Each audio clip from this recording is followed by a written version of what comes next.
The Autumn Bride by Anne Gracie. Narrated by Alison Larkin. Copyright 2013 by Anne Gracie.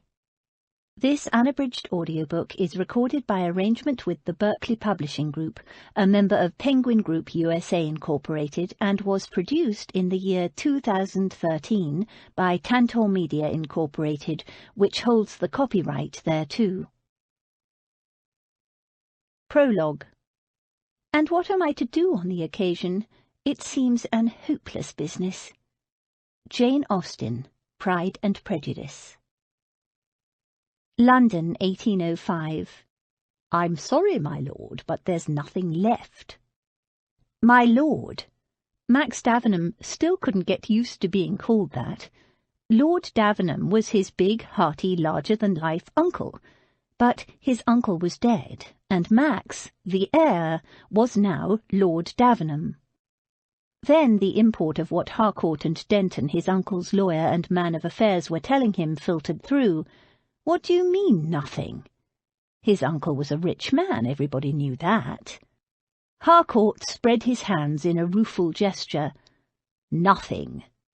Less than nothing, Denton clarified. Your uncle sold off everything that could be sold off, mortgaged the rest, and borrowed as heavily as he could. Max struggled to take it all in. His uncle had died just over a week before of an accident in the hunting field, but no one seeing him in action could possibly have suspected there was any shortage of money. At the time of his death he'd been hosting a large, lavish house party. He died in debt. It wasn't really a question.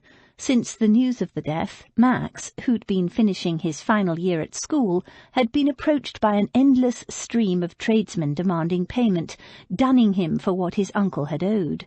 Some of the sums were enormous. A great deal of debt, the lawyer agreed, heavily. Max speared his fingers through his hair. What a damned bloody mess! Nobody reprimanded him for the bad language. He was a schoolboy no longer.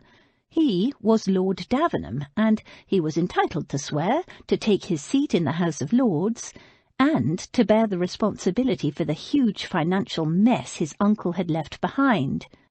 Thank God for my aunt's jointure. At least she won't be caught up in this mess. His aunt was the only daughter of the Earl of Fenton.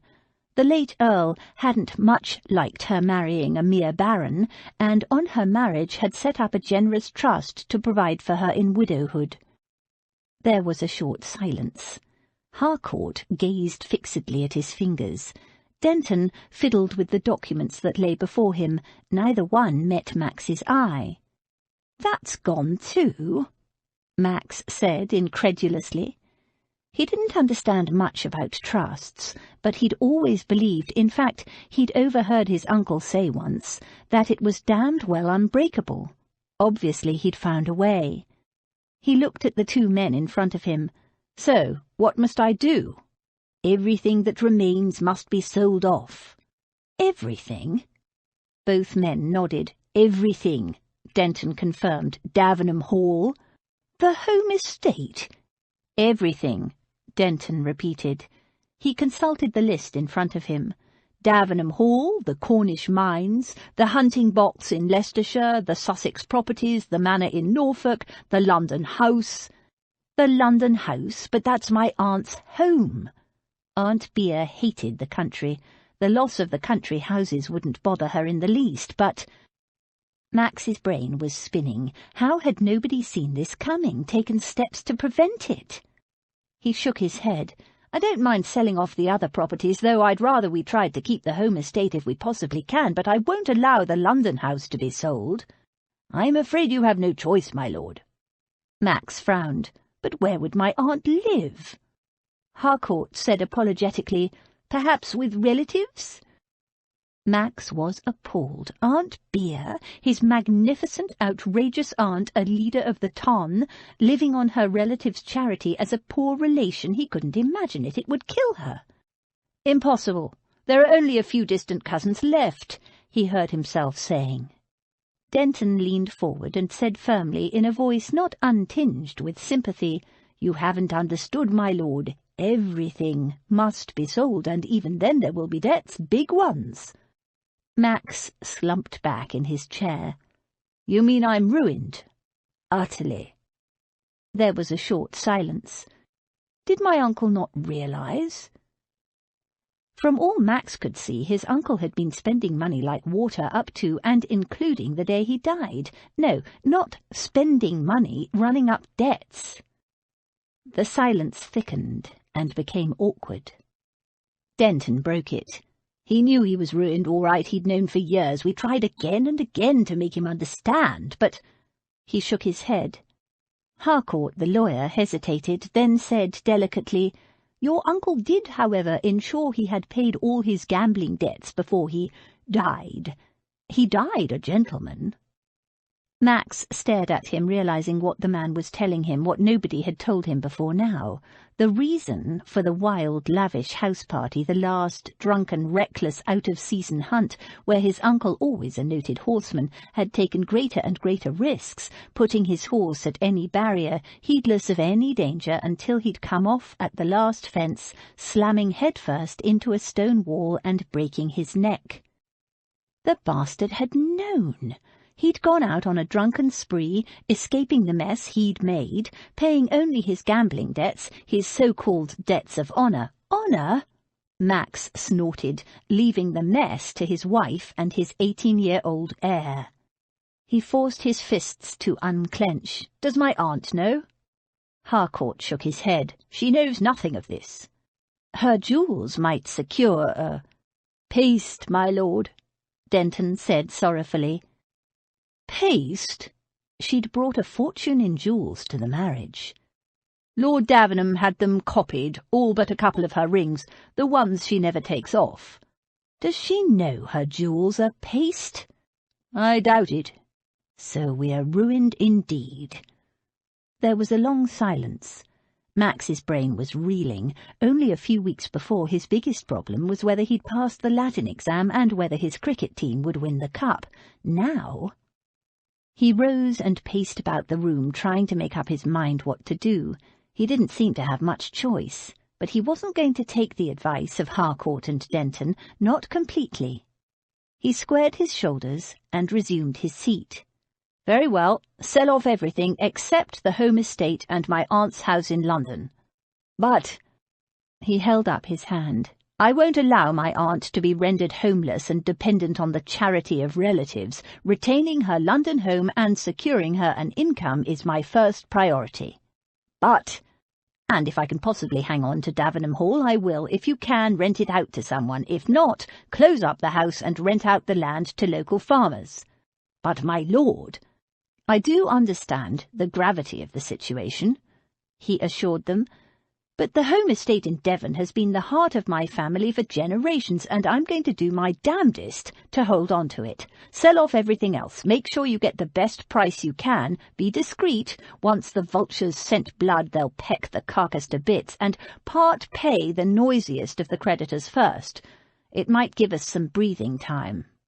The two elderly men exchanged glances, and seemed to come to some unspoken understanding.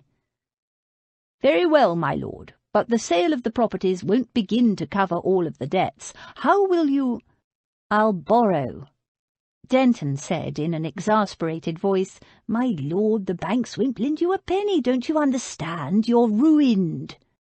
Max clenched his fist. I am not ruined yet, and if the banks won't lend me the money I need to secure my aunt's future, I'll find it elsewhere. In an urgent voice, Denton said, Don't do it, my lord. You don't know what you're getting yourself in for. You spoke of vultures, but private moneylenders are worse than vultures.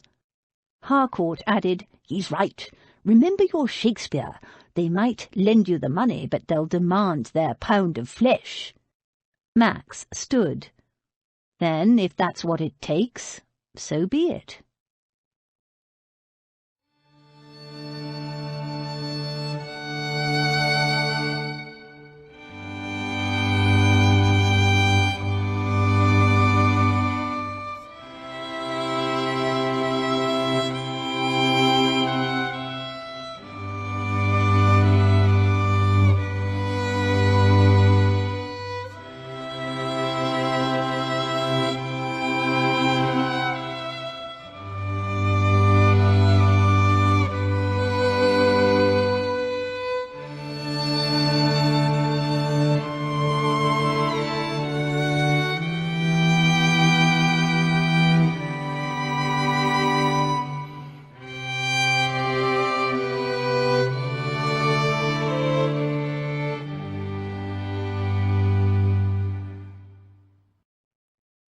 Chapter 1. Give a girl an education and introduce her properly into the world, and 10 to 1, but she has the means of settling well, without further expense to anybody. Jane Austen, Mansfield Park. London, August 1816. She was running late. Abigail Chantry quickened her pace. Her half-day off, and though it was damp and squally and cold outside, she'd taken herself off as usual to continue her explorations of London. Truth to tell, if her employers had lived in the bleakest, most remote part of the Yorkshire moors, Abby would still have removed herself from their vicinity on her fortnightly half-day off. Mrs. Mason believed a governess should be useful as well as educational, and saw no reason why, on Miss Chantry's half-day, she should not do a little mending for her employer, or, better still, take the children with her on her outings. What need did a governess, especially one who was orphaned after all, have for free time? Miss Chantry did not agree, so, rain, hail, or snow, she absented herself from the Mason house the moment after the clock in the hall chimed noon, returning a few minutes before 6 to resume her duties. Having spent most of her life in the country, Abby was loving her forays into this enormous city, discovering all kinds of wonderful places. Last week she'd found a bookshop where the owner let her read to her heart's content without pressuring her to buy. Only the second-hand books, of course, not the new ones whose pages had not yet been cut. She'd returned there today, and had become so lost in a story, The Monk, deliciously blood-curdling, that now she was running late. If she returned even 1 minute after 6, Mr. Mason would dock her wages by a full day. It had happened before, and no amount of argument would budge him. She turned the corner into the Masons' street, and glanced up at the nearby clock tower. Oh, Lord, 3 minutes to go. Abby picked up speed. Abby Chantry? A young woman, a maidservant by her garments, limped toward her with an uneven gait. She'd been waiting opposite the Masons' house. Abby eyed her warily. Yes? Apart from her employers, Abby knew no one in London, and nobody here called her Abby. I got a message from your sister. She spoke with a rough London accent. Her mouth was swollen, and a large bruise darkened her cheek. My sister? It wasn't possible. Jane was hundreds of miles away. She'd just left the Pilbury Home for the Daughters of Distressed Gentlewomen near Cheltenham to take up a position as companion to a vicar's mother in Hereford. She told me where to find you. I'm Daisy. The girl took Abby's arm and tugged. You gotta come with me. Jane's in trouble, bad trouble, and you gotta come now. Abby hesitated. The girl's bruised and battered face didn't inspire confidence. The newspapers were full of the terrible crimes that took place in London, murders, white slavery, pickpockets and burglars. She'd even read about people hit over the head in a dark alley, stripped and left for dead just for their clothing. But Abby wore a dull grey homemade dress that practically shouted governess. She couldn't imagine anyone wanting to steal it, and she was thin, plain, and clever rather than pretty, which ruled out white slavers. She had no money or valuables, and, apart from the Mason family, she knew no one in London, so could hardly inspire murder. And this girl knew her name and Jane's, and Abby's address. Abby glanced at the clock. 1 minute to 6. But what did the loss of a day's wages matter when her little sister was in London and in trouble? Jane was not yet 18. All right, I'll come. She gave in to Daisy's tugging, and they hurried down the street. Where is my sister?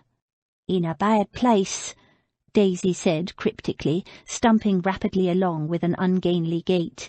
Crippled, or the result of the beating she'd received? Abby wondered. Whichever, it didn't seem to slow her down. What kind of bad place? Daisy didn't respond. She led Abby through a maze of streets, cutting down back alleys and leading her into an area Abby had never felt tempted to explore. What kind of bad place? Abby repeated. Daisy glanced at her sideways. A brothel, miss. A broth. Abby broke off, horrified. "You mean a brothel?" "That's what I said, miss, a brothel." Abby stopped dead. "Then it can't be my sister. Jane would never enter a brothel." But even as she said it, she knew the truth. Her baby sister was in a brothel. "Yeah, well, she didn't have no choice in the matter. She come here straight from some orphanage in the country, drugged, she was. She give me your address and asked me to get a message to you, and we ain't got much time, so hurry." Numb with shock and sick at the thought, Abby allowed herself to be led down side streets and alleyways. Jane was supposed to be in a vicarage in Hereford. How could she possibly have ended up in a London brothel? Drugged, she was. How? They turned into a narrow street lined with shabby houses and slowed. "That's it." Daisy gestured to a tall house, a good deal smarter than the others, with a freshly painted black door and windows curtained in crimson fabric. The ground-story windows were unbarred, but the higher ones were all barred, to keep people in rather than out. She didn't have no choice. As she stared up, she saw a movement at one of the highest windows, a glimpse of golden hair, 2 palms pressed against the glass framing a young woman the image of Abby's mother. Abby hadn't seen her sister for 6 years, but there was no doubt in her heart. Jane! Someone pulled Jane back out of sight and closed the curtains. Her sister was a prisoner in that house. Abby hurried across the street and started up the front stairs. Daisy grabbed her by the skirt and pulled her backward. "No, miss!"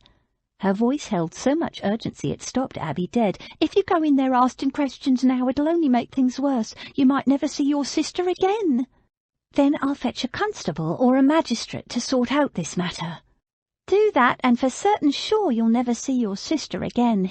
Mort, him who owns this place and all the girls in it now," she jerked her chin toward the upstairs, "he pays blokes to warn him.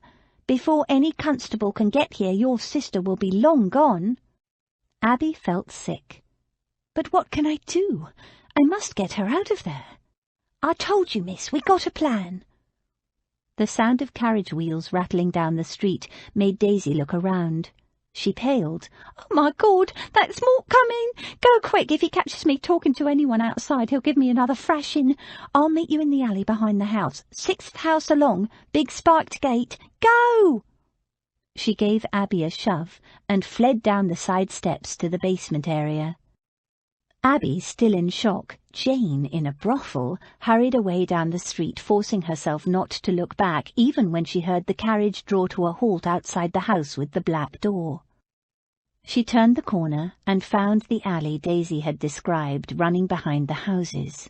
It was narrow, gloomy and strewn with filth of all kinds, the cobbles slimy, the damp stench vile. Abby covered her nose and grimly picked her way along the lane. From time to time something squelched underfoot, but she didn't look down. Whatever she'd stepped in, she didn't want to know. All that mattered was getting Jane out of that place. She counted along the houses and came to the 6th, set behind a tall brick wall, the top of which was studded with shards of broken glass. A solid wooden gate was set into it, topped by a line of iron spikes. The sinister row of spikes gleamed dully in the faint light. Ice slid slowly through her veins. With her dying breath, Mamma had made Abby promise to keep Jane safe, to keep them both safe. It hadn't been easy. Jane's beauty had always attracted attention, even when she was a little girl. But Abby had kept that promise. Until now. Jane was imprisoned in a brothel. Abby raised a hand to her mouth and found it was shaking. Her whole body was trembling. How long had Jane been there? Abby tried to work it out, to recall what Jane had said in her last letter, but she couldn't. Over and over the question pounded through her mind. How had Jane come to be in a brothel? Abby shoved the fruitless question aside. She had to think, to plan what to do to get Jane free. What if Daisy didn't come? Abby would have no option but to fetch a constable. "Do that, and for certain you'll never see your sister again." Abby shivered. She was entirely dependent on the goodwill and ability of a girl she'd never seen till a few minutes ago. If constables and magistrates couldn't help, how could one small crippled maidservant make a difference? And where was she? The minutes crawled by. Abby was almost ready to give up when she heard something on the other side of the gate. Her heart gave a leap of relief. Then it occurred to her it could be anyone. She pressed back into the shadows and waited. The gate cracked open an inch. "You still here, miss?" came a whisper. "I'm here." The girl poked her head out. "I got no time to explain, miss, but come back here in an hour with a warm cloak and some shoes." "Shoes? But I was going to try and get your sister out now, but I can't while Mort's here, but he's going out again shortly." She turned to leave, but Abby grabbed her arm. "Why? Why would you do this for us, for Jane and me?" It was obviously dangerous. Why would this girl, a stranger, take such a risk? Was she expecting payment? Abby would gladly give all she had to save her sister, but she didn't have much. The girl shook her head. "'Cause it's wrong what Mort's doing. It never used to be like this, stealing girls, keeping them locked up." She broke off. "Look, I ain't got time to explain, miss, not so's you'd understand. You'll just have to trust me. Just be back here in an hour with a warm cloak and some shoes." "Why? Some kind of payment for services rendered?" "'Cause she ain't got nothing to wear outside, of course." She jerked her chin at the filth in the alley. "You want her to walk through that in her bare feet. Now I gotta go." And with that, the girl was gone, the gate shut behind her. Abby heard a bolt slide into place. Numbly, Abby found her way back to the mason's house. An hour. A lot could happen in an hour. "What time do you call this?" Abby, her foot on the first stair, turned back. Mr. Mason stood in the hall entry, fob watch in hand, glowering. "You're late." "I know, and I'm sorry, Mr. Mason, but I only just learned that—" "I shall have to deduct the full day from your wages, of course." He puffed his chest up like a particularly pleased toad. "It was a family emergency." He snorted. "You have no family." "I do. I have a sister, and she has come to London unexpectedly, and—" "No excuses. You know the rules." "It's not an excuse, it's true, and I'm hoping— I was wondering—" She swallowed, belatedly realizing she should not have argued with him. "What were you wondering, Miss Chantry?" Mrs. Mason swept down the staircase, dressed in a sumptuous puce silk dress, a feathered headdress, and a cloak edged with fur. "Have you forgotten, Mr. Mason? We are to attend the opera this evening. I do not wish to be late." "It is fashionable to be late," her husband responded. "I realize that, my dear." Mrs. Mason's voice grated with sugar-coated irritation. "But we are going to be more than fashionably late. You don't even have your coat on." The butler arrived in the hallway, heard the remark, and went to fetch Mr. Mason's coat. Mrs. Mason pulled on one long kid evening glove and glanced at Abby. "Well, what is it, Miss Chantry?" Abby took a deep breath. The Masons were very strict about visitors of any kind. Abby was allowed none. "My younger sister is in London, ma'am, and I was wondering if she could stay with me just for the night." The woman's well-plucked eyebrows rose. "Here? Don't be ridiculous. Of course not. Now come along, Mr. Mason." "But I haven't seen her for years. She's just left the orphanage, and she's not quite 18. I can't let her stay in London on her own." "That's not our concern." Mrs. Mason frowned into the looking-glass and adjusted her headdress. "A stranger sleeping in the same house as my precious babies?" She snorted. "She's not a stranger. She's my sister." "It's out of the question." Mr. Mason allowed the butler to help him into his coat. "Blake, is the carriage here?" The butler opened the door and peered outside. "It's just turning out of the mews, sir." "And this is your last word?" Abby asked. Mrs. Mason turned on her. "Why are you still loitering about? You heard my husband. The answer is no. Now get upstairs and attend to the children." There was no point in arguing, so Abby went upstairs. She had no intention of obeying anyway. She checked on the children as she did every night. They were all fast asleep, looking like little angels, which they absolutely were not. The two older ones were full of mischief. Abby didn't care. She loved them anyway. Susan, the toddler, was sleeping on her front with her bottom poking up as usual. Such a little darling.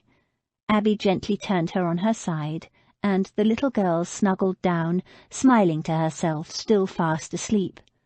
Abby tucked the covers around her. These children were the joy and also the agony of her job.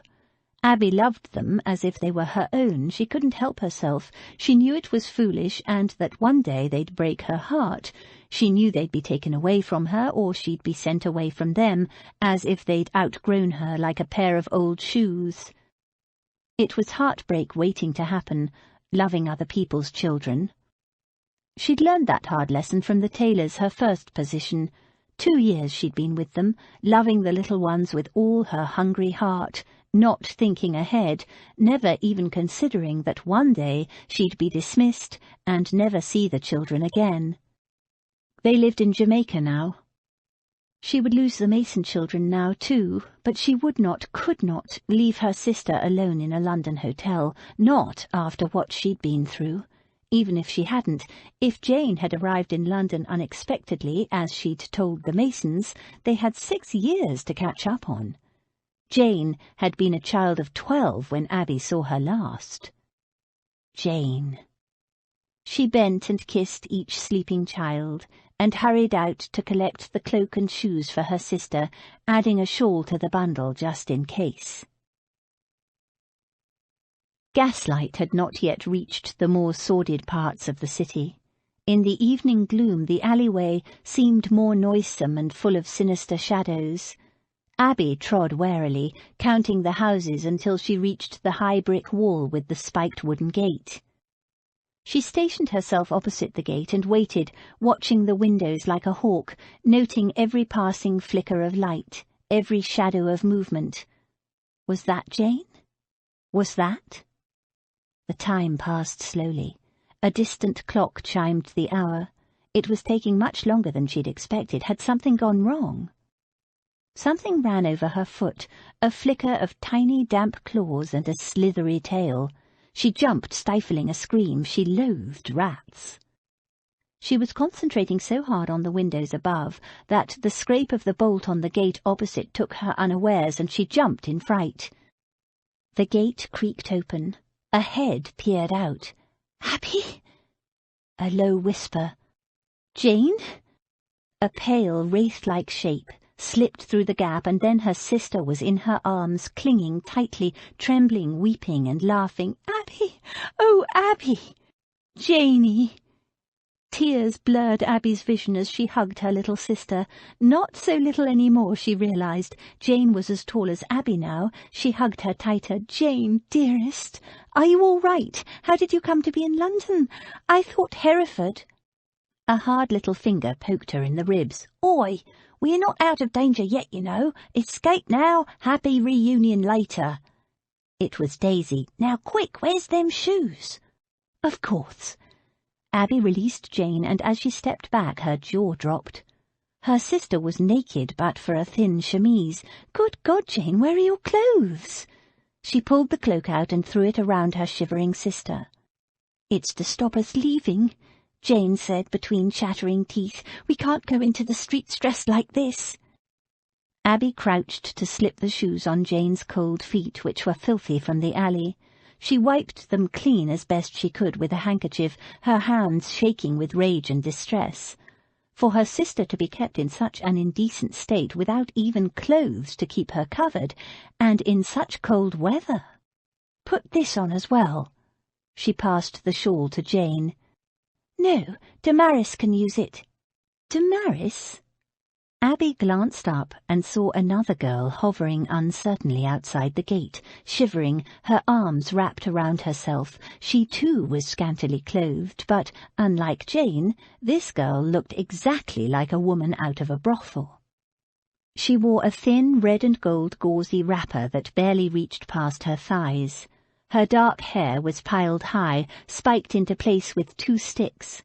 Her face, clearly painted, was a dead white oval. Her lips and cheeks were garishly rouged, her eyelids had been darkened, and the line of her eyes was elongated at the corners. "Damaris is my friend." Jane took Abby's shawl and tucked it around the shivering girl. "She's coming with us." Abby frowned. Take this painted brothel creature with them? Jane saw Abby's hesitation and put a protective arm around the girl's shoulders. "She has to come with us, Abby. She saved me. I owe her everything." "Come with us? But—" It was going to be difficult enough to smuggle Jane into the Mason residence, let alone this person. "Damaris is the only reason I wasn't raped," Jane said urgently. "She has to come with us, Abby." Shocked, Abby stared at the garishly painted girl. The only reason Jane wasn't raped? Suddenly, she didn't care what Damaris looked like, how much paint she wore, how scandalous her clothing was, what her past was. Whatever she'd done before this moment, she'd saved Jane from rape. Daisy shifted restlessly. "Going to stand around all night talking?" It jolted Abby to her senses. "No, of course not. Here, Damaris." She unfastened her own cloak and wrapped the shivering girl in it. She tugged the hood up to conceal her face and hair. Abby glanced down at Damaris's narrow feet, pale against the dark mud of the alley. "I don't have another pair of shoes, but here." She passed Damaris her mittens. "Put them on your feet. It's the best I can do." "Thank you," Damaris said in a soft voice. "I don't mean to be a burden." The girl's gratitude made Abby ashamed of her earlier hesitation. "You're not a burden," she lied. "You helped my sister, and for that I owe you. Besides, I wouldn't want anyone to return to that horrid place." They would manage. Somehow. She turned to Daisy. "I cannot thank you enough for what you've done. I have a little money. It's not much, but—" She proffered a small purse. "I don't want your money." Daisy stepped back, offended. "But you risked so much." "I didn't do it for money anyway. I got my own money now. Are you lot going or not?" Abby stepped forward and hugged her. "Thank you, Daisy." Jane and Damaris hugged and thanked Daisy too. Then, with whispered goodbyes, they hurried down the alley. Almost immediately, Abby heard footsteps behind them. Had they been discovered? She whirled around. It was Daisy carrying a small bundle. "Are they Jane's belongings?" Daisy clutched the bundle tightly against her chest. "No, it's me own bits. I'm getting out too." "You?" Abby exclaimed. "But why?" "Mortal flay me alive when he finds out what I did." She must have noticed Abby's hastily concealed dismay, because she added proudly, "Don't worry about me, miss. I can look after myself. Now hurry! They'll be out looking for them girls any minute now. Valuable property they are." Slip-sliding as fast as they could down the alley, the girls broke into a run as soon as they reached the street. They turned down the first corner, ran several blocks, turned another corner, and kept running. When they had no more breath, they collapsed, panting, against some railings bordering a quiet garden. A minute passed. 2. The only sound was their laboured breathing. They watched the way they'd come, ready to flee at the first sign of any movement. But no one came. Nobody was following them. They'd escaped. "Right, I'll be off then," Daisy said gruffly when they'd caught their breath. "Good luck to you." But Abby couldn't let her go like that. "Where will you go? Do you have family?" Chapter 2. A young woman of inferior birth, of no importance in the world, and wholly unallied to the family. Jane Austen, Pride and Prejudice. "Wait here until I can let you in." Shivering, the girls waited next to the front entrance of the Mason house while Abby entered through the servants' entrance down the side steps. The other servants had gone to bed. The butler was just locking up for the night. He gave her a curious look as she came in, but all he said was, "Just in time." While he was still occupied, Abby sped to open the front door. The 3 girls slipped quietly inside and hurried up the stairs to Abby's bedchamber. When Abby shut the door behind them, there was a moment of complete silence. Then, "We did it!" Jane exclaimed, hugging Damaris, who was half laughing, half crying in reaction. "Softly, softly," Abby cautioned them, hugging, laughing, and weeping a little herself. "We mustn't let anyone hear us." Jane hugged Abby again, then sat on Abby's bed with a thump as if her legs had collapsed. "We're safe, Damaris," she whispered. "Safe." "I know. I can hardly believe it," Damaris whispered back. "I keep thinking that any minute someone's going to throw open that door, and it'll be Mort come to fetch us back." She glanced at the door and shivered. "I told you my sister would help us." "Yes, without her and Daisy. Thank you both," Damaris whispered fervently. "Oh, Daisy, you were so brave." Jane leaped up to embrace Daisy again. Daisy squirmed and protested and wriggled out of the hug as soon as she could. Abby had 1,000 questions, but the girls needed a bath and something to eat. A proper bath wasn't possible, not at this hour, not for a governess, and not without raising a lot of unwelcome curiosity downstairs. But warm water in which to wash and bathe their chilled and dirty feet, that she could manage. She fetched towels and a kettle of steaming hot water from the nursery. "Give 'em here, miss," said Daisy, relieving her of her burden. "A wash is just what the doctor ordered. Them two is frozen." "No wonder with the little they had to wear, and Daisy, please call me Abby." "Is there anything to eat?" Jane asked. "I'm starving." Even as Jane spoke, Abby's own stomach rumbled and realized she hadn't eaten since the apple she'd had for lunch. "I'll see what I can get." All was quiet downstairs. Abby crept to the kitchen. In the pantry she cut 6 slices of bread and a large chunk of Wensleydale cheese, Jane's favourite. She filled a large cup with fresh milk, took a handful of ginger nuts from the biscuit tin, and slipped 2 oranges into her pockets. A large meat pie, freshly baked, still warm and untouched, sat on a shelf in the larder. She cut a generous slice. There would be hell to pay in the morning, but Abby didn't care. The pastry was light and flaky, and the filling oozed out a little, fragrant and delicious. Her stomach rumbled again. "Is that all?" Abby whirled around. Blake the butler stood there. I'm hungry," Abby said with a defiant air. Servants were not allowed to eat outside meal times. The butler sniffed. "Give it here." He took the knife from Abby's resistless grasp, sliced a much larger chunk of pie, fully 1/3 of it, and slid it onto the plate. "Might as well be hanged for a sheep as a lamb." Abby gave him a puzzled look. He quirked an eyebrow. "Your sister won't thank you if the 2 of you have to share that mingy little slice." "My sis—" Abby gasped. "How did you know?" He snorted. "I heard the Masons refused to let her stay, heard you open the front door after you came in tonight, and put 2 and 2 together. How many years is it since you've seen your sister?" 6. "Then it warrants a little celebration." He placed a bottle of wine and 2 glasses on the tray. "Be careful, the cork is only lightly replaced." He saw Abby's amazement and winked. "Old skinflint docked your wages a full day, didn't he? So take it in kind." "It's very good of you, Mr. Blake. Thank you," Abby whispered, a little overwhelmed by the unexpected kindness. She carried the tray upstairs, feeling a little guilty. What would he think if he knew that as well as her sister she'd smuggled in 2 complete strangers, and that all 3 of them had come directly from a brothel? By the time she returned, the girls had washed and changed into Abby's warm flannel nightgowns. "You don't mind us borrowing your things, do you, Abby?" Jane asked. "Of course not, silly. Now, here's supper." She set down the tray in front of the fire and spread the food out on the cloth like a picnic. The girls fell on the feast with delight. "They wouldn't let us eat yesterday or today," Jane explained between mouthfuls of pie. "Why ever not?" Jane and Damaris exchanged glances, then laughed. "Damaris made me sick." "What? Why?"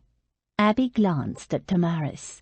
With her face freshly scrubbed and her shiny dark hair hanging loose down her back, Damaris looked as young and innocent as her sister, and perhaps she was. If Jane could be stolen away, drugged... Abby felt ashamed of her earlier prejudice. "It's how she saved me, Abby. She made this nasty-tasting tea, and soon I felt terrible, and when they took me down for the auction, Auction? Yes, for my first time. Men will pay a lot for a virgin, apparently, so they hold an auction," Jane said matter-of-factly.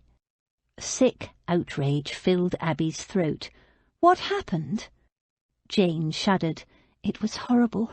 All these men staring, and me with hardly anything on. They just let me have a length of gauze, like some Greek statue, but suddenly the staff Damaris gave me worked, and I threw up, all over the men standing in front." She chuckled. "The starers. I was feeling too sick to notice, really, but they were furious, and so was Mort. He gave Damaris a whipping." "It wasn't too bad," Damaris assured her quickly. "He didn't want to mark my skin." Abby swallowed. She'd so misjudged this girl. "And they took me away and put the auction off for another night." Jane started shivering again, but it wasn't the cold. "Tonight," Daisy said into the silence, "in about an hour." "So that was why. Oh, thank you." Abby hugged the little maid again. "I cannot thank you enough, Daisy." Daisy blushed and muttered an embarrassed, "Weren't nothing." "No, you're a heroine," Abby insisted. "You saved Jane and Damaris at the expense of your own job." Daisy snorted. "I was leaving anyway. I hate what that place has become. When Mrs. B ran the brothel, it was a happy place, nobody doing nothing they didn't want to, and all the girls there of their own free will. Nobody was ever drugged or locked up, and nobody made to whore unless they wanted to. But since Mrs. B retired and her son Mort took over—" She shuddered. "He's a bad lot, Mort." Daisy glanced at Damaris and Jane and added bitterly, "One of the girls told me yesterday that Mort had promised me to one of his gentlemen, one of those as likes to hurt girls. Fancies himself a little cripple, so he said, and Mort won't take no for an answer." She touched her bruised cheek gingerly. "All those years I worked for Mrs. B, from a little girl, and never once did she try to sell me, and she could have, believe me. She asked me once, and I said no, and that was that. But Mort, he didn't care." She cut herself a slice of cheese and said to Abby, "So you don't owe me nothing, miss. I was doing it for myself as much as these two, and you're putting me up for the night and fed me, so I reckon we're square." Abby didn't agree. She owed Daisy much more than that, but right now she wanted to find out about her sister. "Jane, how did you end up there in the first place? You were on your way to Hereford." "I know, and I have no idea how it happened. I did set out." "On the stage?" "No, one of the governors of the Pilbury Home for the Daughters of Distressed Gentlewomen," she explained to the others. "That's the place where Abby and I were sent after Mamma died." "Well, Sir Walter Greevy, he's one of the governors, he's ever so nice. He arranged the placement at the vicarage in Hereford, and he sent a carriage to convey me there. We stopped at an inn to change horses, and I had a drink and something to eat, and after that, I don't remember a thing until I woke up wearing nothing but a chemise, and it wasn't even mine, and Damaris was in the room with me." "That's terrible," Abby exclaimed. "What about the coachman? Why didn't he stop them? Or was he in on it?" Jane shook her head. "I don't think so. I think he was drunk. He was drinking from a bottle every time I saw him. He deserves to be sacked." Abby turned to Damaris. "Were you kidnapped too?" She looked away. "My situation was different." She looked uncomfortable. Abby bit her tongue, annoyed with herself for embarrassing the girl, but Daisy chimed in unexpectedly. "Mort bought her off a ship a couple of days before your sister come in. I saw them bring her in after dark. She was struggling, weren't you, miss?" "Not that it did me any good," Damaris murmured. "Mort wasn't too happy with her," Daisy said. "Sickened the day she arrived. He was worried she'd brought some foreign illness in, but you're a sneaky one, aren't you?" Daisy grinned at Damaris. "You made yourself sick, didn't you, with tea, like Jane said?" Damaris nodded. "But Mort caught me picking more of the weeds in the backyard and put two and two together. He had Jane and me stripped and locked up together and given no food, only water." She glanced at Abby. "I was due to appear downstairs tonight, too. That's why I was all painted up. The golden-haired virgin and the Chinese whore." "Chinese? You're not Chinese," Abby said. "No, but I'd just arrived from China," Damaris explained. "My parents were missionaries there. They died." She added, anticipating Abby's next question, "And you were forced into a brothel. It's iniquitous," Abby said fiercely. "We must inform Bow Street first thing in the morning." "No!" 3 voices spoke at once. Abby stared. "Of course we must report it, else these atrocious practices will continue." "No," Daisy insisted. Jane and Damaris nodded in urgent agreement. "You can't, Abby, you can't." "Why not? I don't understand." To Abby it seemed unquestionable that they ought to seek help from the authorities, but the others' fear was palpable. "I told you before, miss," Daisy said. "If you go telling the law about us, we'll be done for. Mort's got spies everywhere, even Bow Street, and the minute he gets a sniff of any of us, he'll send blokes to fetch us back. And after that it won't be pretty." Jane shuddered. "It's true, Abby, you don't know what kind of man he is." "I would rather die than go back," Damaris added with quiet intensity. Abby frowned. "But how could he possibly find you? This Mort fellow doesn't know anything about me, and nobody knows of my connection with any of you." Daisy said, "Anyone who reports something to Bow Street has to give their name and address, right?" Abby nodded. She supposed so. She'd never actually reported a crime before. "We share the same name," Jane said, "and Chantry isn't a common name." "And then they'll come after us," Daisy finished. "Who will?" Daisy shrugged. "Someone, we won't know who, but they'll get us, and they won't be friendly like." She shuddered. "Better we just disappear, miss, with no ripples." Jane and Damaris nodded in fervent agreement. Abby looked at them helplessly. It went very much against the grain to do nothing, but she was ignorant of the criminal world. She hadn't experienced what the girls had, and Daisy had grown up in that environment. Abby would be foolish to ignore her advice. "Very well, I don't like it, but I won't go to Bow Street," she said reluctantly. "But what if I send an anonymous letter?" Daisy shrugged. "Won't do no good. Mort'll know about it 2 minutes after it gets there, and by the time anyone gets to the brothel it'll be sweet as pie. But if writing a letter makes you feel better—" "It will," Abby said. Exhausted and emotionally drained, they went to bed soon after they'd eaten. Jane shared Abby's bed as she had when they were children. Daisy and Damaris slept on a trundle bed brought in from the nursery. The 3 girls fell asleep in minutes, but Abby lay there wide awake, so much to think about. How had Jane ended up in that frightful place? Why had the coachman not reported her disappearance?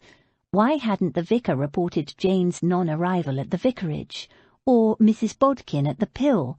Surely she would have been informed, so why hadn't she written to Abby? Over and over her mind turned over possibilities, and yet nothing, no explanation came to her. And now that she had her sister safe, what to do next?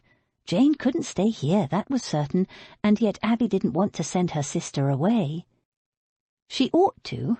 Her own meagre savings wouldn't support the 2 of them for long. It would be the sensible thing to send Jane back, either to the Pilbury or to the vicarage in Hereford to take up her position as a companion. Jane started up from her sleep, whimpering in fright. "Hush, love, it's all right," Abby soothed. Jane turned to her, shivering. "Oh, Abby, you are here, thank God. I thought I'd only dreamed you, and that I was still in that place." She wrapped her arms tightly around Abby. "I've missed you so much, big sister." "I've missed you too, little sister." Her eyes blind with tears, Abby kissed the crown of Jane's head. "You're safe now, love, so go back to sleep."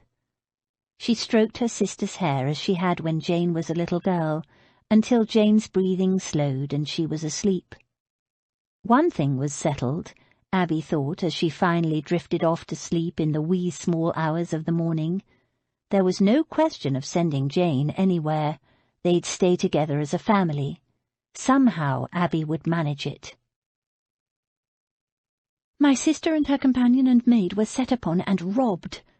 Abby stood in the morning-room, explaining to Mr. and Mrs. Mason why 3 strange women had been discovered in her bedchamber. Mrs. Mason had come to Abby's room to demand something, and found them. Jane and Damaris, dressed in Abby's clothes, waited with Daisy in the hallway. Abby continued, "They'd just arrived in London, and with no money, no baggage, and nowhere to go. What was I to do?" "You had no right to bring them into my home," Mr. Mason said. "You know my policy on staff visitors." "It was an emergency," Abby said calmly. She was skating on thin ice, and her position was on the line, but she refused to apologize. "I will also need to take some time off this morning to see my sister settled. She is not yet 18, and a stranger to London." "No, you've just had a half-day and returned from it late," Mr. Mason said in a bored voice, and returned to reading his newspaper. "Yes, but this situation is both unexpected and urgent. I need at least half a day to make arrangements." "No," said Mr. Mason from behind his newspaper. His wife nodded in self-righteous approval. "I would ask you to reconsider," Abby said quietly. "I've worked for you for 4 years and have never once asked for anything extra. You must understand this is a family obligation." Abby's time here was over. She knew it, and she wouldn't give them the satisfaction of begging. But the thought of being jobless and having to support 4 people on her meagre savings terrified her. "The only family you have any obligation to is mine," Mr. Mason said. "That is your last word?" "It is."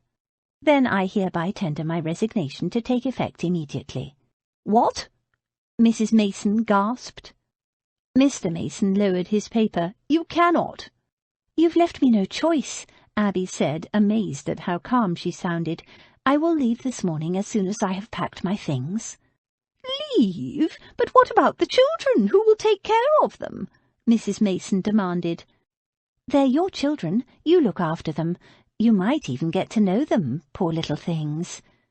Abby turned on her heel and marched from the room. Behind her, Mrs. Mason squawked, "Don't you dare turn your back on me! I'm not finished with you, young woman. Do something, Edwin! I've never in my life been treated to such insolence. Come back here, Miss Chantry!" Abby kept walking. She would miss the children desperately, but she had no choice. "What are we going to do?" The 4 girls had gathered in the small bedroom they'd rented in a respectable lodging-house. It was their first evening as independent women. "Find a job," Daisy said. "Find a place to live. I can't afford to stay here." "I think we should stay together," Abby said. She'd given it a lot of thought during the night. Daisy said in a cautious tone, "What, all of us? Me included?" "Yes, all of us," Abby said firmly. "Mamma used to say a woman without family is so vulnerable, and she was right. Alone, each of us is vulnerable, but together we can be stronger like a family." 4 orphans, 1 family, Damaris said. "I like the sound of that." "I like it too." Jane held out her hands. "Let us take hands then and make a vow to become as sisters to one another." "Sisters? I can't be your sister," Daisy objected. "Why not?" "'Cause you're all quality born and I'm just a foundling from the gutters." She hesitated, then added, "I can't even read." "I'll teach you," Abby and Damaris said at the same time, and laughed. "Yeah, but—" "Daisy, darling, if it weren't for you we wouldn't even be here," Jane pointed out, "so come along and swear." So, with the heady air of freedom firing their blood like a sweet and potent wine, they vowed to be as sisters to one another, to become a family. They toasted their pact with weak tea, and then returned to the question of what they were going to do. The answer was the same for each of them. Get a job, earn a living. The question was how. Eventually Abby said, "What if you could have whatever you want?" "Oh, yes." Jane, who was drooping over the edge of the bed, sat up eagerly. Abby and I used to play that game when we were children, what we'd want if we could have things exactly as we'd wish, she explained. Abby smiled. It doesn't hurt to dream. Dreams had long been Abby's friend. Jane clasped her hands and thought for a moment. I want to have a come-out like Mamma did. Remember the stories, Abby? She'd go to dances and balls and picnics and plays and concerts and everything. I want that. I want to go to balls and wear pretty dresses and dance with handsome men, and one of them, he'll be tall and handsome and rich, of course, will make it his business to attend all the same balls that I go to, and he'll ask me for the supper dance and the last dance of the evening, and then he'll ask for my hand. Abby's eyes were misty, just like Papa did with Mamma, she said softly. Jane nodded. Except Papa wasn't rich. I know it's not possible, of course, but that's what I want, Abby. What Mamma had. And what do you want? Abby smiled. That's what I want for you too, Jane. And she swore her sister would have it one way or another. No, I mean for you, what do you want? Don't you want the same? Of course I do, Abby said lightly. To not be lonely ever again, to feel loved and wanted, to have someone to talk over her worries with, and maybe even to lift the burden of care from her shoulders. Who wouldn't want that? And children. She ached for children of her own, children she could love as much as she wanted to, children nobody could take from her.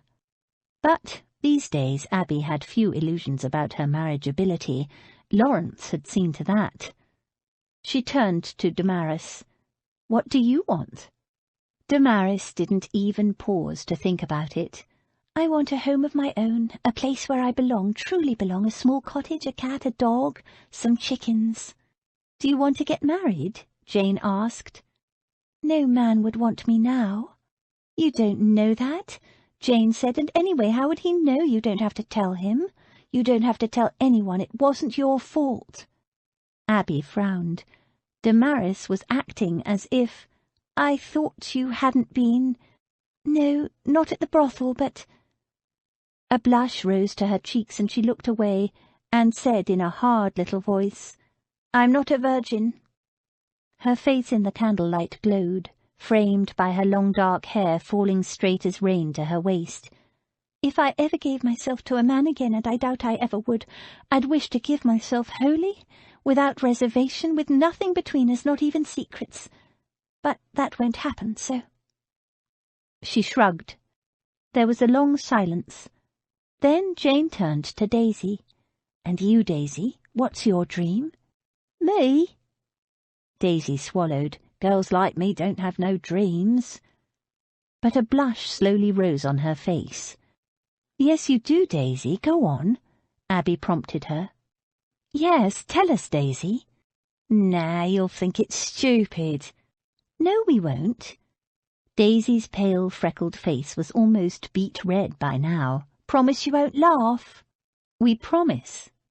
Daisy looked down and picked at her fingers, seemingly debating whether to say anything or not. After a moment she climbed off the bed and collected the bundle she'd brought with her from the brothel. It's why I brought me bits.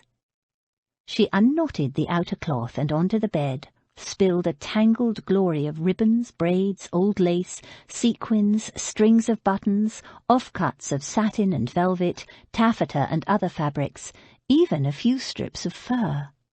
In a gruff little voice she mumbled, I want to make dresses, real pretty ones, to me own design. I want to own me own shop, a place where the quality come to buy their clothes.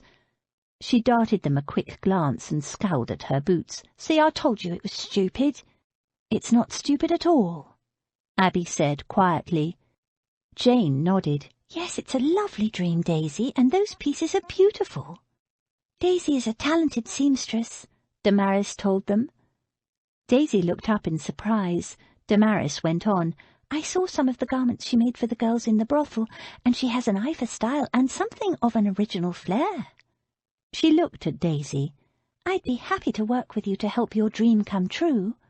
Would you, miss? Daisy gasped. We all will, Jane said warmly. Won't we, Abby? Abby? Abby blinked. "Sorry, I was wool-gathering. I was thinking of something," she said slowly, "about our various dreams." "Tell us," Jane said. She turned to the others. "Abby always has wonderful ideas." Abby grimaced. "I don't know about wonderful, but I was thinking, it's going to be hard to meet handsome gentlemen of the respectable sort in London." In a city the size of London, respectable society, let alone the genteel society that her and Jane's birth should have entitled them to, was far out of their reach. They could promenade at the fashionable hour in the park, and that was about it. And if any offers from gentlemen were forthcoming, they wouldn't be the respectable type at all. What if we went to Bath? She let the thought sink in a moment. Anyone can visit the pump room. And all sorts of people, from dance instructors to duchesses, go to take the waters there, Jane said. And any respectable person with the price of admission can attend the public assemblies, Abby finished. In Bath, among the old and infirm, Jane's youthful beauty and innate sweetness would stand out. She had a much better chance of meeting respectable gentlemen and receiving a respectable offer. She looked at Daisy. "But if we are to dazzle handsome gentlemen, we'll need beautiful clothes, and how better to make a splash in Bath society than to have these two beautiful young ladies?" She waved a graceful hand at Jane and Damaris, who bowed graciously back, dressed by a most exclusive, exquisite, and original dressmaker. "I love it!" Jane exclaimed. "I can make the clothes, miss. I promise I can," Daisy said breathlessly. Damaris nodded. "But we'll need money." "I know," Abby said. "We'll need to work until we earn enough to hire rooms in a fashionable part of Bath, and it'll be easier to find work in London. Besides, Bath society would shun them roundly if Jane or her sister were known to have had anything so vulgar as a job." "So it's a plan?" she asked. The others nodded. "We ought to drink to it," Daisy said, and lifted her cup of weak black tea. They all clinked cups. "To the plan." Before she went to bed, Abby wrote some letters. To the vicar in Hereford, to Mrs. Bodkin, the matron in charge of the... Chapter 3. Her mind was all disorder. The past, present, future, everything was terrible. Jane Austen, Mansfield Park. 6 weeks later. "You can't, it's too risky," Damaris hissed. "What if you're caught?" "I don't have a choice," Abby whispered back. "We haven't a penny, and the doctor won't see her otherwise." She glanced across to where her sister now tossed and turned on a straw pallet on the floor of their attic room, her normally bright golden hair dull in the pale moonlight. Jane lay oblivious. She was muttering, delirious, on the edge of death. On another pallet beside her, Daisy slept. It was her turn. The two girls and Abby had been tending Jane for 2 days now, taking it in turns to sleep. All their bright dreams lay shattered. Work had been harder to get than they'd thought, food more expensive, rent dearer. Only Damaris had regular work, painting plates in a pottery. She'd be paid at the end of the week, but Jane was sick now. Abby looked out across the rooftops of London, her gaze returning again and again, like a tongue probing a sore tooth, to the window on the second floor of the grand house behind them. The window was open, as it had been every day and night since they'd moved there. A 17th-century mansion on the Strand. What might it contain? A few small valuable items nobody would miss? Nobody was in residence, only a skeleton staff. At night, no lights shone in the main part of the house, only in the domestic quarters where the servants were. That open window was temptation, a taunt, an open invitation. All evening, ever since the idea had come to her, Abby had found herself mentally plotting the course she could take, down the drainpipe, along the top of the wall, up to the second floor with the aid of another drainpipe, and then it was just a stretch to the open window. Was it breaking and entering if a window was already open? She shook her head. Semantics. Whatever she called it, the punishment if she were caught was transportation, or worse. But if she did nothing... She glanced across the room. "Oh, Papa, forgive me," she whispered. All those years of anger she'd felt toward him for getting himself killed, for leaving it to 12-year-old Abby to somehow hold the family together, Mamma fading before their eyes with some dreadful wasting illness, and little Jane only 6 years old. Now Jane twisted on her pallet, muttering with fever, hovering on the edge of death, and Abby understood what had driven Papa to do what he did. Desperation. Because if the risk paid off... She turned back to the window, the first dry night in a week. Clouds scudded by, riding the light breeze. The moon cast shifting shadows. Perfect conditions. Fate beckoning. Fate twisted on such frighteningly slender threads. She pulled on the breeches she'd borrowed earlier in the day. It was just a matter of screwing her courage to the sticking place. "So you're really going to do it?" Damaris whispered. Abby nodded. "I'll be back soon. Take care of her." "Good luck, Abby." Damaris returned to Jane's bedside. With damp palms, Abby raised the sloping attic window and climbed out onto the roof. She paused, her gaze sweeping the horizon. Chimney pots, a few still smoking gently, and the sharp angles of rooftops as far as the eye could see. Between the houses she could see the silver gleam of the river, could smell it on the breeze. How many years since she'd climbed a tree? Surely one didn't forget. She carefully inched along the sloping slate roof until she reached the drainpipe. It was old and rusty in places. Pray that it would hold. Clinging to the pipe, she climbed down to the next level, then edged her way along until she reached the place where the back of the building met the side wall. It was just a matter of stepping between the shards of glass embedded in the wall. Lucky her feet were narrow and her balance good. She had rehearsed this in her mind. She could do it. Taking a deep breath, she set out across the back wall.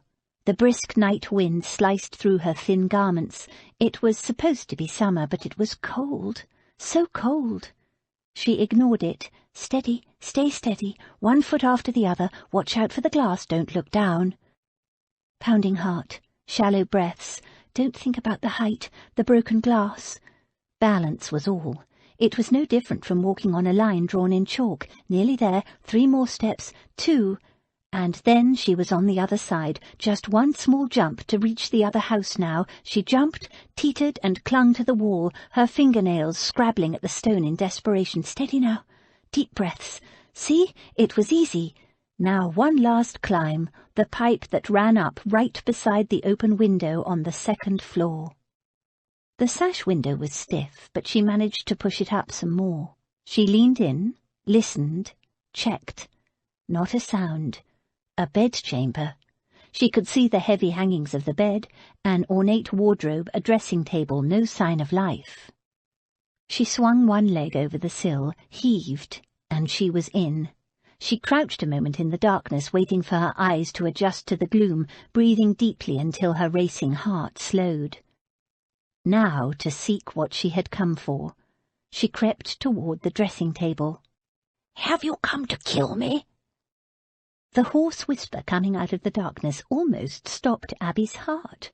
She swung around, scanning the room, braced to flee. Nothing moved, only shadows lit by the faint shimmer of moonlight from the windows where she'd pulled back the curtains. No sign of anyone. "I said, have you come to kill me?" It came from the bed, sounding more irritated than frightened. "No, of course not," Abby whispered back. She tiptoed closer to the bed, straining her eyes in the darkness. What she'd taken for a bundle of clothes piled on the bed was an old woman lying awkwardly, fallen between her pillows, her bedclothes rumpled in a twist. "You're a gal, wearing breeches, but I can still tell you're a gal." "Yes." Abby waited. If the woman screamed or tried to raise the alarm, she'd dive out of the window. It was risky, but better than being hanged or transported. "You're not here to kill me?" No. Pity. Abby blinked. Pity? A dog in my state would be put out of its misery with a bullet. There was a pause. You don't have a bullet, do you? Said with an edge of hopefulness. No, and even if I did, I wouldn't shoot you. She couldn't shoot anyone. The old lady sighed. So you're just here to steal? Yeah. Abby bit her lip. The bald truth of it made her uncomfortable. I doubt there's anything left to make it worth your while. By now, Abby's eyes had adjusted to the gloom. The old woman was right. The room contained a lot of heavy furniture, thick with dust, and not very much else. No polished silver bibelots or small valuable ornaments, no strings of jewellery, and just one painting on the wall, a watercolour fairly amateurish of a young boy. Nothing that a desperate young woman could slip into a pocket and steal away with, not even a valuable rug on the floor. No rug at all, only dust. From the outside this house had looked quite grand, if rather old. But the place reeked of neglect. Abby wrinkled her nose. That wasn't all it reeked of. The old woman stank. Clearly she'd been bedridden for some time, and whoever was taking care of her, well, if anyone ought to be shot. Could I have some water? Of course. Abby filled a glass from a jug on the side table. The old lady reached for it, a trembling claw of a hand. Here, let me help you. Abby slid an arm beneath the old woman's shoulders, raising her so she could drink, holding the glass to her lips. She was all bones and skin, as light and frail as a bird. She drank thirstily the whole glassful. "Thank you," she said with a gasp, and subsided weakly. "I needed that." Abby smoothed the pillows and tugged the bedclothes into a more comfortable arrangement. The old lady watched her from huge sunken eyes that glittered in the faint light. "Odd sort of burglar you are, breeches aside." Abby didn't reply. She refilled the glass and set it on the table next to the bed, moving a tea tray out of the way. "Beginner, are you?" Abby said nothing. For an old, sick woman she was very acute. The tray contained a spoon, a cup, and a bowl of something that looked like wallpaper paste, dried and crusted around the rim. She picked it up and sniffed cautiously. "Gruel." The old woman pulled a face. "Disgusting muck." It certainly looked and smelled unappetizing and old. "How long has it been here?" Abby asked. "Since this morning. They'll bring more up tomorrow." She sniffed. "I won't eat that either." No wonder she was so thin and frail. Who brings the food, your family? The old lady gave a snort of mirthless laughter. "Servants got to keep me alive, don't they? Otherwise they won't get paid."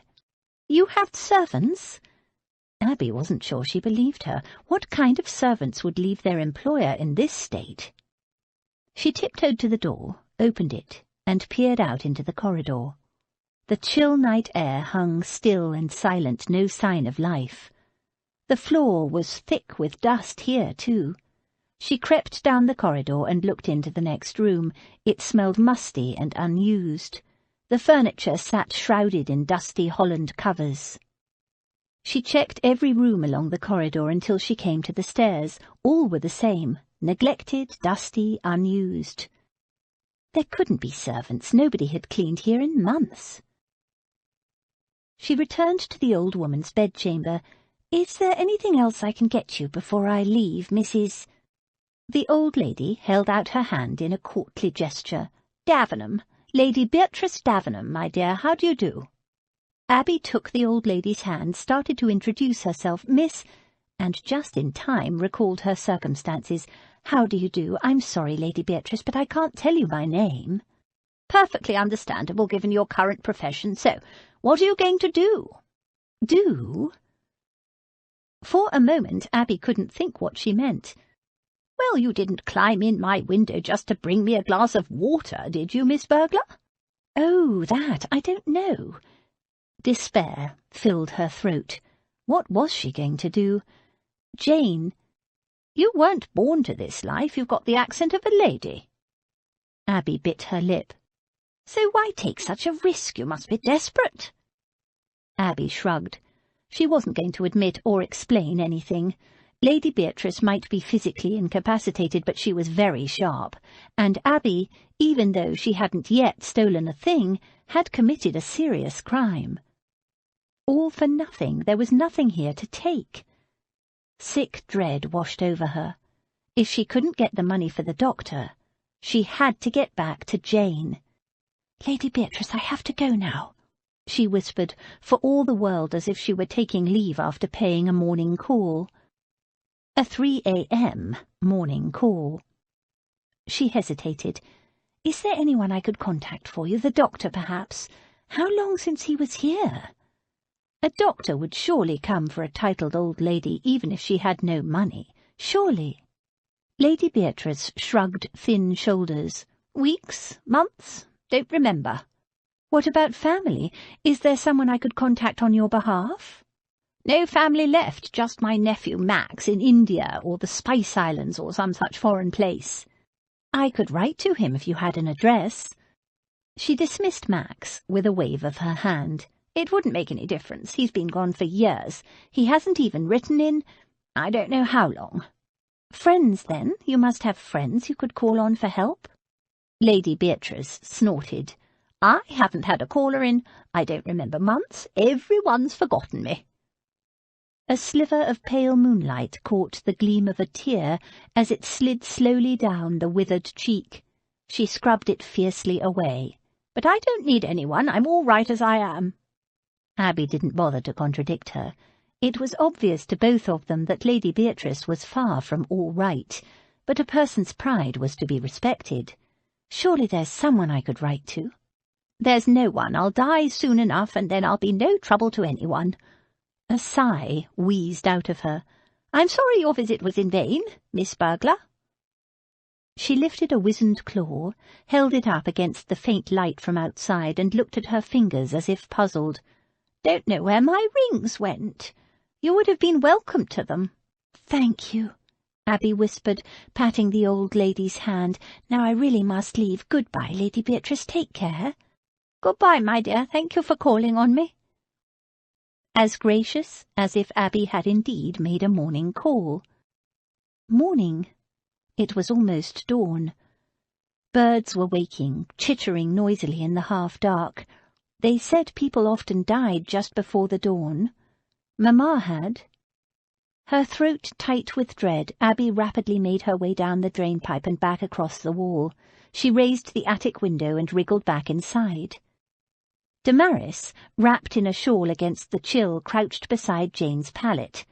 Jane was no longer tossing or muttering. She lay on her pallet, still and silent. As Abby dropped to the floor, the other girl rose and turned toward her. Her face was wet with tears. A fist closed around Abby's heart. Oh, no. Oh, Jane. Her fever's broken, Damaris whispered. She's sleeping. She's going to be all right. The illness that had come on so rapidly went almost as fast, and by the end of the next day Jane had woken from a long, healing sleep, and was able to sit up and talk and drink a little soup. Unfortunately, Damaris had let slip to Jane and Daisy what Abby had done. Jane was shocked. Abby, you didn't! You went out to steal? Abby glanced at Damaris, who mouthed a slight apology. Abby shrugged. You were so ill I had to do something. You climbed across all them rooftops, over that wall, in the dark? Daisy shook her head, half in admiration, half disapproving. I never would have believed it, miss. I thought you was respectable to the backbone. Abby flushed. She'd thought so too until recently. Respectability is a lot easier when you have money. But what if you were caught? Jane said. We had no money, Jane. I had to do something. Have you forgotten what happened to Papa? What if you'd been shot? And all for nothing? She dashed a tear away. Abby bit her lip.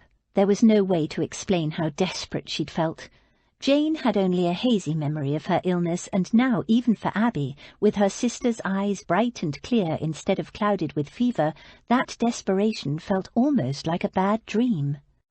"Promise me you'll never do such a risky thing again," Jane said. "Thank goodness nobody saw you." Abby dropped her gaze, but not quickly enough. Jane gasped. "Abby, no, someone saw you. Who?" "An old lady, Lady Beatrice Davenham. But it's all right, she won't tell." "How do you know?" Jane demanded. "Did she see you climb back in here?" Damaris asked. "She'll report you," Daisy said. "We'll have to leave this place." No, truly, she won't tell a soul," Abby assured them. "She even offered me her rings, only she didn't have any." "So she's balmy?" Daisy said hopefully. "No, quite the opposite. At least, she seemed so to me at the time, but the more I think about it, the more I wonder if she might be deluded after all." She told them about Lady Beatrice, and I can't tell whether she's living in that big old house alone, ill and poverty-stricken, or whether she really has got servants who are neglecting her dreadfully. Someone gives her gruel, but it's awful, and she doesn't eat it. Nobody cleans her room, it's thick with dust, and they certainly don't wash her. She stinks, and, if there are servants, they leave her in the dark from dusk until dawn, and her water jug was not even on the bedside table within reach. There was a short silence. Then Damaris said, "You liked this old lady, didn't you?" Abby nodded. I don't know, something gallant about her. You should have seen the way she introduced herself." She glanced at her sister. "It could have been the Queen's drawing-room, Jane. She was so elegant and assured, but she's desperately unhappy. She asked me to shoot her, to put her out of her misery." The girls fell silent. Daisy frowned. "You're not thinking of doing something stupid again, are you, Miss Abby? I mean, we can't even help ourselves at the moment." Abby sighed. "I know. Things are desperate enough for us without taking on anyone else's troubles, but I can't stop thinking about her. At least we all have one another. She's alone and ill and bedridden and in desperate trouble." "You can't go back there," Jane said quickly. "I can't leave her like that, Jane," Abby said. "I just can't. If you'd seen her, you'd feel the same." Jane gave her a troubled look. "But what can you do?" "I don't know yet. I'm going to call on her tomorrow and see what I can find out. Then I'll think of something." "Nothing illegal?" Daisy warned. Abby smiled. For a girl with such a shady background, Daisy was remarkably straight-laced. "No, I promise." Once had been nerve-wracking enough. "And what are we going to do?" Damaris said quietly. "It's obvious the plan to go to Bath won't work. We're worse off now than we were 6 weeks ago." They fell silent. Damaris said, "I have no claim on any of you. If I leave—" "And me," Daisy added. "I'm nothing to any of you either, just—" "No," Abby cut her off. "The two of you gave me my sister back in the first place, and since Jane's illness I'm even more determined we must stay together. I don't know what I would have done without you. What if it had been you who caught the fever, Damaris, or Daisy, and you'd been alone?" Each girl's face showed she knew what that would have meant. Abby linked her arms through theirs. "I know things are about as bad as they can be, but please, no matter what, let us stay as a family, as sisters." They glanced at one another and nodded. "Sisters. But not if you reckon on doing anything against the law," Daisy said firmly. "I ain't never been a thief, and I ain't starting now. I don't want to get transported to the other side of the world." Abby laughed. "Don't worry. There's no danger of that." Chapter 4. What one means one day, you know, one may not mean the next. Circumstances change, opinions alter. Jane Austen, Northanger Abbey. Malacca, formerly in the Dutch East Indies. "Glaring at it won't make it any more legible." Patrick Flynn sipped his rum punch and added, "Though maybe you're trying to make it burst into flames, in which case—" He gave his friend a sardonic look. Max, Lord Davenham, took no notice. He scowled at the letter. He threw it down, glared at it again, then snatched it up and held it to the light, trying for the 10th time to make out the words that had been washed away when some damned fool had let the letter fall into sea-water somewhere on the journey from London. Only half had been dunked, which meant that half the letter was legible and the other half had the words washed away, leaving only blurs of faint lilac, water stains, and traces of salt. And because the letter had been folded, the legibility came in strips, with every third sentence petering out into a lilac wash for several lines before commencing again, usually on some new subject. "It's the first letter I've had in months, damn it, and I can't read a blasted thing.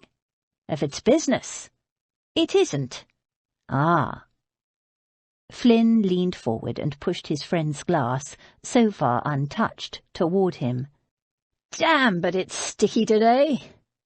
The third in the partnership of Flynn and Company Oriental Trading, Blake Ashton, flopped loosely into a comfortable cane chair, turned it for better access to the sea breeze, and signalled a servant to bring him a drink. "Roll on, wet season." His drink arrived. He drained the glass, ordered another, and glanced at the pile of letters in front of Max. "Anything interesting?" Max growled something unintelligible, picked up the water-stained letter again, held it to the light again, and scowled at it for a long moment. Again. Blake Ashton glanced at Flynn and raised an eyebrow.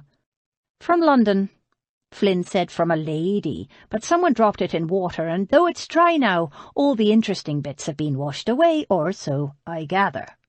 He jerked his head at Max. "He hasn't shared."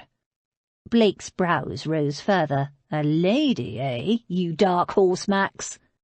Max tossed the letter on the table with an exclamation of disgust. "Don't be ridiculous, it's not that sort of letter." "How can you tell?" Flynn murmured provocatively, "since you can't read most of it." He turned to Blake. "Definitely a lady's hand, and in a beautiful shade of lilac." Blake chuckled. Max slanted Flynn a black look. "She's not that sort of lady." Flynn's green eyes glinted. He swirled his rum punch. "How do you know? You haven't been at home in years. She might be a widow now and longing for the handsome youth who first captured her heart, or a young lady who's been nursing a tundra for you since she was a tender wee thing in pigtails." "There's nobody like that," Max said brusquely. Blake gave him a sharp look. "But I thought—" Max cut him off. He'd let something slip once, and Blake had probed about it ever since. But in 9 years, Max had told nobody the full tale of his devil's bargain, and he didn't intend to start now. "It's from an old lady, some friend of my aunt's." "Oh." Flynn immediately lost interest. He leaned forward and pushed the pile of business correspondence towards Max. "So are we ready to start?" Max nodded, though his mind was far from easy about that letter, particularly the line, "I fear they are taking shameless advantage of your—" Your who? His aunt? He couldn't tell. It was all blurred. But he could read enough of it to recognize that it was from Lady Beddington, a long-time crony of his aunt's, and who else would Lady Beddington be writing to him about if not his aunt? So who was taking shameless advantage of his aunt, and how? He struggled through the water-stained missive. Other phrases stood out among the blurs: deeply concerned, withdrawn from all society. Whatever the problem, it had worried Lady Beddington sufficiently to write to Max on the other side of the world. "Max!" The others were waiting. Max turned his mind to the business at hand. "First up is the report from our China office." Twice a year the three of them met in a pre-arranged location that only they three knew. Shifting the meeting place was a good way to keep an eye on their various bases of operation scattered throughout East Asia. As always, Max chaired the meetings. Flynn sprawled in his chair, his green eyes half closed, staring out to sea as if his thoughts were miles away, but Max wasn't deceived. Patrick Flynn had a brain like a razor. It had taken him from the gutters of Dublin to being the owner of his first ship by the time he was 23, but Flynn was no hand with paperwork. Blake made notes. They were all good with figures, you had to be to succeed in trade, but Blake was something special. Max watched his friend calculate percentages and odds and profit and loss without so much as pausing in the discussion. Amazing. He'd been at school with Blake, and yet never suspected he had this skill. Of course, Blake had been wilder then, a gambler even at school, and wildly successful at it too, for a time. Everyone thought it was luck. Nobody then had any idea that Blake Ashton had a gift for numbers. Not until his luck had run out and in the aftermath Blake had come out east, where Max had found him, sobered him up and put him to work. And Max? What did he contribute to the partnership? Nothing very special. Mainly connections to people back home with money to invest, and a habit of seeing the bigger picture, taking a long-term strategic view of things. You couldn't help but develop that kind of attitude when your uncle and father had frittered away a fortune that generations of forebears had built. And, of course, Max had brought the three of them together, the four, if you counted their silent partner back in London. It was a winning combination. In a little over 4 hours they completed their immediate business, and Flynn yawned, stretched, and said, "So, Ash, lad, what's the current state of the company?" Blake made a few notes, checked, then read out a figure that made them all blink. He grinned. "I triple-checked it. It's correct. We've had a good year." "A bloody good year," Flynn murmured thoughtfully. They packed away the documents, and Max gave the signal for lunch to be brought out. Servants scurried around setting out platters of fresh, juicy prawns and crab, plain boiled with tangy dip for Blake and Finn, grilled in their shells and fiery with chili for Max. As well, there were skewers of spiced nutty chicken, dumplings of various kinds, slivers of melt-in-your-mouth duck, a tangy salad of green mango and herbs, golden noodles in a luscious sauce, and mounds of fragrant rice. And champagne, because Max had expected a good result, though not such a spectacular one, and possibly a life-changing one. They ate on the terrace overlooking the bay. Ignoring the view of the brilliant blue sea and the ships dancing at anchor, they ate more or less in silence, dividing their attention between the food and the extraordinary result of the meeting. The company was more solidly grounded than ever, and there was profit to spare. Huge profit. Last year he'd paid off the last of the debts. All that was left to pay was the interest. And the pound of flesh. He'd been given 10 years. He'd done it in 9. Time for major decisions. But though he was elated at the company report and was enjoying the food and champagne, Max's mind kept drifting back to that letter and what it had said about his aunt, or what he thought it might have said. Deeply concerned. She was his only close relative. He didn't count the mother he hadn't seen since he was 10. She was dead now anyway. His aunt had more or less brought him up, and she was getting on now. What was she, 70 older? She never would tell him her age. He could almost hear her say it. If men have the impertinence to ask, serves them right if they get lies in return. Max had been gone a long time, years, and if his only relative was his aunt, all his aunt had was Max. And Lady Beddington was worried enough about her to write to him. His aunt had had a fall good Lord, was it almost a year ago already? She'd broken her wrist, and since then her letters had been dictated to a servant. That hadn't worried him at the time. Accidents happened. Recently, though, her last few letters had been odd, a bit repetitious, more formal than usual, nothing he could put his finger on, but now... "Ah, that was a grand meal," Flynn said, pushing away his plate. He burped and gave a sigh of contentment. "Too many of those little dumpling thingamies." Suddenly Max realized what had disturbed him about his aunt's last few letters. They were too bland, too polite. His aunt was never polite. Not the burp after a meal kind of impoliteness. Her conversation was pithy and irreverent, full of entertaining gossip and scathing commentary. Her last letter was so bland as to be dull, and she'd even finished with advice for him to take care of himself and to wrap up warmly. Wrap up warmly? She'd never fussed like that, even when he was a scrubby schoolboy. The aunt he knew would die before writing that kind of drivel. Deeply concerned. "So," Flynn said, "where do we go from here?" He meant we the company, but "I'm going to London," Max said abruptly. It was a full year before he'd promised to return, a year less of the freedom he'd cherished in the last 9 years, but it couldn't be helped. Flynn's eyes gleamed with interest, but he said nothing. "London?" Blake exclaimed. "Whatever for?" "I'm worried about my aunt."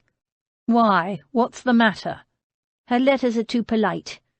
Max scanned the ships in the bay. 5 of the 8 currently at anchor belonged to them. "Any of them bound for London?" Blake nodded. "Devon lasses, and Dublin lass too, but she's slower." "A grand little lady all the same," Flynn said. Dublin lass was his first ship, and he was very fond of her. "Devon lass it is, then," Max said. "Sailing on tonight's tide?" Blake nodded, his expression bemused. "Yes, but you're sailing tonight because your aunt's letter is too polite?" He glanced at the empty bottle of champagne. "Are you sure that wine isn't tainted?" Blake hadn't touched alcohol in years. Max gave him a dry look. "You've met my aunt, Blake. Would you describe her as polite?" "Hardly." He glanced at Flynn. "Full of piss and vinegar, Lady Beatrice. Burn your ears with some of the things she comes out with. Marvellous old bird." Max said, "So her last letter was full of polite nothings and ended with the advice to wrap up warm. Wrap up warm." Blake frowned. "Don't she realise it's the tropics?" "She didn't dictate that letter. Something's wrong, so I'm going to London to find out what it is and fix it." "I'm of a mind to come with you," Flynn said. "You?" Max stared at him in amazement. "Good God, why?" "I've been thinking for some time that once the company was doing all right, I'd like to settle down before I was 30. He spread his hands. "The company is doing grand, and I'll be 30 next July." Blake's mouth dropped open. "You mean marriage?" Flynn gave him a tranquil smile. "I do." Max asked casually, "To an English girl?" Flynn gave him a sidelong glance. "And why not?" Max shrugged. "I just thought, you being Irish—" "There's nothing in Ireland for me any longer," Flynn said softly. His whole family had been wiped out by cholera when he was 11, the others knew. "An English lady will do fine for me, a proper fine lady." "You might find it difficult," Max said bluntly. "A lot of English aren't fond of the Irish." "Well, I'll not be marrying any of them, then," Flynn said, unperturbed. "I've got where I am by always going for the finest available, and I don't see why I should change my ways in finding a bride.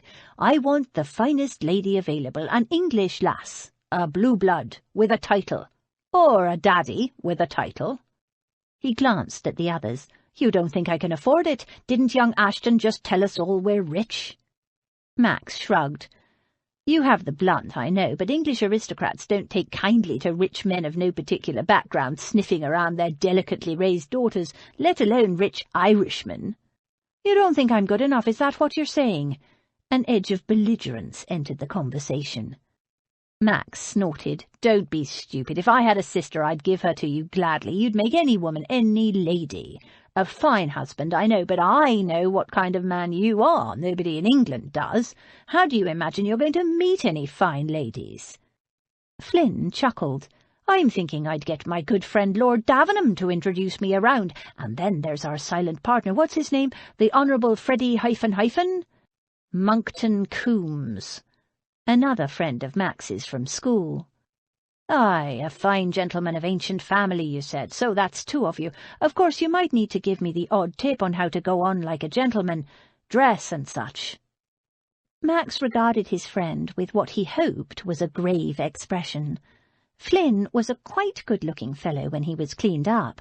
Currently, however, he looked more like a pirate than a gentleman, even down to the gold ring in his ear. His thick black hair hung down over his eyes, and black bristles covered his chin, making his admittedly good teeth gleam when he smiled, a crooked slash of white. Flynn's dress would never be described as restrained elegance. He favoured the flamboyant over anything, Max reflected. Today, Flynn wore tight black breeches, a red muslin shirt with flowing sleeves, and an emerald-green waistcoat embroidered with striking red and black designs. Somewhere in his sea trunk, Flynn even kept a purple coat, which he produced for special occasions. "Freddie will be delighted to introduce you to his tailor, I'm sure," Max agreed smoothly. Blake choked and tried to turn it into a cough. Blake had gone to school with Freddie too. "Excellent." Flynn turned to Blake. "And what about you, Ash? Want to make a threesome of it? Come to England with us. Find out why Max's aunt has turned all polite on him. Apparently 'tis a terrible affliction, politeness in aunts. And help find me a fine lady bride." "Thank you, but I won't ever return to England," Ash said, turning abruptly away. "There's nothing for me there." Max frowned. "But your mother and Blake cut him off with a freezing look. "There's nothing for me in England." Flynn said, as if changing the subject, "Right then, all we need to do now is decide where we're meeting next and when. So, since you and I will be in England, Max, not to mention our fourth partner, the Honourable ... let's make it London in October." "Damn it, I just said—" Max cut Blake off. "The motion on the table is that we meet in London next October. All in favour?" "Aye," Flynn said. "Aye," Max said. He glanced at Blake, who hadn't voted. "Carried by a majority of 2. London in October it is." "Daisy, do you have a veil I could borrow?" Abby asked later the next afternoon. She'd worked all morning at a nearby tavern, scrubbing in the scullery, and was due back again in the evening, but in the meantime she had an hour or 2 to herself. Daisy picked through her collection and pulled out a length of charcoal grey gauze from her bundle of bits. "Will this do?" "Perfect. It's even better than black, for it matches my dress." Abby had changed out of the clothes she wore at the tavern and donned a simple grey woolen dress with a 3/4-length darker grey coat. It was very plain and governessy, but it was the best she had. She swathed the grey gauze lightly around her hat, allowing it to drape down at the front, and once she was satisfied, pinned it in place. She put the hat on and turned to Daisy. "Does it look all right?" Daisy nodded. "Where are you going?" "I'm going to pay a call on that old lady I met the other night." Daisy gave her a narrow look. "Going in through the front door, I hope?" Abby laughed. "Yes, all perfectly respectable, I promise." She picked up a note she'd written earlier and tucked it into her reticule. On her way back from the tavern, she'd detoured to stroll past Lady Beatrice's house. She'd bent down beside the railings separating the property from the footpath, near the steps leading down to the servants' region, and fiddled with her shoe as if something were wrong with it. She couldn't quite see into the house, but it was a pleasant day, and a window had been opened to let in fresh air. She heard people talking, a burst of laughter, and there was something cooking, something delicious, roast beef, if she wasn't mistaken. She blissfully inhaled the aroma. How long since she'd eaten roast beef? Any kind of beef. Her stomach rumbled. Too long. Footsteps sounded behind her, and Abby walked on. The old lady wasn't alone in that house. There were servants, at least 3 from the voices she'd heard, and if they were cooking roast beef in the middle of a weekday, they weren't short of money. Now, dressed in her respectable best, and veiled like a widow in mourning, Abby made a second reconnaissance. She marched up the front steps of Lady Beatrice's house and rang the doorbell. She could hear it jangling in the hall. A moment later, the door opened. A butler scrutinized her with languid indifference. His formal black coat strained across a well-rounded stomach. Flesh bulged over his tight, slightly grubby white collar. His hair was oily and combed over a thinning scalp. His face was flushed, his eyes were red-rimmed, and his large pawed nose glowed. A drinker, Abby thought, and going steadily to seed. She lifted her chin and waited. "Yes, madam, how can I help you?" He addressed a point above her head and slightly to the right, giving Abby the impression that she was perhaps 3 levels above a cockroach in importance. "I am here to see Lady Beatrice," she announced crisply. Her accent was better than her clothes. His beady, bloodshot eyes tried to pierce the veil. He bowed half-heartedly. "Lady Beatrice is not available." "Please check with Lady Beatrice before you make such a statement. She will want to see me." "Lady Beatrice is not at home." He made to shut the door. Abby put her foot in the doorway.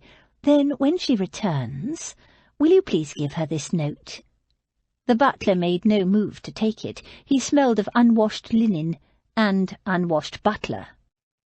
Abby changed her approach, adding in a confiding manner, "I am an old friend in London for only a day or 2, and I would so like to catch up with her. She hasn't written in ages, and I'm sorry to say, after my late husband fell ill, I didn't do as much as I should have in keeping in touch with all my friends.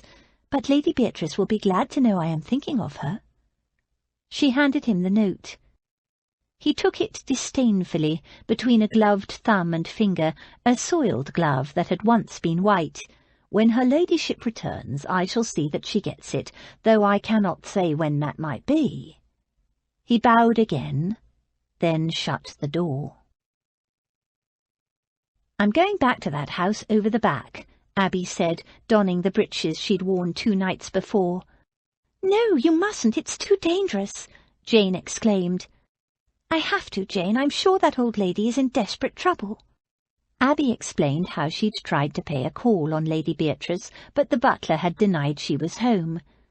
"And she might not want callers while she's ill, that's true, but I cannot feel easy about it. There are 3 or 4 servants there, possibly more, eating their heads off at her expense and leaving her in the most dreadful state." "But what can you do about it?" "I left a note with the butler to give her." "Why?" "Just to see if she gets it. She told me all her friends had forgotten her and that nobody calls, but after the way that horrid butler behaved, I don't believe nobody calls. I think he sends everyone away. So I'm going over there now to check whether she received my note." Abby picked up a jar, and, since there is some of Damaris's delicious soup left over, I thought I'd take some. Even cold, it has to be better than that horrid gruel. "I'll heat it," Damaris said quietly. Thanks to her ingenuity, the girls had a small fire, quite illegal in the run-down tenement house. It was just an old ceramic plant pot, cracked and discarded, that she'd brought home one day. As the others watched, she'd built a tiny fire in it, using a few chips of wood and some paper. It was a tiny portable fireplace, and the way Damaris cooked, rapidly in one pot with everything shredded, it was enough to keep them fed, if not warm. Jane clutched Abby's arm with worried fingers. "What if you get caught this time?" "There's no danger, truly. I did it the other night without any problem, and the second time will be easier." Abby squeezed her sister's hand. "Don't be angry, Jane, dear. If you'd only seen what a desperate plight Lady Beatrice is in." "But what can you do about it?" Daisy said. "You can't go carrying soup over the rooftops every night." "I know," Abby agreed, "but once I'm certain of the situation, I can report—" "No!" Daisy, Damaris, and Jane exclaimed in unison. "Not Bow Street." "No, not Bow Street. I already promised you I wouldn't go there." She took the jar of newly warmed soup that Damaris handed her. "But I have to do something, so I'll take her this soup tonight and see whether she received my note or not." "And if she didn't, what can you do about it?" Abby shrugged.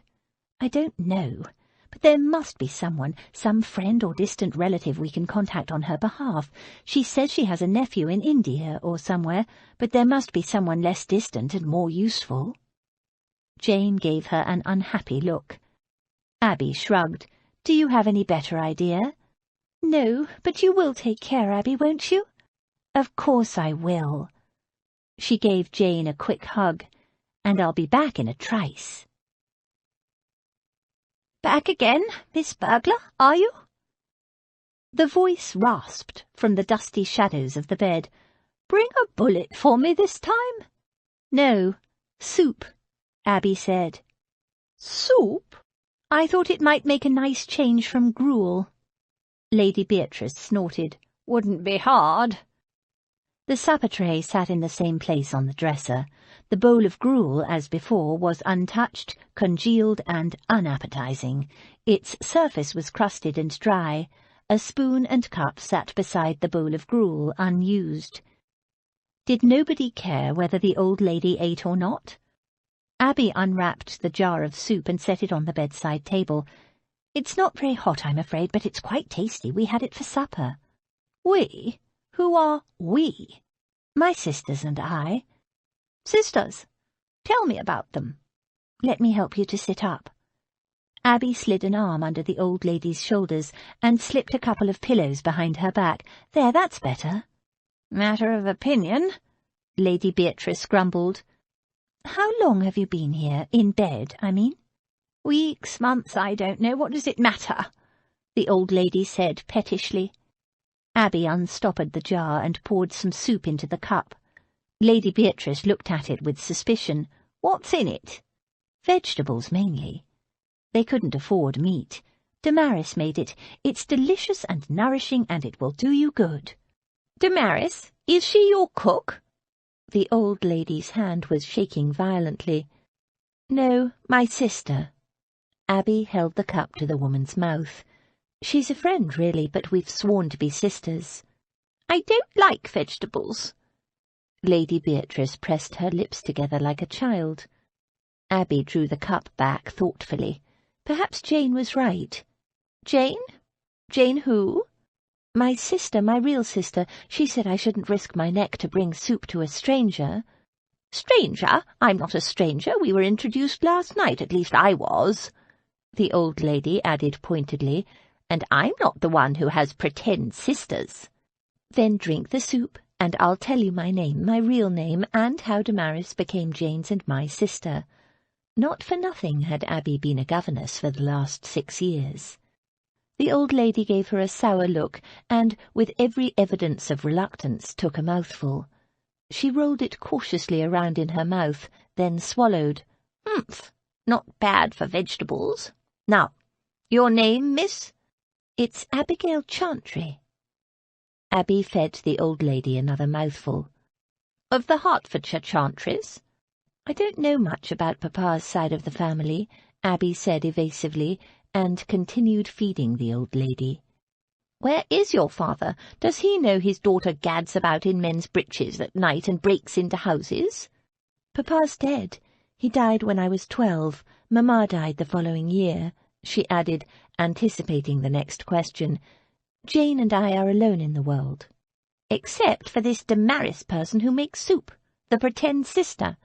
"Yes, except for Damaris and Daisy, who are both our sisters now. They are orphans too." As she fed the old lady the soup, Abby answered her questions, telling her a little bit about each of them, though not how they all met.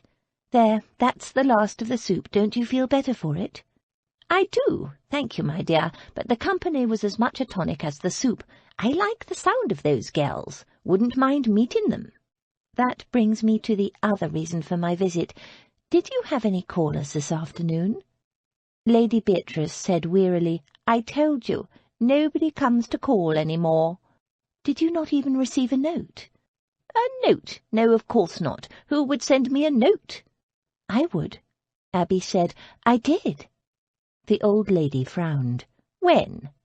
"This afternoon. I gave it to your butler." The old lady stared. "To Caudle? My butler Caudle?" "Large, self-important fellow with a glowing red nose." Lady Beatrice gave a choke of rusty laughter. "That's Caudle." The laughter died from her eyes. "But he didn't give me anything, didn't even mention anyone had called.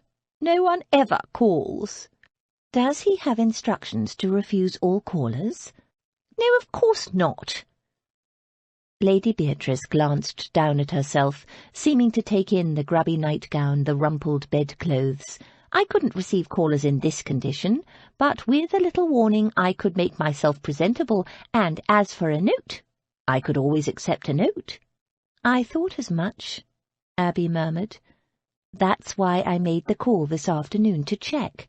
Your butler is the reason you haven't had any visitors. He turns them all away, says you are not at home, and he doesn't deliver your mail to you." "But why would he do such a thing?" Abby didn't know why, nor did she care.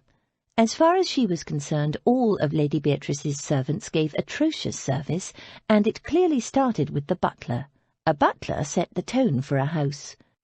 "Who supervises your servants while you are ill?" Lady Beatrice shook her head. "Who pays them?" "Man of affairs. Forgotten his name." She gave a vague wave of her hand. "Little fat fellow with pince-nez. It used to be his father, but his father died." "Think," Abby urged her. "I cannot keep coming to visit you at night, and you cannot go on much longer as you are." "Why can't you come back?" "Because it's dangerous, and because the place we are living in, the house over the back from you, is going to be demolished in a few weeks, and we have to move, so think. There must be someone I can contact to let them know that your servants are neglectful and you need better care." There was a long silence. "Why do you care?" "I just do, that's all, so think. An address is all I need. Can you remember where he lives, this man of affairs?"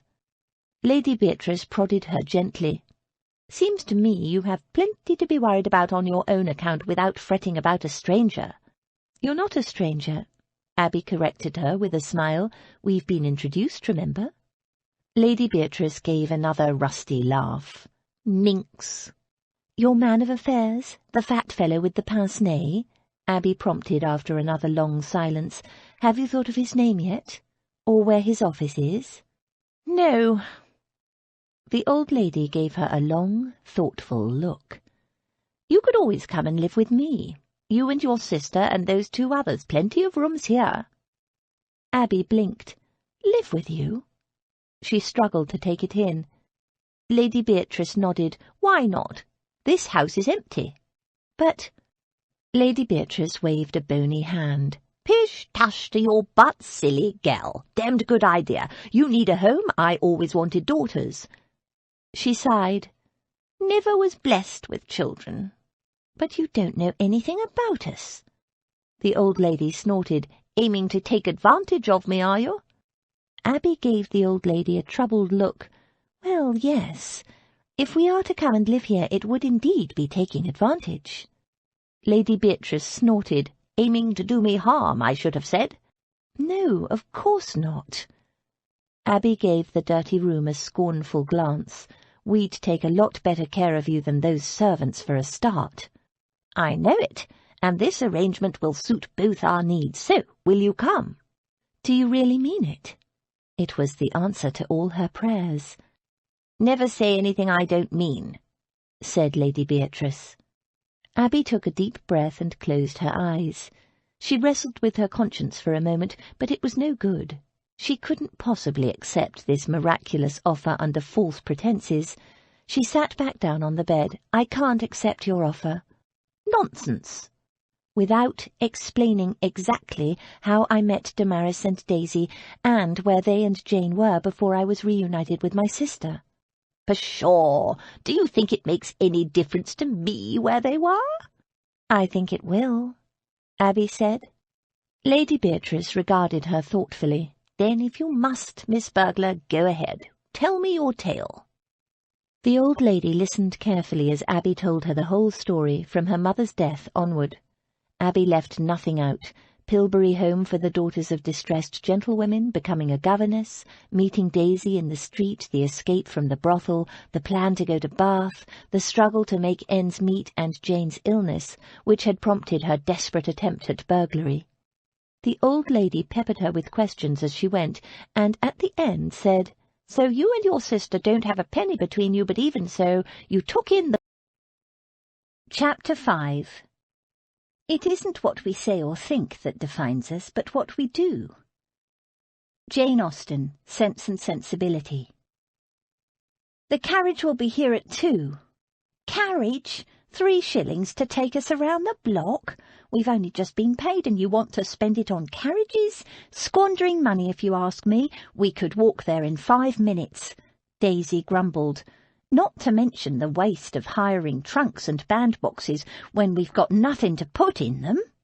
We need to arrive in style, and being well-connected young ladies, we must have luggage, Abby explained, and we're not coming from 5 minutes away. We will have travelled all the way from Cheltenham. Cheltenham? Daisy sniffed.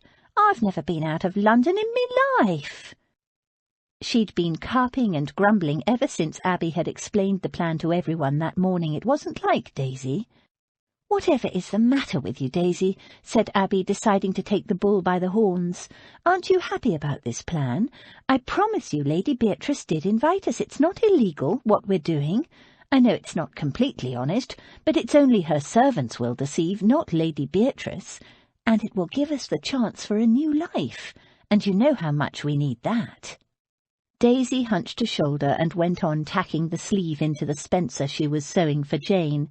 "It's all right for some, I suppose." "What's that supposed to mean?" Daisy glared up at her. "I said I wasn't never going back into service, that's what." Abby didn't see what she was getting at. "I know. So you said before you'd have to have a servant in attendance when you arrive at Lady Beatrice's, being proper young ladies and all, because proper young ladies don't travel without servants." "Yes, and?"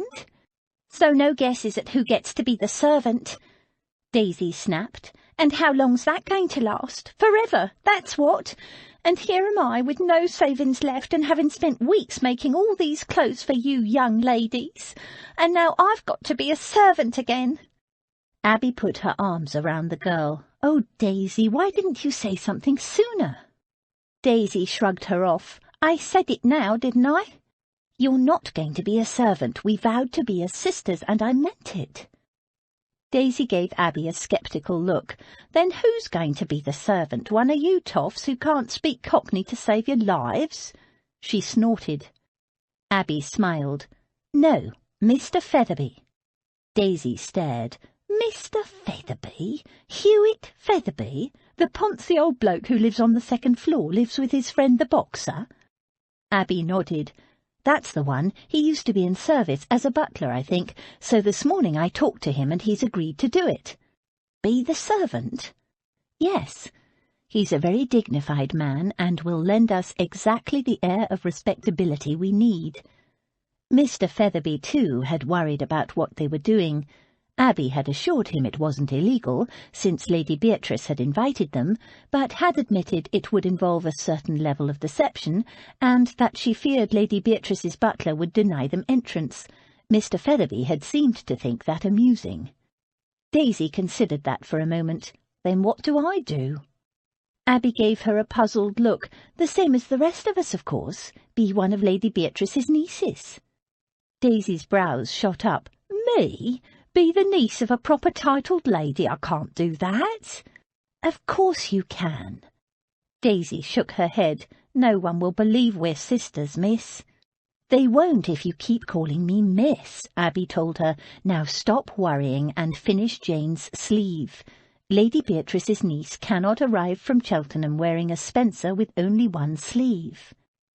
Daisy shrugged and returned to her sewing, but Abby could hear her humming a popular tune as she sewed, "We're Bound for Botany Bay," a song about convicts being transported.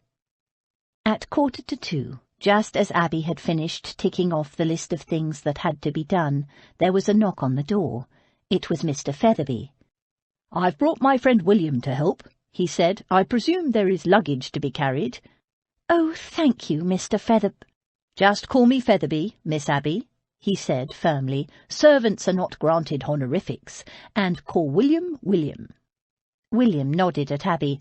"I'm coming too," he said, effortlessly hefting the trunk onto his broad shoulders, "for luggage and in case of trouble."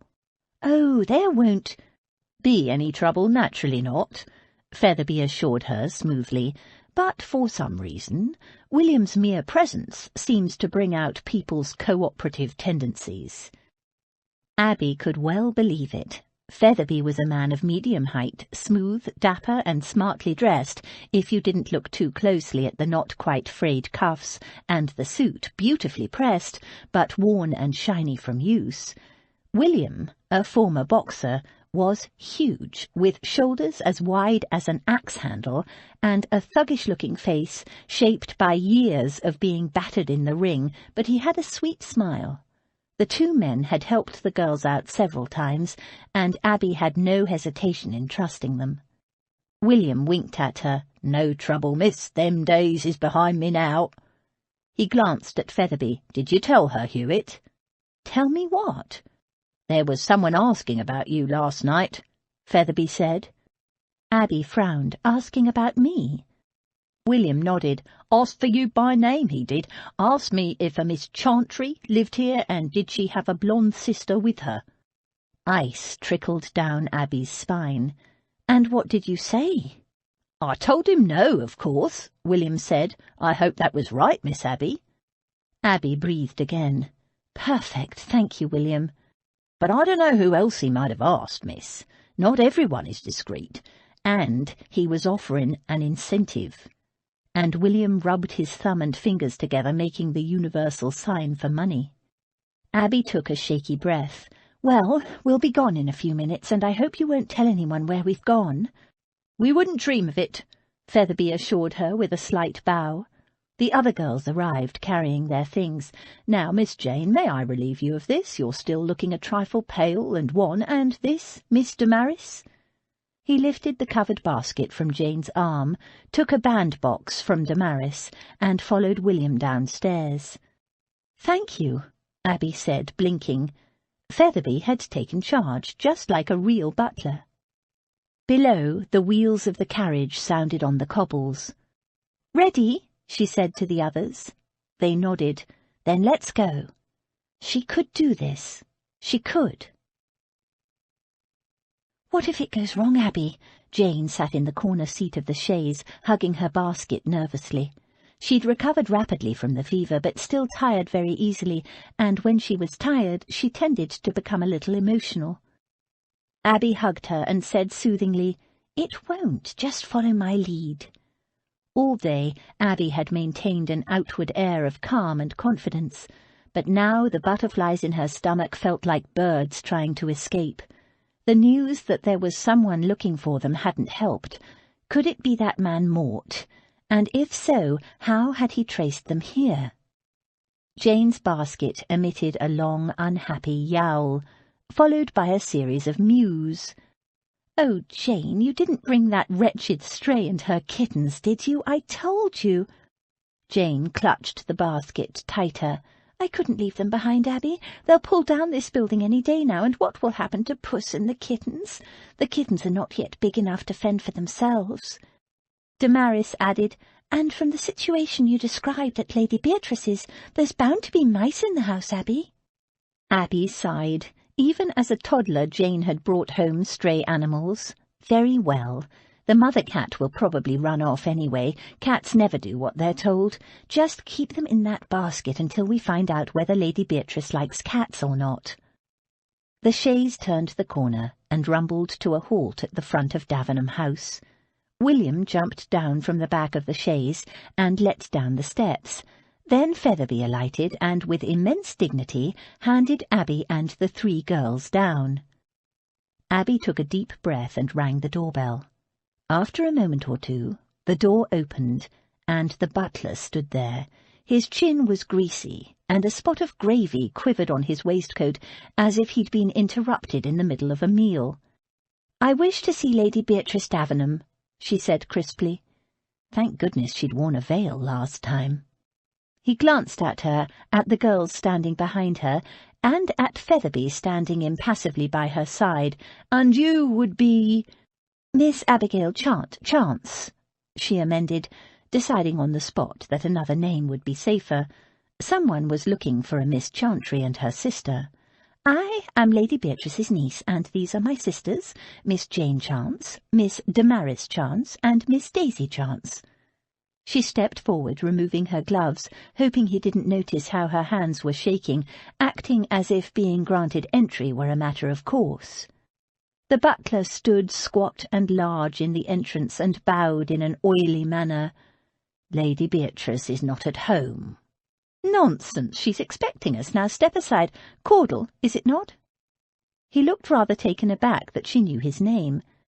"We've come all the way from Cheltenham, and my sisters and I are in need of rest and refreshment." Caudle swelled up like a toad. "Lady Beatrice made no mention of this to me." "I cannot help that. The arrangements were made some time ago. No doubt it slipped her mind. She has not been well, I believe." Abby gave him a penetrating look. It was an expression she'd perfected in the schoolroom. "I intend to see to her care myself now, if you would be so good as to—" "Stand aside, please," Featherby declared, pulling Abby to one side just as William, bearing the trunk on his shoulders, came barrelling up the front steps. He headed straight for the butler like a runaway coach at full speed. Caudle yelped and leaped aside just in time. Before the butler could recover his wits, Featherby had whisked them all into the entry hall of the house. Shoving a valise, a bandbox, and a yowling basket into Caudle's nerveless grasp, Featherby whipped off Damaris's cloak, draped it over the flustered butler's arm, and bowed to Abby in a smooth movement. "Miss Abby." Abby wanted to hug him. Instead, she seized the moment. "Thank you, Featherby." She hurried toward the stairs, saying over her shoulder, "Caudle, please arrange for the stowing of our luggage and see to some refreshments. My sisters and I are parched. I'll just pop upstairs and let Aunt Beatrice know we have arrived." "Stop!" A large woman in a stained white dress stepped in front of her, arms akimbo. "You can't go up there." Her hair straggled down from beneath a grubby cap in lank, ratty curls. Sighing inwardly, Abby tried to stare the large woman down. "And who might you be?" "Mrs. Caudle," the woman replied in a belligerent tone. "Cook and housekeeper of Davenham House, and you can't go up there." "Why not?" "Lady Beatrice can't be disturbed. She's ill." "Then, as a dutiful niece, I must go to her at once." Abby tried to dart around the woman. The cook moved sideways in a swift blocking movement. "She don't want to be seen when she's not at her best." "Nonsense, I'm her niece, not a guest. I warn you I don't mean to be denied, so stand aside and let me pass." "I'm under orders not to let—" "Ow!" The cook, hopping on one leg, bent to rub her ankle. She glared at Daisy, who had kicked her hard on the ankle. "Waste of time arguing with her kind," Daisy told Abby. She jerked her head upward. "Go on, then." Abby raced up the stairs. She hurried to Lady Beatrice's bedchamber, knocked, and entered. The old lady was lying in the bed, almost exactly as Abby had left her the previous night. She struggled to sit up, and Abby helped her.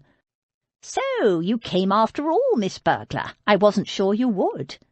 "Yes, I've come, and I hope when you invited me you meant it," Abby said, moving to the window to draw back the curtains and let in some light, "because I've brought my sister and my friends, and have claimed we're all your nieces, even Daisy, who's now terrified of you, and Jane has brought a cat and her 3 newborn kittens, and I've had an argument with your butler and your cook because they didn't want to let us in or let me come up here.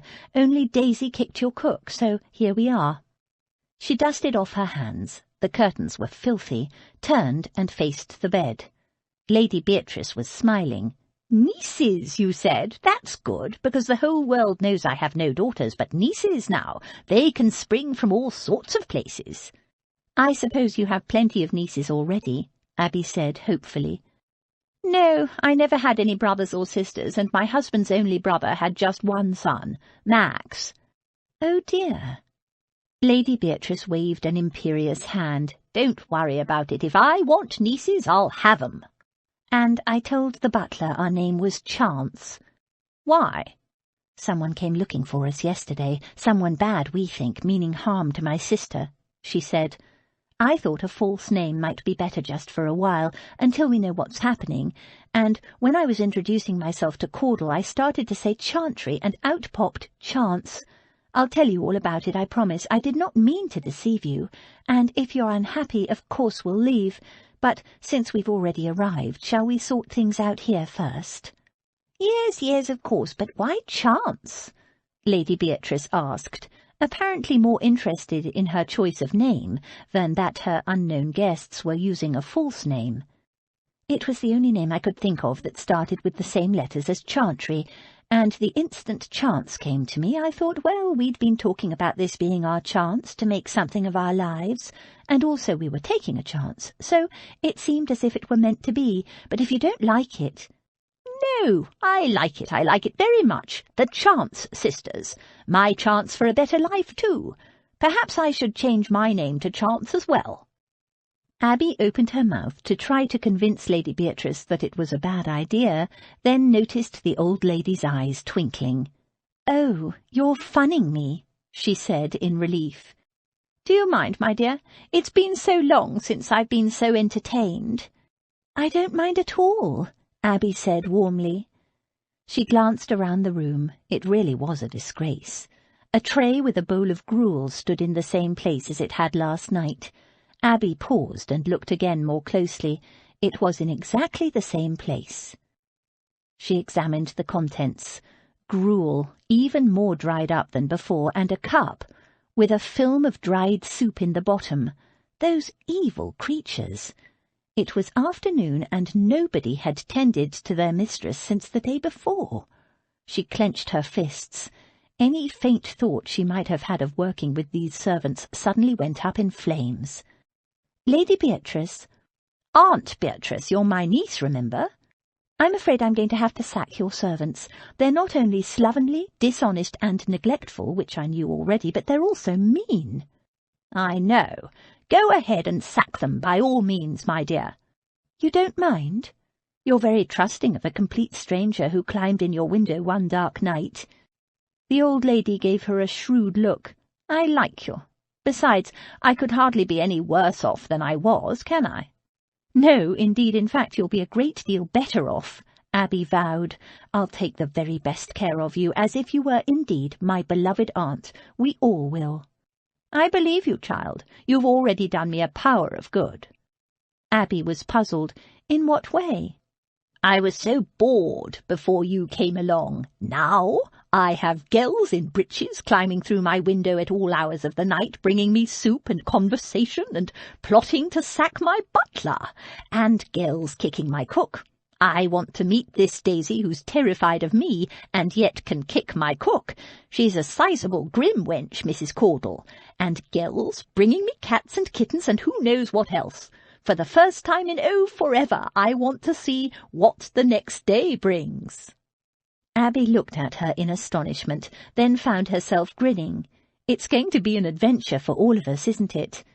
"It is, dear girl, it is," Lady Beatrice said, "and I can't wait. Now, fetch me a cap and a shawl so I can look halfway respectable, and my lorgnette, which is in that drawer there, and fix these pillows so I can sit up straight. I want to meet these new Chance nieces of mine." Aunt Beatrice wants to see you," Abby said when she returned to the entrance hall. "All of us?" Daisy asked nervously. "Only I could mind the cats." "All of us, you included, Daisy. The cats can stay down here for the moment." She smiled at Jane. "Yes, I told her. Apparently she likes cats." She looked over to where the butler and his wife had been joined by a footman and a slatternly-looking maid. They stood in a sullen, hostile huddle, glaring at her balefully. Abby thought of that untouched tray upstairs. "Are there any more servants in this house?" "No." "Then I will speak to all of you in half an hour after my sisters and I have, been reunited with our aunt. I have to say I'm disgusted with the state she's in, and her quarters are filthy." "As is this whole house, from what I can see," Damaris interjected. "There are dead leaves on the floor in the hallway, Abby, and cobwebs in every corner." She pointed.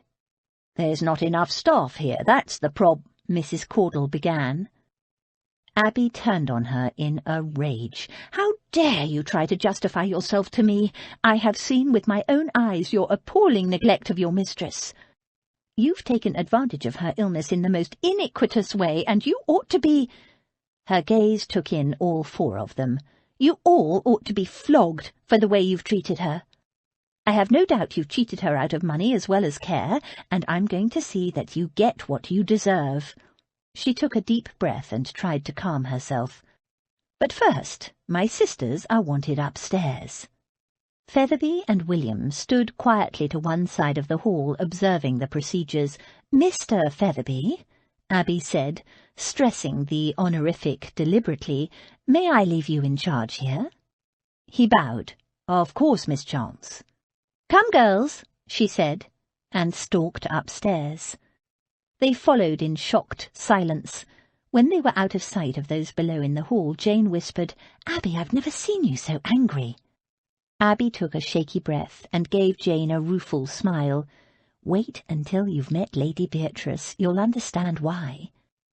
She knocked again and entered. "So, these are my nieces."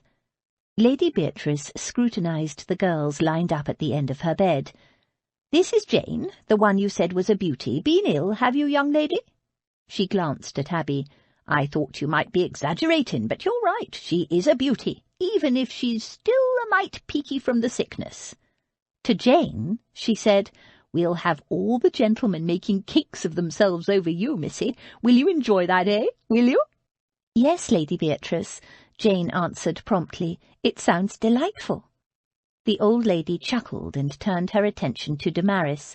"And you're the maker of that soup, eh? You're not exactly plain yourself, my girl. The two of you together, one so fair and the other with such lovely dusky locks. Oh, the gentlemen'll be making cakes of themselves, to be sure. They'll be hard-pressed to choose between you." "I'm not looking for a husband, ma'am," Damaris said quietly. Lady Beatrice regarded her thoughtfully. "Don't want to get married?" Damaris blushed and shook her head. "Perhaps what you need is a good lover. Then you might change your mind." Damaris blushed deeper, and Lady Beatrice chuckled. "Oh, this is going to be entertaining now, gal." She levelled her lorgnette at Daisy. "You must be Daisy, who kicked my cook. Is that true, young woman? You kicked my cook?" Daisy's chin came up at that. "Yes, I did," she said defiantly, "and I'd do it again if I had to. That woman's a nasty, greasy old cow." And then she suddenly recalled she was talking to a titled lady. Your ladyship," she added in a mumble, and curtsied. Lady Beatrice watched the curtsy with a critical eye. "I'll teach you how to do that properly later. There's a trick to it if you have a bad leg. So, Miss Daisy, do I understand from Abby here that you made these clothes you're all wearing?" "Yes'm," Daisy muttered. "Jane, come over here and turn around so I can get a good look," she ordered. Jane did a slow pirouette. Lady Beatrice scrutinized her outfit through the lorgnette. "Now, Damaris." Damaris did the same. "And Daisy." Daisy, a sullen look on her face, turned in a reluctant circle. Lady Beatrice was silent for a moment. Then she said, "The sleeve of that Spencer is coming unpicked." She pointed to Jane. Daisy made an irritated exclamation and hurried over. "I told you it was only tacked in place and to be careful of how you moved," she said, tugging Jane's sleeve straight. "Sorry, Daisy dear, I forgot," Jane said. Daisy looked at Lady Beatrice. "My fault, I didn't have time to finish it." "Well, if you made all these clothes, my dear, all I can say is you have talent. You have an eye for style and for what suits a woman." She gave Daisy a narrow look. "And you, missy, have my permission to kick my cook as often as you want, my butler too, if you feel like it." She winked. Daisy gasped, then grinned sheepishly. "Would you make something pretty for me?" Lady Beatrice hugged the shawl. Chapter 6. Varnish and gilding hide many stains. Jane Austen, Mansfield Park. "Oh, Abby, I see what you mean," Jane exclaimed as they walked downstairs again. "That poor old lady, it's wicked, the condition she's in." "You were right, she stinks," Damaris said. "How could anyone let her get into such a state, especially when they're being paid to look after her? No wonder you said they ought to be flogged." "They deserve it, and worse," muttered Daisy. "You know, even though she stinks like the worst beggar down the docks, you can tell she's still a real lady, and she even swears. I never thought a titled lady would be like that." "She's nice, isn't she? And funny." Jane hugged Abby. "Oh, you were right about coming here, Abby. I have the best feeling about it." "I hope there are eggs in that kitchen," Damaris said. "If not, I'm going to the market. Did you see her face when I suggested a boiled egg with soldiers? If that woman tries to stop me getting into the kitchen—" "Don't worry, I'm going to sack her," Abby said. "Lady Beatrice said I could. I'm going to sack them all." She'd never had to sack anyone before, and though she was more than justified, she was not looking forward to it. But when she got downstairs, there was no sign of the servants. "They're gone," Featherby said. "I intimated that you'd be calling in the law shortly, and—" He swept his hand toward the door. "Gone in an instant. I hope you don't mind, Miss Abby. I thought it best they be gone without fuss." "No, it's a relief. I confess I was dreading another battle." She tilted her head and looked at him. "Jane mentioned you'd been in service before. What, "I was a butler to a gentleman," Featherby said with dignity, "but I am ashamed to say I lost my position because of an addiction to spirituous liquors." "He don't drink no more," William interjected anxiously. "We both took the pledge more'n a year ago. Not a drop have either of us touched." Abby took a deep breath. Surely, if she had the power to fire servants, she could also hire them. "Mr. Featherby, would you consider—" "I'd be delighted," he said swiftly, "as long as William can come with me." Abby beamed up at him. William would be most welcome. A big, strong footman is exactly what this house needs. "And an army of maidservants," said Jane from behind. "Would you like me to arrange for the hire of some domestics, Miss Abby?" Abby hesitated. She would love to have help cleaning this filthy old mansion, but how can we afford it, Mr. Featherby? He snorted. "Those servants weren't short of money stuffing their faces on roast beef like that, and I'll wager they weren't spending their own brass. There's money here, Miss Abby, trust me, not a lot, perhaps, but enough to hire some girls to get this place cleaned up. My guess is the old lady has some fellow somewhere administering her accounts. Somebody paid their wages, and if he can pay them, he can pay us. And some domestics." "Well, if you think so, that would be wonderful. We'll make a start on things. We're going to give Lady Beatrice a bath first." "And clean up her bedchamber," Daisy added. "Yes," Jane agreed. "We can't wait to hire anyone. She mustn't spend another night like that. It's horrid." "But before we do anything," Abby said, "it's occurred to me that since she's ill, before we move her or anything, we ought to have her examined by a physician. Only how are we to pay?" "Oh, nobody expects the aristocracy to pay on the spot," Featherby said. "They send a bill. We won't need to find the money until the end of the month at the very least. I'll see to a doctor at once." But when they found Lady Beatrice's former physician, his very superior assistant, informed them that the doctor would not be able to come, not until tomorrow at the very soonest, or perhaps the day after that. He was, he informed them loftily, one of the most sought-after physicians in the land. Luckily Featherby knew of another physician, a Scotsman, who lived not very far away, a man with an excellent reputation who operated a clinic for the poor. Dr. Findlay came immediately, and when he first clapped eyes on Lady Beatrice, he was inclined to report Abby and her sisters to the authorities. However, once they'd assured him they were as outraged as he at the old lady's condition, that they'd arrived at her home only today, that those responsible had fled, and that from now on Abby and her sisters would ensure the best of care for Lady Beatrice, he calmed down. He pronounced Lady Beatrice extremely run down and enfeebled, due to prolonged and unnecessary bed rest and poor nutrition. Whatever illness had originally laid her low was no longer in evidence, but Dr. Findlay confided to Abby it looked as though her ladyship had gone into a decline afterward. She needed building up. He recommended a nourishing diet, sunshine, and as for her needing quiet and rest, what nonsense! She should, he said firmly, have as much activity and excitement as she could bear. "Not such a fool as most quacks," Lady Beatrice said when he was gone. She sipped some beef tea that Damaris had made. "Never heard of a doctor prescribing excitement before. Where'd you find him?" Featherby knew of him. Abby explained. Featherby is your new butler. I've got a new butler, have I? That was quick. Was that all right? Do you want to interview him? Abby said, wondering whether she'd overstepped the bounds.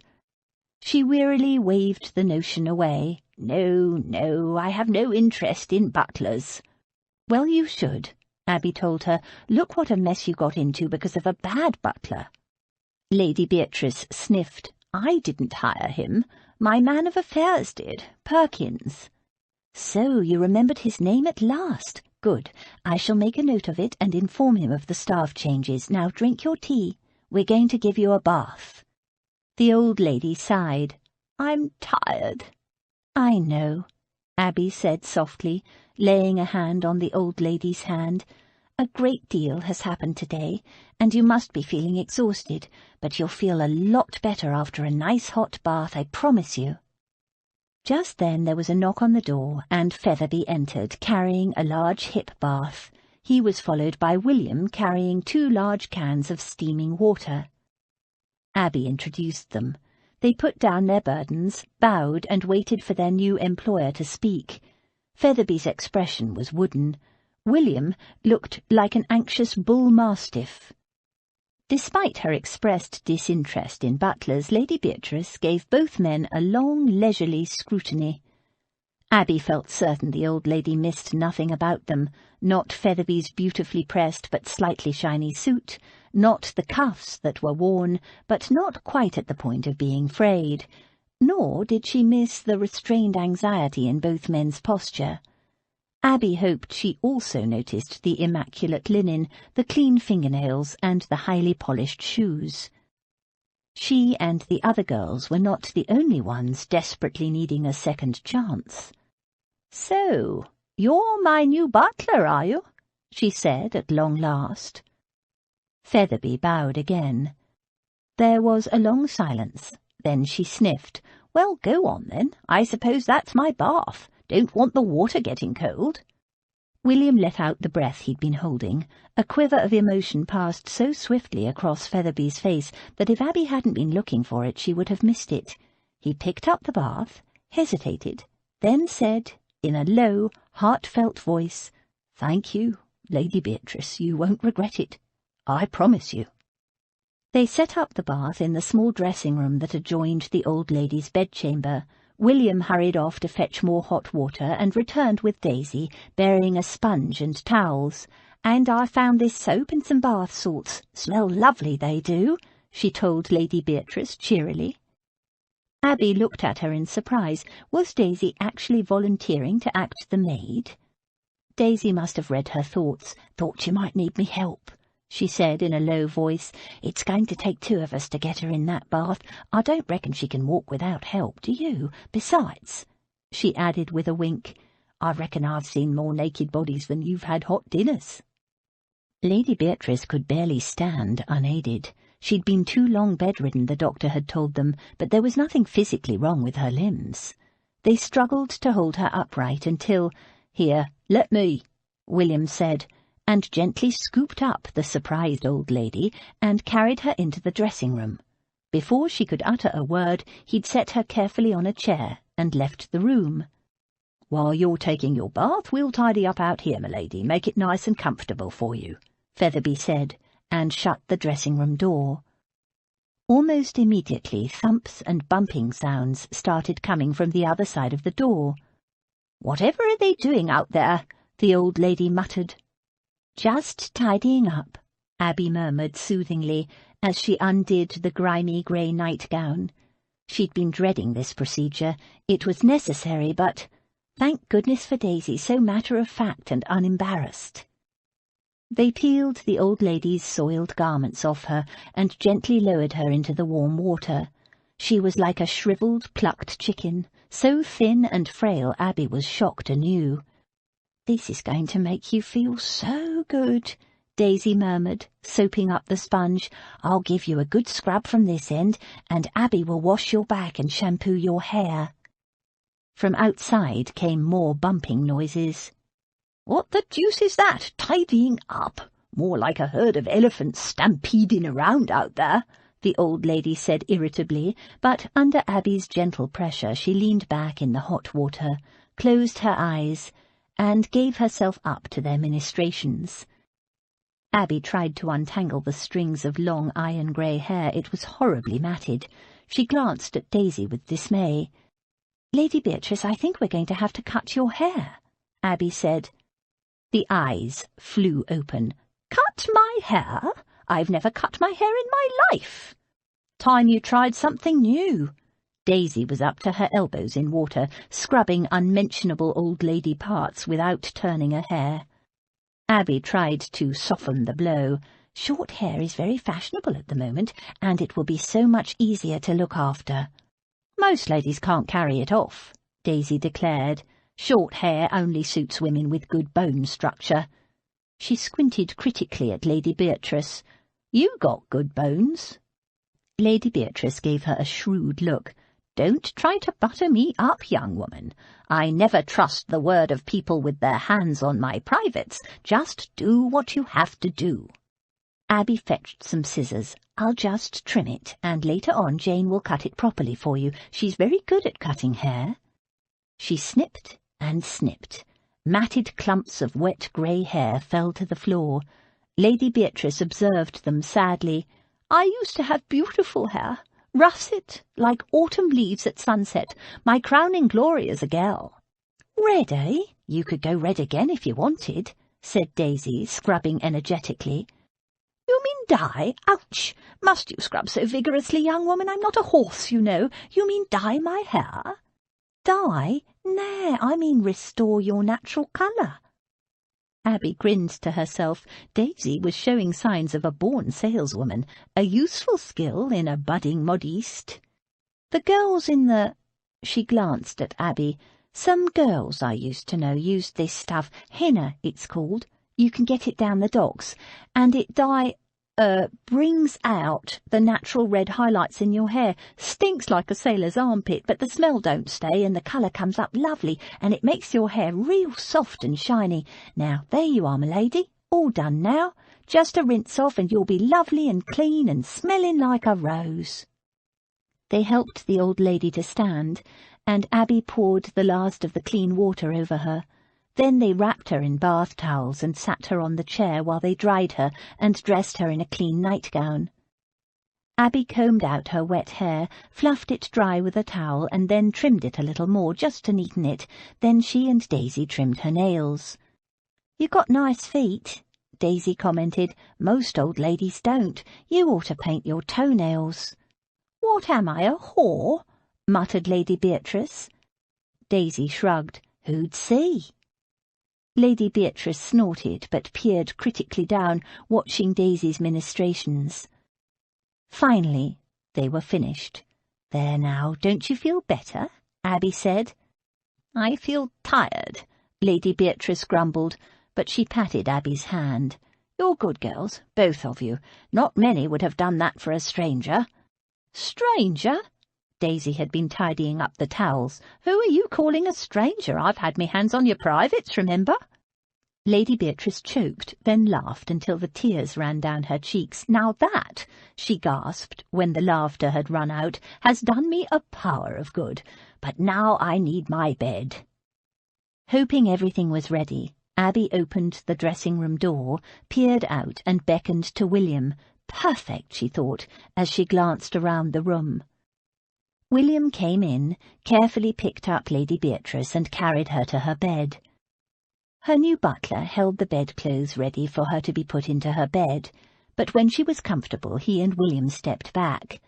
Featherby's face was properly expressionless, as a butler should be, but William was grinning. Jane and Damaris hovered with expectant smiles. Damaris stood by, holding a covered tray. The old lady gazed around her, open-mouthed. Her bedchamber, her gloomy, grubby prison for the last who knew how many months, had been transformed. The floor was swept and mopped, the furniture gleamed with beeswax, and the bed had been moved into a different part of the room, closer to the window. It was made up with fresh bedclothes, a bright scarlet coverlet, and— She poked the bed beneath her. "Is that a new mattress?" "Almost, m'lady," Featherby said. "We found it in an unused bedchamber. The old one will be burned." Lady Beatrice nodded, too overwhelmed to speak. On her bedside table sat a jug of water, a crystal glass, and a blue Chinese vase containing wallflowers and sprays of leaves picked from the overgrown garden. The room smelled of beeswax, fresh linen, and the scent of flowers. The dusty old curtains were gone and replaced with a temporary covering, a pink swathe of fabric pinned across the window. And everywhere, all around the room, on the mantel, on the dressing-table, on every available surface, there were candles banishing the coming night, banishing the dark thoughts and bathing the room in a soft golden glow. The old lady's face crumpled and her eyes filled. She couldn't speak. All she could do was hold out her hands to Abby, grip her fingers tightly, and nod to the others in silent appreciation. Abby squeezed her hands. "I'm glad you like it," she said softly. Lady Beatrice nodded helplessly. "And here's your supper." Damaris came forward, set the tray down, and removed the cloth. "Soft-boiled egg and toast, soldiers." 3 weeks later. Max Davenham sailed into London on the Devon Lass just after dawn. Flynn would be about a month behind him, travelling on the Dublin Lass. It was their policy never to have 2 partners travel on one ship in case of disaster. Max made a hearty breakfast at a dockside eating-house: eggs, good English bacon, toast, marmalade and coffee, not quite as strong as he preferred, but good enough. He enjoyed most foreign food, but there was something about coming home to a sizzling plateful of good English bacon. For breakfast, nothing else came close. It was still too early to call on his aunt, but he had no qualms about calling on Perkins, the man of affairs he'd appointed to oversee his aunt's affairs. Perkins's residence was above his office, and the man, dressed in a garishly coloured dressing-gown, was at his breakfast. His eyes almost popped when Max arrived. Max didn't know this Perkins. In the past he'd always dealt with Perkins Senior, who he learned had passed away some 5 years before. Max made his condolences, but before he could broach the subject of his aunt, Perkins poured out a torrent of accusation about some woman who'd apparently wormed her way into Lady Beatrice's house and taken control of everything. Taken advantage, just as the letter had intimated.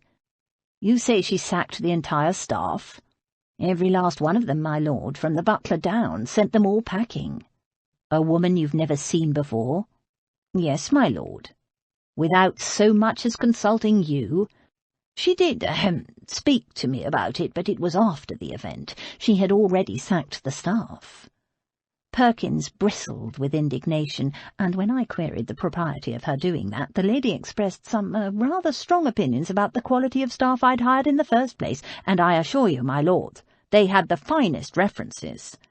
"Blistered your ears, did she? A harpy, I take it," Max said in an indifferent tone. This Perkins wasn't half the man his father had been. Old Perkins would never have let a woman get the better of him. "Indeed, my lord, you have the right of it. No woman has ever spoken to me in such a manner. She informed me in the boldest way that she had employed all new staff." Max's brows rose. "At her own expense?" Perkins gave an apologetic wince. "No.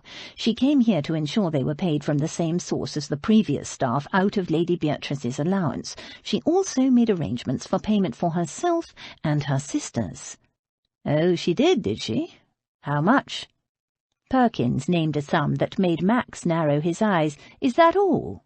It was quite a modest stipend. He would have expected 3, even 4 times the sum. "What's her game?" "I cannot say, my lord." Perkins gave a longing look at his plate of congealing eggs. Max saw the look.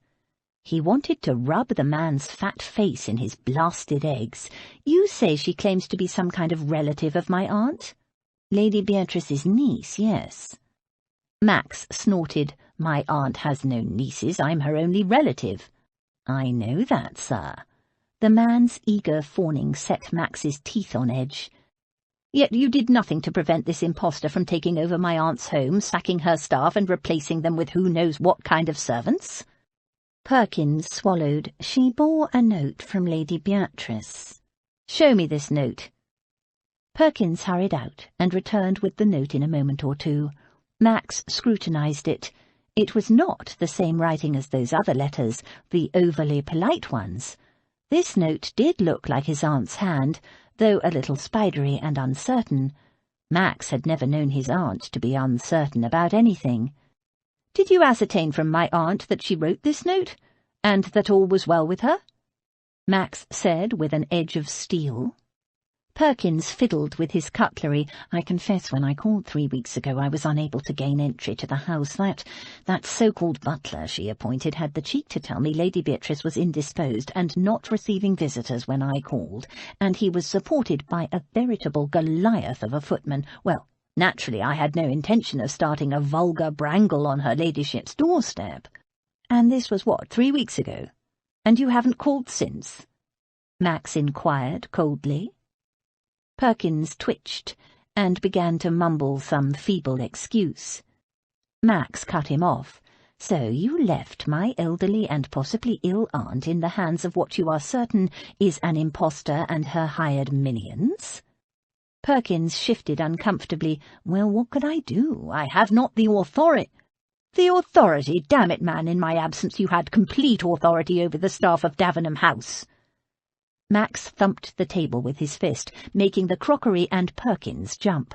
"The arrangement I made with this firm was that your father would assist my aunt in all financial and other matters, including the supervision of household matters on her behalf. And since your father's death, his responsibility devolves to you. So how the devil have you let some blasted female impostor march in and assume command of my aunt's affairs?" "She's a very difficult woman." Perkins gave a helpless shrug that made Max want to thump more than the table. "I'll just bet she is." The man was a fool. Whether or not he was a rogue was yet to be seen. "Bring me the account books." Perkins scurried to fetch them. Max tucked them under his arm and rose to leave. Perkins eyed him with dismay. "But, my lord, I shall need those." "Not any more you won't," Max said crisply. "My arrangement with this firm is hereby terminated. I shall send my own man around to make all the arrangements, after he's gone over the books in detail." Ignoring Perkins's babbled pleas and excuses, Max left the house and hailed a cab. He dropped the account books off at the London office of Flynn & Company Oriental Trading, with a note to Bartlett, the head man there, that he'd be back later. So much for waiting for a decent hour. He would call on his aunt this very minute, and her so-called niece. Difficult woman indeed. Max knew exactly how to handle women, difficult or otherwise, a firm hand. That was all that was needed. Abby had just left Lady Beatrice's room and was coming down the stairs when she heard the front doorbell jangling in the hall below. A visitor? At this early hour? She heard Featherby answer.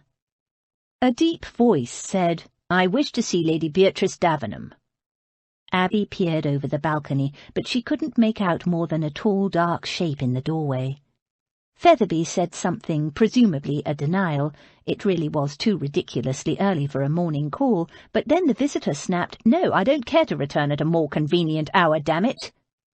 There was the sound of a scuffle, and she ran down the last few steps to the landing in time to see Featherby fall to the floor and a tall, dark-haired stranger push past him and enter the house. Before she could gather her wits, he'd crossed the hallway and was racing up the stairs toward her, taking them 2 at a time on long, powerful legs. "Stop!" Abby braced herself, flinging her hands out to bar his way. "You can't come up here." She fully expected him to shove her roughly aside as he'd shoved Featherby, but, amazingly, he stopped. She had an impression of a hard, chiselled jaw, a bold nose, a firm, compressed mouth. And he was tall. Even standing 3 steps below her, he was taller than she. Her heart was pounding. What sort of a man would shove his way into a lady's house with so little ceremony, at this hour of the morning? He was casually dressed in a loose dark blue coat, a white shirt, buff breeches and high black boots. His cravat was carelessly knotted around a strong tanned throat. Despite the almost civilized clothing, he looked like some kind of marauder. His jaw was unshaven, rough with dark bristles. His thick dark hair was unfashionably long and caught back carelessly with a strip of leather. Grey eyes glittered in a tanned face. A dark Viking. Surely no Englishman would have skin that dark, burnished by years under a foreign sun. "Who's going to stop me?" He moved up one step. She didn't move. "I am." The angle of his high hint of Viking cheekbones was underscored by a thin scar on his left cheek. It gleamed pale against his tan. His eyes drifted over her in a leisurely masculine examination that scorched her to the skin even though she was wearing one of her thick grey governess gowns that morning. A shiver ran down her spine. He looked like a man who knew exactly who he was, who knew what he wanted and took it without apology. "Really? You?" He seemed amused. He moved up another step, a step closer, a step taller. "Yes, me." Just one step remained between them. Abby braced herself. She was shaking. She refused to let him see how intimidating she found him. She would not retreat. Lady Beatrice was counting on her. William would be here soon. Featherby would have gone to fetch him. She thought she could see a lurking smile in his grey eyes, as if he were amused that she thought she could stop him. There was brazen masculine challenge there as well as he took another step. Now they were almost touching. In an instinctive reaction she put her hands on the broad, deep chest to push him back. Her palms tingled. Beneath the fine linen of his shirt he felt warm and hard and powerful. The lurking amusement deepened, pure male arrogance counting her as no threat at all. He was so close she could see each individual bristle on his unshaven chin. He smelled of the sea, of something dark and masculine. She pushed. He didn't budge. "Who are you?" she said. She couldn't imagine. What would such a dangerous-looking and acting bandit want with Lady Beatrice? "Who are you?" His voice was deep and smoky dark. It shivered through her. The contact between them was too unsettling. Abby took a step back to break it. Marshalling her defences, she said, "How dare you come bursting into my house like—" "Your house?" The grey eyes hardened. "I was under the impression this house belonged to Lady Beatrice Davenham." He took another step. It was like being stalked by a big, dark panther. Abby held her ground. "I speak for Lady Beatrice. What do you want with her? Who could he possibly be?" "That's my business." His grey eyes narrowed to a slash of ice in his tanned face. 2 slashes. They glittered with hostility. Abby put up her chin. "No, it's mine." Viking or not, she would not be intimidated. "Out of my way, madam." Spoken with each word bitten off like an Englishman in a rage, the Viking leashed tight, for the moment. He made to push past her on the stairs, but Abby stepped in front of him again and shoved hard against his chest to keep him back. "I said stop." His grey eyes smouldered down at her, black brows forked in a frown. "I demand to know, eek! What do you think you're—" Powerful hands seized her by the waist. In the same instant, William and Featherby emerged from the domestic region. "William, help!" she shrieked, and heard William start thundering up the stairs. The Viking's grip tightened. Without warning, he lifted her as if she weighed nothing at all, turned and thrust her into the oncoming William's arms. William caught her and staggered back down a few steps to recover his balance, and, in the seconds it took for Abby to untangle herself, the intruder had mounted the remaining stairs and was striding down the passage toward Lady Beatrice's bedchamber. Abby flew after him. She reached him just as he threw open the door to Lady Beatrice's bedchamber, entered, and stopped stock still. Jane and Damaris leaped to their feet and arranged themselves on either side of Lady Beatrice's bed. Daisy, in the act of painting Lady Beatrice's toenails, froze, staring up at the stranger, her mouth agape. Abby pushed past and placed herself between him and Lady Beatrice. Over her shoulder she said, "I'm sorry, Lady Beatrice, I don't know who. He just burst in." William arrived at the door, followed by Featherby, panting. "Max, my dear boy!" Lady Beatrice, beaming, held out her hands to the Viking, just as William and Featherby were about to seize him. "You're home at last." William and Featherby froze. "Max!" Abby looked from Lady Beatrice back at the Viking. "Your nephew, Max?" She glanced at the watercolour painting. That sensitive-looking young boy had turned into this big, brutal Viking? Ignoring her, the Viking bent down, took Lady Beatrice's hands, and kissed her gently on the cheek. "Aunt Bea, how are you, my dear?" He spoke quietly, with rough, deep-voiced affection. Abby felt a lump in her throat. The way he spoke to his aunt was quite touching. At the same time, she wanted to smash a vase over his head for the fright he'd given her. Lady Beatrice patted his jaw. "Left your razor in India, dear boy?" Half caress, half reproof. He straightened and gave her a crooked smile, an oddly appealing slash of white against the darkness of his face, and said without a trace of apology, "My ship just docked, and I was anxious to see you." "Why on earth didn't you simply say you were Lady Beatrice's nephew, Max?" Abby said. He turned and gave her a hard look, all charm wiped from his face. "Lord Davenham to you, and now leave us. I wish to speak with my aunt, alone." "But, Max, darling, you haven't been introduced to these lovely girls yet. This is—" "Later, Aunt Bea," he said curtly. "Left your manners behind with your razor, Max, dear?" Lady Beatrice said. "He certainly has. He burst in like a Viking, and gave us all a fright." Abby turned to Lord Davenham. "How was poor Featherby to know who you were when you didn't even give your name? And did you really need to push him down?" "He tripped," the Viking said, not even bothering to feign regret. "A gentleman would have offered him a card and waited," Abby retorted. One dark, winged brow rose in a sardonic arch. "Had a lot of experience with gentlemen, have you?" Abby bared her teeth at him in a smile. "Not as much as I'd like." As he absorbed the implications of that, she added sweetly, "And none at all in London so far."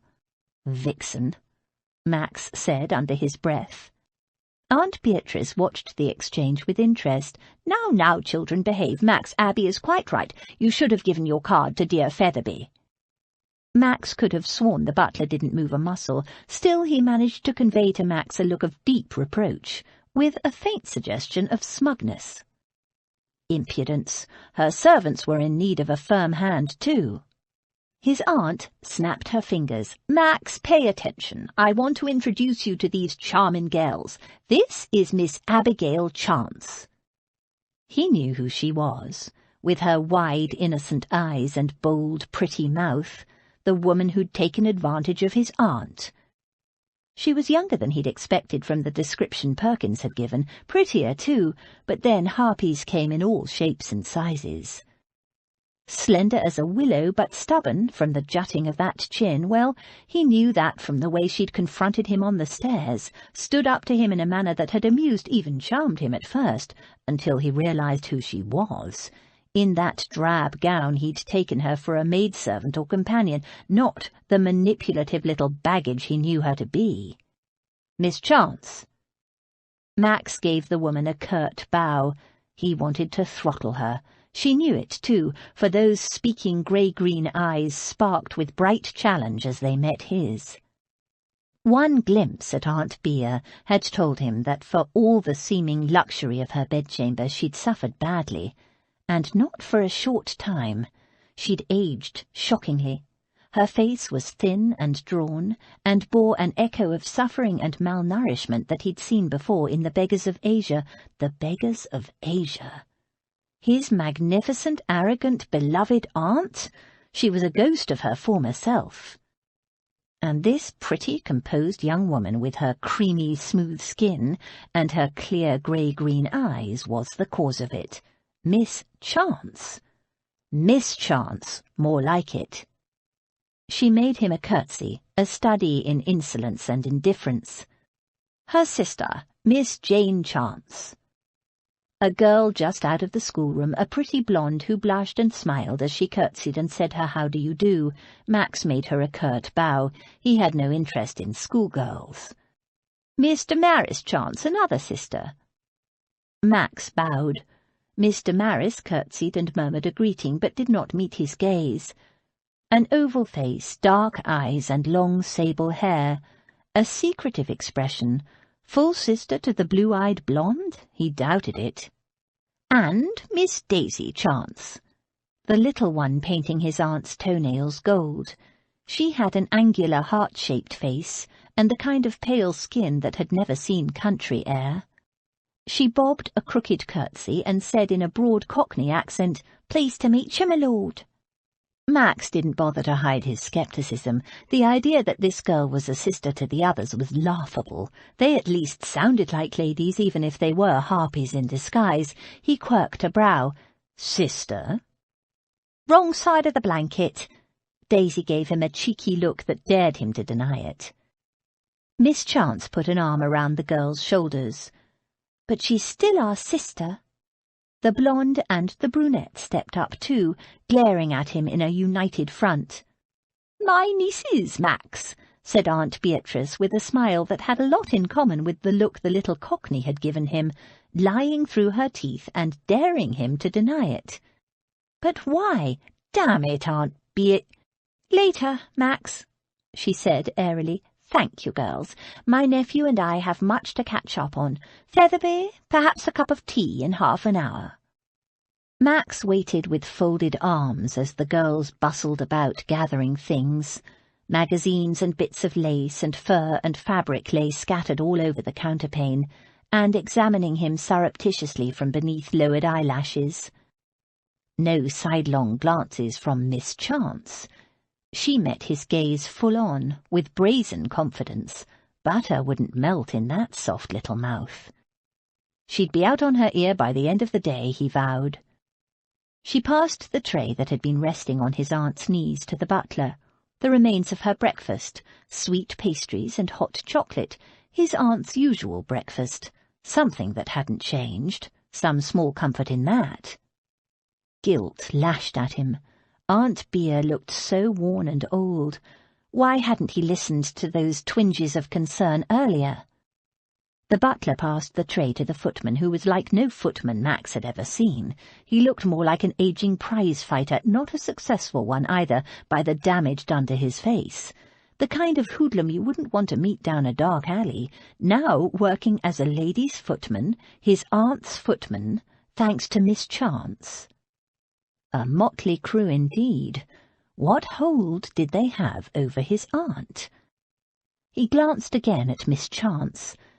No sign now of the little virago who'd challenged him on the stairs. With his aunt she was all soft pretty words from a soft pretty mouth, gentle ladylike manners hiding a heart as hard as nails. If he didn't already know she was the kind of woman who'd take advantage of an old lady when she was ill and helpless. Why the hell had his aunt claimed them as her nieces? Was it some sort of blackmail? Or threat? The women were still fussing over the bits of fabric, sorting them in a manner calculated to annoy him. "That will do," Max snapped. "Collect it later." He moved to sit on his aunt's bed. As he did so, 5 women and a butler shrieked. "What the—" Lady Beatrice snatched up a tiny white kitten from the spot where Max had been about to sit and cradled it to her bosom. "Max, you could have killed her." "Well, how was I to know you'd taken to keeping cats? I thought it was a bit of fur." "It is attached to a kitten. This is Snowflake, and over there is his brother, Marmaduke." A small tortoiseshell kitten emerged from under a magazine, regarded Max, and yawned extravagantly. "Say how do you do, Max?" Max stared at her. He was not about to talk to a kitten in front of a gaggle of giggling girls. Not that they were giggling yet, but he could tell from their expressions that they weren't far off. He reached out to pat the white ball of fluff, and a small black missile flew out and attached itself to the fabric of his sleeve. It clung determinedly, growling. "What the—" Max picked his assailant off his sleeve. Chapter 7. Angry people are not always wise. Jane Austen, Pride and Prejudice. "So that's Lady Beatrice's dear Max," Jane said as the girls went downstairs. "I'd imagined someone quite different from the way she talked about him. He's frightfully grim, isn't he, and quite rough-looking. And he don't like us being here, not one little bit, nor yet that Lady Bea called us her nieces," Daisy said. She glanced at Abby. "He's going to be trouble, Abby." "Oh, I think he was just worried about his aunt," Jane said. Abby nodded. The way he'd burst into the house was as if he were coming to save his aunt from being murdered. He'd glared at her with unconcealed hostility ever since, blaming Abby for his aunt's condition. A bit late for that. He'd stayed away how many years, and now he came marching in, throwing black looks and wordless threats around? Damaris said, "He's very attractive, don't you think, Abby?" "Attractive?" Jane laughed. "How can you say that? Did you see that long hair? And he hadn't even bothered to shave. And apart from being amazingly grim, he's quite old." "Old?" Abby turned to Jane. "Don't be ridiculous, he's barely 30. Jane shrugged. 30 seems old to me. Abby supposed 30 might seem old to a girl not yet 18, whereas to a woman of 24, and she didn't mind the long hair and the rough masculine jaw at all, and she did appreciate a man with broad shoulders and long, strong thighs. Not that she thought of Max Davenham in that way. "He couldn't take his eyes off Abby," Damaris said. "Only because he wanted to murder me," Abby said dryly. That moment on the stairs, when the faint humour in his eyes had faded and cold hostility took its place, still had the power to send a shiver down her back. What had she said? That she spoke for Lady Beatrice? Was that what had infuriated him? Jane gave a shocked laugh. "You must be mistaken, Abby. Why on earth would he wish you harm?" "I don't know," said Abby. "But from the way he burst in today, I suspect he thought we meant ill by his aunt, that she was in danger from us. He'd conducted himself like a stiffly growling watchdog. Well, he must know now that that's nonsense, so perhaps the next time we see him he'll be positively charming, like the 'my dearest Max' Lady Beatrice talks of," Jane said. "Perhaps," Abby said, but she wouldn't bet on it. "Who the devil are they?" Max said when the door was finally shut. "I told you, my nieces." "Nonsense, you don't have any nieces. Who are they really?" She shrugged in a manner he recognized of old. "If I say they're my nieces, they are. You forget who you're talking to, Aunt Bea. I'll take an oath those girls aren't even related to one another, let alone you." She gave him a warm smile. "Dear boy, so lovely to have you home again. Now, tell me what you've been up to. What's brought you back to England after all this time? Going to settle down with a nice gel and make me a great aunt, are you? Don't change the subject."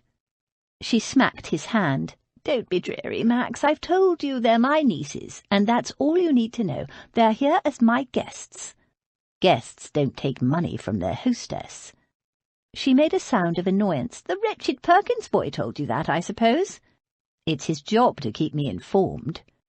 She snorted. "He's a lazy little pipsqueak." "I know, I've sacked him."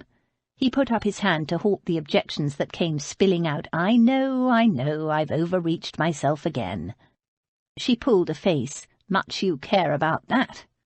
He smiled. Quite right. I didn't mind leaving you in the hands of Perkins Senior, but his son is quite another matter. I have removed the account books and handed them to my own man, Bartlett. He, I know, will take excellent care of you. Well, make sure he pays Abby and her sisters a handsome allowance. He was silent for a moment. Is she blackmailing you?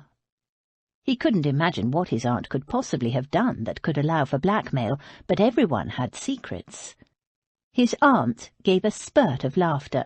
Don't be silly, of course she's not. Then why would you pay her? Because she hasn't a penny. None of them have. That's no reason. London is full of beggars, but you don't take them in. You have no idea what they've done for me, Max, no idea. The little they accept from me is nothing to what I owe them. Oh, stop looking at me like that. I haven't entered my dotage, if that's what you're thinking. But what's between Abby and her sisters and me is our business, not yours. They're not who they purport to be, Aunt Bea.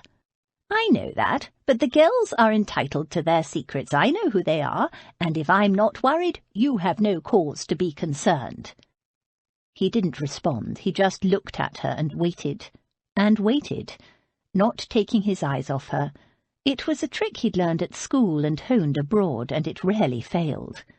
Under his cool, unwavering regard, eventually most people talked. She made an exasperated sound. Oh, for heaven's sake, well, I didn't want to tell you this, for it's demmed embarrassing, but I let a pack of worthless, lazy servants get the better of me. She waved her hand irritably. You don't need to know the details, but it was Miss Abby and her sisters who helped me out of that situation. And no, don't look at me like that, for I won't explain the depths I had sunk to, but suffice it to say, and it's no exaggeration, those girls saved me, saved my life. And if it pleases me to make them a small allowance, well, as a matter of fact, it would please me a great deal more if she would accept a larger one, but she won't, and she's nearly as stubborn as you, Max, so don't think I haven't tried. What Max thought was that Miss Chance was even more cunning than he'd imagined. Oh, he could just imagine her prettily objecting to an allowance, all the while fanning the flames of his aunt's gratitude, but he could see there was no point trying to convince Aunt Bea. He'd speak with the woman himself. He was well able to deal with the likes of Miss Abigail Chance. She claimed she spoke for you, damn it! In my whole lifetime nobody, not even my uncle, God rest his soul, has ever spoken for you. It flayed him to see the forceful Tartar aunt he remembered having become this helpless, grateful victim. She shrugged. I've been ill, Max. Things change when you've been ill. It gives you a new perspective on life. I can see you've been unwell, Aunt Bea. Are you quite recovered now? He gently squeezed her thin little hands. Damn it, she was so frail. Guilt lashed at him. Better than I was, certainly, and the sickness that laid me low has passed, according to the doctor, but I can't walk any more, Max. What? His gaze shot to the shape of her legs under the coverlet. What do you mean you can't walk? Did you have an accident, break a— No, nothing like that. It's just that I've been sick and in bed for so long. Now don't look like that, dear boy. It's not your fault. I'm slowly regaining my strength, and the girls are helping me. They make me exercise several times a day, following the doctor's instructions to the letter, curse them. It's not at all amusing. And William carries me wherever I need to go. Suddenly, the reason for the powerful, thuggish-looking footman became less sinister. Max said slowly, Why didn't you let me know? She gave him a puzzled look. That I'd been ill, but I did. He shook his head. I haven't had a letter from you in nearly a year, not directly from you. Only the letters your maid has written for you since you broke your wrist, all formal and polite nothings, and not one mentioned the kind of illness that would keep you in your bed. She gave him a puzzled look. I never broke my wrist or hurt it in any way, and I never dictated any letters to you. I wrote 'em all myself. She snorted. Catch me letting a maidservant read my private correspondence. Are you saying you wrote me letters yourself, and they never got mailed? She made a helpless gesture. I don't know what happened, but I haven't had a letter from you in ages either. Of course, I know ships go down and mail doesn't always arrive. I wrote to you every month, the same as I did at school." It was the habit of a lifetime. He said thoughtfully, "So somebody has been misappropriating our letters. I should have realized sooner. Yours didn't sound like you, but it took me a while before I really started to worry. It wasn't until I received this letter that I seriously got the wind up that something was wrong." He pulled the water-stained letter from his pocket and showed it to his aunt. Using her lorgnette, she examined the letter closely. "Why, that's my old friend Clara Beddington's writing. I haven't seen her for years. She always did love purple ink. A dear creature, but with the most appalling taste. Fancy her writing to you." She groped for her lorgnette and tilted the letter to the light, squinting. "I can't make it out. What does it say?" He was about to explain that the letter said she'd been taken advantage of, and he knew by whom now. But he changed his mind. His aunt was oddly defensive about these girls. No need to ruffle her feathers further. He'd get to the bottom of the matter and fix it, without upsetting or involving her. Damn it, she couldn't walk. He should have come home much sooner. He'd put it off because of... No point dwelling on that. But he'd put his own freedom before his aunt's welfare, and he wouldn't forgive himself until he'd fixed it. He took the letter back and tucked it in his pocket. "The details aren't important. As you saw, much of the writing was washed away when I got it, but there was enough in it to make me worried about you, and so I came." "Well, I'm delighted to have you home again, dear boy." She patted his hand. "Luckily dear Abby was there before you, and she sorted everything out." Max would just bet she did. Nothing easier than to take over the home of a sick, lonely, bedridden old lady. "So how did you say you met her?" he asked casually. "I didn't." His aunt smiled. "She just flew in at the window one night, like a good fairy." Her eyes twinkled. He wasn't going to get any sense out of her, he could see. "Oh, don't look so grim, dear boy." She laughed and patted his hand. "Be a good nephew and don't make a fuss. We all have our little secrets, and there's nothing there for you to be concerned about. Just accept it from me that Abby and her sisters are dear, good-hearted girls, and leave it at that." He didn't like it, but he knew there was no point in arguing. He'd find out about Miss Abby and her sisters his own way. In the meantime, "I'll talk to your doctor." She waved a hand, a ringless hand, he noted grimly. "No need. Dear Abby handles all that." "Nevertheless, as your only blood relation and the head of your family—" His aunt laughed. "Dragging out the head of the family card so soon, dear boy. It never worked for your grandfather or your uncle, so I can't imagine why you think it will work for you, but go ahead, if it makes you feel better. I'll call on Bentinck today." Bentinck was his aunt's usual physician, with a practice made up of half the ton. She snorted. "That old woman. Abby found me a much better man, shows more sense than any doctor I've ever met, prescribed me excitement, can you imagine?" Max could. The man was obviously a quack. He'd get the fellow's address from that butler fellow. There was no need to involve dear Abby. "And what are your plans, dear boy? Is this a flying visit? Are you heading off to sail the 7 seas again, now that you've seen for yourself I'm in good hands? Or have you decided to settle down at last?" "I'm back for good," he told her. He might make an occasional voyage, but it would no longer be the main focus of his life.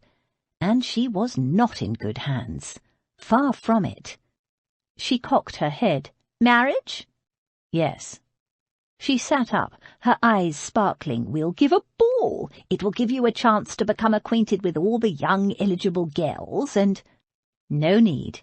Max cut her off. "You know who I'm going to marry."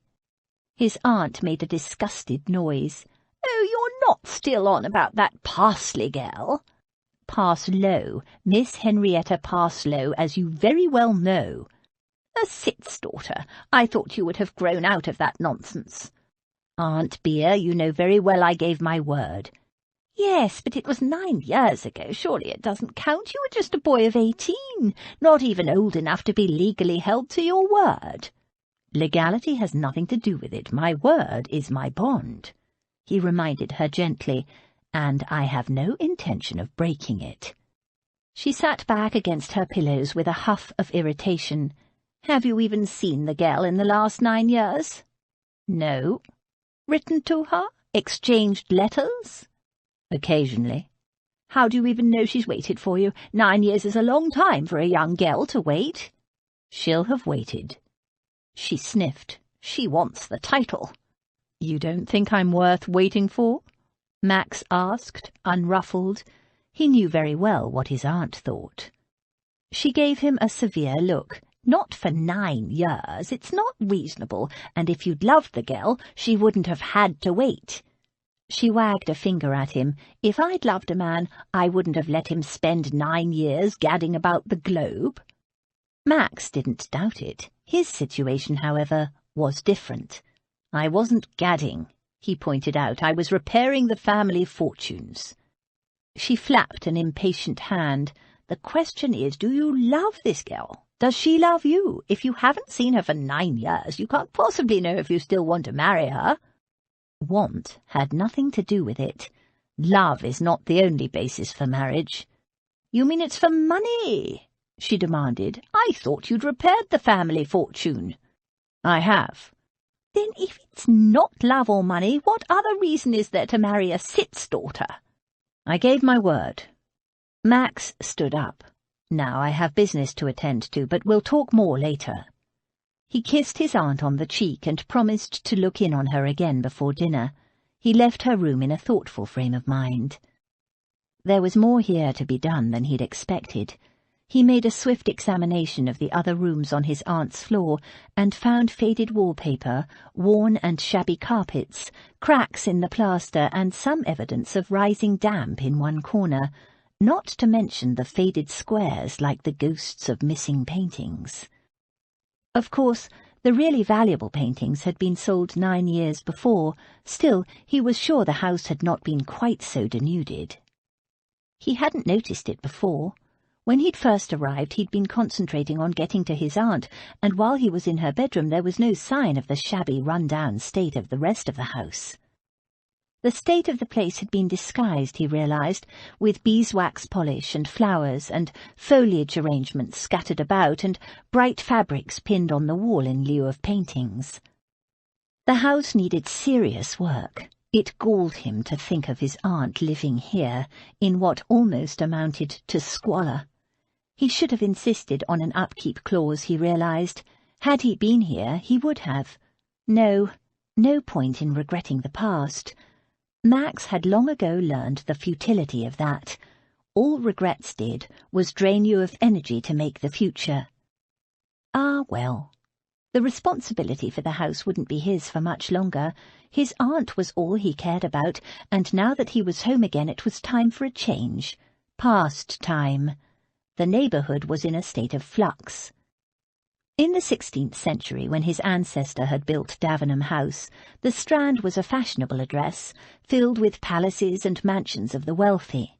But several centuries later, most of those old palaces had been demolished to make way for new buildings, and those that were still standing had deteriorated badly, some into slums. The process had started before he'd left, but when he'd arrived today, he'd seen very few well-dressed people or smart carriages and quite a lot of riffraff. Aunt Bea's bedchamber was a bright, comfortable, self-contained world, created especially for a bedridden woman. When he'd first clapped eyes on her, she'd reminded him of an Indian Maharani, richly dressed, sitting against a pile of sumptuous cushions, surrounded by exotic fabrics and pretty young attendants, in a room filled with flowers and who knew what else. Cats. Miss Chance's work, he had no doubt, designed to keep his bedridden aunt comfortable and compliant. But this was no place for Aunt Bea, not any more. Most of the town had long ago shifted their town residences to Mayfair and places like that. He wanted to move Aunt Bea after his uncle died, back when he was 18 and preparing to leave England. But once he'd discovered the state in which his uncle had left things, there was no question of Aunt Bea moving. It had been all Max could do to ensure she had a roof over her head and an allowance to keep her in the style to which she was accustomed. The price of that arrangement still had to be paid. Max had never let his aunt know about the mess his uncle had left behind, the crippling debts. He'd thought he was doing the right thing, leaving her in the home she'd lived in all her married life. Instead, he'd left her in a situation that only added to her isolation and loneliness, her vulnerability, leaving her open to chance, mischance. Mischance. He'd like to wring Miss Abigail Chance's neck for taking advantage of a sick and dependent old lady, binding her with ties formed by gratitude and loneliness, illness and vulnerability. But he'd discover her game. He was an entirely different proposition from his aunt. 9 years sailing the 7 seas, doing business in the darkest, most cutthroat reaches of the world. These days nobody took advantage of Max Davenham. Not even sweet-faced, two-faced young women. But first, to deal with this quack and get his aunt some proper medical attention. Abby was in the entry hall, heading for the front door, when Lord Davenham appeared on the landing. Unfortunately, she'd advanced just far enough into the hall to make retreat impossible, not without appearing craven. It wasn't cowardice, she told herself. She simply had no desire for private conversation with his still hostile lordship, not while he was spoiling for a fight, which he so obviously was. The question was, how much did he know? Would he know Abby had climbed in his aunt's window intending to steal? And what about the brothel? Lady Beatrice had assured Abby she would keep it a secret, but was an assurance the same as a promise? And now that her nephew was here asking questions, demanding answers, would she still maintain her silence? Abby wasn't sure. From the corner of her eye she spotted the moment Lord Davenham spied her. He took the last half-dozen stairs in a couple of strides and headed toward her. He must have spent almost 2 hours with his aunt. It spoke well of him, she reluctantly admitted. Most men would have made a brief visit to an elderly aunt and then hurried off, citing some important business to attend to. She lifted her chin and quickened her pace, making for the front door, hoping to appear oblivious of him, though how anyone could reasonably be oblivious of a tall, dark Viking prowling purposefully toward her with a gleam in his eyes that spelled trouble was more than she could imagine. Still, a girl could only try. Mischance. Abby affected a start of surprise and turned. "Oh, Lord Davenham, I thought you'd left already." The gleam in his eye turned faintly sardonic. She'd fooled no one. "I'm told my aunt is now attended by a new physician. You deemed the most popular doctor of the ton unsuitable?" It was an accusation rather than a question. Typical man, she thought, arrives on the scene after years of absence and immediately starts criticizing. Not unsuitable, merely unavailable the first time we sent for him, and since Featherby had heard excellent reports of Dr. Findlay... She shrugged. "Your aunt has flourished under Dr. Findlay's care, and she is well satisfied with the change." "I'm sure she is," he said, making it clear who was satisfied and who was not. "He prescribes excitement, I believe." There was a world of cynicism in his voice. "Yes, he's not hidebound by convention." Had he noticed her emphasis? Hard to tell when you were talking to a graven image. "Featherby has the doctor's card should you wish to speak to him yourself," she said, and swept resolutely toward the door. "I have errands to run." The black brows snapped together. "You're going out by yourself?" "Being well beyond the age of needing a chaperone, I am," she told him. "Goodbye, Lord Davenham." A fine, light drizzle was drifting down outside, but Abby was ready for it, having snatched an umbrella from the hall stand as she passed. However, in her haste, she'd taken the one with the stiff catch.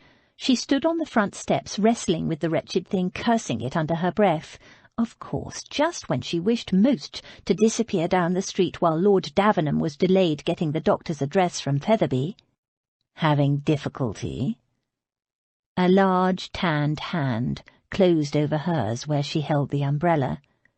His hand was bare and brawny, nicked with old scars, a hand used to hard work, or fighting, or both. She could feel the warmth of him even through her gloves. He removed the umbrella from her grasp. "Please do not concern yourself. The catch is broken. I will get the other one from the hall The umbrella popped open. She wanted to thrust the infuriating thing into the nearest bin. Instead, she thanked Lord Davenham politely and reached for the handle. "Allow me." He loomed over her, holding the umbrella above her head. Other than wresting the umbrella from him, she had no choice but to accept his assistance. His arm half-circled her, keeping her close and dry. He smelled of the sea and that dark masculine scent. She recognized it now. Scent of arrogant male. Holding the second umbrella, Featherby darted past them and out into the street. He produced a small silver whistle, blew into it, and waved. "I told him to find me a hackney cab." The deep voice rumbled just above Abby's ear. "I will give you a lift, Miss Chance, save you from the damp." It was neither question nor invitation. Lord Davenham ordered. Abby had no illusions about his concern for her dampness. "Thank you, but I'm perfectly "Nonsense. There's no need for you to become drenched. A little patience is all that's required. The hackney will not take long." His big fist remained firmly closed around the handle of the umbrella. Abby mentally added umbrellas to her shopping list, 12. The drizzle intensified. He wasn't even touching her, but she could feel the warmth of his body even through her best grey cloak. It felt almost intimate. The hackney arrived, and Lord Davenham shepherded her to the curb, taking care she didn't slip on the wet cobblestones and holding the umbrella above her. Abby, feeling absurdly like his prisoner being escorted to the gallows, allowed herself to be helped in. He climbed in after her, and suddenly the small carriage felt a good deal smaller. His shoulders touched hers, and she was certain she could feel the warmth of his thighs even through her cloak and skirt, though that was impossible. But it was suddenly quite warm inside the carriage. "Where are you going?" he asked. "Charing Cross," she said. She wanted to visit the post office, see whether there was a letter yet containing a character reference, and to post some letters. It's but a step, so there really is no need. "Charing Cross, driver," he told the jarvey, and the hackney jerked into motion. They sat for a moment in silence, Abby pressed against the side of the carriage, staring out the window to avoid his gaze. She could feel him watching her the way a cat watched a mouse, a big, relaxed cat, certain of his prey, playing with it. She sat up straighter. She was no prey of his, or any man's. "Now, Miss Chance, I had another reason for—" he began. But Abby had had enough of dancing to his tune. She seized the initiative. "I suppose you want to thank me for taking care of your aunt in your absence, but truly there's no need." "I have no doubt of that." What did he mean? That there was no need to thank her? Why? Because he doubted her motives? She took a quick, sidelong glance at his profile. Impassive, severe. Of course he doubted her motives. He was the kind of man who doubted everyone's motives. He'd learn. "How did you meet my aunt? And spare me the faradiddle about being her niece, for I know the truth of that one." Abby eyed him cautiously. She wasn't going to admit a thing she didn't have to. "Didn't Lady Beatrice tell you?" "Oh, yes," he said, dry as sandpaper. "Apparently you flew in her window like a good fairy." Abby looked out the window, biting her lip to keep from smiling. "Then I wouldn't dream of contradicting Lady Beatrice." His eyes narrowed, but he didn't challenge her. He tried a different tack. "My aunt's bedchamber looks nothing like it used to." He was getting at something, but she didn't know what, so she decided to take the comment at face value. "We tried to make it as cheerful as possible for her. When you're an invalid, it's so easy to succumb to dejection, and your aunt enjoys having pretty things around her." "Your sisters, for instance?"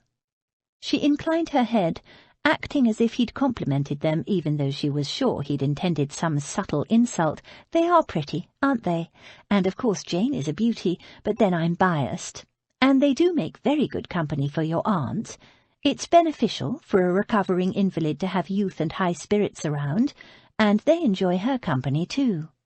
You're an expert in the care and constitution of invalids, are you? That edge of cynicism was beginning to annoy her. She met his gaze squarely. Not an expert, but my mother was an invalid for more than a year when I was young, and I took care of her, so I do have a little experience. And where is your mother now? She died. Abby stared out the window. She was quite proud of the way that had come out, without a wobble or a quaver to hint of the lump that came to her throat every time she spoke of Mamma. My condolences, he said stiffly. Outside the close confines of the hackney, an argument exploded as the Jarvey exchanged insults with the driver of a wagon that blocked the street. The wagon was moved, and as their journey resumed, Lord Davenham asked, "And since your mother died, what did you do before you came to live with my aunt?" But Abby had had enough of his questions. She turned and gave him a long look, then said in a cool voice, "Lady Beatrice knows everything she needs to know about my background." "Everything?" "Naturally, I have not burdened her with the minutiae of my life story, but I have informed her of the relevant portions." And it looked like Lady Beatrice intended to keep their secrets, for which Abby was immensely grateful. "Speaking of portions, explain the stipend you and your sisters receive from my aunt's widow's jointure." She stiffened. Lady Beatrice insisted on that, but I assure you we earn our keep. You may snort, but I run the household, and though we have since employed a cook, Damaris is the one who most often manages to tempt your aunt's appetite. Recovering invalids often lack Yes, we know about your great knowledge of the care of invalids. She did not respond. "I apologize," he said. "I did not mean—" "It doesn't matter," she said in a brittle voice. "You were asking about the stipend. Jane is your aunt's companion. Well, we all perform that role, but Jane can happily sit and chat and read novels and magazines all day long if your aunt wishes it. She's a sunny-natured girl and keeps your aunt cheerful and entertained." "And the little one with the bad leg?" "Daisy? Oh, Daisy reminds your aunt she is a woman." "A what?" She gave a half-smile at his tone. "A man, no doubt, cannot imagine how good it feels to a woman to wear pretty clothes, to feel feminine and desirable, especially a woman who's—" "An invalid." His lip curled faintly. She could see he put no value on such things as cheerful company, pretty clothes, or tempting food, but they were important. She knew it. She refused to be intimidated by that hard gaze. "I was going to say a woman in the autumn of her years, but yes, an invalid also needs to be reminded she's an attractive woman." "And how does Daisy create this miraculous effect?" "She makes clothes, wonderful clothes. You saw the green and pink gauze and embroidered satin bedgown your aunt was wearing today." "The one designed for a woman half her age, and for a different class of female altogether?" Abby itched to smack him. "Indeed, clearly it's wasted on a man like yourself, who cares nothing for his own appearance. Now, if you've finished interrogating me—" The carriage was approaching Charing Cross, and she moved to knock on the window to signal the driver to stop.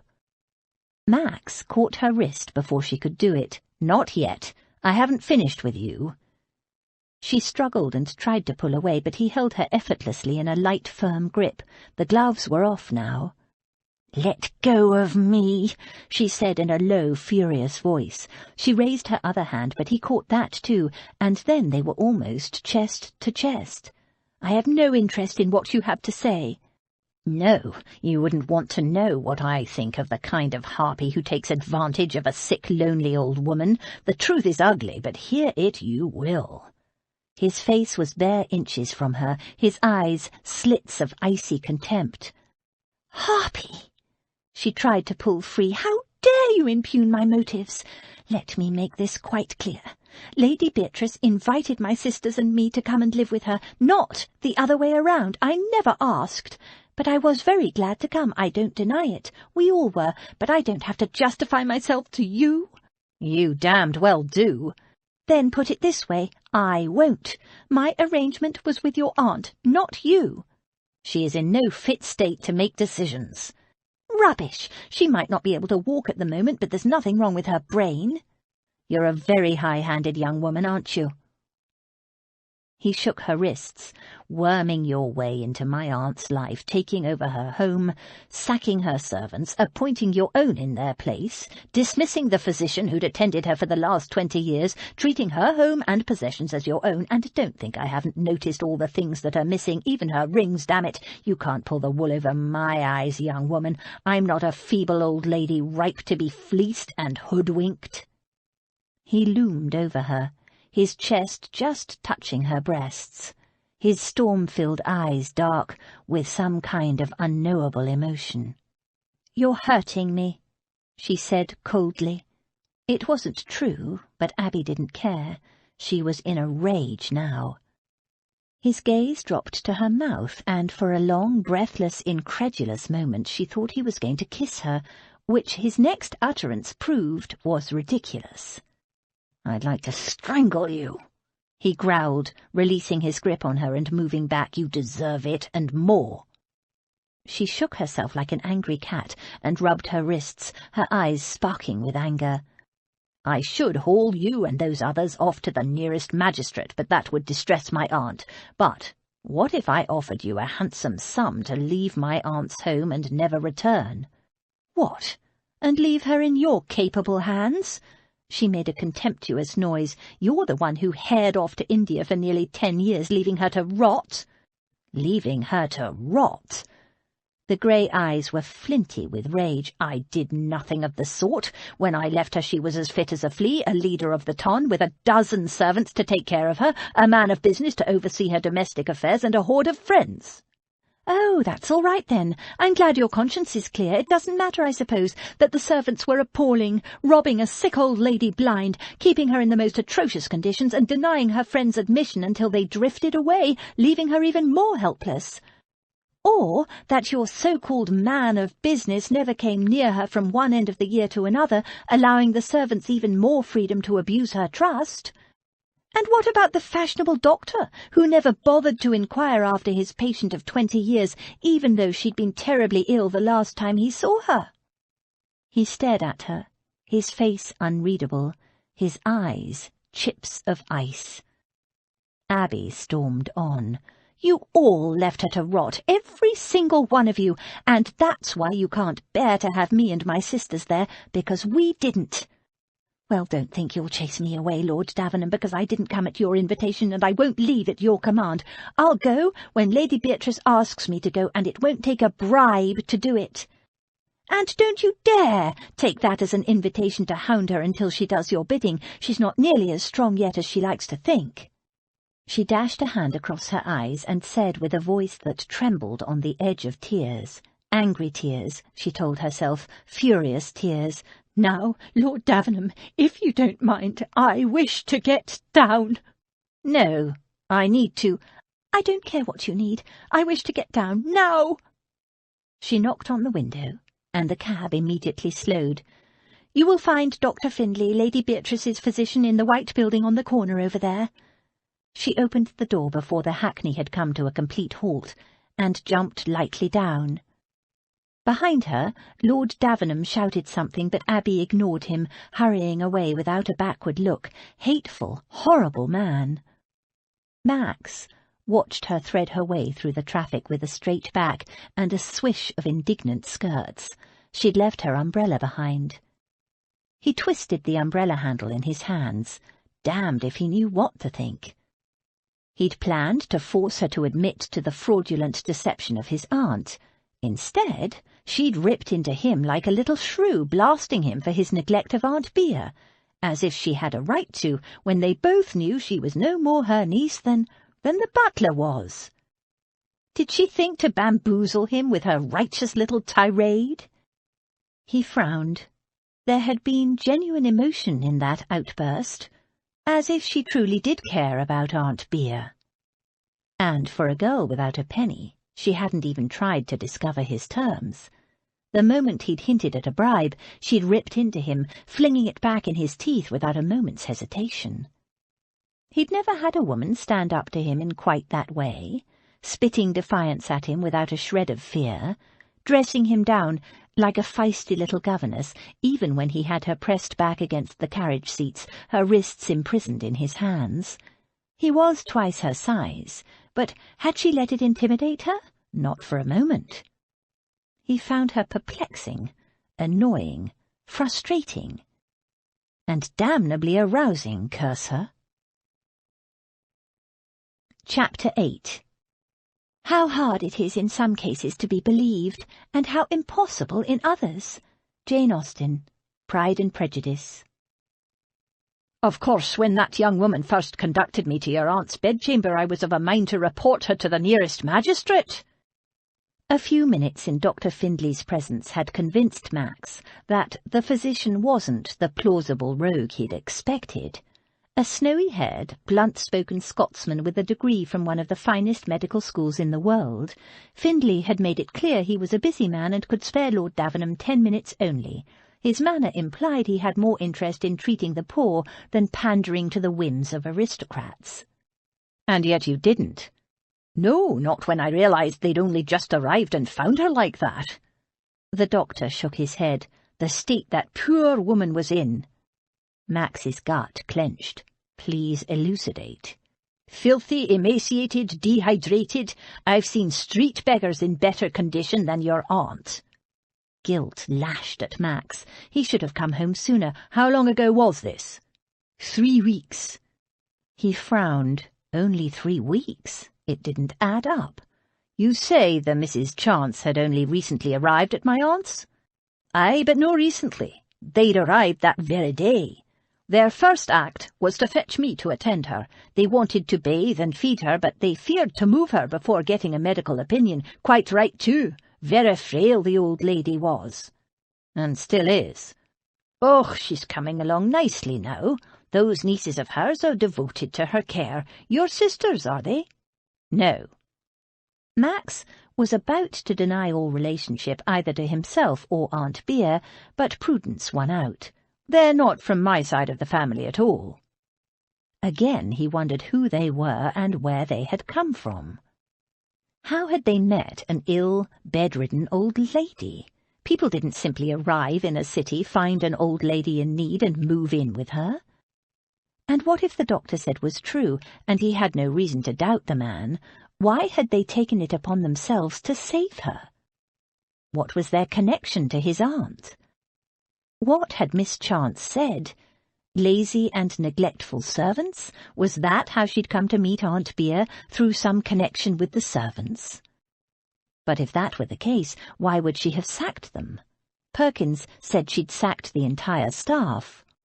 Aye, your aunt's in very safe hands with Miss Abigail Chantry in charge. She's a young lady who knows exactly what to do and does it without any roundaboutation. Lady Beatrice is flourishing under her care. It was an uncanny echo of what she'd said about the doctor. Your aunt must be very grateful to have those young ladies with her, as are you, I'm sure. Max didn't know what he felt. This whole situation was murky, confusing, but he'd get to the bottom of it. The doctor continued. Like a breath of fresh air, they are. He gave a bark of laughter. Literally. The first time I went there, the house was like a dusty mausoleum, apart from the bedchamber, which, without beating about the bush, stank like the worst slum dwelling. The doctor's plain speaking was like a punch to Max's gut. He'd been all wrong about Miss Chance and her sisters. It seemed they truly had rescued Aunt Bea from a dire situation, and he wasn't ungrateful. There was no denying the pleasure his aunt took in the girl's company, and much as it galled him to admit it, according to this doctor they were taking good care of her. But how did they get there in the first place, and why? And who were they really? Those questions still bothered him. I believe you prescribed excitement for Aunt Beatrice. Aye, she's no ill any more, simply worn down, weak and mentally dispirited. Aye, I know what you're going to say. She's frail, and that's true, but underneath that, her constitution is as strong as a horse. She'd no have survived such a long period of neglect otherwise. Physically, what she needs is building up, with good food and exercise, and I've given the lassie forgive me, mischance, a tonic of my own devising that will strengthen her blood. Mentally—" he shook his head. "Mentally? Aye, she was sinking into a decline when I first came on her, dwelling on morbid thoughts, that kind of thing, melancholia." Max stared at him, deeply shocked. Aunt Bea had never suffered from melancholia in her life. He remembered what she'd said. Things change when you've been ill. It gives you a new perspective on life. The doctor eyed him with shrewd blue eyes. "Oh, don't look like that, my lord. She's improved a great deal, but you'll find when she's tired she might get a bit weepy and despondent. So, a bit of young life around her is exactly what she needs. Friends, activity, excitement. Give her a reason to wake up in the morning, something to look forward to each day." Max left the doctor's in a much chastened mood. There was no question now of getting rid of the girls, even if he could, at least until his aunt had fully recovered. He didn't know what to think. After all his work, all the time he'd spent in exile on the other side of the world, repairing the family fortunes, reliant on nobody, and now to be beholden to this snip of a girl, a female he knew to be a liar and an impostor, and a girl, what was more, to whom he found himself attracted at the most inconvenient of moments. It was unbearable, unacceptable. He'd find out who she was and what she was up to, and then, damn it, he'd decide whether he was grateful to her or not. And he was not attracted to her. It was just an odd moment, a result of being too long at sea. Nothing a bit of self-discipline couldn't cure. She'd left her umbrella in the hackney with that hateful man, but Abby didn't care. She lifted her face to the sky and let the cool, misty drizzle mingle with the few angry tears that had escaped. Wretched, suspicious man. Of course, he had a right to wonder about her motives. She was a stranger, after all. But it was just like the way he'd first arrived, barging in like a Viking raider, assuming the worst. Couldn't he simply have asked, like any civilized man would? "How did you meet my aunt?" "Apparently you flew in her window like a good fairy." She pulled out a handkerchief and wiped her face dry. Perhaps he had a point, but if he hadn't rubbed her the wrong way in the first place, surely he could see they were taking good care of his aunt, that they sincerely cared about her. She called in at the post office, but there was still no character reference from Mrs. Bodkin, nor a response from the vicar in Hereford, or Sir Walter Greevy for that matter, though she wasn't really expecting anything from them. She'd informed them both that although Jane had been kidnapped on the way to Hereford, she was now safe in London with her older sister. Clearly neither of them was interested in investigating how that had happened.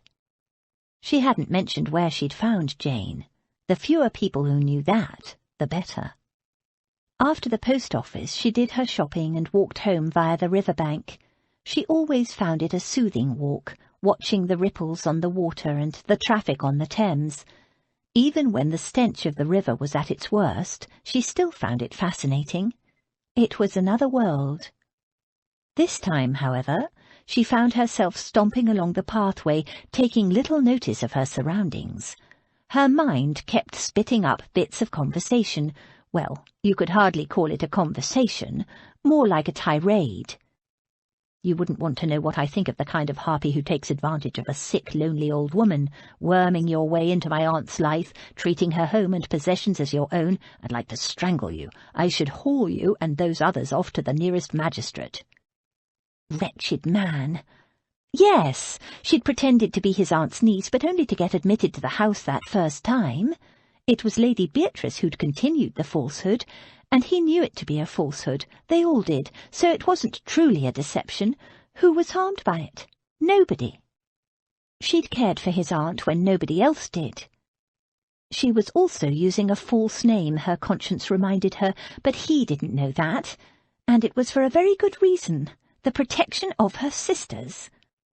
All right, there might be some justification for him to be suspicious of her, but had he bothered to ask about why she was living with his aunt? No, he'd just jumped to the worst possible conclusion, and then— that moment, when he'd leaned closer in the darkness of the hackney, his breath warm on her skin, and she'd imagined. A shiver rippled through her. Nonsense! As if he'd kiss her, a man like him. He wanted to strangle her. And then he'd offered her a horrid bribe. Wait till she told the others about that. After leaving the doctor's office, Max took a hackney to the London office of Flynn & Company Oriental Trading to see his man Bartlett. Max had first appointed Bartlett to manage his personal affairs when Max was 18 and about to depart for India. He wished now that he'd insisted Bartlett also watch over his aunt, but she'd been loyal to Perkins Sr. at the time and refused to change. Bartlett had proved to be an exemplary man of business, and when Max first became the & Company part of Flynn & Company Oriental Trading, he'd nominated Bartlett as the London representative of the company. Bartlett had handled it so well that after 5 years they'd made him a minor partner. Max was shocked when he met Bartlett again. In the 9 years since Max had last seen him, Bartlett had gone almost completely bald. He was plump and rosy and looked almost middle-aged. It was a shock. Bartlett was only a few years older than Max. But cut from quite different cloth, Max reminded himself. Bartlett was a family man through and through. He'd been married and a father already when Max had first employed him. Max inquired after Mrs. Bartlett and the children. "How many is it now?" "5, said Bartlett proudly. "All girls, but there's another one on the way, and we're hoping for a boy." Max blinked. The man was barely past 30. Max tried to imagine himself with 5 children. 6. He couldn't. That fate awaited him in the future, the near future. He thrust the thought aside and got down to business. Once the company business was dealt with, not that there was a lot, it was all in excellent order, Max raised the question of the books he'd confiscated from Perkins. "I've only had time for a quick glance through," Bartlett said, "but even so there are a few obvious discrepancies." "Discrepancies?" "The servants appointed by Miss Chance, for instance." Max stiffened. "Yes?" "There don't seem to be enough." Max gave him a sharp look. "What do you mean?" "Well, Perkins was paying a staff of 12, but Miss Chance, leaving off the allowances for herself and her sisters, and disregarding the temporary help she got in when she first took over, I imagine for a spring clean, women like to put their own stamp on a house, she has only appointed 6 permanent servants, a butler, footman, cook, 2 housemaids, and a scullery maid." He turned the book in Max's direction and indicated the entries. "Why would she need fewer servants? It's a big house." 12? She told me she'd sacked 4 servants, all 4 of them, she said. He recalled her words exactly. "Aha!" Bartlett made a note. "Then it's just a matter of finding out who was pocketing the extra, Perkins or Caudle, the former butler. I shall investigate." "I plan to call in at Bow Street after this," Max told him. "A number of my aunt's valuables have gone missing. I believe Caudle to be responsible. I shall refer the runner to you as well. Keep me informed." "Of course." Bartlett made another note and closed the Perkins accounts. Max watched him arrange his papers. Very organised was Bartlett, the secret of his success. "Do you know of a good man who can make discreet inquiries?" "Not related to the Bow Street matters, my lord?" "No, personal." Bartlett considered the matter. "Morton Black might do it." "Morton Black?" "The most discreet and efficient man. He's employed by a Mr. Sebastian Rain, but he occasionally takes on private assignments. If you like, I could send a note around and see if he's available." Max nodded. "Ask him to call on me at Davenham House tomorrow morning." "Of course. Will 9:30 suit, or is that too early?" Max nodded. He was not yet used to town hours. He was used to being up at dawn. 9:30 will do nicely. Bartlett wrote it down in his notebook. "Next, find me a house," Max said. "Bachelor quarters, I presume?" "No, a house somewhere in Mayfair." Bartlett's eyes lit up. "Are we anticipating a happy event, my lord?" he asked with a coy smile. Max stared at him blankly. A happy what? A wedding, sir? Bartlett beamed at him. Max had no intention of discussing it, not until he had finalised his plans. Davenham House is no longer suitable, so I'm moving my aunt and myself to a more convenient location. And the 4 girls? I haven't made up my mind about them yet, but make allowances just in case. He was damned sure Aunt Bea would kick up if he tried to separate her from those girls, hard enough to move her in the first place, but he'd do it. Bartlett chuckled happily. Petticoat government for you then, my lord. I know just what that's like, ha-ha. Max looked at him. Petticoat government over his dead body. Just find the house. The jolliness disappeared from Bartlett's face. Quite so, my lord. Do you wish to buy or lease? Buy, for preference, but if nothing suitable is available, then a lease will do for the moment. I want my aunt out of Davenham House as soon as possible. I see. Speed is of the essence. Bartlett made a note. I take it Lady Beatrice is happy about the move. Max grimaced. She doesn't know about it yet, but whether she wants to or not, she's going to move. But first, find me the house, something modern, spacious, and in the first style of elegance. Make a short list, and I'll make the final decision. Of course, my lord, I shall do my best to find something worthy of her ladyship. And do it quickly, Max said as he rose to take his leave. The sooner the better. He wasn't looking forward to the fuss Aunt Bea would make about leaving Davenham House, but she'd do it, he vowed. Next, Max made a visit to Bow Street. He gave them the particulars of his aunt's former servants, especially the man Caudle. The fellow didn't seem particularly skilled at covering his tracks. A Bow Street runner would soon run him to earth. Max was far from confident that Aunt Bea's stolen possessions would be recovered. Most of her jewellery had long been copied in paste before being sold by her spendthrift husband, but he'd never been able to get her to give up her rings. They'd been the genuine article. Still, as long as Caudle was caught and punished to the full extent of the law, he'd be satisfied. He couldn't have the fellow punished for his real crime, his neglect and abuse of Aunt Bea. A trial on those grounds would be too publicly humiliating for her, but theft, embezzlement, and fraud would do nicely. He didn't mention the Mrs. Chance to the Bow Street runner he briefed. He'd leave Miss Abigail Chance and her sisters to Morton Black to investigate. Outside Bow Street, it took him 15 minutes before he was able to hail another hackney cab. He was getting fed up with this. He needed his own carriage. A visit to Tattersall's was in order. But first, he'd pay a call on his oldest friend, Freddie Monckton Coombs. He called you a harpy and accused you of taking advantage? Jane echoed. How dare he? The 4 girls had gathered in Abby's bedchamber. She was telling them about her quarrel with Lord Davenham in the hackney. They were all satisfyingly indignant on her behalf. And then he said he'd offer me a handsome sum to leave his aunt's home and never return. There was a sudden silence. How much? Daisy asked. Abby blinked at the question. I don't know. It never occurred to me to ask. But you said it was a handsome sum, Jane said. Yes, they were his actual words. He didn't give any specific figure. She waited for the outburst of indignation. Didn't they understand the insult? It was a horrid bribe, she said. There was an awkward silence. Abby looked at each of them, and understanding slowly dawned. You think I should have accepted? Taken his bribe? Admit that we have indeed been doing something wrong? Confirm his vile opinion of us? The silence stretched, and Abby read the shameful truth in their eyes. I know it's not very nice of him, Abby, but we need the money, Jane said. We're still planning to go to Bath, aren't we? Abby stared at her, crushed. They thought she'd done the wrong thing.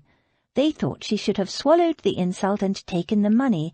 Instead, she'd flung it back in his teeth without even considering it, considering them. A handsome sum might buy a cottage for Damaris, help Daisy begin her business, fund Abby and Jane for a season in Bath.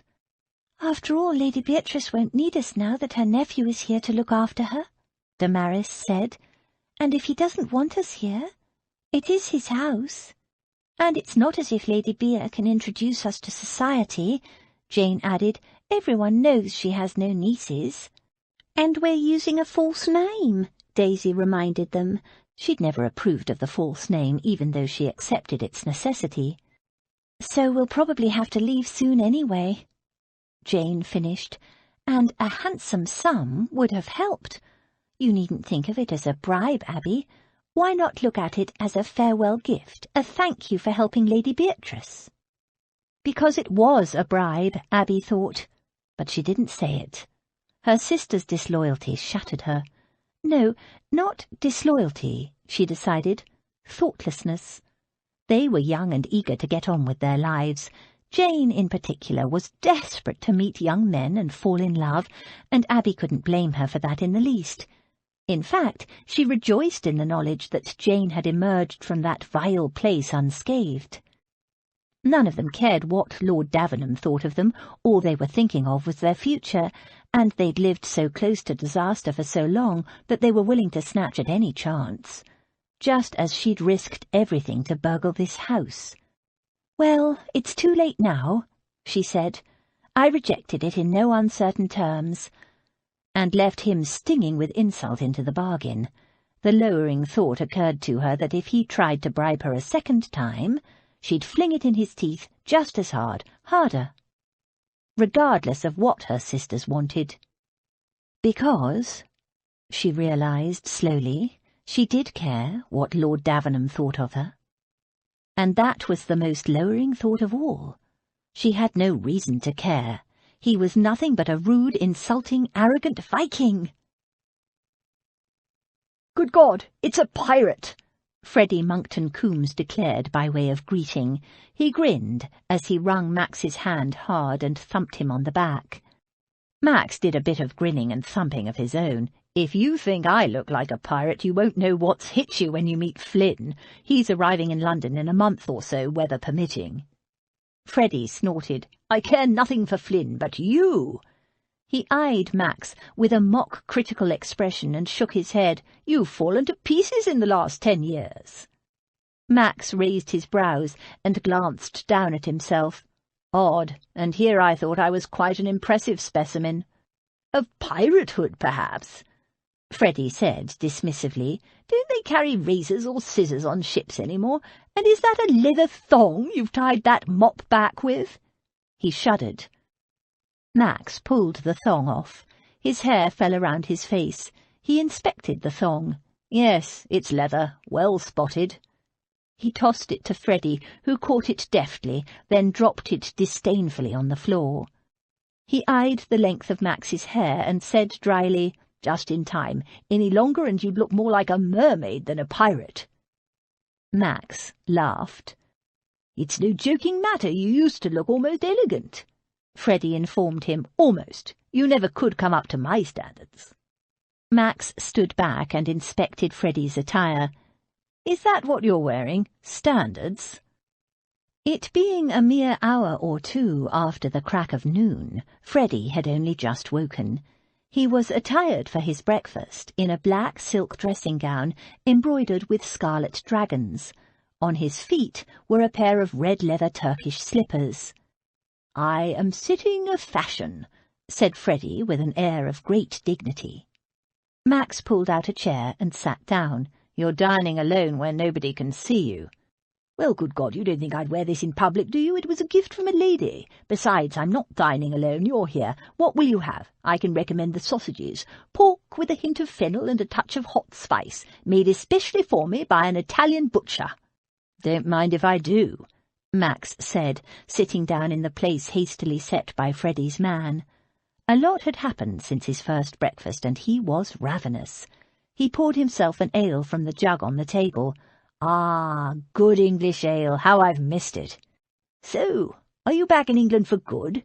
Freddie asked, as he tucked into his breakfast. "I am." Max chewed with relish. The sausages were all Freddie had claimed.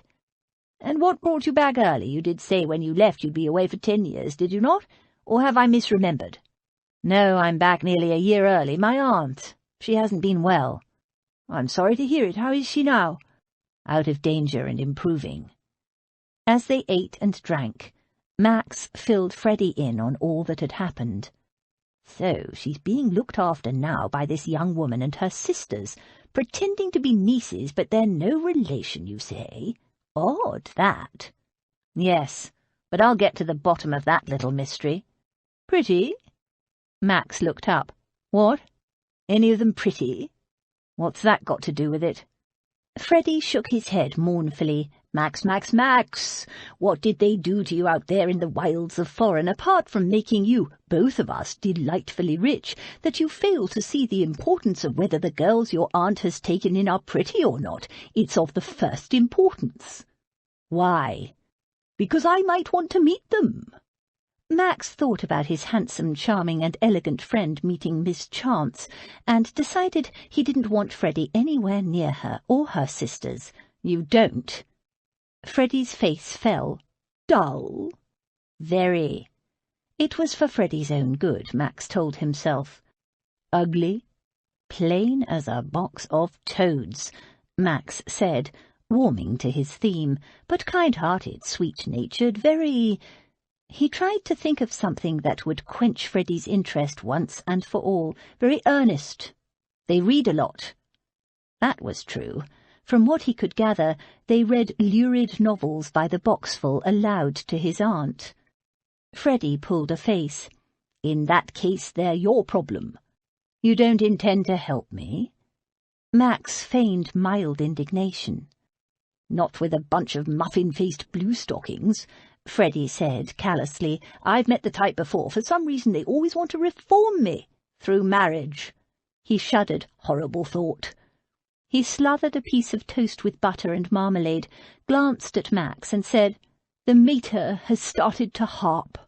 On marriage? Freddie nodded. Wants me to settle down with a nice serious girl. A serious one. What would I do with a serious girl, I ask you? I'm frivolous to the bone. He contemplated his toast for a moment, then bit into it. The mater wants to reform me, too. Talks wistfully of heirs and dandling babies on her lap before she dies. She's barely 50. Not that she'd admit to it. You've changed. How? Since when have you ever taken a scrap of notice of your mother's desires? Again Freddie pulled a face. I know, but she's gradually wearing me down. Women are good at that. It's exhausting. He took a reviving mouthful of ale. So, where are you staying? Davenham House for the moment, with my aunt. With a house full of muffins? Freddie said, shocked. You can't. You'll come out of your bedchamber one morning in your smalls and a dressing gown, and next minute you'll find one of them shrieking the house down that you've compromised them and demanding marriage. Max laughed.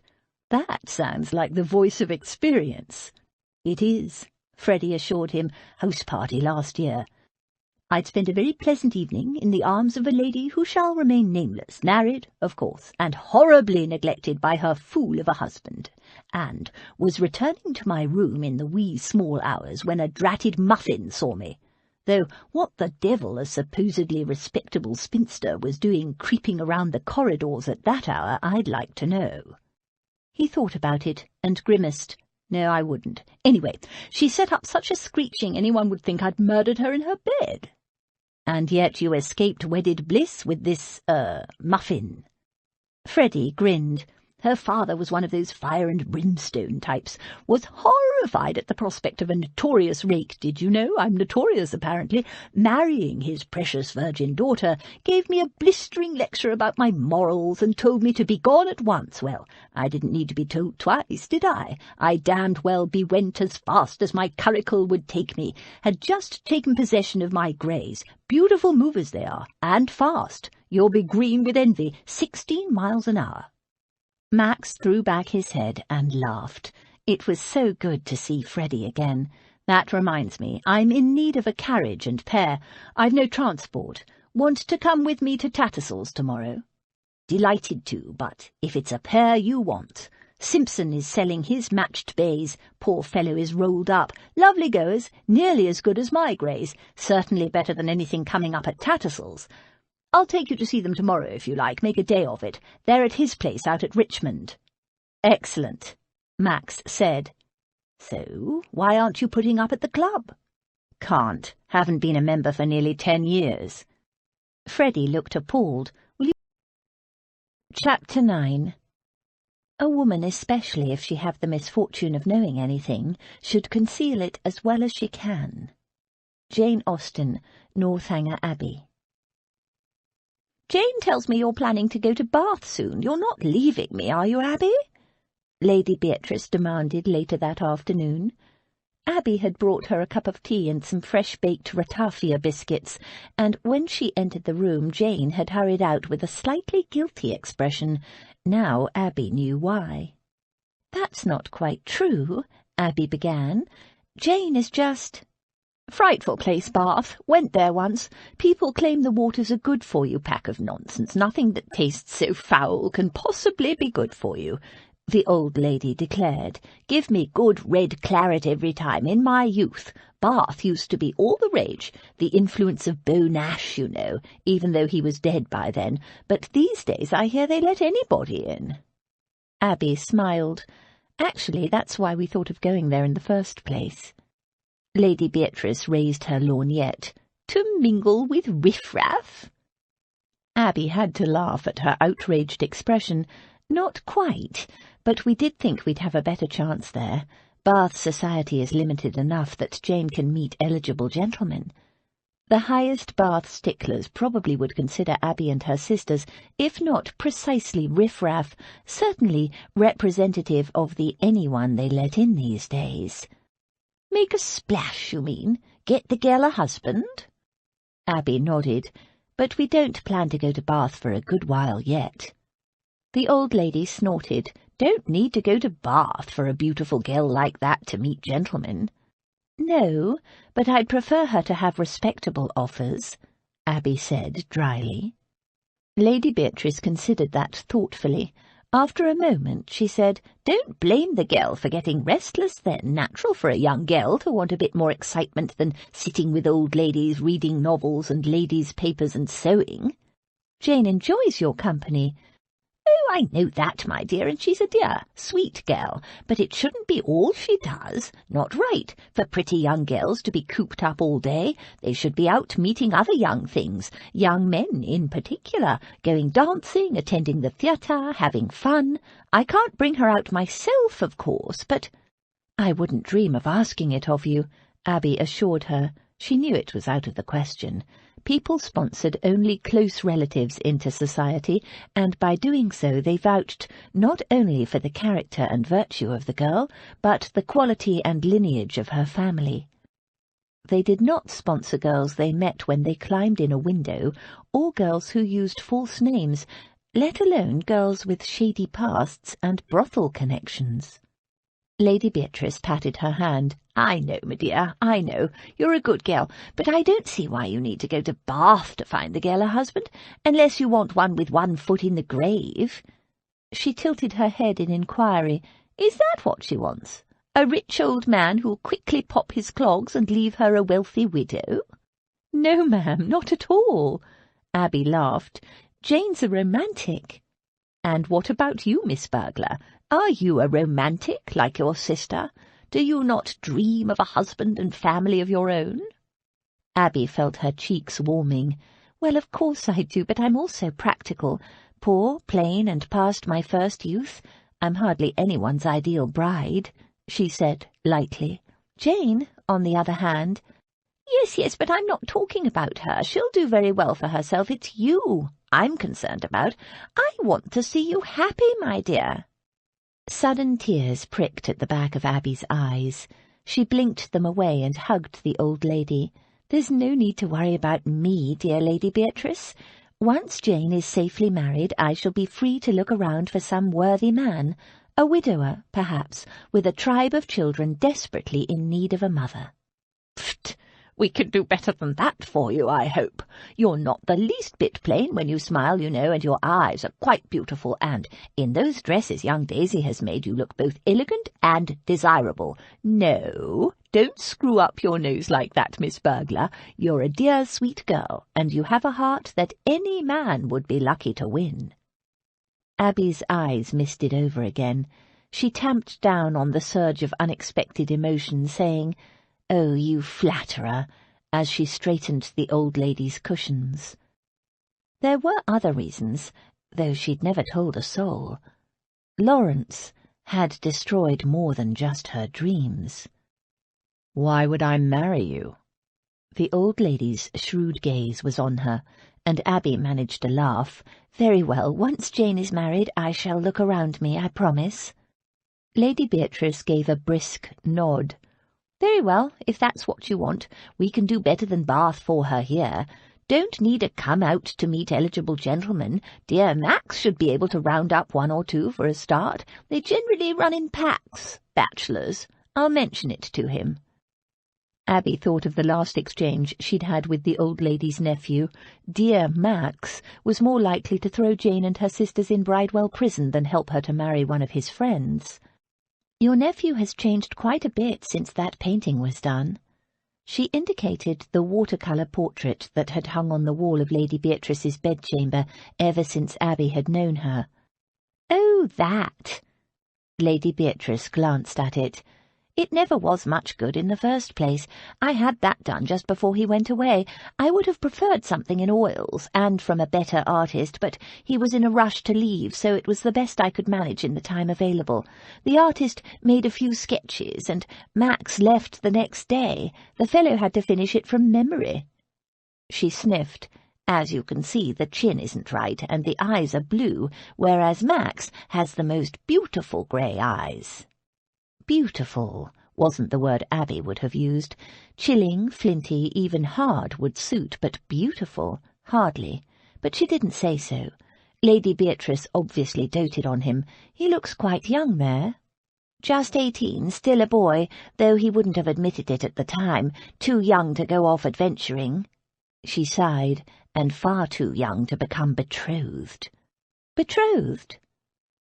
For some reason the news came as a shock. Lady Beatrice shook her head. "Never officially announced. Not yet. But Max told me before he left that he had an understanding with the girl and her father." She wrinkled her nose. "He was very scant with the details. He only told me about her at the last minute, I think in case something happened to him." "I see," Abby said. 18 did seem rather young for a man to become betrothed, but he still went away. Lady Beatrice nodded. "You're thinking it's hardly the act of a young man in love, but personally I was delighted to see him putting an ocean between them, and, of course, having a few adventures and sowing a few wild oats. It almost reconciled me to his going away. Almost. You didn't approve?" She'd meant about his leaving, but Lady Beatrice misunderstood. "Max was a schoolboy when the harpy got her hooks into him. As I understand it, her father introduced Max to her when he was just 16. You don't like her?" "I know nothing about her. I've never met the girl or her father," Lady Beatrice said in a fair-minded manner that deceived Abby not at all. "Max made me promise not to contact either of them while he was away, unless, of course, the worst happened, which, thank God, it didn't. I kept that promise, though I confess I've prayed almost daily for news of her. Fatal news. Complete waste of time. Apparently the wretched girl continues to thrive." She sighed. "I suppose we'll meet her soon enough, now he's returned." She brooded in silence a moment. "Miss Henrietta Parsley." She pronounced the name as if it put a sour taste in her mouth. An unusual name. The old lady sniffed. "We don't know them." Abby wondered whether she was speaking for herself or for the entire upper 10,000 of the Tarn. "A northern family, I'm told. Parsley is some kind of a merchant or manufacturer or coal heaver or some such person. Max met him in a manufactory," she said, as if it were some den of iniquity. How unusual. Was it something to do with school?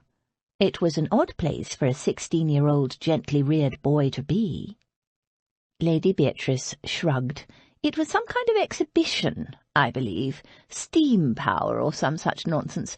As a boy, Max was always mad for machinery, which is why I was so surprised when he told me he was going away to sea. I never realized he'd harbored a secret passion for travel and adventure until the day he came to tell me he was leaving, so sudden, but far more acceptable than smelly, noisy engines. She shook her head reminiscently. He used always to be going to this foundry and that, down mines and all sorts of frightful places. He used to talk incessantly about it, saying steam was the future. She shrugged. Instead, he went to sea. But then a boy's passion never lasts long, does it? Pity he didn't forget about La Parsley as well. It seems his interest in the sea stuck, Abby observed. Yes, for 9 years. Can you believe it? Miss Parsley presumably didn't mind him being away so long. Lady Beatrice said indifferently, I don't suppose she had any choice, my dear. Men are a law unto themselves. I'm surprised she was willing to wait all this time. Lady Beatrice raised her lorgnette. A cit's daughter, not willing to wait for my nephew? Of course, I'm sure she cares for him very much, Abby said soothingly. She'd have to love him to wait for 9 years. Abby felt for poor Miss Parsley, spending her youth waiting. Lady Beatrice made a rude noise. Cares for his title more. Oh, I don't know what the wretched girl thinks, nor do I care. For the last 9 years I've been praying for her to drown or elope or fall down a mine-hole or pit or whatever they call it in the north, but she hasn't, or Max would have mentioned it. But enough of the wretched creature. I don't even want to think about her, or about the fact that Max will no doubt want me to arrange his wedding now he's back. Abby looked again at the portrait of Lord Davenham. She'd seen it 100 times before and wondered about Lady Beatrice's nephew, but he was just a theoretical nephew to her then. Now he was very real, big, arrogant, and insulting. It wasn't a particularly good portrait, she agreed, but there was something about it, some quality about the boy in the painting that wasn't visible in the man, and it wasn't to do with the shape of his chin or the colour of his eyes. There was something very alone about the boy in the painting. Was he orphaned young? She found herself asking. Is that why you brought him up? Oh, I didn't bring him up, my dear. His mother ran off with another man when Max was just 6. She died abroad a few years later, giving birth to his bastard half-brother. I would have taken him in straight away, but his father would have none of it. Sent the boy off to boarding school, said he was too soft, that school would make a man of him. She pulled a face. Too soft. Natural for a little boy to miss his mother. She fell into a silent reverie for a moment, and Abby thought about a small 6-year-old boy sent away to school all alone, to be made a man of. It didn't make her forgive the man for his insulting behaviour toward her, but she did soften in her heart toward the little boy he had once been. He never stopped waiting for her to come back, you see, which angered his father no end. Angered? Why anger? It was only natural for a child that age to miss his mother. Abby still missed hers, and she'd been 12 when Mamma died. You had to know Hector. Everything was about him. Nothing else mattered. So when Max ran to the landing or the window every time a visitor arrived, thinking it would be his mamma come back, as she'd promised him she would, Hector took it as a personal criticism. Abby was appalled. How could a little boy missing his mother be a criticism of the father? Rubbing his nose in his cuckoldry, and no, of course a child of Max's age would know nothing about such things, but the boy's distress was a constant reminder of his humiliation. Yes, humiliation is the word. Hector was a cold man, and never loved his wife, never loved anyone, come to think of it, not even his son, only himself. So his father sent a grieving little boy away to school. Abby finished. He came to you for the holidays, I suppose. No, not until after his father died. Something about Lady Beatrice's expression made Abby ask, So where did he go for the holidays? Nowhere. Lady Beatrice shook her head sorrowfully. His father made arrangements several times to have him collected at Christmas, but something always came up and he left the boy at school waiting. She looked up. I didn't know at the time, of course, else I'd have driven up to Middlesex myself and brought him home." She gave a gusty sigh. "He had his first family Christmas with me when he was a gangly young boy after his father was dead, and of course he came then for every holiday, not just Christmas." Despite her current resentment of the man, Abby was horrified at the picture the old lady had painted. Poor lonely little boy, left waiting for parents who never came for him. It was worse than having parents who died, she realized. There was something so cruel about hope endlessly delayed. No wonder he loved his aunt. And yet why had he left her for so many years? "And of course all those years of broken promises," Lady Beatrice continued, "is why he sets such store on keeping his word now. It's one thing you can always depend on my nephew to do, keep his word, which is why he'll marry that little harpy, curse her." She grimaced. "Now can you ring for that maid of mine, Abby dear? I want a bath, and ask Daisy if she can spare me a moment. I'm going to go down for dinner this evening, and I want to look my best for Max. The dear boy got a bit of a shock when he saw me today." Abby looked up. "He's coming back tonight?" "Of course, he said he'd be back before dinner, his first night home and my first time dining downstairs, so I want to make sure everything's as it should be. Ask Featherby and cook to step up too, will you? No time to go to a lot of trouble, but I want to make sure we serve some of his favourite dishes." "I could make the arrangements for you," Abby offered.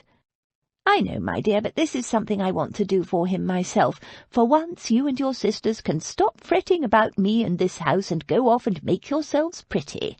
I'd like to make this a meal to remember." Abby went downstairs, a little troubled by what she'd learned. The image of a sad little boy waiting endlessly at the window clashed powerfully with her impression of the unshaven, long-haired Viking who'd stormed up the staircase and lifted Abby right off her feet, stealing the very breath from her body.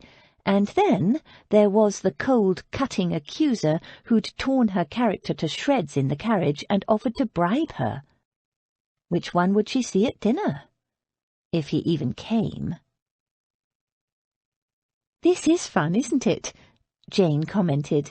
"My first proper dinner in company outside of the Pill, that is." She looked at the others and explained, "The Pilbury Home for the Daughters of Distressed Gentlewomen. It's where Abby and I lived after Mamma died."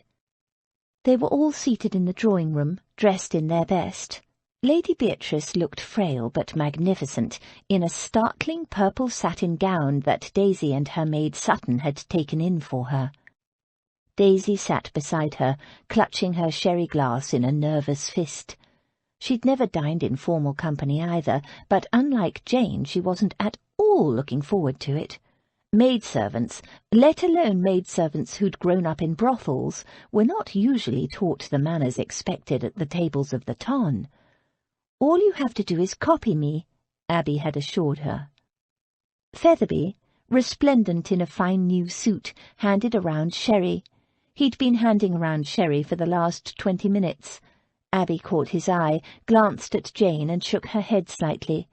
Featherby looked at Jane, who was looking a little rosier than the fire warranted, removed her empty sherry glass and replaced it with a glass of lemonade. The clock struck 15 minutes past the dinner hour. "Are you sure Lord Davenham was intending to dine here tonight?" Abby asked. "Oh, yes, my dear," Lady Beatrice said serenely. "Max always does what he says he will." Abby had no such faith. Few men who'd spent 9 years abroad and the last few months on a ship would choose to spend their first evening in London with their elderly aunt. She'd yet to see this much-vaunted word of his kept. She glanced at the clock for the 14th time in the last 10 minutes and pressed her lips together. Jane wasn't the only one keyed up. They'd all gone to a lot of trouble for this dinner. Throughout the afternoon, Lady Beatrice had been issuing orders right, left, and centre, and they'd all been flying around trying to make everything perfect. But the one who'd be most disappointed if Lord Davenham didn't show up was Lady Beatrice. Damaris leaned across and murmured to Abby, "He's not coming, is he?" Another 5 minutes elapsed. Abby had had enough. She set down her sherry glass with something of a snap, and rose. I think it's time we went in. It seems as though Lord Davenham has been delayed." A voice, deep and masculine, sounded in the hall outside, followed by brisk, firm footsteps. The sitting-room door opened, and there stood Lord Davenham. Abby couldn't help but gasp. All trace of Viking was gone. The long dark hair tied back with a strip of leather had been replaced by a short, almost severe crop, with just a hint of curl surviving at the temples and forehead to soften the hard planes of his face, the haircut known as the Brutus. That'd be right. He hadn't plastered it down with pomade, as a lot of men did. It looked clean and soft to the touch, the sort of haircut that made one want to run fingers through it, not that she did, of course. The stubble was gone, too, his chin freshly shaved and smooth, the strong line of his jaw etched cleanly. There was a slight dent in his chin, like a dimple, only not so frivolous. His dark brown breeches fit snugly to his lithe and powerful form. His boots were high, black, and polished to a high gleam. His coat was dark brown also, worn over a white shirt and a subtly striped grey silk waistcoat. His cravat was severely knotted. He looked magnificent. Abby thought of the vulnerable small boy in Lady Beatrice's story. Not a hint of vulnerability remained in this man's face or bearing. She was still smarting from the insults he'd hurled at her. He glanced her way and stopped dead, his hard grey gaze holding hers captive for a long moment. She felt it like a touch, like a wave of heat sweeping over her body so strong that she stepped back a pace, as if he'd reached for her and held her instead of just staring. Feeling suddenly hot and self-conscious, she dragged her gaze away and adjusted the new cream-ruffled evening spencer Daisy had made her. Abby loved it. She'd never worn anything so pretty and feminine in her life. Still, Lord Davenham stared. Why? Was he going to denounce her here and now? She hoped not. Lady Beatrice was so excited to have him home, and had gone to so much trouble to make the dinner special, Abby didn't want anything to spoil it. He cleared his throat and crossed the room to bow over Lady Beatrice's hand. "Aunt Bea, you're dressed and out of bed, and looking very elegant, may I say?" His aunt beamed up at him. "Of course, dear boy. Did you think I wouldn't make the effort for your first dinner at home?" He looked briefly disconcerted. At home, but... She raised her lorgnette and scanned him with approval. "I see you've found your razor." He ran his hand absent-mindedly across his freshly shaved chin. For the first time he seemed to take in the significance of the emptied sherry glasses, and that they were all dressed for dinner. "You've been waiting, I'm sorry. I didn't realize you expected me." "You said you'd be back before dinner." "I know. I apologize for my lateness." He glanced at the door. "I need to step outside. I'll be back in a moment. Freddie Monckton Coombs is outside in his curricle." So he'd made his own plans for dinner, Abby thought.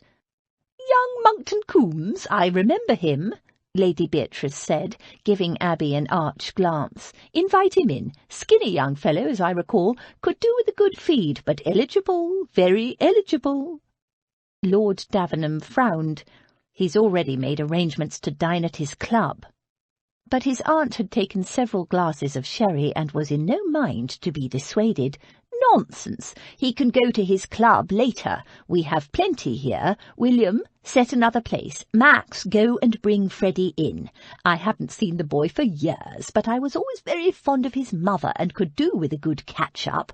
Besides, these girls have been pining for some young company, and a well-bred, elegant young fribble is just the ticket, isn't it, girls?" Lord Davenham looked anything but delighted by that suggestion, Abby thought. His reluctance to introduce his friend to them couldn't be more obvious. He shrugged. "I'll convey your invitation, Aunt Bea, but I doubt he'll come." Max went back outside to where Freddie was waiting in the curricle. Freddie gathered up the reins. "That was quick." "Sorry, but my aunt is expecting me to dine with her this evening." "On a tray in her bedchamber?" Freddie pulled a face. "No, she's made an effort to dress and come downstairs for my first night home in England, and I won't disappoint her. We'll have to put off that dinner at the club for another time." Max paused, then added, "She asked me to extend the invitation to you." "With the muffins?" Freddie inquired darkly. Max repressed a smile. "With the young ladies, yes." Freddie shuddered. "Not on your life, you're on your own there." "Coward." "To the bone," Freddie agreed. "And if you end up walking down the aisle with one of them leg-shackled for life to a muffin, don't say I didn't warn you. Stand back." Chapter 10. Seldom, very seldom, does complete truth belong to any human disclosure. Seldom can it happen that something is not a little disguised or a little mistaken. Jane Austen, Emma.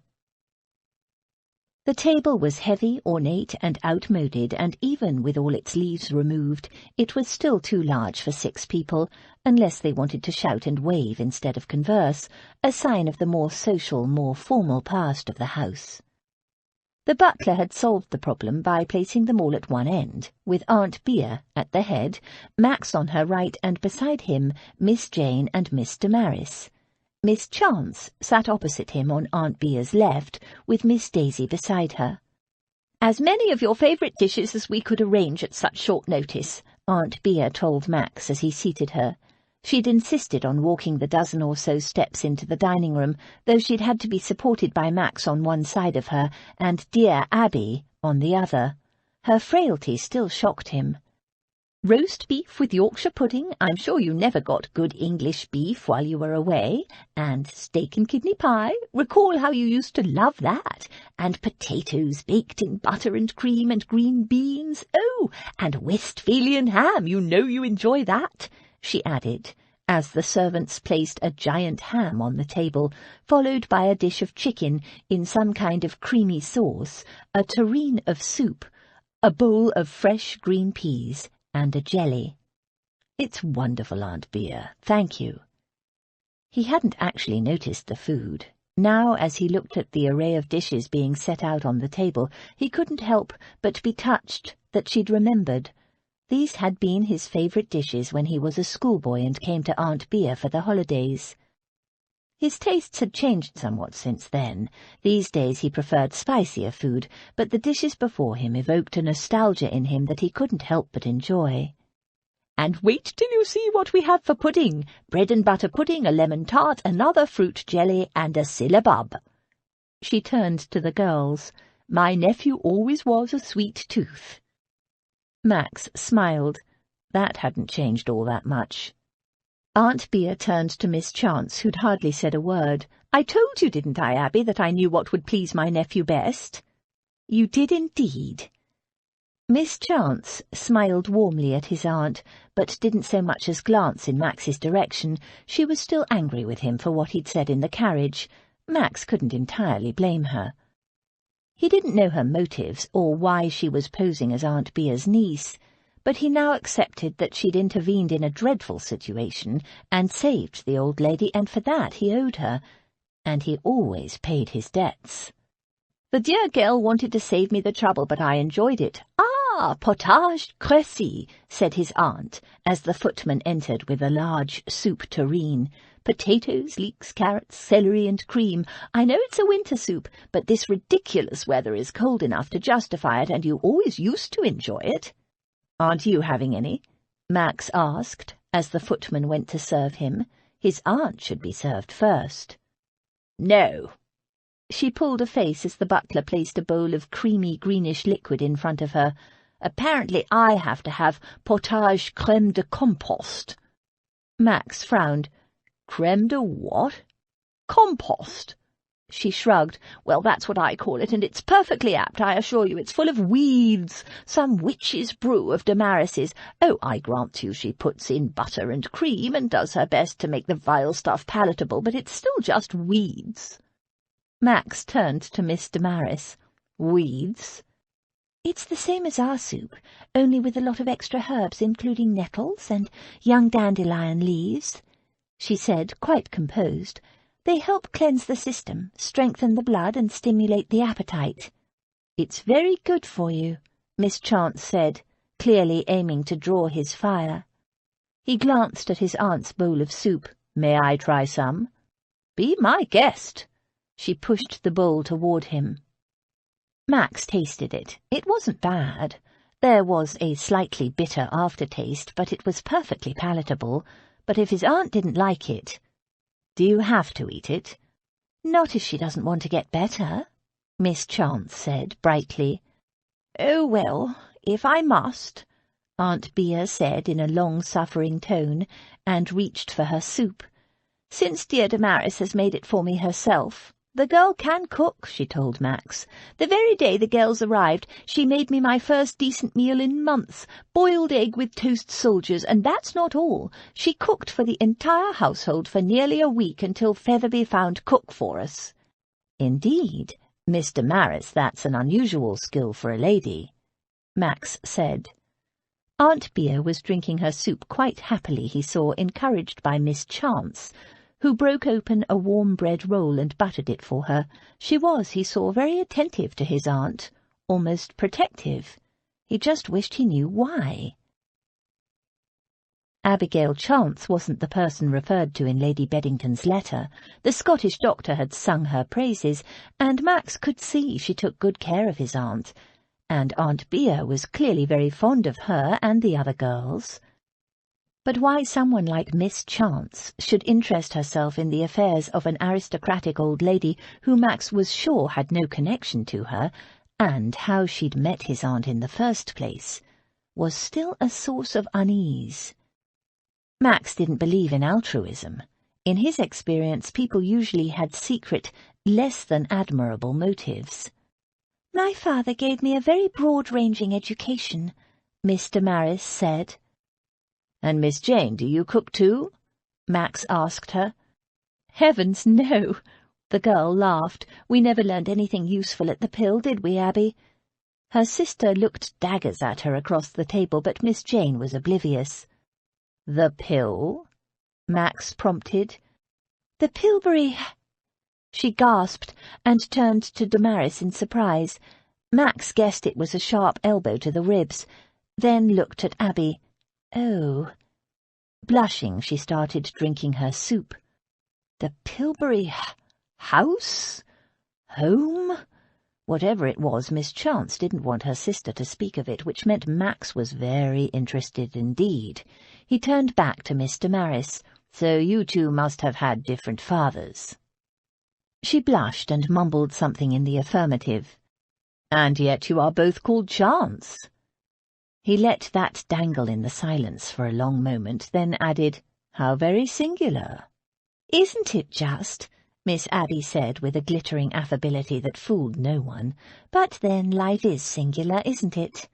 Daring him to make something of it. Max smiled. There was a short silence as the servants cleared away the soup bowls and replaced them with dinner plates. I'm afraid Miss Chance is a little cross with me, Aunt Bea, Max said as the butler served him from a dish of freshly carved roast beef. He was rewarded with a flash of grey-green as Miss Chance darted him a narrow glance. We had an exchange of views this morning. Abby, is that right? You're cross with my nephew? Apparently this delighted his aunt. Not at all, it's not his fault, Miss Chance said smoothly. It was not forgiveness in any way, shape, or form. It was bait. Max waited. What isn't his fault? Miss Chance finished serving herself from a dish of green beans. That he's lived in wild and uncivilized parts for so long he's forgotten how a gentleman should conduct himself. Her sisters gasped. His aunt gave a startled glance at Max, then let out a crack of laughter. And what do you say to that, dear boy? Nothing, Aunt Bea. I believe I was 12 when you taught me that a gentleman never contradicts a lady. He looked at Miss Chance and added, in public. Unconcerned, she speared a green bean and ate it. And what was your exchange of views about? Aunt Bea pursued. Her sisters tensed and watched him covertly. She'd obviously told them everything, but hadn't mentioned it to his aunt. Why not? It would have been to her advantage. But Miss Chance said nothing. Clearly she didn't intend to disclose their quarrel at all, even when invited to. Instead, she ate a second bean, slowly. "I do believe," Max said, just as the bean slid between her lips, "that I owe Miss Chance an apology for some of the things I said." Her eyes widened. She choked. Max waited until she'd stopped coughing and had drunk the rest of her champagne. "I said some harsh things, Miss Chance. I was mistaken, and for that I apologize." "Handsomely said, my boy," his aunt said approvingly. "A credit to your upbringing. That would be me," she added to the girls at the table. "Now, Abby, what do you have to say to that?" "I accept your apology, Lord Davenham," she said quietly, but made no attempt to apologize for the things she'd said to him, including the accusation that he'd left his aunt to rot, which still rankled. So she was not wholly reconciled. That was fine with Max. He was still suspicious of her motives and her background. "I believe you've visited a great many interesting places, Lord Davenham," she said as Featherby removed her plate. "Would you tell us about them?" "Oh, please, Lord Davenham," Jane chimed in, clearly eager to make up for her earlier faux pas. "I'd love to hear about your adventures, wouldn't you, Damaris?" "Yes, indeed," Damaris murmured obediently.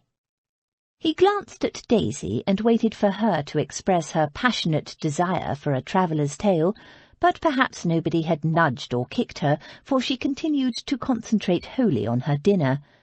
Actually, he saw, she was concentrating on managing her cutlery, scowling over it, with sideways glances every few minutes to watch how Miss Chance was managing hers. With elegant assurance and complete lack of self-consciousness, he noted. She'd been well brought up, as had the other two. The second course was brought out. Crumbed sweetbreads, a fish dish, and a predominance of sweet dishes that his aunt had promised. "Well, Max," his aunt demanded, "are you going to tell us about your travels?" So, for the rest of the meal, Max entertained them with travellers' tales about some of the more interesting and exotic places he'd been, and some of the adventures he and his friends had had. It was all going well, until Miss Chance reached for the syllabub, one of his favourites, a dish of sweet, tangy whipped cream. It matched the frothy top she was wearing.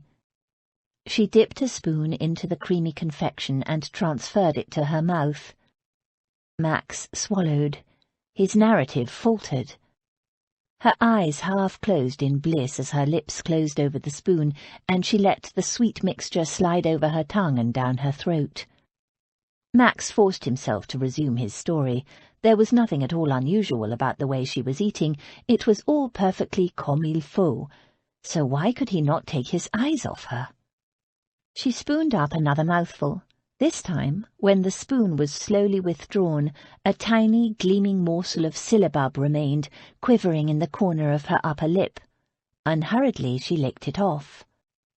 Max's words dried up along with his throat. After a moment, Miss Chance stopped spooning up the syllabub. Her brows rose. She was looking at him. The entire table was looking at him, waiting for him to continue his story. Hanged if he knew what it was. He cleared his throat. "You're fond of syllabub, Miss Chance?" Sparkling conversation indeed. "Very. And you, Lord Davenham?" She took a third leisurely spoonful. His groin tightened. "Yes." It came out as a croak. He wrenched his gaze off Miss Chance's delectable mouth and turned to his aunt. He half expected to receive a knowing grin. She could be very acute at times, but instead she looked weary and rather worn, and Max was immediately concerned. "How are you feeling, Aunt Bea? Not too tired?" "I am, as it happens." She grimaced. "Getting old, I'm afraid." "Nonsense, it's your first night downstairs, and it's been a day full of excitement," Miss Chance said. "No wonder you're tired. You're making wonderful progress, but you must not overtire yourself. Shall I call William to take you upstairs?" She rose to help. "I'll do it," Max said. He walked around the table and scooped his aunt into his arms. She was shockingly light, and carried her up to her bedchamber. Miss Chance hurried ahead, opening doors and sending for Sutton, Aunt Bea's maid. "I'll be all right now with Sutton," the old lady said testily, as Max placed her gently on the bed. "There's no need for you two to hang around." Max left. Abby took a few moments more, but Lady Beatrice flapped her arms, shooing her away. "Just because I'm a hopeless crock doesn't mean you young things should have your evening spoiled." "You didn't spoil anything," Abby assured her. "It was a lovely evening, and the dinner was delicious anyway. I expect Lord Davenham has another engagement. He'd hardly wish to drink his port in solitary splendour, would he?" But when she emerged from Lady Beatrice's room, she found Lord Davenham waiting for her in the corridor. "I meant what I said earlier," he said. "Some of the things I said to you in the carriage were unnecessarily harsh, and for that I apologize." She could hear the "but" coming, so she said it for him, with an assumption of cool composure. "But you and I both know you're no relation to my aunt, let alone her nieces." He took a step closer. "So while I value the care you've taken of my aunt in the sick-room, and I do thank you sincerely for it, I also want to make it clear that it doesn't give you and your so-called sisters the right to impose on her in other ways, and I'm warning you now. I mean to ensure you don't. The minute I see the least hint of imposition, you and those others will be out on your ear. Is that understood?" He stared down at her for a long moment. Abby tried desperately to think of some devastating response, but her mind was infuriatingly blank. All she could do was glare, impotently. Apparently satisfied with her response, or lack of it, he turned on his heel and strode off. A moment later she heard the front door open, then close, as he left the house.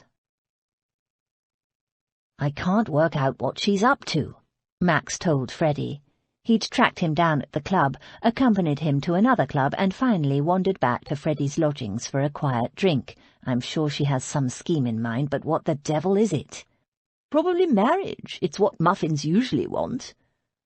Freddie had already made impressive inroads on the brandy when Max had arrived. Max snorted. "How would looking after my aunt lead to marriage? I wasn't even in the country when she started, and nobody, not even you or my aunt, knew I was coming home." Perplexed, Freddie scratched his stylishly coiffed head.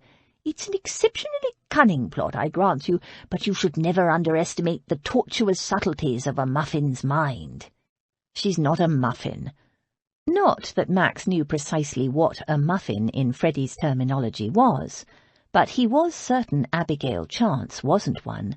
She was too damned attractive for a start, too much for his own ease of mind. Freddie shook his head. "You've been away so long, living the free life of an adventurer, you're out of touch. Trust me, muffins are everywhere." He considered the statement, then added, "except on ships, which is why you're so ignorant on the subject." Max thought about that. Freddie was a trifle cast away, but there was some truth in what he said. Max had been out of the company of Englishwomen for the last 9 years. In fact, given that he'd been 18 when he left and hadn't had much experience with women, Englishwomen at least, he could be said to be almost completely ignorant of the species. "So what do you think?" Freddie swirled the brandy in his glass, observing the candlelight through it. "It's about gratitude." "Gratitude?" Freddie nodded wisely. "Knows you're fond of Lady Bea. Thinks if the old lady's fond of her, you'll pop the question." Max snorted. "That's the stupidest thing I ever heard of. Marry someone because my aunt likes her. Not saying it's what you'd do, saying it's what a muffin would think." "Nonsense. She'd be a fool if she expected marriage for such a reason, and she's no fool. Nor is she a muffin, whatever that is." He walked over to the fire, really it was ridiculously cold for summer, and stirred up the coals with the poker. She's getting bed and board from my aunt and a small allowance, and if that's all it was, I'd understand it, but she takes real trouble with my aunt, far above and beyond what it would be reasonable to expect any servant or paid companion to do. A stranger seeing them together would imagine them to be mother and daughter, or grandmother and granddaughter. Aunt and niece, as his aunt ludicrously claimed. Maybe that's what she wants, then. What, to be a granddaughter? It's how women think. Freddie insisted, very family-minded females. But that's ridiculous. She can't. She's not. They're not my aunt's family. That's my whole point. You don't just walk up and move into someone's family. Freddie shook his head. Max, the trouble with you is for the last 9 years, well, most of your life, come to think of it, you've lived in a masculine world. You're used to logic, reason, sense. Females don't think like we do. They're emotional. That was true enough. When the mood took her, Aunt Bea was quite impervious to logic. Max poked the fire savagely, sending sparks dancing up the chimney. For instance, the other day the mater wept at me. Max blinked. It didn't sound like Freddie's mother. Of course, he hadn't seen her in years, but his impression of her had always been that of a brisk, no-nonsense woman, a noted society hostess who'd managed to fire off all of Freddie's sisters successfully. Assure you, she produced actual tears. As if that's going to make me hoof it down the aisle with some suitable female. I ask you, can you see me leg-shackled for life to someone suitable? It doesn't exactly spring to mind, Max agreed. Not logical, you see. If it was my father now, he'd simply issue an order. And you'd obey? Freddie considered that. No, I'd probably do exactly what I've always done. The opposite? More or less, so in a devious move he's set the mater onto it, because you can't reason with females. They don't think logically, and they fight dirty. Max raised a brow. Tears, said Freddie darkly, the lowest move of all. Mark my words. It was all too frustrating, Abby thought as she prepared for bed. She wasn't used to being in the wrong. She didn't like it one little bit. She removed her clothing swiftly, folding each garment neatly. The situation and the man made her so cross. It was all very well to tell herself that Lord Davenham's suspicions of her and her sisters were perfectly justified. They were no relation, they were living under a false name, and they had made the acquaintance of Lady Beatrice in a less than honourable manner. The fact that they intended her only good, that they cared for her, should outweigh those things, but she could not understand why to some, to him they might not. All he really knew was that they weren't her nieces, but since Lady Beatrice claimed they were, he could have nothing to say, should have nothing to say. She pulled her nightgown on. The way he prowled around Abby like a big, suspicious guard dog sparked her temper as well as her guilt. She might not be completely lily-white and pure in her motives, but she'd rescued Lady Beatrice from a dire situation, whereas he'd left her to rot. It was probably guilt about that that was making him so overprotective now. Too little, too late. The minute I see the least hint of imposition, you and those others will be out on your ear. Is that understood? She plumped her pillows up, then punched them down. He didn't know what she'd done, so he had no justification for threatening her like that. She wanted to fling his accusations and suspicions back in his teeth. It was infuriating that she couldn't. Even more infuriating that some small part of her still wanted him to think well of her, of them. She climbed into bed, enjoying the cool, smooth feel of the sheets against her skin. How much lower would his opinion sink when he discovered where Jane and Damaris and Daisy had been when she found them, and that Abby had met Lady Beatrice in the middle of the night, on her first attempt to be a thief. So while I value the care you've taken of my aunt in the sick-room, and I do thank you sincerely for it, it doesn't give you and your so-called sisters the right to impose on her. Impose on Lady Beatrice? Even as she resented the accusation, guilt pricked at her. Yes, They lived in Lady Beatrice's house at her expense, and accepted a small allowance from her, but they earned every penny. Abby was very clear in her mind about that. She wished now she had accepted Lady Bea's more than generous offer of payment. Well, no, she didn't. It was an offer made out of loneliness and fear, a kind of bribe to make them want to stay with her, and no matter what his high and mighty lordship thought of her, she wouldn't take advantage of a sick, scared old lady. Abby punched her pillow again. It would have served him right if she had. She snuggled down under the covers. The trouble was, deep down, in her secret heart of hearts, she did hope for more. Not to impose on Lady Beatrice precisely, but certainly to take advantage of the situation, not the woman. If only she could think of a way to do it. There must be a way for Jane to meet eligible men. The minute I see the least hint of imposition, you and those others will be out on your ear. Is that understood? Lord Davenham could toss them out at any moment. Oh, his aunt would object, but would he take any notice? He was the arrogant, autocratic type, a Viking dressed as a gentleman. They didn't have enough money, or clothes, for Bath yet. There must be a way to get Jane to meet eligible men, there must. Most people counted sheep to go to sleep. Abby lay in the big warm bed, counting possibilities. But once she drifted off to sleep, it wasn't dreams for Jane that disturbed her. It was a big, dark Viking, with steely grey eyes, hunting her down. There was nowhere to run, no place to hide. Every way she turned, he was there, stopping her, trapping her, judging her. She woke up sweaty, her pulse pounding, her nightgown twisted around her waist. She sat up, drank the water in the glass by her bedside, and lay down again, with firm instructions to herself that she was not to dream, that she needed a clear head in the morning, and that she needed to think, not to dream. Lord Davenham had no part in her dreams. She knew better than that. Yes, he was tall and strong and ridiculously good-looking, and something about him made her heart beat faster, but she didn't even like him much. He certainly didn't like her. Besides, he was betrothed. She'd been down that path before with Lawrence, though she had no idea he was betrothed at the time. Shame shimmered through her. She never wanted to experience that again. Chapter 11. There is a stubbornness about me that never can bear to be frightened at the will of others. My courage always rises at every attempt to intimidate me. Jane Austen, Pride and Prejudice. Max woke early and in a bad mood.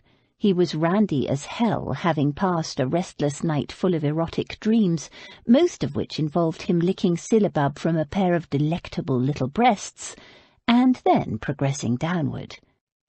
He needed exercise, a good hard ride. He rose and dressed in riding clothes.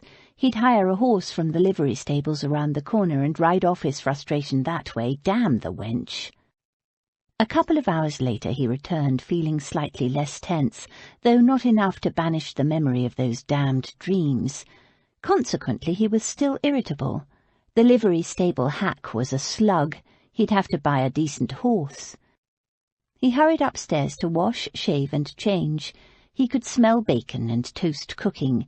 He'd feel better after breakfast, get the taste of syllabub out of his mouth, his mind. Morton Black would be here in an hour. He'd get to the bottom of the mystery that was Miss Chance and her sisters. Max lathered up his shaving brush. It prompted an unfortunately erotic image. Max swore.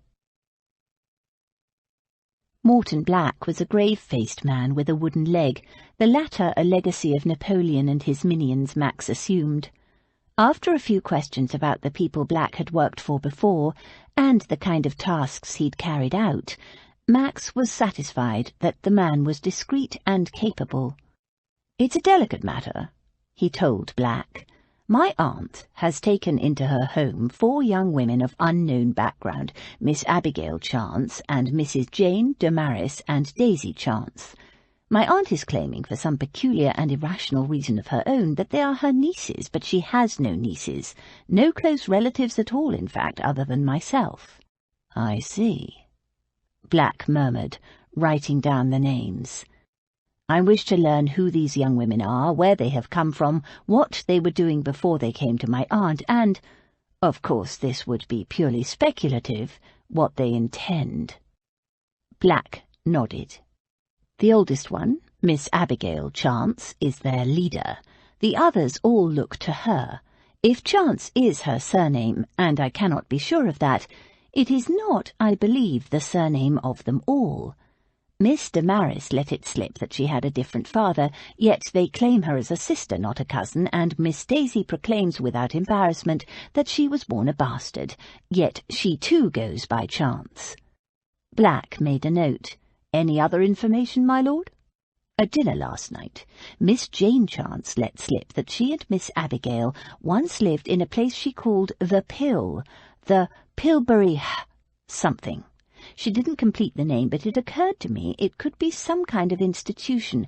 I have no idea if the others lived there as well." He sat back in his chair. "Do you think you can track them down? It's not much to go on, I know." Morton Black gave a thin smile. "I'll do my best, my lord." The butler ushered Morton Black to the front door. A few minutes later the man returned bearing a note on a gleaming silver salver. Max raised his brows. "Silver? And still here?" "It was very dirty, my lord, and easily overlooked." Max opened the note. Excellent. His man Bartlett had found 2 houses fitting his lordship's requirements. He'd made arrangements for someone to be available to show Lord Davenham the houses, should he be interested. Lord Davenham was. He glanced at the clock. There was just enough time to inspect the houses before he'd arranged to meet Freddie for the excursion to Richmond. He scrawled a quick note to Bartlett and handed it to the butler for delivery. "See that it gets there immediately." As the butler turned to leave, Max added, "I'm intending to purchase some horses. I'll hire a groom, of course, possibly 2, so I'll need you to make the necessary arrangements for their accommodation." "Of course, my lord. I believe there are grooms' quarters in the stable building in the mews at the rear of the house. I shall have them prepared. And would you wish me to have the stables swept out and prepared as well?" "Do we have the staff for that?" He was very well aware that indoor servants would be most affronted to be asked to do a groom's work. "I shall hire someone for the job, and William will supervise." "Good man." Max headed upstairs to fetch his coat. His day was improving. With any luck, by the end of it, he'd have a house and his own transport. As he passed his aunt's bedchamber, he heard a gurgle of laughter. It was not his aunt. The door was ajar. Max paused to listen. "Curse you, you dreadful girl!" Aunt Bea sounded most put out. What the devil was going on? Miss Chance, there was no mistaking that warm, spiced honey voice of hers, replied, "Please yourself, but you know the consequences." Aunt Bea made an irritated noise. "You have no heart, young lady." Again that soft gurgle of laughter. "I know." "So you're determined to torture me, you callous creature?" "I am." "What if I tell my nephew that you're bullying me shockingly?" "Go ahead, see if I care." That was all Max needed. He shoved open the door. "Aunt Bea?" His aunt was sitting up in bed, dressed in a fetching dressing-gown, ruffled, pink, and frivolous, quite unsuitable for an elderly woman. On her bedside table sat a tray containing the remains of her breakfast, the shell of a boiled egg, a pot of chocolate, a few flakes of sweet pastry. A couple of kittens, Snowflake and Marmaduke, lay in a sleeping tangle in her lap. She did not present a picture of a woman being callously tortured. "Max, there you are!" his aunt exclaimed. "Tell her!" Max glanced at the her in question. Miss Chance rose from her chair beside the bed, laid a book down on the counterpane, and said calmly, "Good morning, Lord Davenham. I trust you slept well?" Dressed in the simple grey gown of the morning before, she nevertheless managed to look fresh as a spring morning. Her hair was drawn back in a loose knot, with soft tendrils feathering at her temple and nape. She looked nothing like Max's image of a callous torturer. But looks were often deceptive. "What's the problem here?" he asked. "No problem. I've been reading to your aunt, that's all, and now I've finished." "Ha! Tell him where you finished," Aunt Bea snapped. Clear grey-green eyes danced with laughter, just before the end of the chapter. "It's outrageous," his aunt grumbled. "Nobody finishes reading before the end of a chapter." Max looked from his aunt to Miss Chance, then back again. He had no idea what they were talking about. Miss Chance took pity on him. "It's quite an exciting point in the story, and I'll be very happy to finish reading it to your aunt once she's walked to the window and back." "Walk to the window?" "As the doctor said she must, several times a day, if she's to gain the full use of her limbs again." Ah, now he understood. "I see. Well, in that case, ow!" He looked down to where a small, disreputable scrap of black fluff had leaped out of nowhere and attached itself to Max's knee, with tiny, very sharp claws. It began to climb him like a tree. He bent and carefully pried the creature from his leg, unhooking one small claw at a time. He raised the kitten to eye level, narrowed his eyes sternly at it, and said, "That is no way to greet your namesake, or indeed anyone, and breeches are not for climbing up." The kitten narrowed its eyes back at him, and started to purr. Max placed it on the bed with its brother and sister, where it immediately pounced on its brother and started a fight.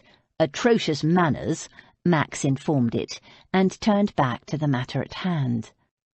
His aunt was grinning openly. Miss Chance had her lips well primmed and under control, but her eyes danced with laughter. "Damn!" His dignity shot to pieces by a tiny scrap of black fluff. Oddly, catching the warm light in Miss Chance's eyes, he didn't mind. Then she smiled, his breath hitched, and for a moment his mind blanked completely. He was a betrothed man. "Carry on," he told Miss Chance crisply. "Good morning, Aunt Bea." "Featherby, you shouldn't be telling me this. You shouldn't eavesdrop on Lord Davenham's private conversations. It could cost you your position."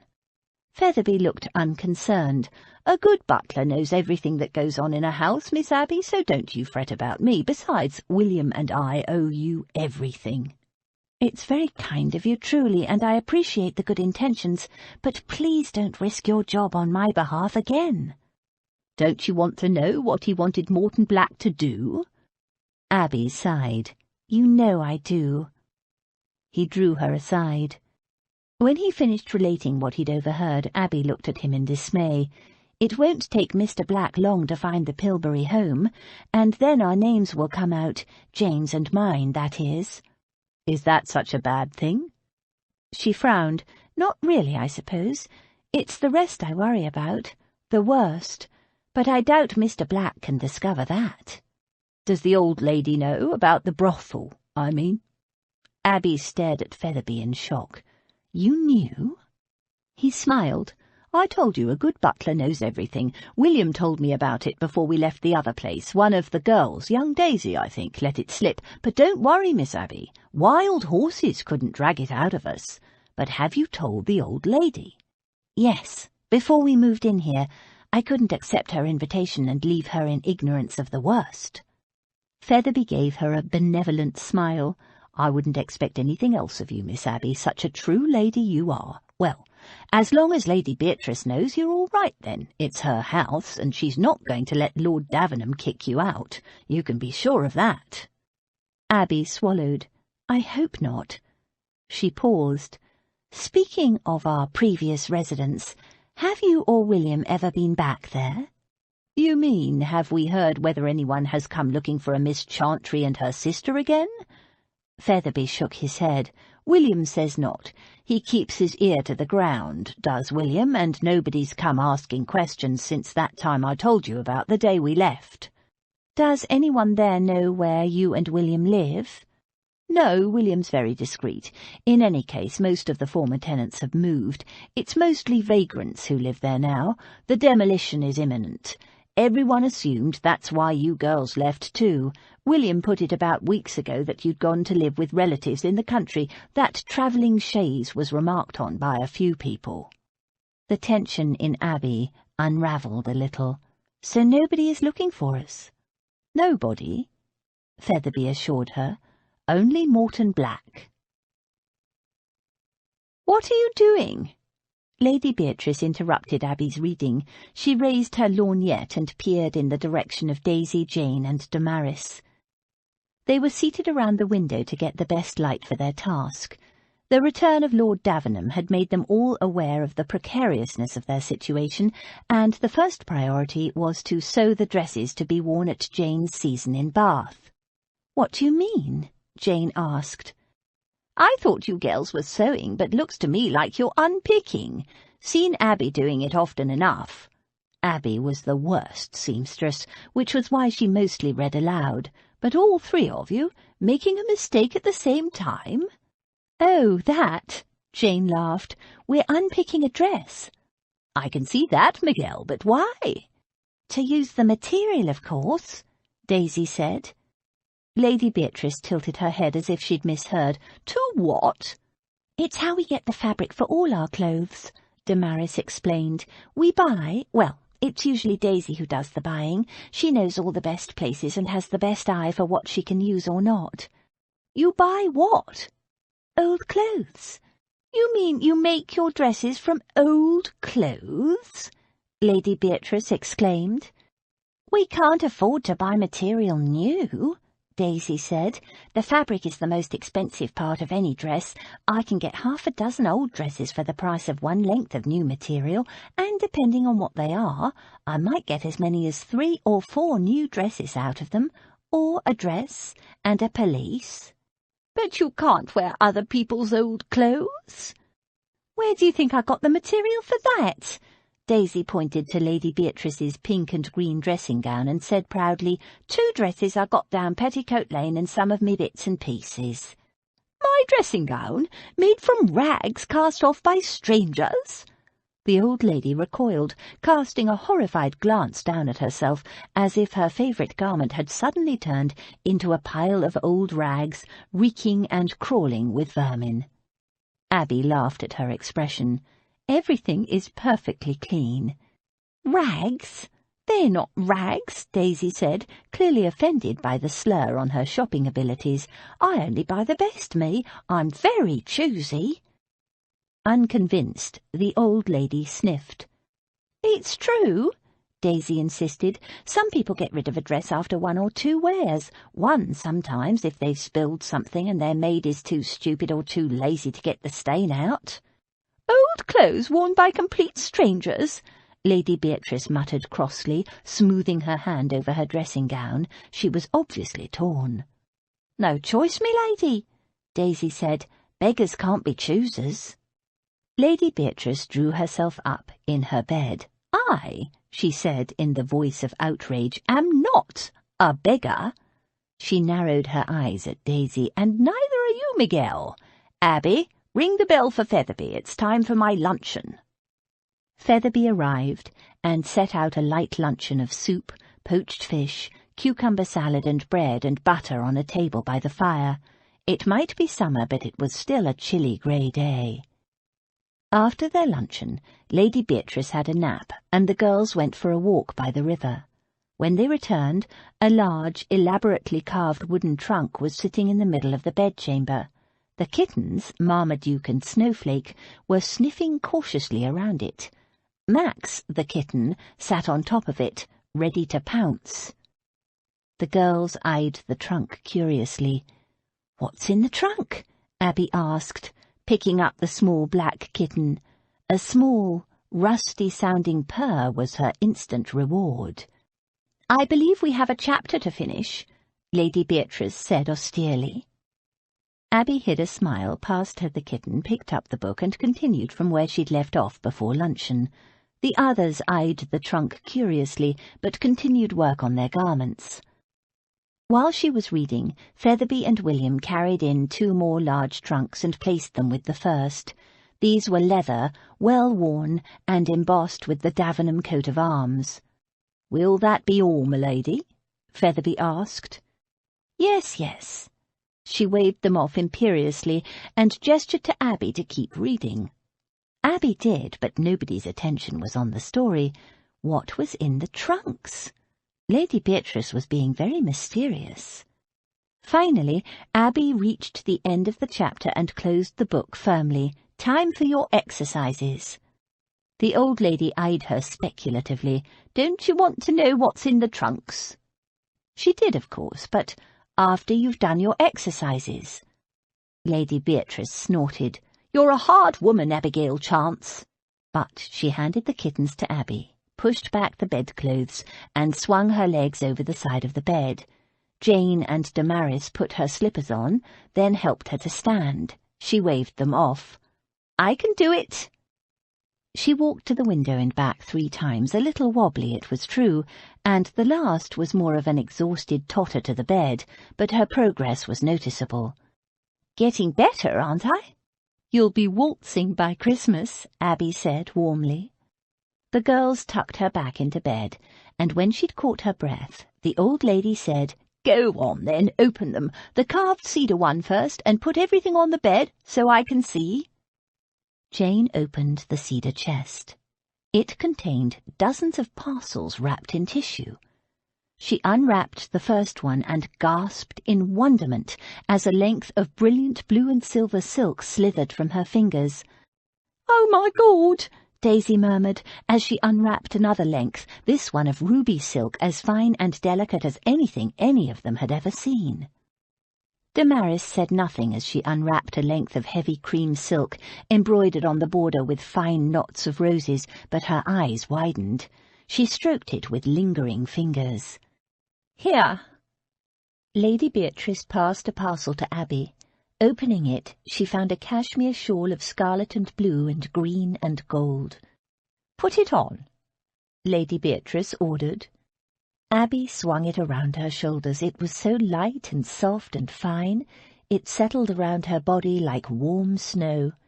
"It's the most beautiful thing I've ever seen. My nephew sent me all these things when he first went away. Parcels used to arrive on a regular basis, all kinds of strange and beautiful things. He sent the chest, too." "Cedar," Abby said, inhaling the clean fragrance from the shawl. "I'm amazed it wasn't stolen. The chest alone is worth a lot of money, and as for this shawl—" "Shawls like this sold for £100 or more." Lady Beatrice nodded. "These all came before Caudle came to work for me and before I got sick. I forget why I had the chest placed in the attic in the first place. I didn't even recall it was there, but obviously it's been in some dark corner gathering dust for years. It was the other trunks I sent Featherby and William up for, and when they brought this down I nearly wept." She turned to where Daisy was holding up a length of fine shimmery rose fabric. It had an elaborate gold-embroidered border. "Pretty, isn't it? That's a sari or some such thing from India. The women wrap themselves up in it and call themselves dressed. And there's jewellery too," she added, as Jane unwrapped a jangly silver necklace. "Just trinkets, nothing an English lady would wear except for a masquerade ball, but pretty. Shame I didn't put the good stuff in this box. Might have had some jewels left." "It's very pretty, though." Jane held it up against her throat and admired it in the looking-glass. "There should be letters somewhere to go with each item," Lady Beatrice said. "See if they're in there, will you, Abby?" Abby dug around in the chest and found tucked in at the side a packet of letters tied with a ribbon. It was quite a thick packet, all addressed with the same firm hand. "Put them here." Lady Beatrice patted the bedside table. "We'll read them later. My nephew was always a good letter-writer." Abby was surprised. Lord Davenham hadn't seemed to her to be the kind of man who'd send his elderly aunt beautiful things, let alone take the trouble to write regularly. She recalled his anger when she'd accused him of leaving his aunt to rot. But if he cared about her so much, why had he stayed away for nearly 10 years? "So what's in the other trunks?" Jane asked eagerly, after they'd examined and exclaimed over every beautiful item in the cedar chest. Lady Beatrice smiled. My youth. Abby opened the first leather trunk and lifted out the tissue-wrapped gown that lay on the top. A deep rose satin with a faint cream stripe and dozens of tiny embroidered roses. The skirt was very full and gathered to a tiny waist. With it came a bodice that looked as if it would be amazingly tight, almost like wearing a tube. She shook it out of its folds and held it up, looking from the dress to Lady Beatrice, trying to imagine her wearing it. "You are wondering about the pink clashing with my red hair, I suppose," Lady Beatrice said, "but recollect, we all wore our hair powdered in those days." "This is beautiful," Daisy said, shaking out a dress in apple-green silk trimmed with white gauze and knots of ribbon. "Oh, yes, that one." Lady Beatrice gazed at the dress fondly. "I wore that one at a ball given by the Duchess of Salisbury. Ah, what a night that was! I danced until dawn." "Who did you dance with?" Jane asked. "Everyone," she said with satisfaction. "I was no beauty, but I was never a wallflower. I remember—" "Oh, you don't want to listen to an old lady boring on." "Yes, we do," said Abby, "and it's not the slightest bit boring." Jane joined in. "Yes, please go on. Our mamma used to tell us stories about her come-out, and I loved them." "Well, if you insist." The girls gathered around. It became quite warm in the ballroom, and one young man enticed me onto the terrace to cool down. Oh, it was all perfectly respectable at first. There were plenty of others doing the same. She sighed, but this man had a rather naughty reputation, and we danced on the terrace, and soon we found ourselves alone. She gave them a mischievous look. Without my realizing it, he'd danced me off the terrace and down the garden path, in more ways than one. She sighed. My first kiss.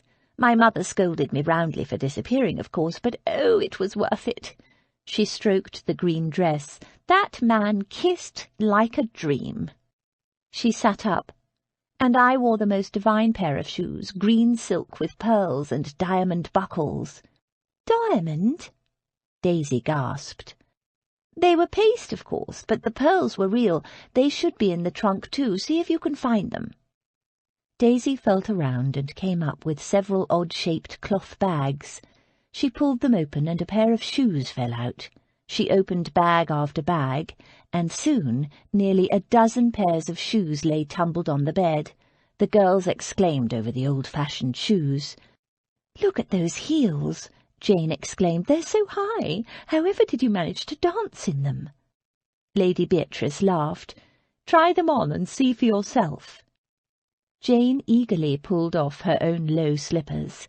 A scene out of Cinderella ensued, with Jane, Abby, and Damaris all trying and failing to fit in the tiny, exquisite shoes. "Your turn, Daisy," Jane said.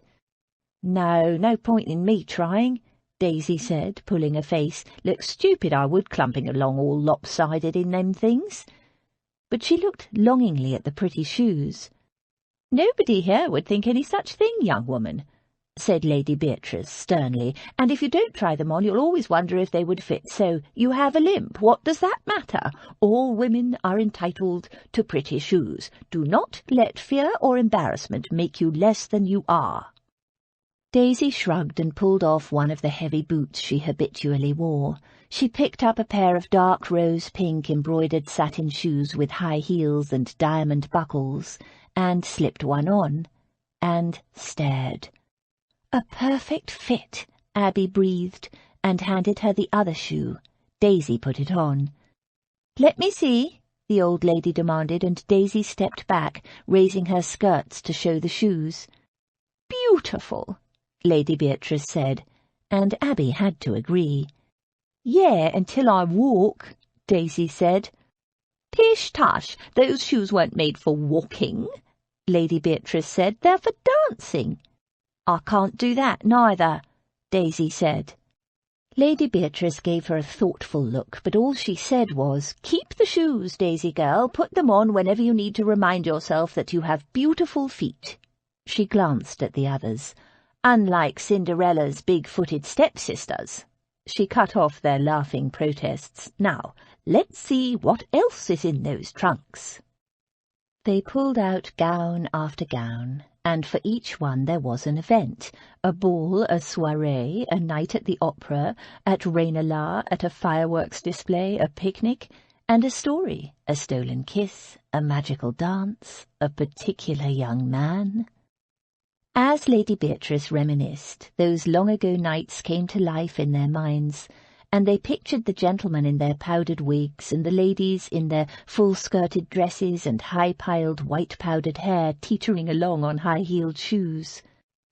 The clothes were odd, old-fashioned, heavy, and to the girls' eyes cumbersome, but the fabrics, they all agreed, were beautiful. Daisy in particular eyed them covetously. "Look at all that fabric. There's yards and yards and yards in that dress," she whispered to Abby. "I could make 2 whole dresses from just that skirt." "But weren't they uncomfortable to wear?" Jane asked, holding one of the dresses against her and examining her reflection in the cheval looking-glass. "Not with the correct corsetry," Lady Beatrice said. "They should be in there too. The dresses won't fit properly without the corsets, and the petticoats and the panniers and all the rest." But when they looked, the corsets and panniers were nowhere to be found, and only 2 particularly fine petticoats were in the chests. "They'd make beautiful summer dresses for all of us," Daisy whispered to Abby. "I want to try them on," Jane said, lifting a cerulean blue silk gown trimmed with blonde lace from the piles on the bed. "May I, Lady Beatrice?"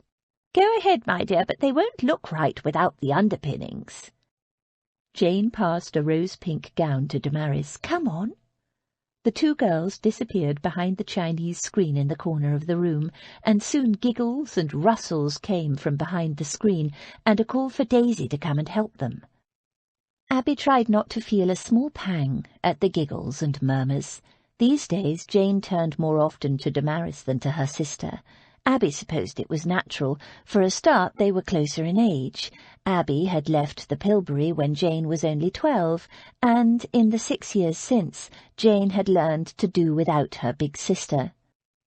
And of course, the recent ordeal that Damaris and Jane and Daisy had shared had forged a strong bond among them, and Abby was glad of it. Still, it was hard not to feel left out occasionally. "What were you wearing the night you met your husband?" Abby asked Lady Beatrice while the others were changing. "Did you fall madly in love with him and slip out into the dark velvet night for some stolen kisses?" "Ta-da!" Jane and Damaris stepped out from behind the screen. They posed a moment, then, picking up the skirts, which, unsupported by the underpinnings, dragged along the floor, they twirled around in a vague kind of old-fashioned dance. As they turned, Abby saw the dresses had been laced over bare skin. Of course, their modern underclothes would be all wrong for these dresses. How strange, the way ladies' figures had changed over the ages. "Come on, Abby," Jane called. "Put this apple green one on. It will look lovely with your colouring." Lady Beatrice, who had been absently stroking a satin bodice with fingers that still remembered, set it aside, frowning thoughtfully. She waved at Abby to go ahead. "Do you know, I can't for the life of me recall what I was wearing the day I met my husband." "The day? So it wasn't at a ball?" Abby said as Jane pulled her dress off over her head. "No, my parents introduced him to me at a house party at his country estate. His father had arranged it all with my father, and he was presented to me as a desirable party." "Eh?" Daisy stuck her head out from behind the screen. "A desirable party? He was a lot of fun, then?" The old lady chuckled. "No, they meant I should marry him. It was all arranged by the fathers." Jane tugged the gown up around Abby's shoulders. It felt odd, a little uncomfortable. "You didn't fall in love with him?" Abby asked. Not really. Well, it wasn't the done thing in my day. Love between husband and wife, a trifle vulgar for our class, though for myself I wouldn't have minded it at all. But my husband and I respected each other, and it was considered an excellent alliance between our two families.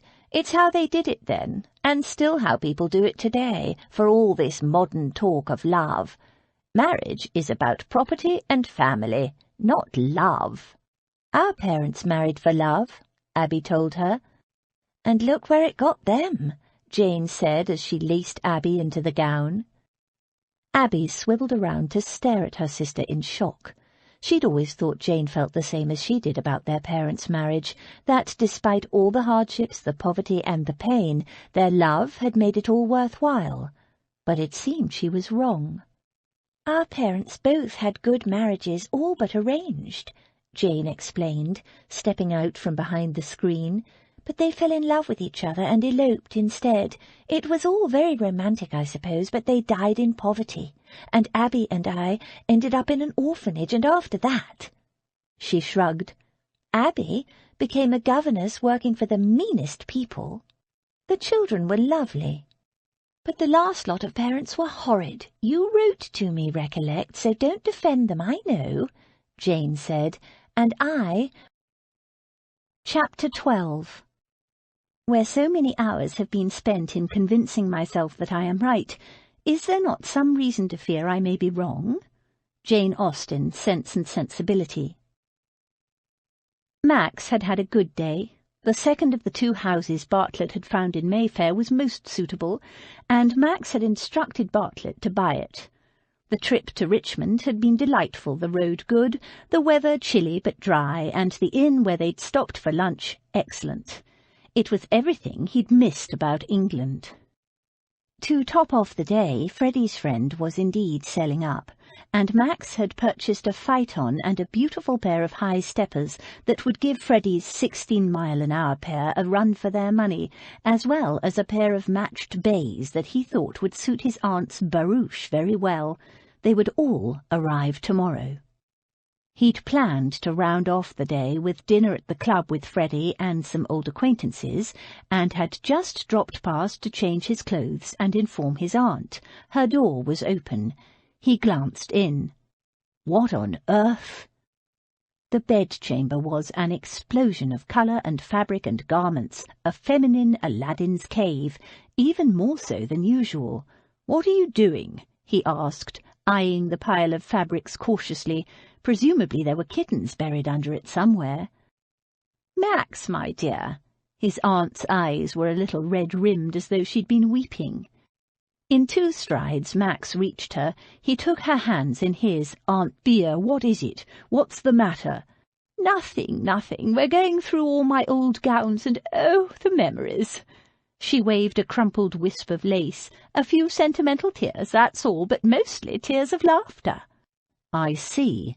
His gaze roamed over the tumbled mass of clothing. "No, you don't, dear boy, but never mind. I've had the most delightful time reliving my youth. The girls have had me in stitches." She chuckled. "Stitches, girls! Did you hear? I made a pun." All the girls except Daisy were dressed in old-fashioned clothing, the dresses sagging a little, as if they were children dressing up. But Abby was no child.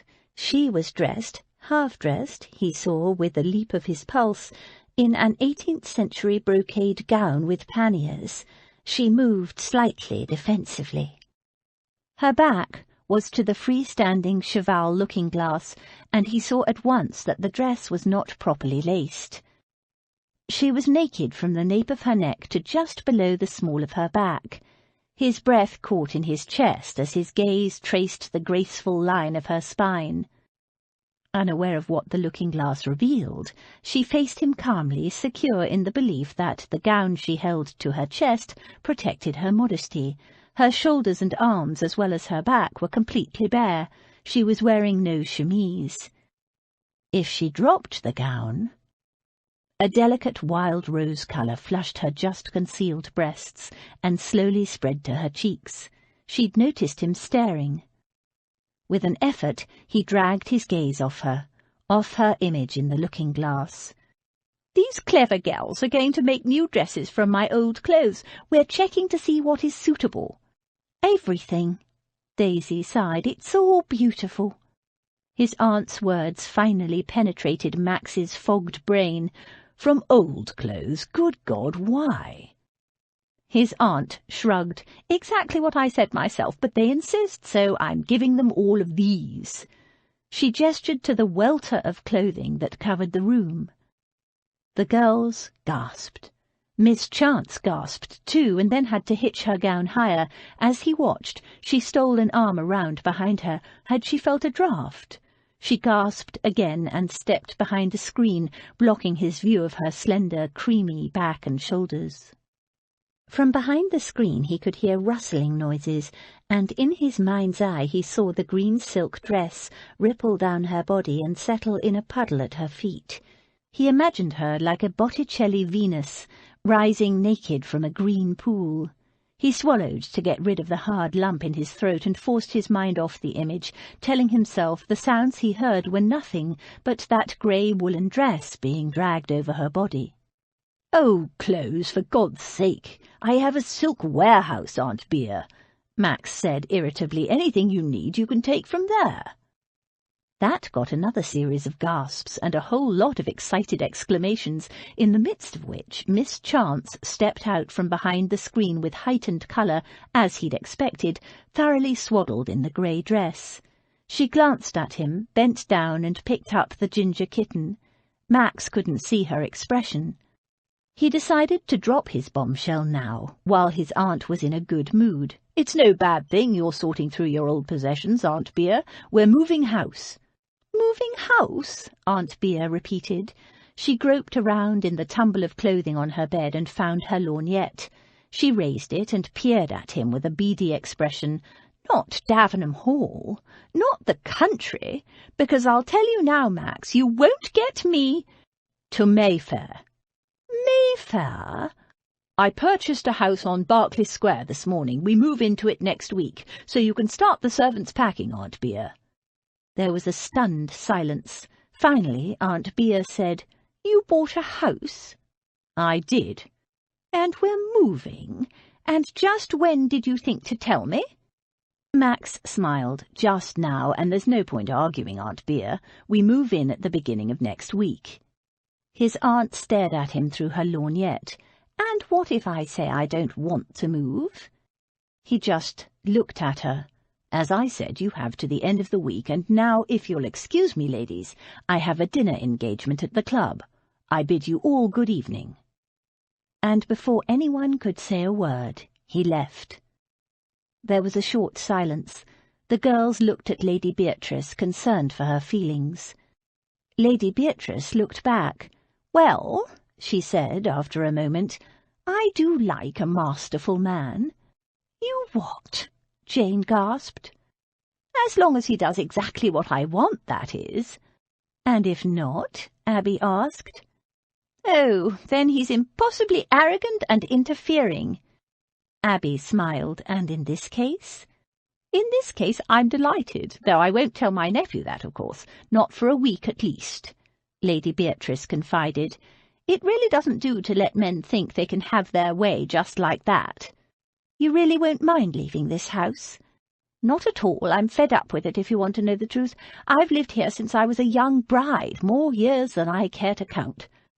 It's been my London home, my only home, since my husband died, and I never did like it in the first place, nor did I like Davenham Hall. That's the country seat of the Davenhams, my dear. I haven't had to go there in years, thank goodness. Max arranged something before he went away, so I wasn't bothered with it. I never could abide the country. So noisy, with all those ducks and dogs and what-not. No, not ducks, peacocks.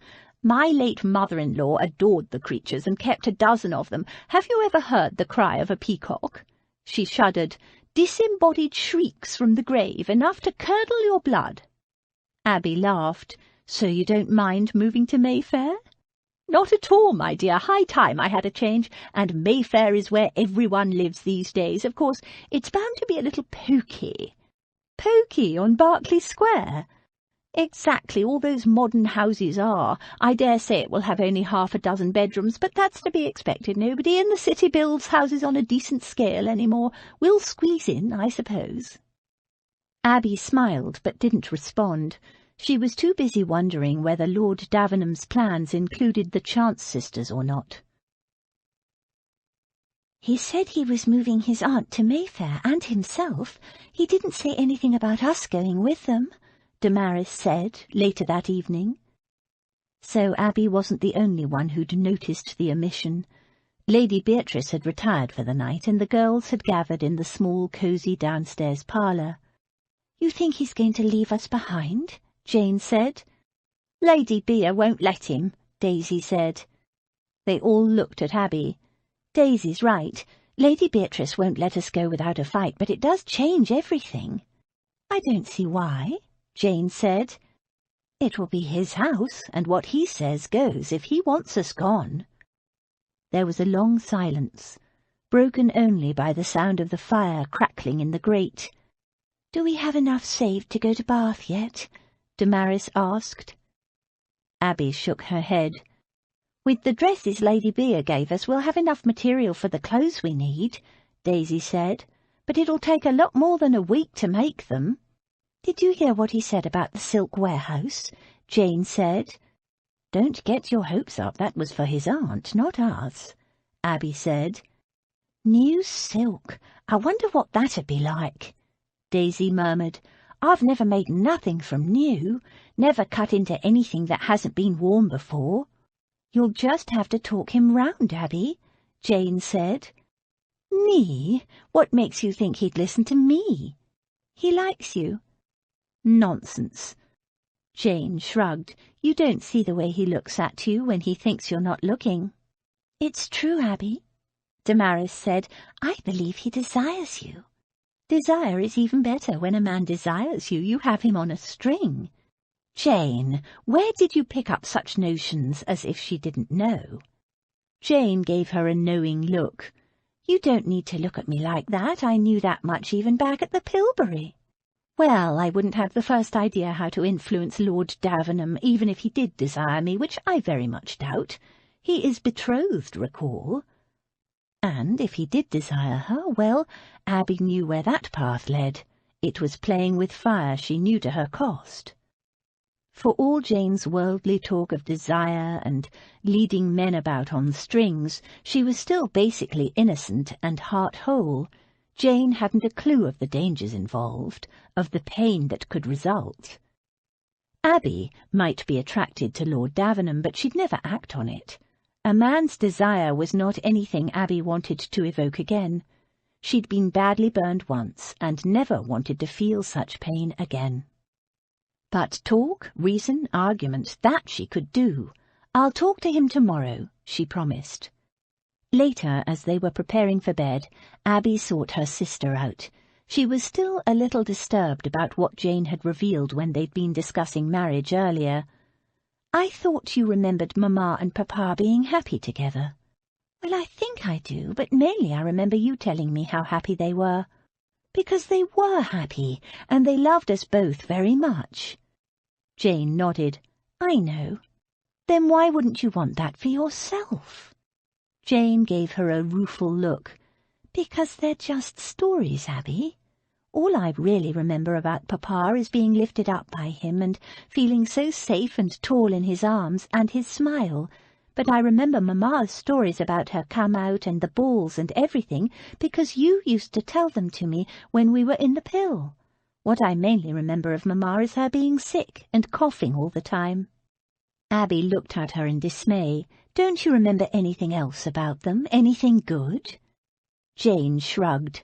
"Mainly I remember being cold, Abby, and being hungry and frightened, and a couple of times having to sneak out of our lodgings in the middle of the night because Papa couldn't pay the rent. And I remember Mamma worrying endlessly and trying not to let Papa see, and Papa doing the same, and you worrying most of all." "Me? Oh, Abby, you spent your entire childhood worrying about all of us, and you do it still, and I thought, if that's what marrying for love means, I'm never going to do it. I don't want my children to go through what we did." "I never thought." I didn't realize you were so aware of all the bad things. You were so small. Only 6 when Mamma had died. At the time I didn't understand, but I remembered a lot. And I think when you're small, you remember bad things more easily than good ones. After you left the pill, I had plenty of time to think about it and realize in retrospect what it all meant. I decided then that I was never going to go hungry or be cold or frightened again. Oh, Jane. Abby hugged her sister. And then you were kidnapped. Jane gave her a determined look. Yes, and it has to mean something that I escaped from the brothel unscathed against all the odds. And in that attic room I could have died of that fever, but I didn't. That's when I made up my mind once and for all. We've got one chance in life, Abby, and I mean to seize what I can to make mine better. She grasped Abby's hands in hers. Mamma was given a pretty face, and she wasted it. I'm not going to waste the only gift I've been given. Somehow I'm going to marry well and get myself a better life. And, big sister, I'm going to take you with me. Abby hugged Jane tightly. She didn't agree with her. Loving Papa was the right thing for Mamma, no matter what the cost. To believe otherwise was a betrayal of them and their love. It was the one certain thing in her childhood, and if she didn't believe in that, well, she couldn't believe in anything. Abby hadn't forgotten the bad things either, but she remembered more than Jane, and the most important thing she remembered was that the love between her parents and their love for their children made the bad times better. But in another way her sister was right. They had a chance, here with Lady Beatrice, to make a better life, and she should seize it with both hands. Seduction was out of the question, even if she were the kind of woman who could seduce men to her will, which she wasn't. It was too risky, too painful. The woman always paid the price. Still, Abby could try to talk to Lord Davenham. You never knew. He might listen, though she doubted it. She might not be the seductive type, but she did have brains. If only she could think of a plan. Lady Beatrice spent the morning after Lord Davenham's surprise announcement writing notes to all her old friends, informing them that she'd been ill, but was now well on the way to full recovery, and from the following week onward would be in residence at her new home in Berkeley Square, where she would welcome callers. The last 2 words were heavily underlined, and thus would carry, Abby suspected, almost as much weight as a royal decree.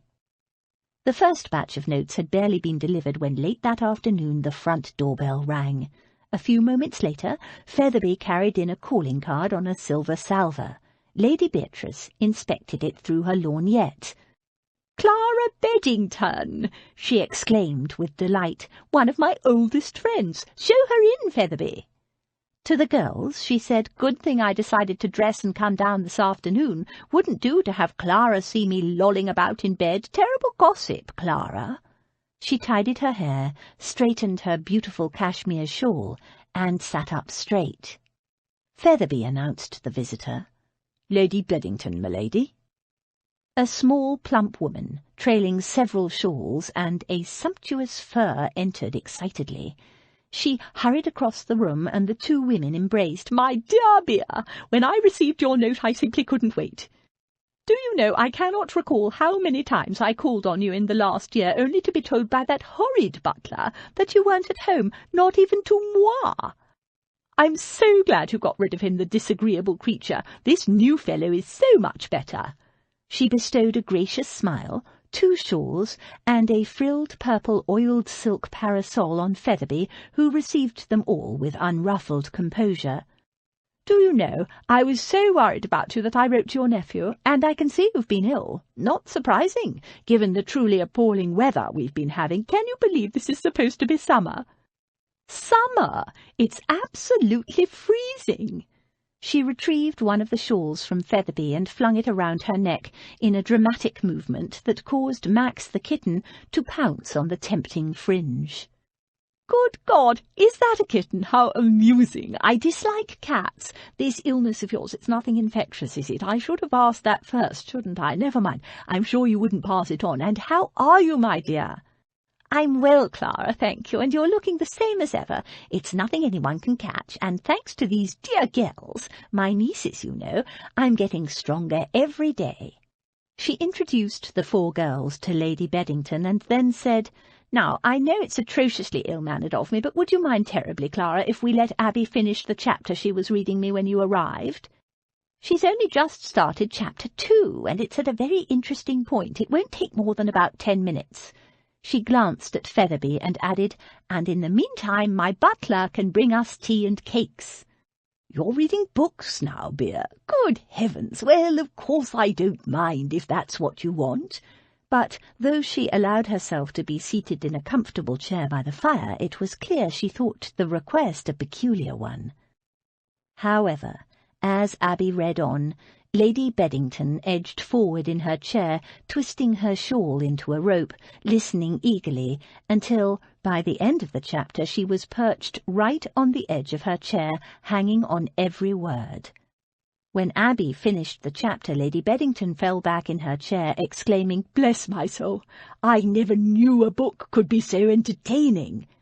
"I know," Lady Beatrice said. "Before these girls came to live with me, I can't remember when I last read a book. All the books I'd ever been made to read were dreary improving things, full of morals and lessons and homilies or facts.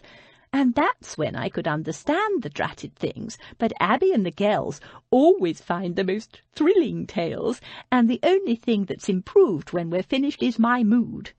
"I wish I'd read the start of that one," Lady Beddington said. Abby held out the book to show her the title. "You could always buy a copy or borrow it from a circulating library." Lady Beddington squinted at the cover, then shook her head, dislodging her shawl. "No point, my dear. I can't read much of anything these days. Eyesight ain't what it was." "I know," Lady Beatrice agreed, "which is why these girls are a godsend." "And you read so well, Miss Chance, as entertaining as a night at the theatre, I do assure you." Featherby arrived with the tea and cakes, and Abby and the girls retreated to leave the 2 old friends to catch up. A couple of hours later, Abby was summoned to return. "Lady Beddington is going to stay for dinner, Abby dear." Abby smiled at their visitor. It was clear her visit had done Lady Beatrice a lot of good. "How delightful! Do you wish me to speak to cook and—" No, Featherby can see to that. Lady Beddington has a special request for you. Go on, Clara." Lady Beddington hesitated, fiddled with the fringe of her shawl, and then said, "My dear Miss Chance, would you mind very much reading me the first chapter of that delicious book?" Abby stared at her in silence for a long moment. An idea had popped into her mind, a crazy, possibly ludicrous idea. If she could bring it about, it might just be the solution to all their problems. "Abby?" Lady Beatrice prompted. Abby gave a start and picked up the book. "I'm so sorry, I was wool-gathering, of course. I'd be delighted to read it to you, Lady Beddington." She looked at Lady Beatrice and said, "It's just that I had an idea." Lady Beatrice was sharp as a razor. "About what we discussed the other day? Your sister and society?" Abby nodded. "Then tell us, my dear. Clara won't mind." Abby explained her idea. "A literary society?" Lady Beatrice exclaimed, screwing her nose up. "Where they discuss books nobody wants to read and everyone pretends they're all very learned and compete to say the most intelligent things?" She grimaced. Her old friend nodded in agreement. Abby leaned forward eagerly. "Ah, but this won't be that sort of literary society. It will be fun." "Fun?" Lady Beatrice asked doubtfully. "It'll be much the same as we already do. One of us will read a chapter at a time aloud, and then we'll have conversation, tea and cakes, just as we usually do." Lady Beatrice's eyes narrowed. "No clever remarks? No looking for metaphors and themes and hidden dratted meanings?" "Not if you don't want them," Abby said. "It will be your literary society after all, and you will make the rules." Lady Beatrice clearly liked the sound of that. "Just for the story, then, and the company?" Lady Beddington asked. Abby nodded. "What do you think?" It wouldn't exactly introduce Jane to eligible men, but at least they'd have made some connections with their mothers and aunts. "A literary society for people who don't want to be improved," Lady Beatrice said thoughtfully. "Just a good story, with wine and cakes. I like it." She looked at Abby and added, "The kind of thing an eligible young man could be prevailed on to escort his mother to." Abby grinned at her optimism. "I'm not so sure of that. It's not really a young man's cup of tea." "Nonsense. We only need to get them here the first time. Once they meet those pretty girls, they'll be fighting to come back." Abby laughed. "I like your optimism." "So when do we start? Officially, I mean," Lady Beatrice said. "I'll send out invitations to start with." "And I'll spread the word," Lady Beddington said. "Oh, this will be fun, dear." Lady Beatrice rubbed her hands. "It will indeed. I think it's a splendid idea, Abby. And, Clara, I don't think we should mention this to my nephew. He has a tendency to fret and is sure to say it will be too much for me, which of course it isn't." She winked at Abby. "Now, my dear, Clara's waiting for you to read that first chapter, and then it'll be time for dinner." "Well, well, well, it's been a delightful evening altogether," Lady Beddington declared as the dinner was drawing to a close. "I can see what you mean about these girls enlivening the house. I wish I had nieces who came up with delicious schemes, but I don't have any." She stopped, thought for a moment, then turned a perplexed face to Lady Beatrice. "Thought you were an only child, Bea, or are the girls your late husband's nieces?" Abby waited for Lady Beatrice to reply.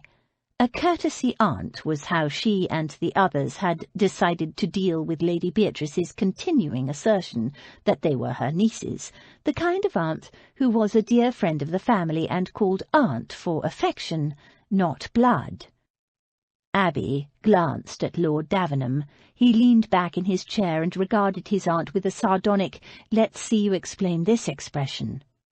"No, of course not," Lady Beatrice said. "They're no relation at all to Davenham or to dear Max." Lady Beddington looked confused. "Then, they're my half-sister's girls, of course, Griselda's." "Griselda?" Lady Beddington blinked. "Griselda?" Abby and Jane exchanged glances. "Griselda?" Max frowned. "My mother's child by her second marriage," Lady Beatrice said smoothly. "Aunt Beatrice, will you have some of this delicious asparagus?" Max interrupted. What the devil was she playing at? "Thank you, no, I detest asparagus." Lady Beddington persisted. "I never knew your mother married again." "She didn't." Max fixed his aunt with a stern look. "No, not immediately," she agreed placidly, "though you shouldn't be airing our dirty linen, dear boy. Still, we are among friends, are we not? And, in the end, they did marry just in time for Griselda to be born. It was very romantic and perfectly respectable." She beamed at Miss Chance. Lady Beddington shook her head. "Well, well, well, I had no idea.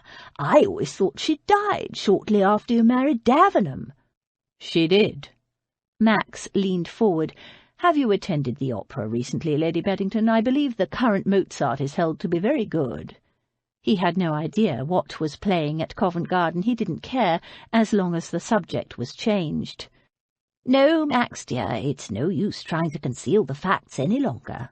Mamma ran off with an Austrian count," his irrepressible aunt responded, carefully spearing a single green pea. "My father divorced her, of course, and had it all hushed up. Papa gave it out that she'd died." She had died. Max had seen the grave. He frowned at Aunt Bea. This was getting out of hand. She smiled at him sweetly and ate the pea with an air of triumph. "It was so romantic. The Count was terribly handsome, of course, one of those tall, golden-haired Austrians with eyes of ice blue. He was utterly mad about my mother. Griselda took after him. Jane has her hair and eyes." Jane choked. "Is that so, Miss Chance?" Lady Beddington said. Miss Chance hesitated, glanced at Max, her expression a mixture of amusement and helplessness, and said to Lady Beddington, "Jane is the very image of our mother." Aunt Bea's glance drifted to Damaris's dark hair, and Max leaned forward and tried to catch her eye, hoping to head off the next outrageous lie, but she had the bit between her teeth and was running with it. "Griselda married a Venetian, a Marchese. That's Italian for Marquis, my dear," she explained to Daisy. "Tall, dark, and divinely good-looking, too. The women in my family have always been lucky that way, marrying the handsomest of men. Dear Damaris has her father's features and colouring." "What was this Italian Marchese's name?" Max asked sardonically. He glanced at dear Damaris, who had developed a sudden fascination with the weave of the damask tablecloth. Her face was hidden, her shoulders were shaking. "Venetian, dear boy, not Italian. They don't like it when you get them mixed up. Venice is the place with the canals," his aunt explained kindly. "And his name, this divine Venetian?" There was a short silence. His aunt's gaze went momentarily blank as she tried to think of a suitable name. Then, "Angelo," she said airily. "I meant his surname," Max said with silky satisfaction. She arched her brows. "Why, Chance, of course." "Very Italian-sounding name, Chance," Max said dryly. His shameless relative didn't bat an eyelid. "Well, naturally in Venice it's pronounced Chancelotto." At this point Miss Abby choked, "But here we anglicise it to Chance, those Italian names being quite hard to pronounce." "Venetian." "Quite so, dear boy. I'm glad you're paying attention." "Oh, believe me, I'm fascinated. It's like something out of a novel." Max noted that Miss Abigail, too, was now enthralled with the tablecloth, as was her sister, Miss Jane. Miss Daisy was watching the whole thing with jaw agape, as well she might, he thought grimly. "Isn't it just wonderful things, novels, as Clara has just discovered? Have some more asparagus, dear boy. You look a little liverish." "Well, I'm amazed," Lady Beddington said, "and to think I've known you all these years, Bea, and I'd never even heard of your half-sister Griselda." "Not surprising, since Papa didn't like us to speak of her. Of course, poor Max was raised believing Papa's lies," his aunt added in a forgiving tone. "He still finds it hard to accept the truth, poor boy." Max's lips twitched despite himself. She was outrageous. "That's enough, Aunt Bea," he warned her. "How wonderful that you have her daughters with you now." Lady Beddington smiled at the girls. "You always wanted daughters, I know, Bea. Will you be bringing them out this season? How exciting!"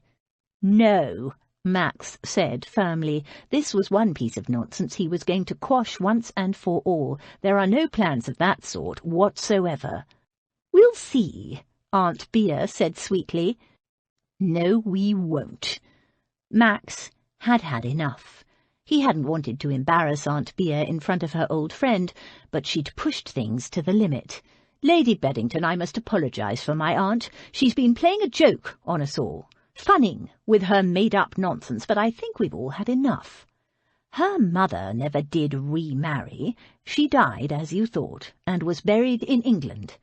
And there never was any half-sister Griselda, nor any Venetian Marchese, or Austrian Count." "Oh."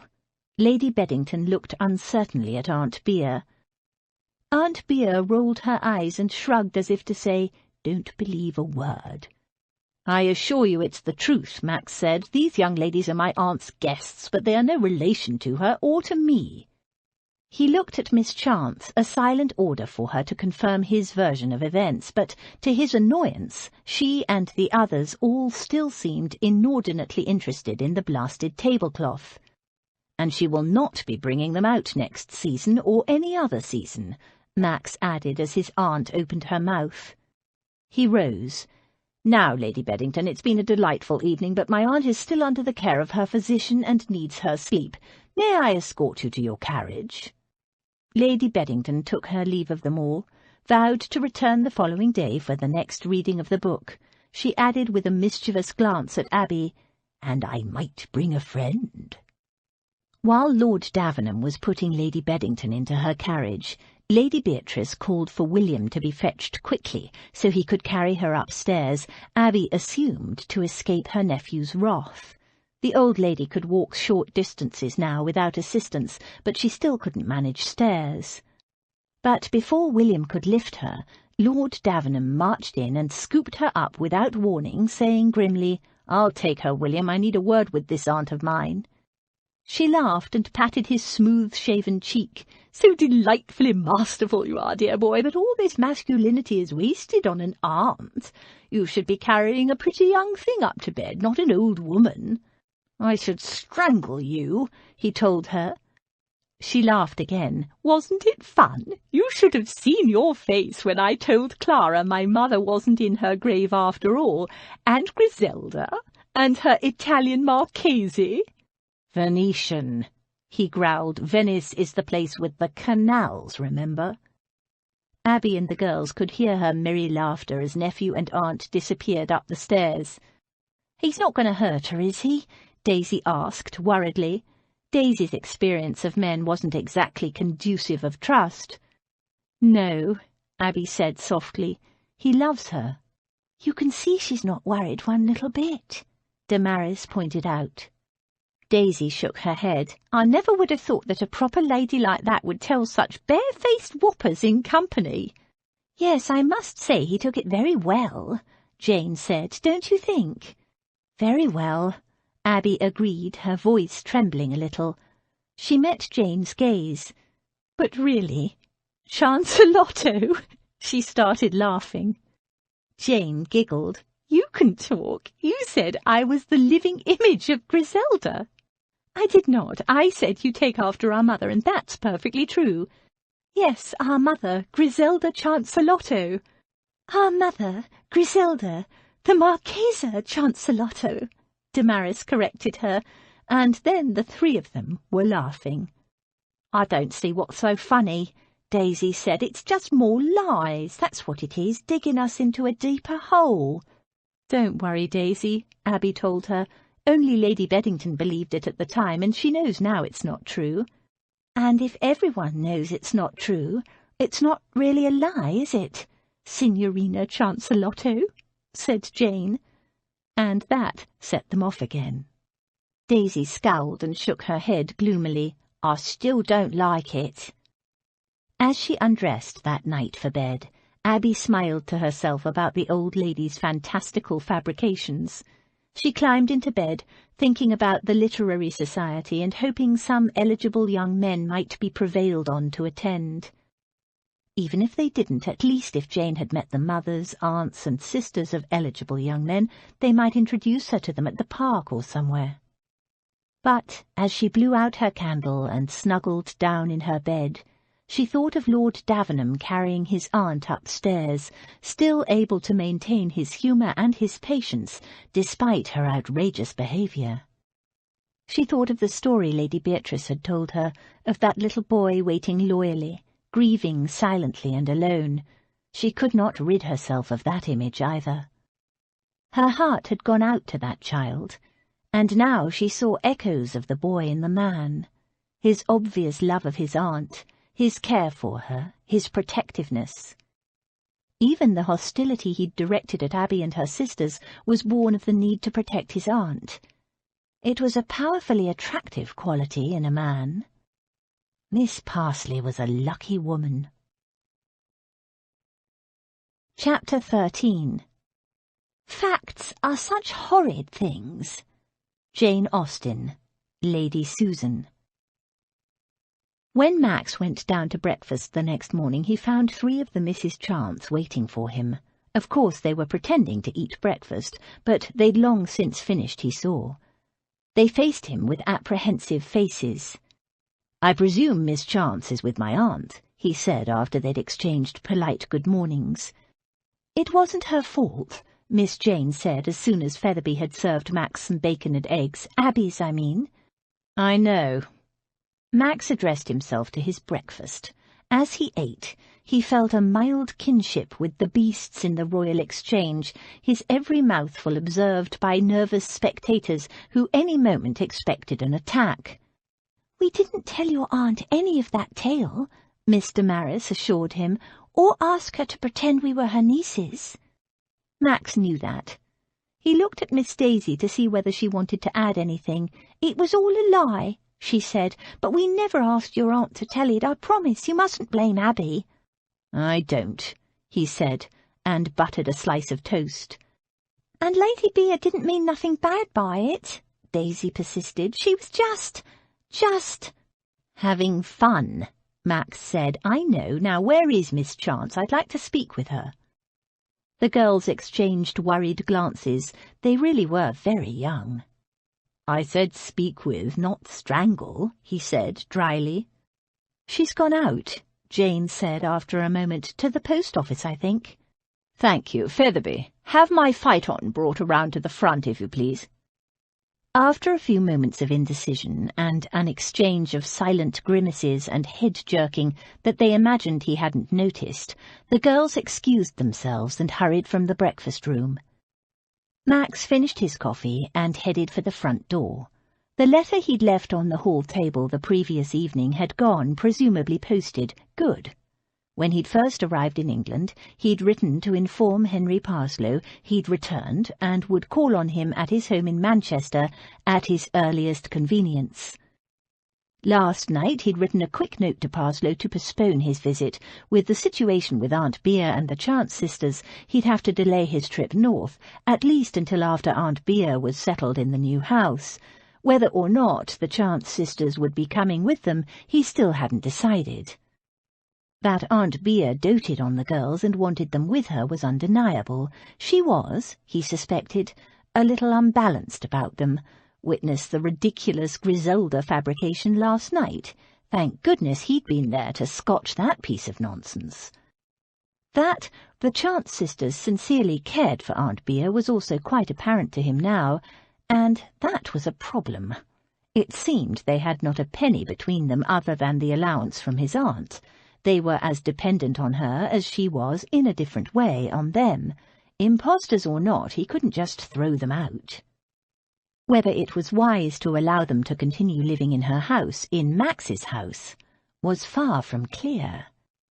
As for how they would all react when Max married Miss Parslow, that was anyone's guess, but marry her he would, so the sooner he got Aunt Bea happily settled into the new house, the better for everyone. And to that end, he needed the assistance of Miss Abigail Chance. At Charing Cross, Max was about to hand the reins to his groom and cross the road to check whether she was still in the post office, when he saw her come out of the building. "Wait here," he told the groom. He was about to cross the road when he noticed something odd. A man had followed her out of the post office. Max saw the fellow turn to a group of wastrels loitering nearby and jerk his head in Miss Chance's direction. A shabby-looking man casually detached himself from the group and set out after her. What the devil? Max had a finely honed instinct for trouble, and he didn't hesitate. He crossed the road, cursing as the traffic slowed him down, and followed. Miss Chance turned left down a side street. Her follower did the same. Max quickened his pace. What was the fellow's purpose? Miss Chance wasn't an obvious target for robbery. Dressed in that simple grey cloak and plain bonnet, she looked more like a governess than a woman worth robbing. She didn't even wear jewellery, not so much as a gold or silver chain. Oblivious of her follower, Miss Chance turned down a narrow alleyway, presumably a shortcut to the market. The man turned down too. Max got there a split second later. Damn! Apart from them, the lane was deserted. And in those few seconds the swine had almost closed the gap between himself and Miss Chance. The shabby man tensed and rose on the balls of his feet. Max didn't wait to see what would happen next.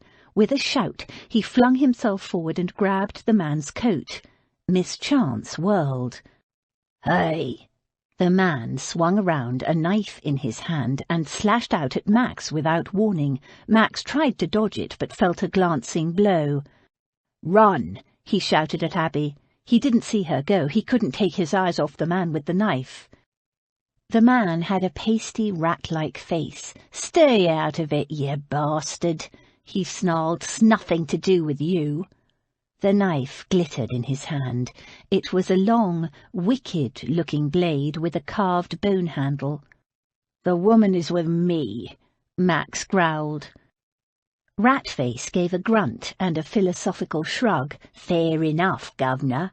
He held up his hands pacifically and seemed about to back away. Then, abruptly, he lunged at Max again, going for his throat.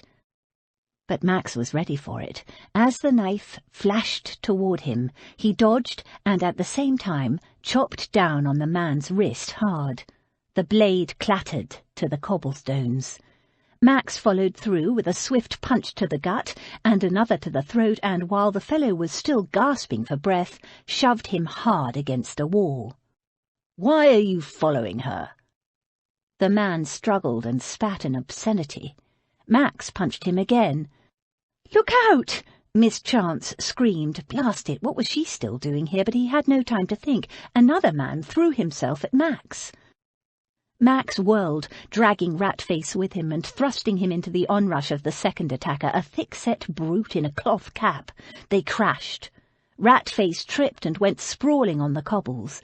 The second man came on, swinging a cosh at Max's head. He ducked it. The second man closed in. He and Max wrestled. From the corner of Max's eye, he saw Ratface struggle to his feet and head again at Max. Max braced himself for the attack, but to his astonishment, Miss Chance jumped on Ratface from behind, screaming like a vengeful banshee, battering him around the head with her reticule. She wrapped her arms around the man's neck, clinging like a monkey, trying to drag him down or choke him. He reeled and swore, trying to fend her off. Max, wrestling with the second attacker, didn't see what happened next, but he turned just in time to catch the glitter of a blade as Ratface stabbed behind him at Abby. The blade was buried in a swirl of fabric. Ratface had to pull hard to get it free. Abby's grip around the man's neck slackened. Ratface twisted and flung her violently to the ground. There was a sudden, shocking silence as her scream was abruptly cut off. She lay sprawled on the wet cobbles, unmoving. "Abby!" Max hurled himself across the gap, grabbed Ratface by the scruff of the neck and slammed him hard against the wall. Again he dropped the knife. This time Max snatched it up and placed himself between Abby and the villains. "Now let's see what you're made of." Ratface and his accomplice exchanged glances, muttered something, and fled. The moment he was sure they really had gone, Max flung himself onto his knees beside Miss Chance's prone body. "Miss Chance! Abby!" She wasn't moving. "Abby!" Heart in his mouth, he gently turned her over and saw, to his relief, she was gasping like a fish, soundlessly, helplessly. Her eyes were wide and panicked, her face contorted as she fought to breathe and couldn't, but there was no sign of any blood. Relief poured through him. She was winded, not wounded, thank God. "You're all right. You've had your breath knocked out of you, that's all," he told her. The first time you had your breath knocked out of you was terrifying, he remembered. Those first few moments where your lungs simply did not work. He lifted her off the cold, muddy cobbles and pulled her across his knees, supporting her against his chest as he rubbed her back in a soothing, rhythmic movement, rocking her gently, murmuring, "There now, you're safe. You'll be all right in a minute. Just relax, and your breath will come."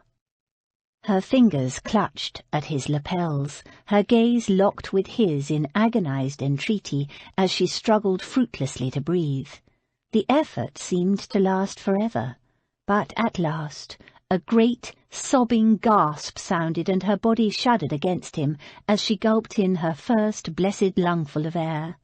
Again and again she dragged in great breaths of air until the panicked reaction began to fade. Max held her close, not ceasing the rhythmic rubbing of her back, though whom exactly he was soothing he wasn't sure. That moment when he saw the knife go in, the still, small figure sprawled on the cobbles. His arms tightened around her. He needed to feel her warm, living body against him. She rested quietly, trustfully against him, her eyes closed, catching her breath, fighting to calm the shivers that racked her body. "They've gone," he told her. "You're safe, I have you now." He looked down at her. She looked white and shaken, her small, sweet face pinched in a way that put an ache in his chest. She'd lost her bonnet in the affray. He carefully smoothed the hair back from her forehead.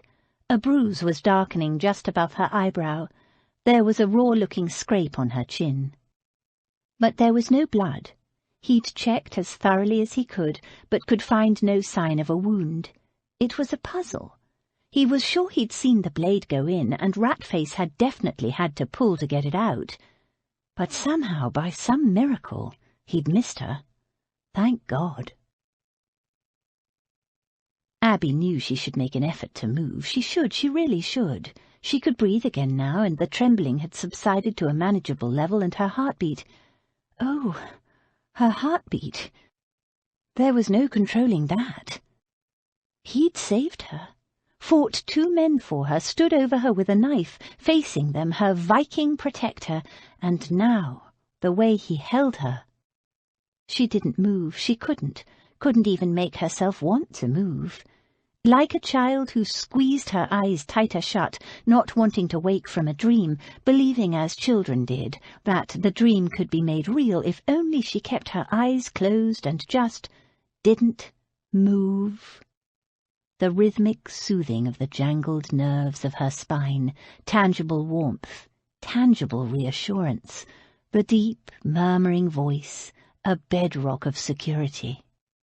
She pressed her cheek against his chest. It was so broad and strong she wanted to climb right inside it and stay there forever, stay like this forever, in his arms, breathing in the scent of his body, damp wool, a hint of cedar, fresh linen, and the dark, entrancing scent of man, the warm breath of him stirring against her skin.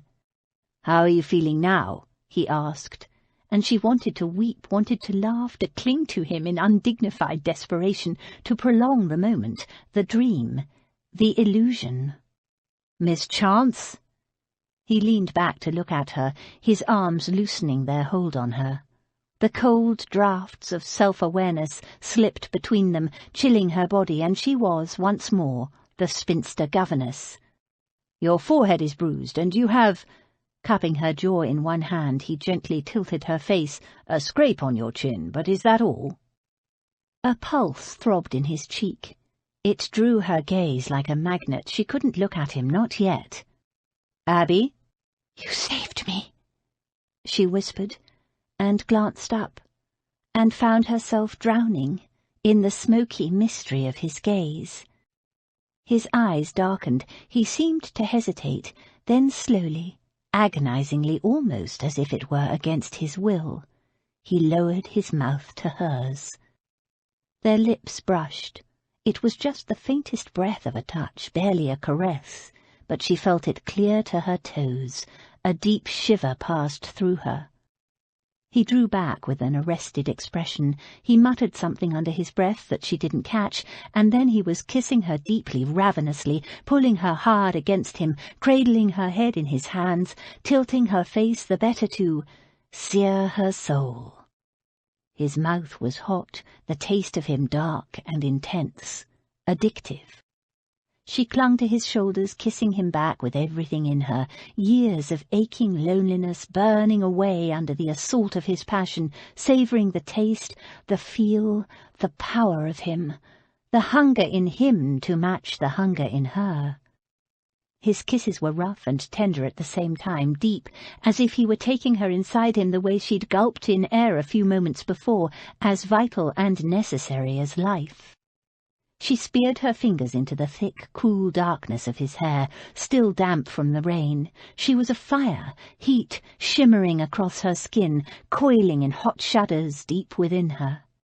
Then, with no warning, it was over. He wrenched his mouth from hers, a stricken look in his eyes. "I apologize, that shouldn't have happened." Abby stared at him in dazed disbelief. For a moment, all was still, silent, no sound except for two people breathing hard, and the thud of her hammering heart. She felt raw, new-hatched, her skin so sensitive it was as if the moist, cool afternoon air could pass right through her. And then, suddenly, they were sitting on the damp cobbles of a laneway in the middle of London, the sounds of traffic, of wheels rumbling over cobbles, of hawkers crying out, of reality, rolled over them like a wave. Gulls screamed overhead, following the river, fighting over scraps. It can't happen," he said. His chest was heaving, he was panting, his lips still slick from her kisses. He pushed her away just a little, enough to put a few inches between them, but it might as well have been a mile. The shuttered flatness of his grey gaze told her that. "I'm betrothed," he said tightly. Shame scalded her, shaking, clumsy. She scrambled to her feet, brushing herself down, picking up her bonnet, her reticule, tidying herself with shaking hands, looking at the walls, at the cobblestones, at the gulls wheeling and screaming to the sky, anywhere but at Max Lord Davenham. The neediness in her, the way she'd clung to him, what must he think? It was just a kiss, she told herself. It meant nothing. She was lonely, that was all. She was unsettled by the attack. She'd overreacted, and he...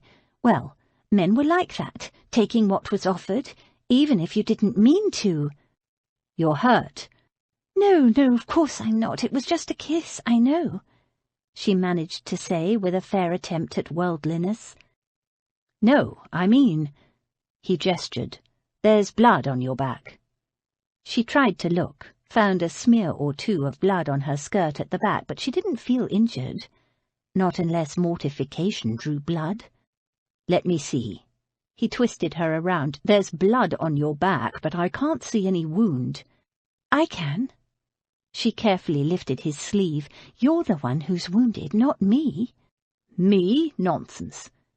And then he saw it, the slash in his sleeve, the blood soaking it, dripping slowly onto the cobblestones now that they were standing up. "Well, I'll be damned." It was the hand he'd rubbed her back with. He'd bled all over her back and hadn't even noticed. "Didn't you feel it? Doesn't it hurt?" He shook his head. "It didn't before, but now... Yes, I can feel it now." She began to unbutton his coat. He fended her off. "What do you think you're—" "I'm going to check on your wound. I can't see it with the coat on." "It's nothing. A mere scratch." "You're bleeding." She started to tug at his coat, trying to ease it from his Chapter 14. I may have lost my heart, but not my self-control. Jane Austen. Emma. Max's phaeton and groom was still waiting around the corner. In silence, Max helped Abby, he couldn't think of her as Miss Chance any more, into the vehicle, climbed up beside her and picked up the reins. "Are you sure you should drive with that injured arm?" she asked. "I'm fine." He signalled to the groom to release the horses, flicked the reins, and, as the groom jumped on at the back, the horses moved off. Two questions worried Max. Why had she been attacked? And why had he kissed her in that unbridled manner? And though the first question was the more important, it was the kiss he couldn't get out of his mind. Why the devil had he kissed her at all? He had no idea. It had been a purely instinctive response, but to what? The danger? The woman in his arms? Or had he simply meant to comfort her? What a noble fellow he was! His conscience mocked him. No, it wasn't comfort, though that was part of it. It was just, she'd looked up at him with that expression in her eyes, and he hadn't been able to resist. Just a taste, he'd reasoned. he snorted. Reason had nothing to do with it. He'd known he shouldn't touch her, but the temptation was irresistible. And then he'd just touched his mouth to hers, the barest brush of lips against lips, and wildfire leaping up between them, a sizzle of recognition deep in his being. He remembered staring down at her, shocked at the power of such a brief exchange. He remembered telling himself he shouldn't, that he was betrothed, that this young woman was a mystery, an enigma embroiled in dangerous matters, but all the arguments he could muster were as the chattering of birds, and he couldn't stop himself from bending once more to take her mouth with his. Instant conflagration.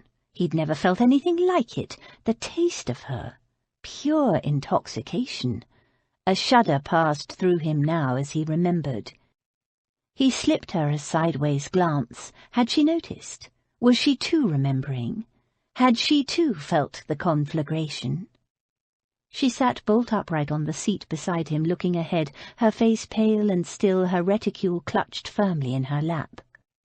His hands tightened on the reins. He had no business remembering, no business kissing her in the first place.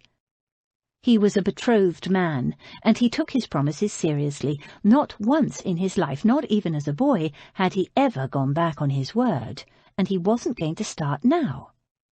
It was just a kiss. Only a kiss. He had to put it from his mind, focus on the danger she'd just escaped. Why the devil had that fellow attacked her? He was no simple cut-purse, Max was sure. He glanced at her reticule, then glanced again. "That's one mystery solved," he said. She started as if her thoughts had been miles away, and turned to him. "What do you mean?" He nodded toward the reticule. "I was sure I saw that knife go into you. The villain had to tug to retrieve it, but it was that." She looked down and made a small exclamation. "It's been cut."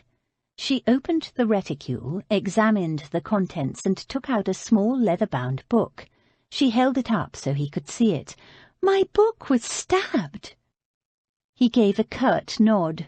That book had saved her life. He glanced at her to see whether she understood. She did. He could tell from her expression. She sat in silence for a long moment, her thumb rubbing back and forth over the cut in the leather, as if the action would somehow heal it. Her lips trembled. She looked close to tears. Max ached to take her into his arms again. Instead he said, "And they say an addiction to novels is bad for you." It surprised a shaky laugh out of her. "I've always found books a great comfort, but never quite like this." With trembling hands, she stuffed the damaged book back in her reticule and said in a more normal voice, "How is your arm?" "It's nothing." Max focused on the road ahead. His path was clear. "It's just a scratch, no need to make a fuss." Max tried again to rise. They were in the kitchen of Davenham House. There was no sign of the cook or scullery maid. The moment they'd arrived home, Abby had ordered the footman to go for the doctor, but Max had vetoed that. He'd felt a little dizzy getting down from the phaeton, but it was nothing a brandy wouldn't fix, he was sure. His head and shoulder ached a little from his connections with the cosh, but it was just a bit of bruising, nothing serious. As for the cut, it was a long gash, but not too deep. Blood still oozed from it sluggishly. She pushed him back onto the chair, and it was a sign of his light-headedness that she could. "If anyone is making a fuss, it's you. You've lost a lot of blood." She tossed a fistful of salt into a basin, poured water from the steaming kettle into it, and stirred fiercely to dissolve the salt. "Don't argue. I'm going to wash and bandage that wound. Cuts can fester, and salt water is good for healing. And besides, the blood is unsightly and upsets Featherby. And shame on Max for bleeding everywhere and upsetting her precious butler," her tone implied. The butler had taken one look at Max's injury, turned an interesting shade of green, and tottered out of the room. The footman, William, had helped to strip Max of his coat and shirt. He peered at the wound with professional interest. "Nasty cut, my lord, but I don't reckon it'll need stitches. Best let Miss Abby tend to it." It wasn't what Max wanted to hear. He didn't want her tending him. She was still damp and muddy from where she'd been knocked flat to the ground, and still shaken from the attack. She needed someone fussing over her, damn it. Where were those blasted sisters of hers? Where were the female servants? But when he said as much, she simply said, "Oh, hush, I'm perfectly all right. You're the one who's bleeding." He watched her closely. She wasn't perfectly all right at all. Unless he missed his guess, she was experiencing a delayed reaction to the attack. She was trying to cover it with feminine bluster, but her hands were trembling, and so were her lips. To distract her, Max said brusquely, "Look, I have a great deal to do today. I don't have time for this." He looked around, seeking some masculine support, but the butler was nowhere to be seen, and the footman had borne away Max's bloody shirt and coat. "There's no need to look at me like that," she said. "I'm sure I don't care if you prefer to bleed to death on the floor. I'm only doing this because for some reason your aunt is fond of you." "You're upset, I know." "Oh, whatever gave you that idea? I enjoy knife-wielding thugs coming after me, and having a man nearly killed in my defence is positively delightful." She broke off, pressing trembling fingers against her lips, and more than anything, Max wanted to take her into his arms, to hold her slender body against his. For comfort, because he hated to see women in distress. Only he couldn't. He'd already done enough damage. He wasn't free to put his arms around her. It wasn't only the attack that had upset her, he knew. It was the kiss. It still hung in the room between them. "I'm sorry." She threw up her hands. "Will you stop saying that? You've made it very clear, more than clear, that it was a mistake." "It's not that I didn't want." She glared at him and went back to stirring salt, furiously. He tried again. "It's just, I'm betrothed." "I know. The kiss meant nothing, less than nothing." For some reason that annoyed Max. "Do you often kiss men?" "Only after I'm attacked in the street by men with knives," she flashed. "Does your fiancé know you kiss other women?" There was no answer to that. Max glowered. She swished around the room, fetching scissors, ripping a piece of clean linen into lengths for a bandage, setting a pot of salve and a length of gauze on the table beside him. She poured the hot salt water into a bowl, then paused, sighed, eyed him ruefully and said, "I'm sorry, that was unforgivable. I'm very much aware that I owe you my life, and I'm very grateful." Max gave a gruff nod. "And I owe you mine, so we're quits." "I didn't do much." He cut her off. "You were very brave. I don't know any woman who would have tried to stop a knife-wielding villain, so don't argue." His words came out more harshly than he'd intended, so he added in a milder tone, "Are you sure you're not hurt?" "A couple of bruises, nothing more," she assured him. Her gaze dropped fleetingly to his naked chest. He felt it, like a soft, warm caress. "And you're right," she added softly. "It would have been better if the kiss hadn't happened, but it wasn't your fault." "It wasn't anybody's fault." Though he'd apologized for it half a dozen times, in his heart of hearts, Max couldn't find it in him to regret the kiss, not for a moment. His eyes dropped to her lips, her soft pink mouth, and the hunger rose again in him to taste her just one more time. It had to stop. He dragged his gaze off her. "I'll make you some willow bark tea. It will help with the headache." She fetched a jar of willow chips and poured boiling water over them. He was just being gallant, Abby thought. She knew how greedily she'd responded to his kiss, how eagerly she'd pressed herself against him, run her fingers through his hair, let her tongue tangle and dance with his, and gloried in it. All the time knowing he was betrothed to another woman, a woman who'd waited for him for 9 years. 9 years! She knew whose fault it was. She'd given him an opening and he'd taken it, as men were wont to do. How long would it take her to learn that it was for the woman to keep her head, for the woman to set the boundaries, for the woman to remember who was the plain spinster and who was the handsome lord? It was Lawrence all over again. Only worse. She'd never felt with Lawrence what she'd felt with Lord Davenham in that alleyway. The bitter lesson whatever it was with Lawrence all those years ago had taught her, the lesson she'd thought she'd never forget, never be able to forget, had just dissolved at the first touch of Lord Davenham's mouth. Because of the attack? They said danger heightened desire. If so, the danger was past now, and so hopefully would be the desire, though it didn't feel like it with him sitting there, his shirt off, and those sombre grey eyes watching her as she moved about the kitchen. Every dark glance sent shivers of awareness skittering across her skin.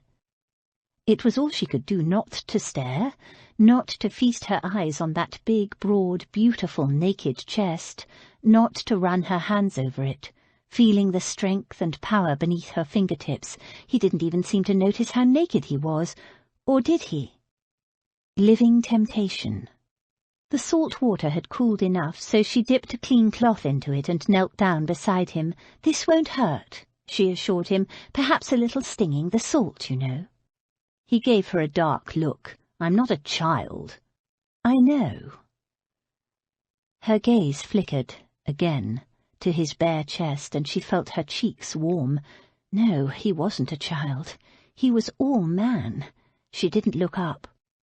The wound was shallow, a slice rather than a deep cut, but even a tiny cut could fester. Abby bathed it thoroughly, first with one lot of salt water, and then with a second, just to be sure. She owed this man her life. No one had ever risked himself to protect her. "Who was that fellow?" She glanced up, her thoughts far away. "What fellow?" "The one with the knife." She shook her head. "Some thief, I expect, taking advantage of my momentary isolation. They cut people's reticule strings to rob them, don't they?" He shook his head. "It wasn't random. He'd been following you since the post office." Surprised, she sat back on her heels and looked at him. "Since the post office? Are you sure? How do you know?" "I saw it. A man came out of the post office after you, gave that fellow the nod, and he followed you. So, who is it who wishes you harm?" His assumption that she would know who attacked her, that somehow she might deserve to be attacked, flicked her on the raw. "I have no idea." "What did you collect at the post office?" She shook her head. "Nothing valuable, only a letter." She hadn't recognized the writing. She thought it might be from the vicar in Hereford. "What sort of letter?" She made an impatient gesture. "It's nothing, just an ordinary letter." She hadn't actually had time to read it yet. "Show me." She gave him an indignant look. "It's my letter." She didn't want him to see it was addressed to her real name. He said in a hard voice, "That fellow wasn't carrying a knife to slit the strings of your reticule. He had violence on his mind from the start and a partner to back him up. Show me the letter now." He held out his good hand, a masterful command. Abby gave a huff of annoyance, but fetched the letter from her reticule and handed it to him. He glanced at the address. "Your real name, I presume?" What could she say? The postal clerk had given her the wrong letter by mistake, no. Better to admit the truth. She nodded. "Any relation to the Hertfordshire Chantrys?" It was what his aunt had asked, too. "I have no relations except my sisters." It wasn't quite true, but there was truth in what she said. The Hertfordshire Chantrys had never acknowledged Abby's and Jane's existence, not when they were born and Papa wrote to his parents, not when Papa died and Mamma wrote to them, nor when Mamma died and 12-year-old Abby wrote to tell them she and her little sister were now orphaned and alone. The Hertfordshire Chantrys had shown no interest. And since the Hertfordshire Chantrys didn't acknowledge them, Abby would not acknowledge the Hertfordshire Chantrys. To her relief, he didn't pursue the matter of her name or her possible relations. He broke open the seal, glanced at the letter, and gave her an odd look. "There's nothing in it." He passed it back to her. "I told you so." She broke off and stared at it, puzzled. The letter was blank inside, no writing at all, apart from the address. "You must have some idea who sent it." "Well, I don't. It's most peculiar." Abby Abby turned it over and over in her hands, trying to think who would have sent her such a thing. Somebody absent-minded, perhaps, who'd written the address and forgotten to write the letter? But who? She shrugged and put it down. But if there's nothing in the letter, I can't see how it could possibly have anything to do with the attack. It was bait. He sounded completely certain. Bait? She gave him a puzzled look. A way of identifying you to the attacker or his confederate. Whoever collected that letter from the post office was the target. She bit her lip as she considered that, then shook her head. I don't see how it can be. It's addressed to me, and I cannot think of anyone whom I've hurt or offended, or who would want to hurt me, and I certainly have nothing anyone would want to steal. You've upset nobody? She thought for a moment, then said, with a hint of laughter, Only you? His eyes gleamed, and Abby instantly regretted her small joke. He was so much harder to resist when he was amused and trying not to show it, and more than ever she had to resist him. Avoiding his gaze, she bent over his injury. Carefully, she spread salve on the wound, laid a pad of gauze over it, and began to bandage it with a clean, freshly ironed cloth. A thought suddenly occurred to her. Could he possibly be right? Might it really be something to do with her? Something about the brothel, the man Mort? Even as the idea occurred to her, she dismissed it. How could Mort know anything about her? Tell me, he said quietly. She gave him a startled look. Tell you what? What's worrying you? You know, or at least suspect, don't you? Who's behind the attack? I can help, if you tell me. But I don't know. Truly, I have no idea. It was the truth, but she felt her cheeks heating anyway. She finished bandaging him and packed the medical detritus into a basket. You're not... he began. But before he could finish, the kitchen was inundated, Abby's sisters bursting it at one door, and the cook and scullery maid carrying shopping baskets coming in at the other. They surrounded Abby and Lord Davenham, exclaiming over the blood, the bandage, and the bruise on Abby's face, asking questions and all talking at once. Through the noise and bluster, Abby's gaze met Lord Davenham's. He wasn't finished, she saw. He was certain she knew more than she did. A moment later, Featherby and William arrived, bearing clean clothes for Lord Davenham. Featherby took one horrified look at Max's indecently naked chest, not in front of the young ladies, my lord, and urged him from the kitchen. Max went gladly. With all the females loudly exclaiming and carrying on, it was like being in the middle of a flock of distressed parrots. He caught her eye as he left. The olive branch had been offered. It was now up to her. Truth to tell, he was glad to leave, to have some time alone. He needed to, what was it army men called it? Regroup. Barriers had dissolved. A bond had sprung up between them, an intimacy. He knew her scent now, her taste, how her body felt curled against him, and how her hands felt on his bare skin. How she kissed, with an eager generosity that he would not easily put from his mind. But it would not do. He was betrothed, and he'd never broken a commitment in his life. As Max was heading upstairs to change, he said to Featherby, I want you to hire 2 more footmen, strong ones. The butler and footman exchanged concerned glances. Do I understand you're not satisfied with William's work, my lord? Not at all, Max said. I want 2 extra footmen. Featherby frowned. For any particular purpose, my lord? To accompany the young ladies whenever each of them venture outdoors, and at other times make themselves generally useful. You fear another attack? I don't know. Miss Chance seems to think it was a random occurrence. You disagree, my lord? Max flexed his bandaged arm thoughtfully.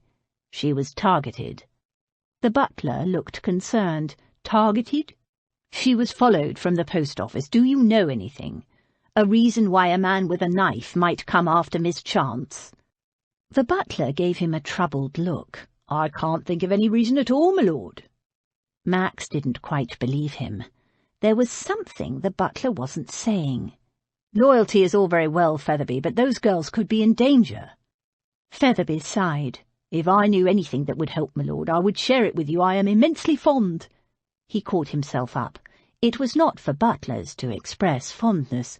"I owe everything to Miss Chance, and be assured, my lord, William and I would die to protect her and the other young ladies." It was not a satisfactory answer, but Max knew enough about men to know he wouldn't get any more out of Featherby. The man knew something, but whatever it was, something to the young lady's discredit perhaps, he wasn't prepared to share. Presumably it was not useful in the matter of their protection. He didn't doubt the sincerity of the man's devotion to Abby. "Miss Chance," he corrected himself. "Barriers. Can I leave the hiring of the footman to you, or shall I get Bartlett to see to it?" Featherby bowed slightly. "I will see to it, my lord. William has acquaintances who can handle themselves if there is trouble." "No roughnecks," Max warned. Featherby looked shocked. "Of course not, my lord. They shall be all that is proper, I guarantee it. Dress 'em in livery. I want to send a clear message that Miss Chance and the young ladies are under my protection." "Very good, my lord." "It must have been a cut-purse," Abby concluded. It was the only answer she could think of for the attack. "I don't see how it could have been one of Mort's men." The four girls were drinking tea in the back parlour. Lady Beatrice was upstairs taking a nap. She didn't yet know about the incident with the knife. If her nephew wanted her to know, he could tell her, Abby decided. She didn't want to distress the old lady unnecessarily. "If he followed you from the post office," Damaris suggested, "it does argue a deliberate targeting of you, rather than a random attempt at theft. What do you think, Daisy? Could it be Mort?" Daisy wrinkled her nose thoughtfully. "Mort don't like anyone to get the better of him, especially females, so I wouldn't be surprised if he sent a blade after us. He's a nasty piece of work, but why would he send anyone after Abby? How could Mort even know about Abby? The rest of us, maybe, but not Abby." They exchanged glances. There was a long silence. Nobody had an answer. Damaris glanced at Abby. "The letter was addressed to you as Abigail Chantry?" "Yes." Jane leaned forward. "What did Lord Davenham have to say about that?" Abby shook her head. "Not a thing." "So he didn't notice?" Jane suggested hopefully. Abby grimaced. "He noticed all right, and I had to admit it was my real name." "What did he say to that?" "Nothing." And that disturbed her. He'd accepted it a little too easily. Why hadn't he asked why she was living with his aunt under a false name? Did he know already? How? From Lady Beatrice? Unlikely. So did he not care? Or did he have some other plan in mind? Damaris continued. "And the letter was blank inside?" Abby nodded. "Lord Davenham called it bait, a way of identifying me, though why anyone should want to identify, let alone harm, me, is more than I can fathom." "So who knows you use that particular post office for your mail?" Damaris asked. "Someone knew you'd collect that blank letter." "Nobody," Abby said. She'd been wondering about that herself. Only Mrs. Bodkin, and the vicar in Hereford, and Sir Walter Greevy. All eminently respectable people. Jane said, "Who else did you write to, Abby? You have that look on your face." Abby grimaced, knowing the others wouldn't like what she was about to admit. "I might have written some letters to Bow Street and one or two local magistrates, reporting that brothel for—" She didn't get to finish her sentence. There was a chorus of objection from the others. "You what? But we agreed that you wouldn't. It'll bring Mort down on us for sure. We told you reporting it would cause trouble." "I wrote anonymously," Abby defended herself. "You said I couldn't report it in person, so I didn't. And you need not look at me like that. I had to report it. It is iniquitous what that dreadful Mort person did, and no doubt still does, and will keep doing, unless someone tries to stop him." There was a short silence. "Well, I don't reckon you ought to write any more letters," Daisy said. "Not if blokes with knives are going to follow you home from the post office." Abby sighed. Daisy had a point. Abby still thought her attacker had to be a random cut-purse because it made no sense to kill her. But if she was wrong... If it was somehow connected to Mort and the brothel and the letters she'd been writing, she was gladder than ever that she'd changed their name to Chance. She wondered again what she should do in response to Lord Davenham's offer to help. The interruption to their conversation had been timely. It gave her more time to think. She couldn't imagine how telling him would help. She had no idea who'd sent that man with the knife, if anyone had, but one thing she was sure of. The moment Lord Davenham learned that 3 of the 4 girls his aunt had taken under her wing had come from a brothel, all 4 of them would surely be out on their ears. Worse, Jane's reputation would be ruined forever. She'd never be able to make a respectable marriage. Abby couldn't risk that. Abby snuffed out the candle. It had been a long, eventful day, and she was so glad, finally, to slide down into the comfort of her bed. It wasn't every day a girl was attacked by a man with a knife, then rescued by a man she'd assumed up till now was her enemy, and then kissed almost senseless by that same man. She and the other girls had decided not to tell Lady Beatrice about the attack. If her nephew wanted to tell her, he could. They would not distress the old lady. As the day wore on, the aches and pains of Abby's bruises had made themselves more strongly felt, and by the afternoon she was thinking of asking Featherby to draw her a bath, when Lady Beddington arrived with a friend, Mrs. Murrell, in tow, eager to hear the next instalment of the novel, which, of course, was what Abby had hoped for, but still, Lady Beddington had been insistent that Abby must read. It was all Abby could do to focus on reading the story, but she managed, now that she'd had her bath and was ready to draw a veil over the events of the day. But as the darkness surrounded her, she found herself reliving in her mind the moment when she'd found herself held tight in his arms. If she closed her eyes hard enough and lay very still, she could almost feel the corded muscles of his arms, the jagged breathing and the thud of his heart in the broad, deep chest, her cheek pressed against that chest, safe, protected, a haven against the world. And that moment when she'd turned her face to him and, no, not him, Lord Davenham, she told herself, refusing to allow herself even the intimacy of thinking of him simply as him, as if there were no other. For Abby there was no him. It was fear and reaction and loneliness speaking. She knew that. And to let herself dream that it was anything more was not just foolish, it was dangerous. She'd been down that road before with Lawrence, and at the end there'd been only heartbreak and humiliation. It was her own fault, she'd realized. She had a great capacity for self-deception. She'd learned that at 19. And if she let herself dream foolish dreams of Lord Davenham, it was her own fault if she was hurt again. When? And if she read anything into that kiss, anything except reaction to danger and masculine opportunism, it would serve her right. Had Lawrence taught her nothing? At 19, she'd at least had the excuse of youth and innocence, ignorance. She'd been 18 months out of the Pilbury, away from her sister and all her friends of the last 6 years. As a governess, she had no friends. She was neither servant nor member of the family. If the Taylor family had lived in a city, she might have made friends of other governesses, but they lived in the country outside of a village.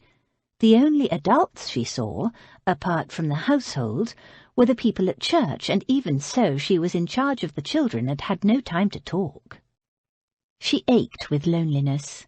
Oh, she had the children, and they were all that made her life bearable. She'd poured all her love into caring for them, teaching them, but it wasn't enough. She'd craved adult conversation, friendship, intimacy. And then Lawrence had come. Mr. Taylor's son by his first marriage, 24 years old and fresh down from his work in the city.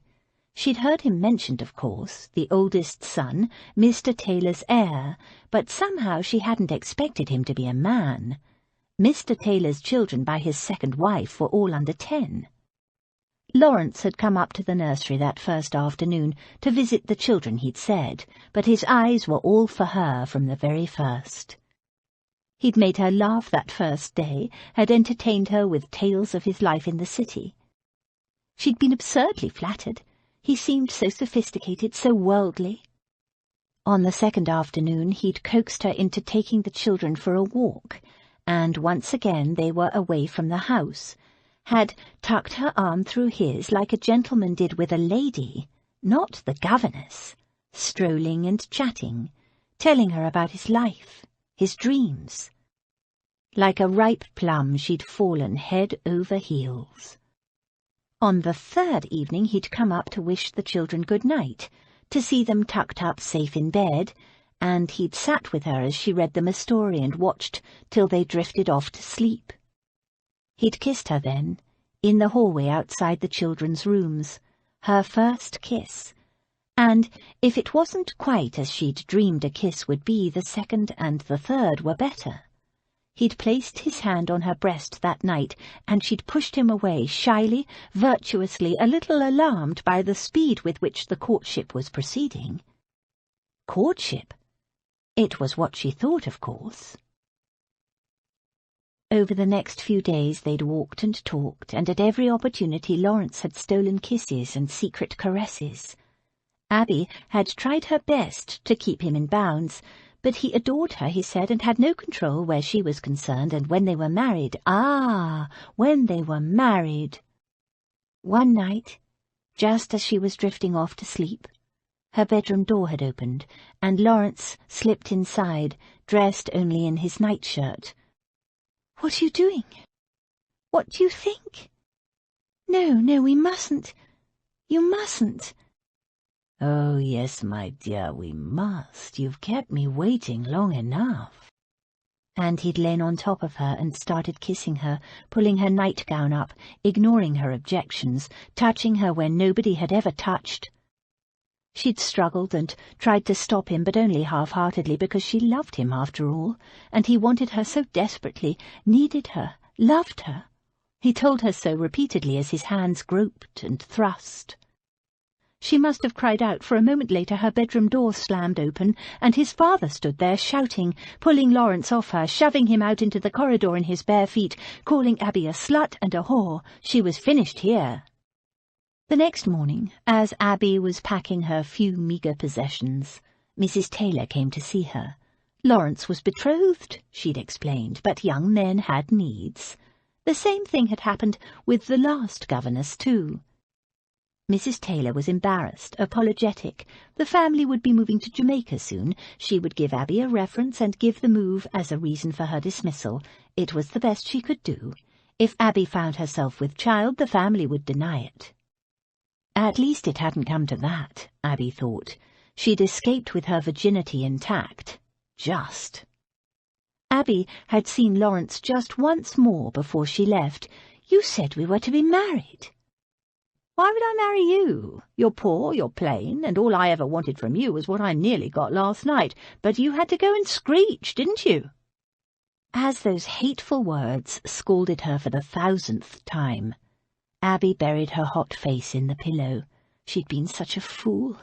Stupid, naive, and gullible. Hadn't they been warned at the Pill that male employers and their sons could sometimes behave in a predatory manner, that a girl needed to wear her virtue like a shield? But Abby had taken Lawrence at his word and opened her lonely, eager heart to him, just as she was in danger of doing with Lord Davenham. If the son of a country merchant thought she was too plain and poor to be of interest, what chance would she have with a handsome London lord, even if he weren't betrothed? Even if his kisses did make her foolish heart dream, they meant nothing, she told herself firmly, nothing. He'd told her so himself. There was no excuse for thinking otherwise. Chapter 15. A lady without a family was the very best preserver of furniture in the world. Jane Austen, Persuasion. "May I ask you something?" Max looked up, lowered his newspaper and stood. Abby, Miss Chance, he corrected himself, stood in the doorway of the small sitting-room. His gaze went straight to her mouth. He dragged it away. She looked completely recovered from her ordeal of the day before. For once, she wasn't in one of those drab grey gowns. She wore a dress of dusky pink satin with thin cream stripes and dozens of tiny embroidered roses that echoed the roses in her cheeks. The deep rose hue exactly matched the colour of her lips. He glanced again at her mouth. Instantly, the sensation of holding her in his arms swirled through him, as immediate and visceral as if the kiss were only a minute ago instead of a full day, and a night. "I'm sorry, I didn't mean to disturb you." He realized he'd been staring. No, come in." She entered the room. Her dress looked oddly familiar, though he was sure she'd never worn it before. He would surely have noticed. Along the scooped, though perfectly decorous neckline, rode a narrow line of knotted silk roses that drew his gaze to a tantalizing hint of the creamy bosom beneath. She looked fresh, pretty, and altogether edible. But she was not for him. He realized his fists were clenched, crushing the paper, and deliberately forced his fingers to relax. "Please sit down." When she was seated, he sat too and asked, "Are you quite recovered from your ordeal yesterday?" "Thank you, yes. A good night's sleep was all I needed. And your injury?" He shook his head. "Perfectly all right, thank you. It ached a little, but that was normal." He folded the paper and set it aside. "So, what did you want to speak to me about?" She hesitated, smoothing the fabric of her dress with nervous fingers, and for a moment Max wondered whether she was going to confess that she knew the villain after all. He leaned forward. "Jane said yesterday at breakfast you were asking where I was, and then you followed me to the post office. So, did you want me for some reason?" She glanced up, tilting her head. "Or was your being there when that man came after me just a coincidence?" "No, it wasn't. Have you had any thoughts about who he might be?" She shook her head and said with a slight edge to her voice, "I told you yesterday I have no idea. I didn't come here to talk about that. I just wondered what was so urgent that you must follow me to the post office." "Oh." He sat back. "It wasn't urgent. I was on my way to the new house and wanted to talk to you about it." "Oh." An anxious pucker formed between her brows, and she leaned forward. "What about it?" "The furniture." She blinked. "Furniture? There's more furniture in this house than can fit in the new one. Someone must inspect the new house and decide which pieces go and which will remain. Obviously my aunt cannot do it." There was a short silence. "You want me to decide what furnishings are to go into your new house?" He was a little perplexed at her surprise. "Couldn't you do it?" "I could, of course, but would it not more properly be a task for Miss Parsley?" He stiffened. "Miss Parsley?" "Yes, is that not right? Your aunt told me you were betrothed to a Miss Parsley of Manchester." His aunt, he might have known. "Her name is Miss Parslow. My aunt will make her little pleasantries, and the betrothal has not yet been formally announced." Now why had he told her that? She did her best to look contrite, but he could see she was struggling not to smile. "I'm sorry, Miss Parslow, but most new brides would enjoy such a task, wishing to make their home their own." "Miss Parslow is in Manchester and hardly in a position to make such decisions." "Can't you decide, then? It will be your home after all." He made an impatient gesture. "If the task is distasteful to you, just say so, and I'll put that butler fellow in charge. I merely thought that since women are generally held to enjoy such things, you might like to be of service to my aunt, but if you don't—" No, of course I'll do it." "Thank you." There was a short silence. Her direct gaze was unsettling. She seemed to be waiting for him to say something. The reminder of his betrothal should have made things easier between them, clarified the boundaries, but instead Max felt more uncomfortable than ever. He wanted to explain what had been in his mind when he'd kissed her, a betrothed man kissing a woman he had no right to, but he couldn't find any reason, certainly not anything she could accept. She kept looking at him with those big, wide eyes. silently asking him questions he could not answer. He stood. "So, can you be—" "And what of me and my sisters?" she said in a rush, rising from her chair.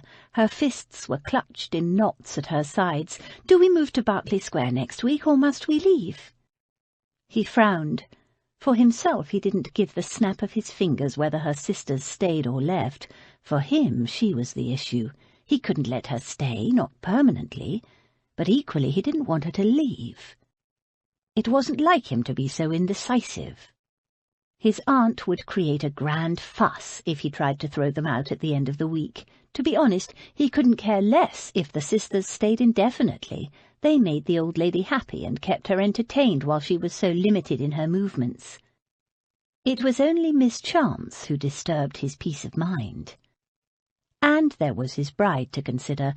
It had already occurred to him that she might not be particularly happy at sharing a house with his aunt. He would stand firm on that, of course. His aunt was in no condition to live on her own any longer. But would any new bride welcome into her home 4 pretty and vivacious young women who were no relation to the groom or his aunt? Max didn't even have to ask the question. "I do value the service you have done for my aunt," he said carefully, "and of course, for the time being you and your sisters are welcome to continue your visit." He stressed the word with all its temporary implications, "at Berkeley Square." "But," she prompted, "the visit must come to an end before my marriage. After that date my bride will take on the care of my aunt." A glimmer of humour lit her eyes. "I'm sure Lady Beatrice will enjoy that." Before he could respond, she added, "And when is your marriage to be?" "It's not yet been decided," Max told her. "As soon as the move to Berkeley Square is accomplished, I'll go to Manchester and finalise the arrangements." He glanced at her and added, "Spring, I expect. Isn't that when most brides like to get married?" He was not looking forward to it at all. "I see." That anxious pucker was back, marring the smooth line of her forehead. Of course she'd be worried about her future. She and her sisters seemed to be wholly dependent on the stipend from his aunt.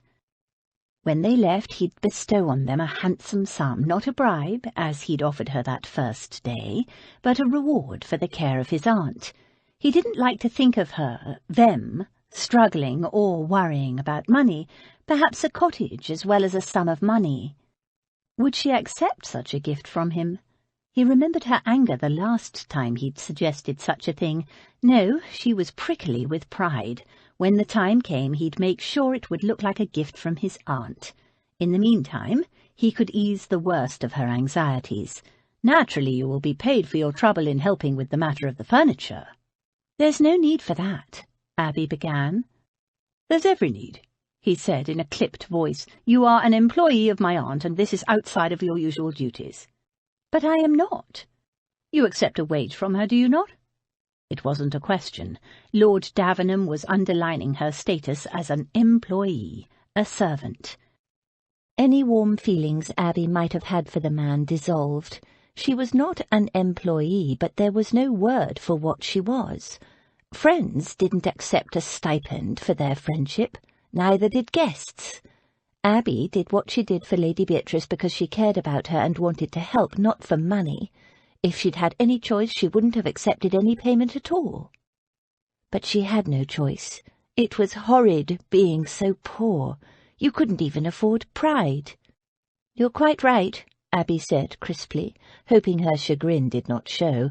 "If you wish to pay me for the service, I won't argue," though it would choke her to accept it. "You don't know what I'm offering yet." "I don't care what you're offering," she flashed. He tilted his head. "You don't intend to haggle?" Was he deliberately provoking her, Abby wondered. There was a gleam in the hard grey eyes that she found a little disconcerting. "Do you wish me to inspect the house or not?" "I do." He picked up his leather driving gloves and rose. "Immediately, if it suits you. We'll take my carriage." She hesitated. "Can you drive with that arm?" He said brusquely, "Yes, of course. Shall we say in 10 minutes? Is that enough time for you to get ready?" "Of course." She hurried away to fetch her pelisse and hat, and to regain her temper. She would not allow him to provoke her again. 8 minutes later, Abby hurried back toward the stairs, pulling on her gloves. As she passed the sitting-room, Lady Beddington and her friend Mrs. Murrell waved and called a greeting. "Are you going out, Miss Chance? But I thought—" "Yes, but don't worry, Lady Beddington. Damaris will read you the next chapter, and I think you'll find she's very good." Damaris's father had been a missionary of the fire and brimstone variety, and Damaris had been his assistant. She knew the value of storytelling and could infuse any text with drama. Abby smiled to herself as she ran lightly down the stairs. The ladies really were enjoying the novel. It was a good omen. When she reached the entry hall, it was to find 3 more ladies arriving. 2 were much the same age as Lady Beddington, and 1 was a young lady about Jane's age. They handed coats and shawls to Featherby while they chatted with animation to a harried-looking Lord Davenham. They were here, they said, for the book reading. Abby hugged a small knot of hope to her breast. Her plan was starting to work. The trouble was there was no telling how long they had. Miss Parslow might not want to wait till spring. After all, she'd waited 9 years already. Still, she had to try. Lord Davenham was leaving for Manchester immediately after they moved to Berkeley Square. The day after that would be the first official meeting of Lady Beatrice's Literary Society. Abby hastened to join him. The ladies gave her several curious looks.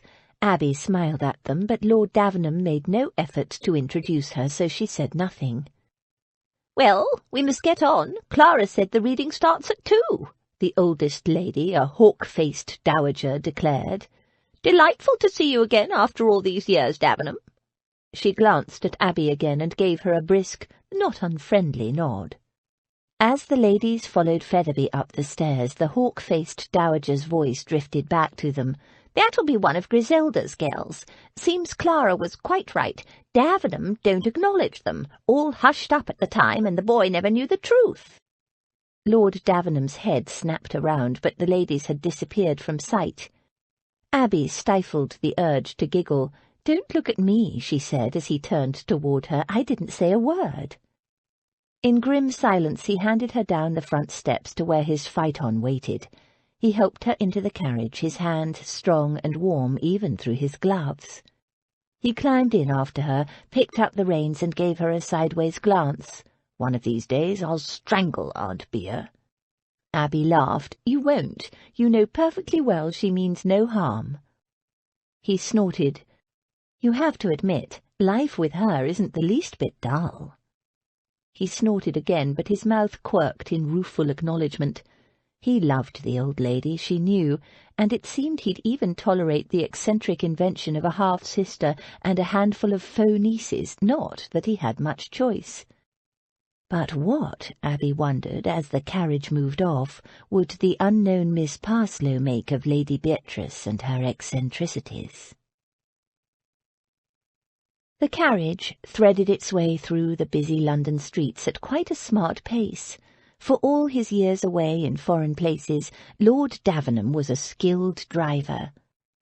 The phaeton was very elegant, of course, but it wasn't terribly large. She could feel the warmth of his body all the way down her side. An awkward silence fell. Or maybe it was just she who felt awkward.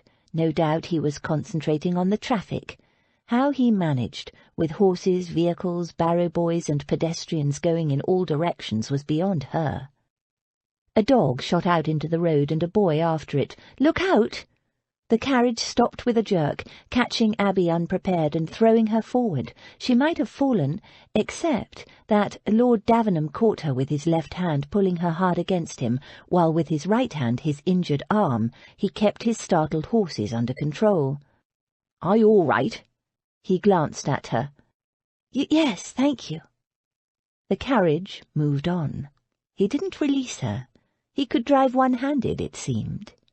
His arm was warm and heavy around her shoulders. He'd probably forgotten he was holding her. He must be concentrating on the traffic again.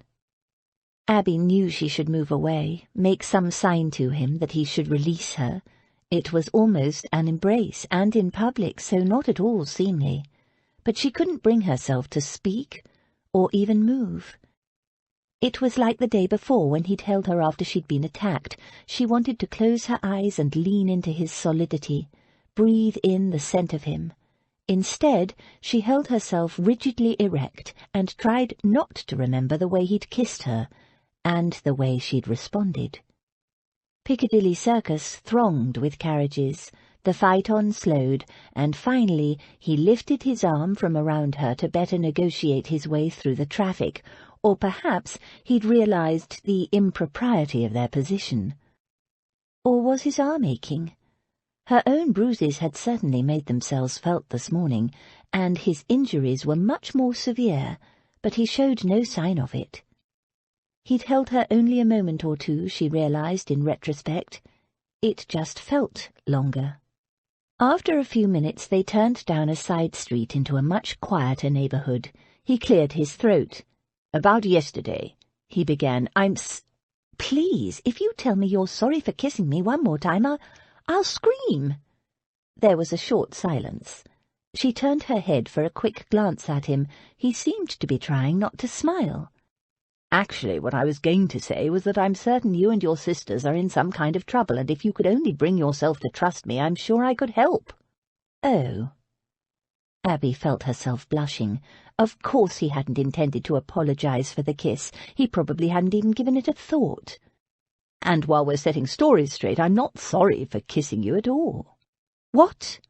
She whipped her head around to stare at him. "But you said—" "I apologized, yes, but I'm not sorry." Was he flirting, teasing, serious? Or was he perhaps thinking she might be willing to become his mistress? She couldn't read a thing from his expression, nor could she think of a single thing to say, and when she finally thought of a response, the merest commonplace but better than stunned silence, it was too late. "Ah, here we are. Berkeley Square," he said. They pulled up outside an elegant white house. The groom hurried to lower the steps for them to alight, but Lord Davenham leaped lightly down, and before Abby knew what he was about, he'd put his hands around her waist and swiftly lifted her down, just as he'd done that first day on the stairs, leaving her breathless. "It's raining again," he said when she gave him a surprised look. "Quick, inside before you get wet." The house on Berkeley Square might have been small by comparison to the mansion on the Strand, but Abby had never seen such an elegant abode. With a Grecian-style pediment over an entry supported by Corinthian columns, the house rose to 4 stories, not counting the servants' quarters in the attic or the kitchen quarters in the basement. Inside, it was both grand and spacious. A staircase rose from the handsome entry hall in a graceful sweep, rising through several floors before culminating in an elegant domed ceiling. "Well?" Lord Davenham's deep, rather hard voice startled her out of her reverie. "What do you think?" Quite as if he hadn't just knocked her composure endways by the admission that he didn't regret their kiss. What did he mean by it? And what was she supposed to think? He'd told her himself he was betrothed. Or was he perhaps thinking she might be willing to become his mistress? Surely not. 2 could play at let's pretend it never happened, she decided. It's beautiful. I've never seen such a beautiful house. I think Lady Beatrice will enjoy living here very much, and Miss Parslow, of course. He nodded, looking satisfied. Abby was a little overwhelmed, if the truth be told. Throughout her childhood, she and Jane had played house furnishing boxes with tiny pieces of homemade furniture for their dolls, and imagining how one day they'd arrange a house of their own. And now she had this to arrange, this grand, elegant house. Though it would not be her home. Abby took a small notebook and pencil from her reticule. She wandered from room to room, Lord Davenham following. Their footsteps echoed in the empty house. On the ground floor she found a large drawing-room, several smaller salons, a dining-room, and a ballroom that opened onto a terraced back garden. Abby had never been to a ball, but that didn't stop her imagining all the details. The scent of flowers and perfume and music, perhaps one of those marvellous new Viennese waltzes, and people twirling around the dance floor, the ladies in beautiful gowns and the gentlemen so elegant in their crisp black and white. It would be a warm evening, and the French doors would be open onto the terrace. If Lord Davenham and his wife entertained— "How formal do you want the house to be?" she asked him. "Formal?" She nodded. "I presume, having bought a house with a ballroom, you plan to entertain a great deal." He frowned. "Does Miss Parslow like to entertain?" "I have no idea." She moved on. Lord Davenham prowled silently along behind her. She made notes, trying to imagine the furniture from Davenham House in this fine new setting. From time to time, she asked him about Miss Parslow's preferences. Did he think, for instance, that Miss Parslow would prefer to sleep at the back of the house or the front? The front bedroom was grander and looked out over the square, but the back would be quieter. But he seemed to know nothing of her tastes. Worse, he didn't seem to care. "I have no idea of her preferences," he would say indifferently, or "it doesn't matter," and once, "if she doesn't like it when she gets here, she can change it." "But in the meantime I need to know what you want," she told him, annoyed with his lack of guidance. "What do I want?" He paused. They were in a sitting-room overlooking the street. He stalked across the room and gazed out of the window across the grey street to the lush green park at the centre of Berkeley Square. Abby wondered what he was looking at. All she could see were the leaves of the plane trees just starting to turn. Autumn was coming. By spring he would be married. Finally he spoke. "Featherby told me the previous servants had left my aunt's house in a disgraceful state, and that you supervised the cleaning and rearrangement of the rooms, and do so still." "That's true. Why would he bring that up? He couldn't want her to clean this house. It was already immaculate, not so much as a speck of dust on the growing parquetry floors or the marble mantelpieces. "That house was never homelike. In my uncle's day it was always formal and chilly and unwelcoming, at least to a boy it was. Now, despite its shabby condition, the house is more attractive and welcoming than I've ever seen it." Abby felt the beginnings of a glow of pleasure, and then she realized he hadn't brought her here to talk about furniture. He wanted a home, wanted her to make him a home. His next words confirmed it. "I don't know how the effect was achieved, but I'd like the same to be done for this place for my aunt." He turned to face her and added stiffly, "And for Miss Parslow, of course." Abby didn't know whether to laugh or to cry. Did he know what he was asking her to do, to make a home for him to share with Miss Parslow? Right after his confession, if confession it was, "I'm not sorry." Did he have no idea? Homes were made by the people who lived in them, for the people who lived in them. Houses were filled with furniture, but homes were made with love. She looked into his unreadable grey eyes as he waited for her response. No, he had no idea.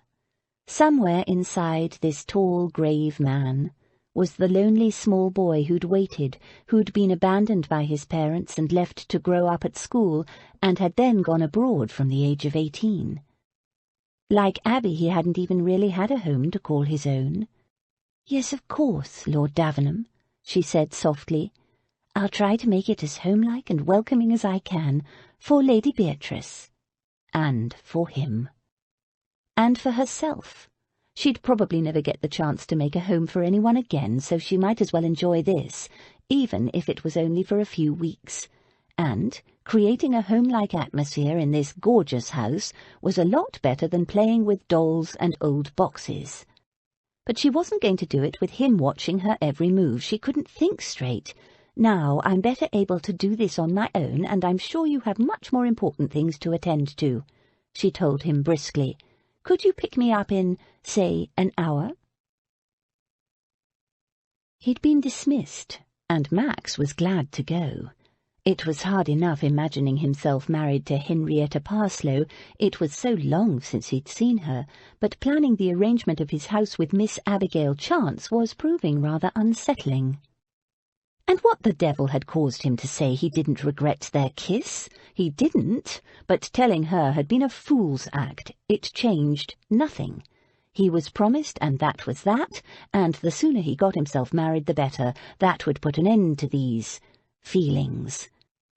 He'd travelled to Manchester the minute the move was accomplished. To that end, he decided to call on Freddie. He had a favour to ask. "I'm going to Manchester," he told Freddie a short time later. "Good God, why?" Max hesitated, but he supposed he couldn't keep it secret for much longer. "I'm betrothed." Freddie's jaw dropped.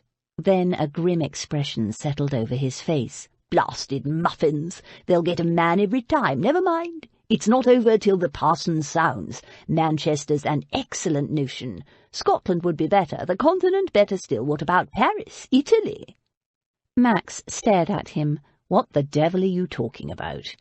"You need to get out of London fast. Let it all blow over. Believe me, I understand." Max gave a short laugh. "You don't, you know. I'm not going to Manchester to escape a betrothal." Freddie blinked. "Why else would you go there?" "Because that's where my fiancé lives." There was a short, astounded silence. Then Freddie shook his head. He took a bottle from the sideboard, poured himself a brandy, downed it in one long swallow, shuddered, shook himself like a dog, then returned to Max. "Let me get this straight. You're betrothed?" "Yes." "To a girl in Manchester?" "Yes." "And you don't want my help to escape to Scotland or the continent?" "No." Freddie said slowly, disbelievingly, "So you want this betrothal?" Max hesitated. "I'm betrothed," he repeated firmly. "Ah!"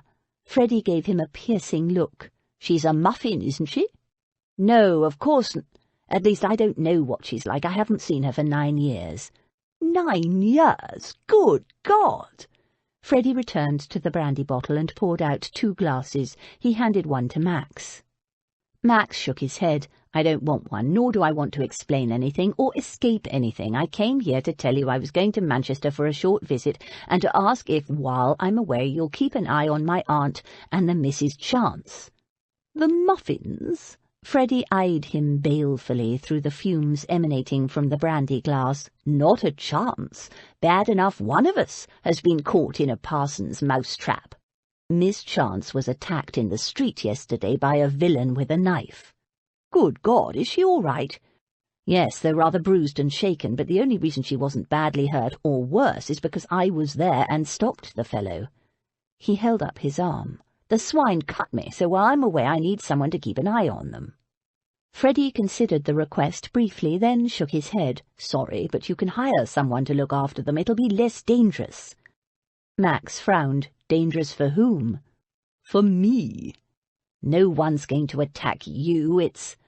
I'm not talking about—" Chapter 16. This is an evening of wonders indeed. Jane Austen, Pride and Prejudice. "I found the place," Morton Black told Max, "the Pilbury Home for the Daughters of Distressed Gentlewomen, in Cheltenham. Mrs. Bodkin, the woman in charge, knows no one by the name of Chance, but she's very well acquainted with Sisters Abigail and Jane Chantry, spoke very highly of them both, in fact, particularly of Miss Abigail Chantry. According to her, Miss Chantry has worked as a governess for the past 6 years, ever since she left the Pilbury, for 2 different families. The first family terminated her employment because they were moving to Jamaica. The second was a London post. She left their employment quite suddenly, Mrs. Bodkin said." "Why?" Max asked. Morton Black shook his head. "Mrs. Bodkin said Miss Jane Chantry left the orphanage to take up a position as a lady's companion in Hereford, but for some reason joined her sister in London instead." A governess and a lady's companion. It all seemed quite respectable and above board, not at all the kind of thing that would get someone coming after them with a knife. "What of the other 2 girls?" Morton Black shook his head. "She has no idea of anyone with the first name Damaris, and though she knows several girls called Daisy, none of them has one leg shorter than the other or speaks with a Cockney accent." Morton Black's mouth quirked with dry humour. She made it very clear they only took in the daughters of distressed ladies. Max nodded. It was as he thought. So, the two Mrs. Chantry, have no other relatives. As to that, my lord, they do, though not Miss Damaris or Miss Daisy. Go on. Mrs. Bodkin told me Miss Abigail and Miss Jane's story. Apparently the girls' mother and father were set to marry other people, but instead they eloped with each other, which caused somewhat of a scandal. Both families cast them out in disgrace. Max leaned forward. So there are living relatives who could take the girls in now? Morton Black grimaced. Unlikely, my lord. When the two girls were first brought to the Pilbury, Miss Abigail was just 12 years old and her sister was 6. Mrs. Bodkin made inquiries and wrote to the head of each family, the Chantrys and the Dalrymples. He handed over a piece of paper on which was written the names and addresses. Both families made it clear that they wanted nothing to do with the girls. The Chantrys and the Dalrymples. He knew both families by reputation, both in the upper 10,000, wealthy and more than capable of taking in two little girls and giving them the kind of upbringing their birth warranted. And yet they hadn't.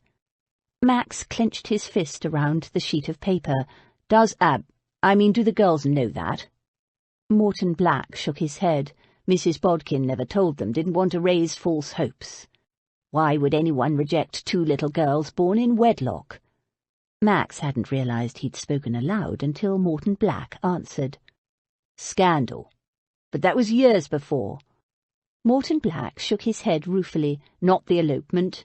The girl's father was shot and killed while attempting to rob a coach on the Great North Road. Good God! My inquiries revealed it was the first time he'd taken to the High Toby. Word was he was desperate because his wife was desperately ill and he had no money for medicines. Still, some people don't care for the reason behind a crime. The crime itself and the scandal is all they care about. So if the father was killed and the mother was ill, who looked after Abby and her sister? She was just a child. From everything I can discover, Miss Abigail cared for her family alone. How? It came out as a croak. Not what you're worried about, Morton Black assured him. It was honest hard work. She helped out in a bakery in return for bread and a place for them to sleep, worked all hours of the day like a little demon until her mother died and they took her away to that orphanage.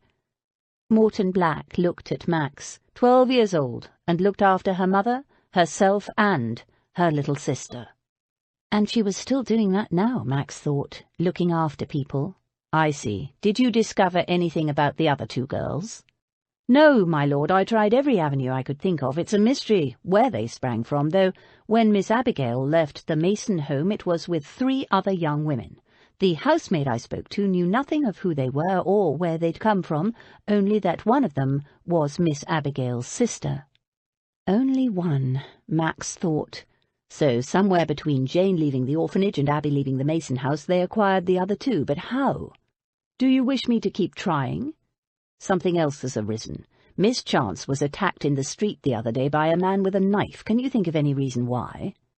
Morton Black shook his head. Everyone I spoke to only had good to say about her. Of course, the Masons, her most recent employers, were annoyed about the way she'd left so suddenly, but otherwise I would have said she has no enemies to speak of. Nothing at all odd or fishy? Morton Black thought for a moment. It was odd that Miss Jane set out in a coach for Hereford and ended up in London without a word to Mrs. Bodkin or, from the sounds of it, her sister. He added, her unexpected arrival at the Mason home led to Miss Abigail being sacked, and from the sounds of it, the other 2 girls were with her then. Max shook his head. It seems an unlikely cause for hostility to me, but keep on it, Black. Dig as deep as you need to, no expense spared. I want to know who has it in for Miss Abigail. That fellow with the knife meant business. Max had the aching arm to prove it.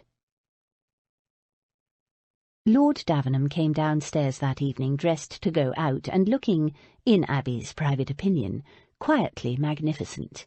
He glanced into the sitting-room where Lady Beatrice and the girls were taking sherry before dinner, and to Abby's surprise he came in, accepted a sherry and sat down beside his aunt. "I'm delighted to see you up and about again, Aunt Beer." "Rather more up than about," she grumbled, "but I'm getting stronger every day."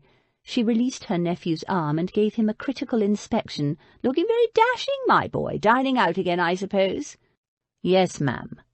He returned the inspection with a grave air. Abby and the others hid their smiles as he said, "You're looking rather dashing yourself, Aunt Bea. Your hair, in particular, looks quite natural," she said firmly. He inclined his head. "I was going to say vivid." "It's Titian, as it's always been." Daisy and Lady Beatrice's maid had spent most of the afternoon giving her iron-grey hair what Daisy called a restorative treatment. Lady Beatrice's hair was now gleaming with life, and bright red henna. "Thanks to these gels, my health is improving and my natural colour is growing back." She eyed him beadily, daring him to contradict her. His lips twitched. "I'm delighted to see you've made such a leap in health since this morning. I'm sure all your visitors helped," he said. But the gaze that rested on his aunt was fond rather than sardonic, Abby saw. "Do you like my very modern crop? The girls insisted I leave off my cap." Nobody had insisted on anything of the sort. She patted the short red curls self-consciously. "I'm told I have the kind of bone structure that can carry it off." She gave Lord Davenham an approving glance. "You do too, Max." Lord Davenham, in the act of sipping his sherry, choked. Just then the front door knocker sounded. Lord Davenham put down his sherry glass. "That'll be Freddie. I'll mention your invitation to dinner, but whether he'll come or not—" "Stay here." Lady Beatrice caught Max by the sleeve. "I can see you haven't the slightest intention of getting young Monkton Coombs to come in. Featherby, step outside and find a fair-haired young dandy in a dangerous-looking equipage. Present him with Lady Beatrice Davenham's compliments, and say he is expected for dinner, and, if he hesitates, tell him I'd particularly like to inquire after his mother." Lady Beatrice winked at Abby. "That should do the trick." Abby glanced at Lord Davenham, expecting him to be annoyed at his aunt's high-handed manner. He didn't look at all concerned. What was he up to, Abby wondered. He'd made no attempt to leave, he hadn't even stood up, and now he sat back with an air of lazy anticipation, almost as if he were amused. Quick footsteps sounded in the hallway. A tall, elegantly dressed young gentleman entered the room, hat and gloves in hand. He didn't even glance at the other occupants of the room, but made a beeline for Lady Beatrice, saying, "Lady Beatrice, I cannot apologize enough. So delightful to see you again. My mother sends her regards, of course. I'm so pleased you've recovered from your illness. You have recovered, have you not? You're looking wonderful, I must say. Very, up to the minute." He hadn't batted an eye at the vivid head of curls. The Honourable Frederick Monkton Coombs was quite the specimen of the handsome man about town, Abby thought. His face was long but very good-looking. His eyes were a brilliant blue, and his hair was thick and golden, arranged in careful wind-swept locks. Jane had gasped audibly and sat up straighter. Damaris, too, had stiffened and was staring, and Daisy positively gaped. Without apparently pausing for breath, Mr. Monkton Coombs continued, "I'm extremely grateful for your charmingly impromptu invitation, but I'm afraid I have an unbreakable appointment. Tragic, I know, but there it is. I can think of nothing more delightful than dinner with you and your charming companion." He glanced sideways and broke off suddenly. He blinked. Slowly, a glazed, stunned expression crossed his face. Wordlessly he stared at Jane and Damaris, sitting side by side on the sofa.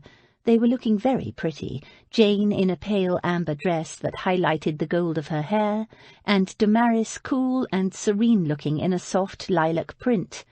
They looked, to Abby's admittedly biased eye, like the sun and the moon sitting side by side. Mr. Monkton Coombs stared. His eyes bulged and his jaw dropped open. He seemed to be having trouble breathing.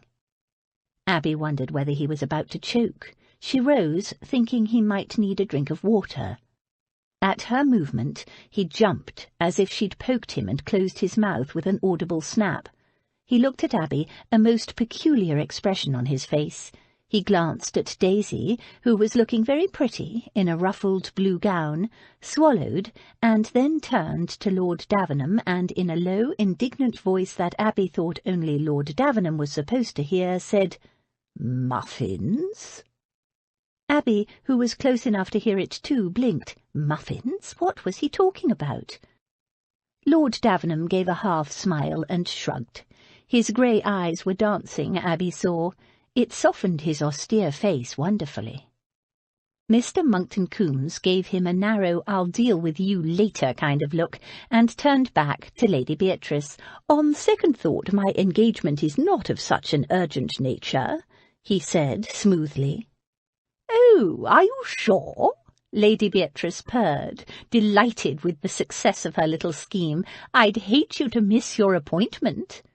"Oh, that's all right. I was with a sad, rubbishy fellow, given to telling the most shocking untruths," Mr. Monckton Coombes confided, "the kind of dog-in-the-manger fellow who doesn't deserve my company, let alone dinner at the club." Lady Beatrice gave a satisfied smile. "You show excellent judgment, dear boy. The girls and I will be delighted to dine with two such handsome gentlemen. Featherby, lay another place at the table and instruct Mr. Monckton Coombes's groom to return for him at 9 o'clock. Featherby bowed and glided from the room. "Freddie, dear boy, you haven't yet met my nieces, so let me introduce them."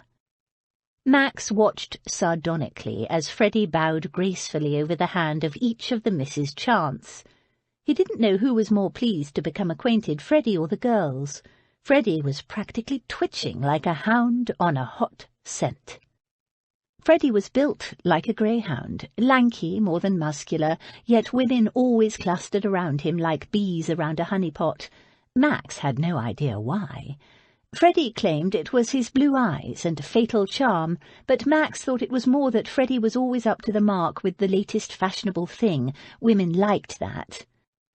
And, of course, there was the nonsense he talked.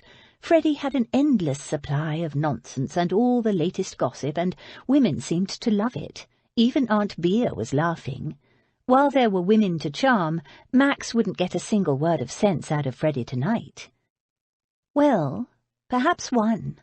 Max grinned to himself. Muffins. Serve him right. Max would have no trouble now getting Freddie to keep an eye on the Chance girls while he was away in Manchester. The butler appeared at the door, and Aunt Bea held out her hands to Max. "Max, dear boy, your arm, if you please." She picked up a silver-topped ebony stick and gave him a look that told him she was not prepared to appear as an invalid in front of guests. "Max will take me in to dinner," she announced to the room in general. "Freddie, my dear, will you accompany Abby, and you other girls, I'm sorry. Next time we'll arrange it better so that we have more gentlemen and a properly balanced table." Max helped her to rise, took her hand in his and allowed her to lean heavily on his good arm. His bad one was aching, and so was his shoulder, but he'd had worse pain in his life. He watched as Freddie tucked Miss Abigail's hand into the crook of his arm in a damned familiar manner. He said something to her in a low voice, Max couldn't hear what, and she laughed, a low, intimate chuckle, like water tumbling over rocks in a mountain stream. "Max, support is one thing, but if you squeeze my hand any tighter, you'll break it," Aunt Bea said testily. Between Max and her stick, Aunt Bea managed to walk into the dining-room without so much as a wobble. Max seated her at the head of the table, then turned to seat Miss Abigail. Freddie was before him, however, so Max seated Jane and Damaris, while Freddie seated Daisy. As Freddie passed Max to take his seat on the other side of the table, he thumped Max lightly between the shoulder blades and muttered, "Muffins, indeed." "Muffins?" Aunt Bea had overheard. "Did you say muffins?" Freddie blinked for once, lost for words. To Max's great pleasure, Freddie started to blush. He didn't think Freddie had blushed since he was about 13. "Yes, Aunt Bea, Freddie has recently developed it's almost an obsession for muffins. Alas, poor Freddie, no muffins here for you tonight." "So I see," Freddie muttered with a darkling look at Max. "We don't know that," declared Aunt Bea. "Featherby, ask cook if we have any muffins. Mr. Monkton Coombs would like some." "No, it's quite all," Freddie began. But Featherby, like the excellent butler he was, had already swept out on a quest for muffins. Freddie climbed into the curricle after Max, picked up the reins and gave him a hard thump on the shoulder. Max grinned, even though it was his sore arm. What was that for? He knew perfectly well what the thump was for, but he recognized a conversational opener when he felt it. "You said they were muffins." The groom released the horses' heads and jumped up behind as the curricle moved off at a brisk pace. "No, you said that," Max responded. "I merely said they read a lot." Freddie shot him an indignant look and thumped him again. "Dull and earnest, you said. Dull and earnest. Those girls in there are full of fizz, delightful company." "Well, I don't even know what a muffin is exactly." "Then you shouldn't go around blackening the reputations of charming girls. A muffin is dull, earnest, generally plain, although occasionally you'll find one lurking behind a pretty face, and is bent on marrying a fellow and making his life a misery, reforming him, forcing him to do good works and attend improving talks." He shuddered. "Oh, then they're not muffins." "No, they're not." Recalling something else, Freddie added in an aggrieved voice, "Damned if I shouldn't punch you on the nose on their behalf. You also told me they were as plain as a box of toads." "A box of toads?" "I saw some absolutely beautiful toads on my travels," Max began, then broke into laughter and held up his hands in mock surrender. "All right, I take that one back and apologize humbly and abjectly," he said without the slightest humility or abjectness. Freddie sniffed. The horses trotted on through the night streets. Max chuckled. "If you'd seen your face." There was a short silence, and when Aunt Bea sent to the kitchen for muffins. "One more word and I'll shove you out of this vehicle," Freddie said with dignity.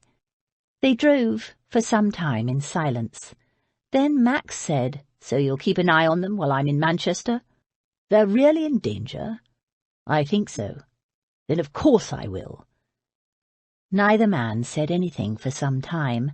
Then Freddie added as they approached Barney McPhee's house, "You know I would have, even if they had been muffins." "I know," Max added with a grin, "but you'd have brought along a chaperone to protect you."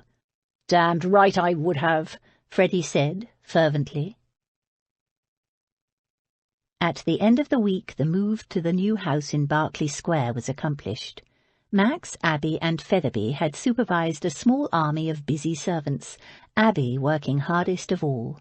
She so wanted to make the house as perfect a welcoming home as she could, for Lady Beatrice, she told herself, and for him. To keep the old lady from fussing, Freddie took Lady Beatrice, Jane, Damaris, and Daisy for a drive in the park, followed by an ice at Gunter's. After that, the three girls and a footman walked across the square to the new house, where Freddie took Lady Beatrice to take tea with his mother. By the time she returned, everything was in order, and the household was ready to greet her. She was tired, Abby thought, seeing her leaning heavily on her nephew's arm as he escorted her into the house, but there was no mistaking the bright gleam of satisfaction in the old lady's eyes as she looked around her. All her favourite pieces of furniture glowing with beeswax and flowers in every room, no mean feat given the unseasonable summer they'd had. That the flowers were Lord Davenham's doing was another surprise. Abby had mentioned that flowers would be nice, and he'd ordered them by the armful, apparently. Lady Beatrice wandered from room to room, her shrewd old eyes taking in everything. "Excitingly new and different," she said, "and yet all my favourite things are here. I feel completely at home." She plopped down in her favourite chair and smiled at Abby. "I detect your fine touch, Miss Berg." "Everyone helped," Abby interrupted hurriedly. She hoped Lord Davenham hadn't noticed. Lady Beatrice must be very tired to have slipped like that. "Do you like it?" The old lady looked around again and nodded. "I'm going to be happy here. I can feel it in my bones. Featherby, I think such an event calls for some—" "Champagne, my lady?" said the perfect butler, and produced the bottle and glasses with a flourish. Max left for Manchester the next day. Before he departed, he spoke to his aunt, who was just finishing breakfast in her bedchamber. "While I'm gone, Freddie has agreed to keep an eye on things here." She waved the idea away. "I don't need an elegant young fribble to look after me. He can take the girls out and about. They've seen nothing of London so far." "No, I've told him they're to stay close to home for the moment. They can walk in the park as long as they have Freddie or a footman with them, nothing else." A high-pitched mewing caught his ears. Max looked around. He could see no sign of anything. "Close to home? Walk in the park?" She narrowed her eyes at him. "Is this about me wanting to bring those girls out in society? Because if it is, Max Davenham, if you think I'm going to keep those girls hidden away just because you don't know who their people are, it's not that." The mew sounded again, louder and more anxious. "What is it, then?" Damn! To spare his aunt anxiety, Max had told her nothing of the attack on Abby. He sought refuge in autocracy. "Just do as I bid you, Aunt Bea. I know you want to take those girls out and about in society, but trust me, it will not do." He held up his hand. "Don't argue, my mind is made up." He leaned forward and kissed her cheek. "Take care of yourself. I'll be back in a week or 10 days. She pouted. "The Parsleys, I suppose?" He inclined his head. "The Parslows, yes." "I do hope when you get there you won't find dear Miss Parsley fallen down a pit." Max ignored that. "When I'm gone, you can call on Freddie for anything you need. I hope to see you fitter than ever when I return."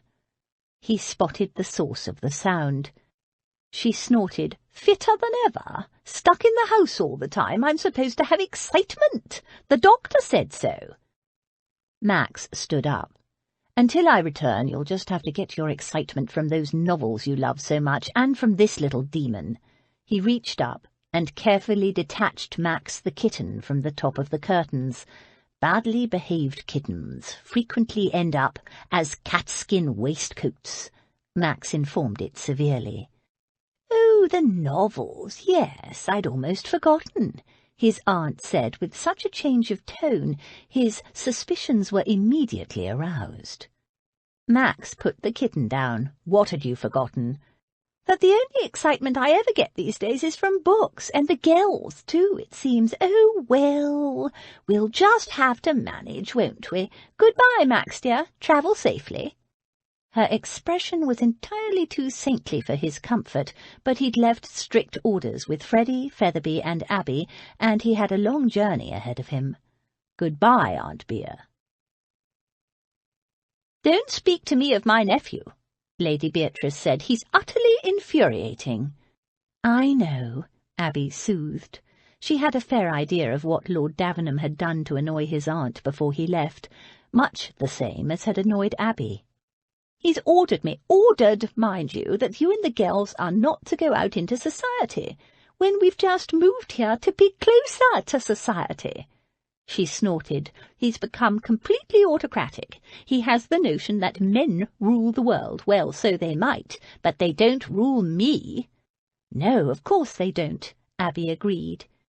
"He thinks all he has to do is utter an instruction and I'll obey him." "Surely not." Abby hid a smile. Lord Davenham could surely not be so deluded. "He does. Thinks just because he's moved me into this place he can dictate terms." Abby made another soothing sound, and Lady Beatrice turned on her. "And why are you mmming at me in that irritating manner? I'm not a wet hen to be calmed. You can't possibly believe my nephew is right. Why aren't you joining in the criticism?" "I don't think it's right to criticize a man behind his back when I'm living under his roof." She'd already had and lost the argument with Lord Davenham. Lady Beatrice snorted. "Ridiculous notion, I can." "Yes, but you're his aunt." Lady Beatrice raised her lorgnette and stared at Abby. Chapter 17. It is very difficult for the prosperous to be humble. Jane Austen, Emma. The house seemed unwontedly quiet without Lord Davenham, Or perhaps, Abby thought, it was because the girls went out more often now that they lived so close to all the fashionable shops in Oxford Street, not shopping, for they had little money to spend, but gleaning inspiration for the outfits Daisy was designing for them all, or being taken for drives in the park by Mr. Monckton Coombs. Lord Davenham's restrictions had not gone down well with the other girls either. Of course, they loved being escorted by Mr. Monckton Coombs. Who could object to such a handsome, entertaining and fashionable escort? But the girls soon started to object to being shadowed everywhere by the new footmen, Turner and Hatch, dressed in livery. "It's silly," Jane said when Abby discovered her and Damaris returning home yet again with no escort. "We don't need an escort." "It's for your own safety," Abby said, although privately she thought it was a little overprotective. "Yes, but you were attacked, not me or Damaris or Daisy, and you said yourself he must be a cut-purse. So why must we be shadowed every step? It's like being in prison." "In prison you can't go anywhere," Abby pointed out dryly. "Now stop complaining. You know perfectly well we promised Lord Davenham we wouldn't go anywhere without an escort, and, since it's his house we live in, he makes the rules." "I didn't promise." "No, but I did for all of us," Abby said firmly, "so please don't do it again." "We only went across the park to get an ice," Damaris said soothingly. The location of Gunther's just across the park was a constant temptation. "We were visible all the time from the house." "Oh, and Abby," Jane exclaimed, diverted, "you'll never guess who we saw outside Gunther's, at least I saw, because Damaris doesn't know him." She didn't wait for Abby to guess. "Sir Walter Greevy." Abby had to think for a moment. "Oh, the man who found you that job in Hereford. Did you speak to him?" "No, for he was getting into his carriage and had his wife with him. At least, I think it was his wife. She was quite old. I waved at him, but I don't think he recognized me because he drove off without a sign. I wish he had, because he's ever so nice. He would have bought Damaris and me an ice, I'm sure. He always used to bring the girls little treats at the Pill." "Well, hurry along. The ladies for the Literary Society will be arriving shortly." The Literary Society was going very well. Lady Beddington had put the word out among her friends and acquaintances, and each day more people came. No young men yet, apart from Freddie Monckton Coombs, who'd attended the last one, but Lady Beatrice had hopes. The Society met 3 afternoons a week. There was little on in London at this time of year, so those members of society who disdained country living were delighted to have an afternoon entertainment, something refreshingly different from the usual round of morning calls. Abby had chosen a very popular and quite fashionable book to start with, and though most of the members of the society knew of it and could discuss it in vague terms, it was surprising how many of them hadn't actually read it. For some, it was simply that the print was too small and gave them a headache, but, as many confided to Abby later, they hadn't bothered because they never found books entertaining. It was very gratifying to find the large drawing-room filling up for each meeting. They'd even had to send out for more chairs. And each time, more people brought a friend or relative, and soon Lady Beatrice and Abby hoped they would bring young men.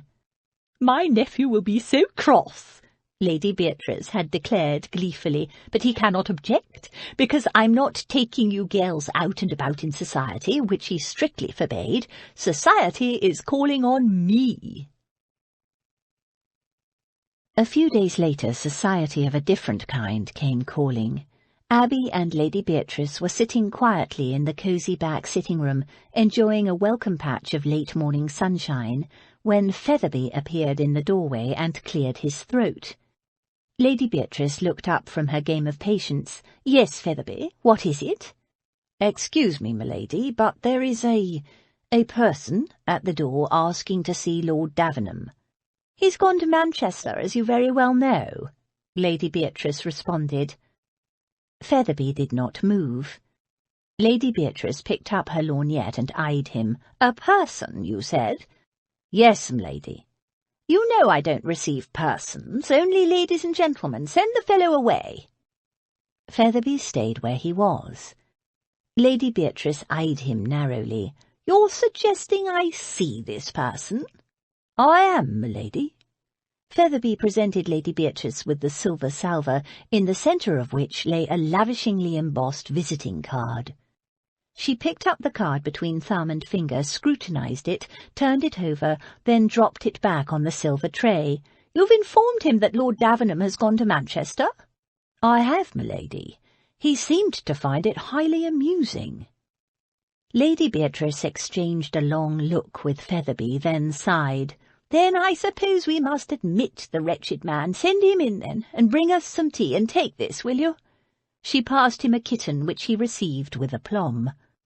Abby folded her sewing. Would you like me to leave?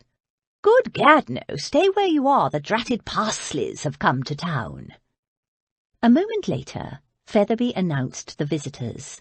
A chunkily built middle-aged man entered the room, looking around him with what Abby felt was the eye of an auctioneer, calculating the value of everything he saw. Some of the furniture, she could tell, did not meet with his approval. He was dressed in a coat of green tweed, a plainly tied neckcloth, a checked waistcoat and brown breeches, not a fashionable outfit, but clearly expensive. The materials were of the finest quality, as was the heavy gold chain of his fob watch. A man who knew his own worth, Abby thought, and felt no need to trumpet it, nor to pander to fashion. The young woman with him, on the other hand, might have stepped straight from the pages of La Belle Assemblée. Pretty as a doll, with eyes of bright china blue, she was dressed in a white muslin dress over which she wore a deep pink and white striped redingote. Over a cluster of fair ringlets she wore a fetching straw bonnet trimmed with dark pink ribbons and pale pink artificial roses. She smoothed her pink kid gloves nervously, and stared at Lady Beatrice with much the same expression as she might regard a viper. Lady Beatrice held out a gracious hand. "Please forgive me for not rising. I have been unwell." Mr. Parslow took the proffered hand, shook it, and said, "An honour to meet you, my lady, my daughter, Miss Parslow." The young lady curtsied and murmured a polite greeting. Lady Beatrice eyed her coolly and indicated Abby. "My niece, Miss Chance." Abby curtsied. "How do you do, Mr. Parslow, Miss Parslow?" Featherby brought in the tea-tray, and Abby occupied herself pouring tea. "And where is your other daughter, Mr. Parslow?" Lady Beatrice inquired when they had been served. He looked puzzled. "Other daughter?" He spoke with a broad northern accent. "I meant Miss Henrietta Parslow." He gave her a puzzled look. "This is Henrietta. I have only one daughter, my lady." Lady Beatrice's brows snapped together. She was silent a long moment, then exchanged a speaking glance with Abby. Abby had no difficulty reading her mind. She was just as shocked. How could Lord Davenham have been betrothed to this young girl for 9 years? She looked barely 18. They drank their tea in silence, the only sounds in the room an awkward clinking of china and silver. Lady Beatrice made no effort to put the Parslows at their ease. She was very much playing la grande dame. Abby hadn't seen this side of her before. Mr. Parslow seemed to notice nothing amiss. "To think Lord Davenham has gone up to Manchester to call on us, and we're down here trying to call on him." He chuckled. "We might have passed him on the road, but we didn't see him, did we, Puss?" "No, Papa." "He wrote to tell us to expect him any day, then wrote again to say he'd been delayed because you had visitors, my lady." It almost sounded like an accusation, Abby thought. "Indeed?" Lady Beatrice said in arctic tones. "Aye, he did." Mr. Parslow seemed unaware it was a snub.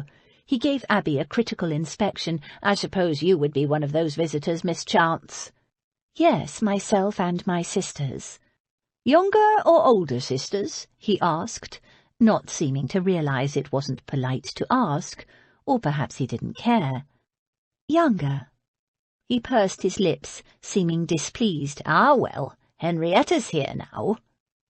There was another long, uncomfortable silence, broken only by the clatter of tea things.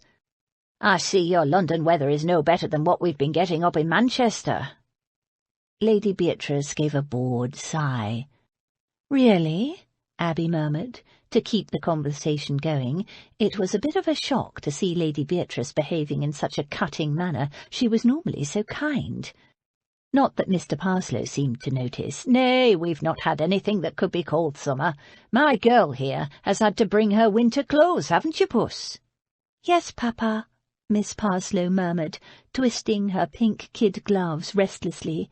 She saw Abby noticing and immediately smoothed the gloves out. There was another long silence. "Aye, feels more like a mild winter than summer," said Mr. Parslow. "Mark my words, we're going to pay for this." "Indeed?" Lady Beatrice said again. "Oh, aye, with weather like this the crops will fail and there'll be shortages all round." He rubbed his hands, though whether it was a response to the chilly atmosphere in the room or at the prospect of the shortages, Abby couldn't tell.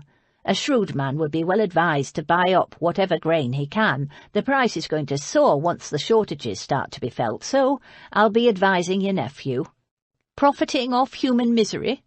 Lady Beatrice said icily. Mr. Parslow was unoffended.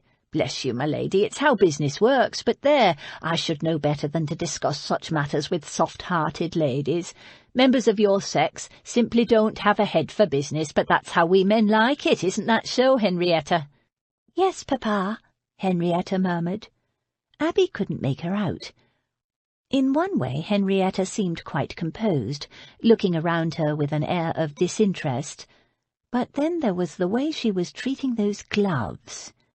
He chuckled, then, as silence fell again, glanced around him in search of another topic. "Now this is more like it. I took a look at Davenham House before we came. I've been wanting to see inside that house for 9 years. Lady Beatrice stiffened. "A grand old house in its day, I dare say, but sadly shabby now." "Indeed?" Lady Beatrice said in a freezing tone. Mr. Parslow nodded, seemingly unaware of the offensiveness of his comments. He was apparently of the school of men who prided themselves on their blunt speaking.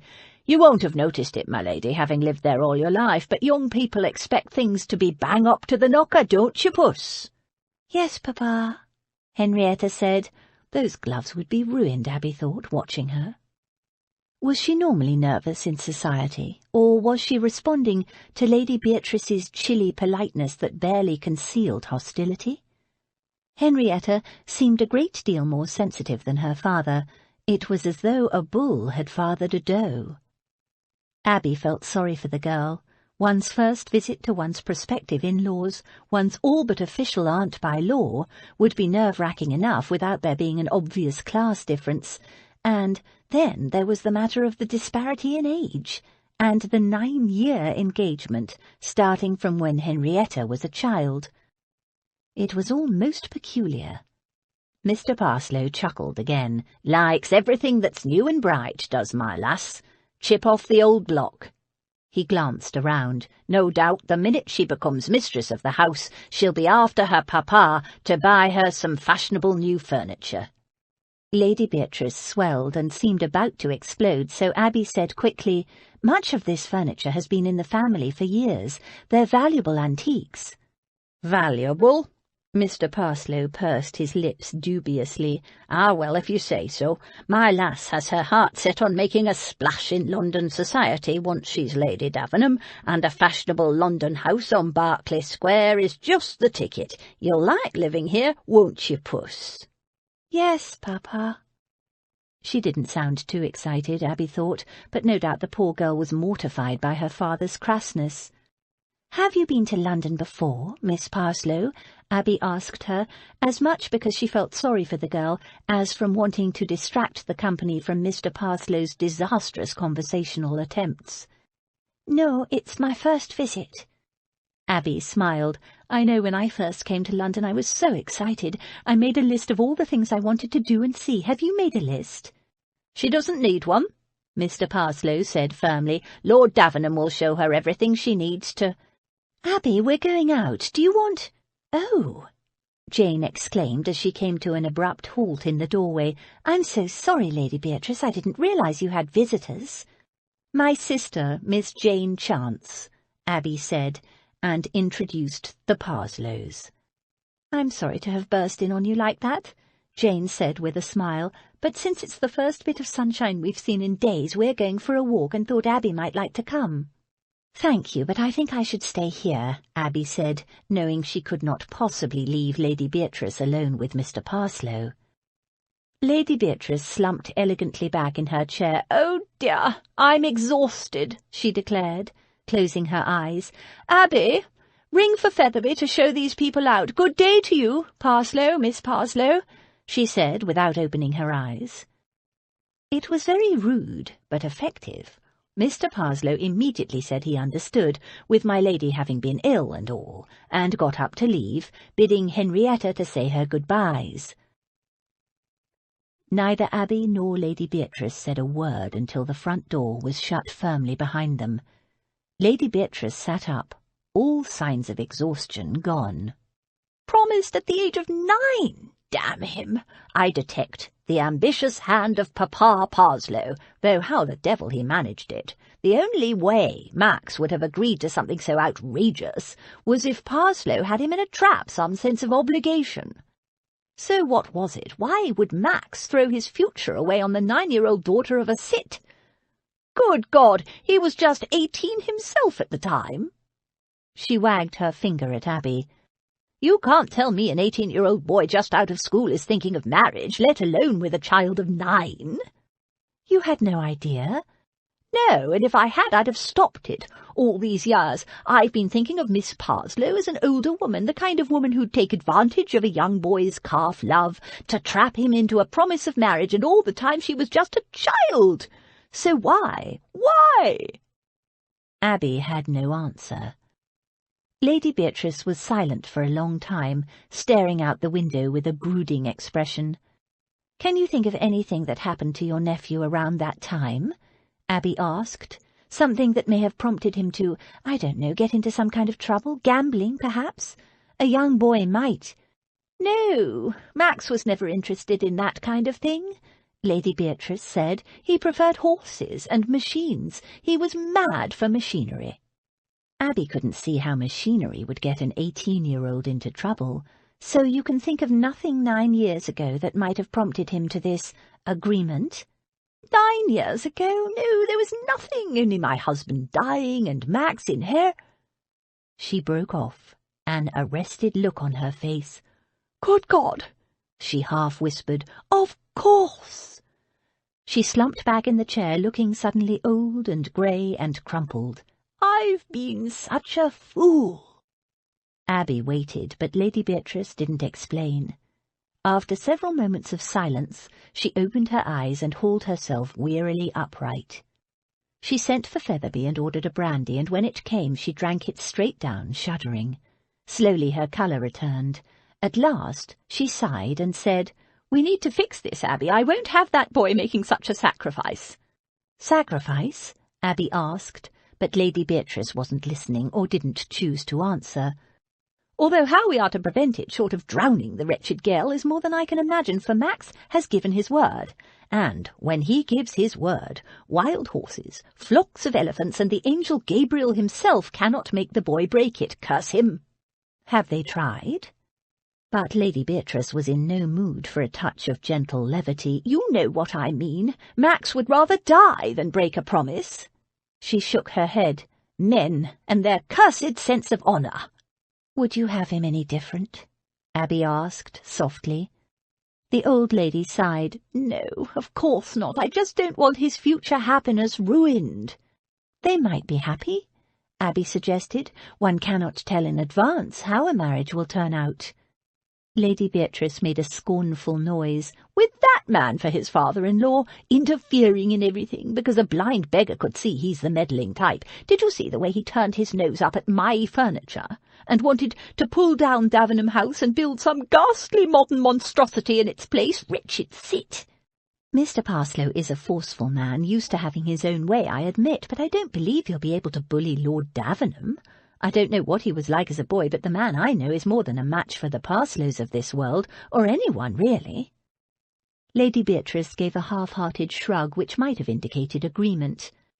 "And Henrietta is pretty, and seems very sweet and biddable, and she's young, and will soon learn how to please." Lady Beatrice cut her off.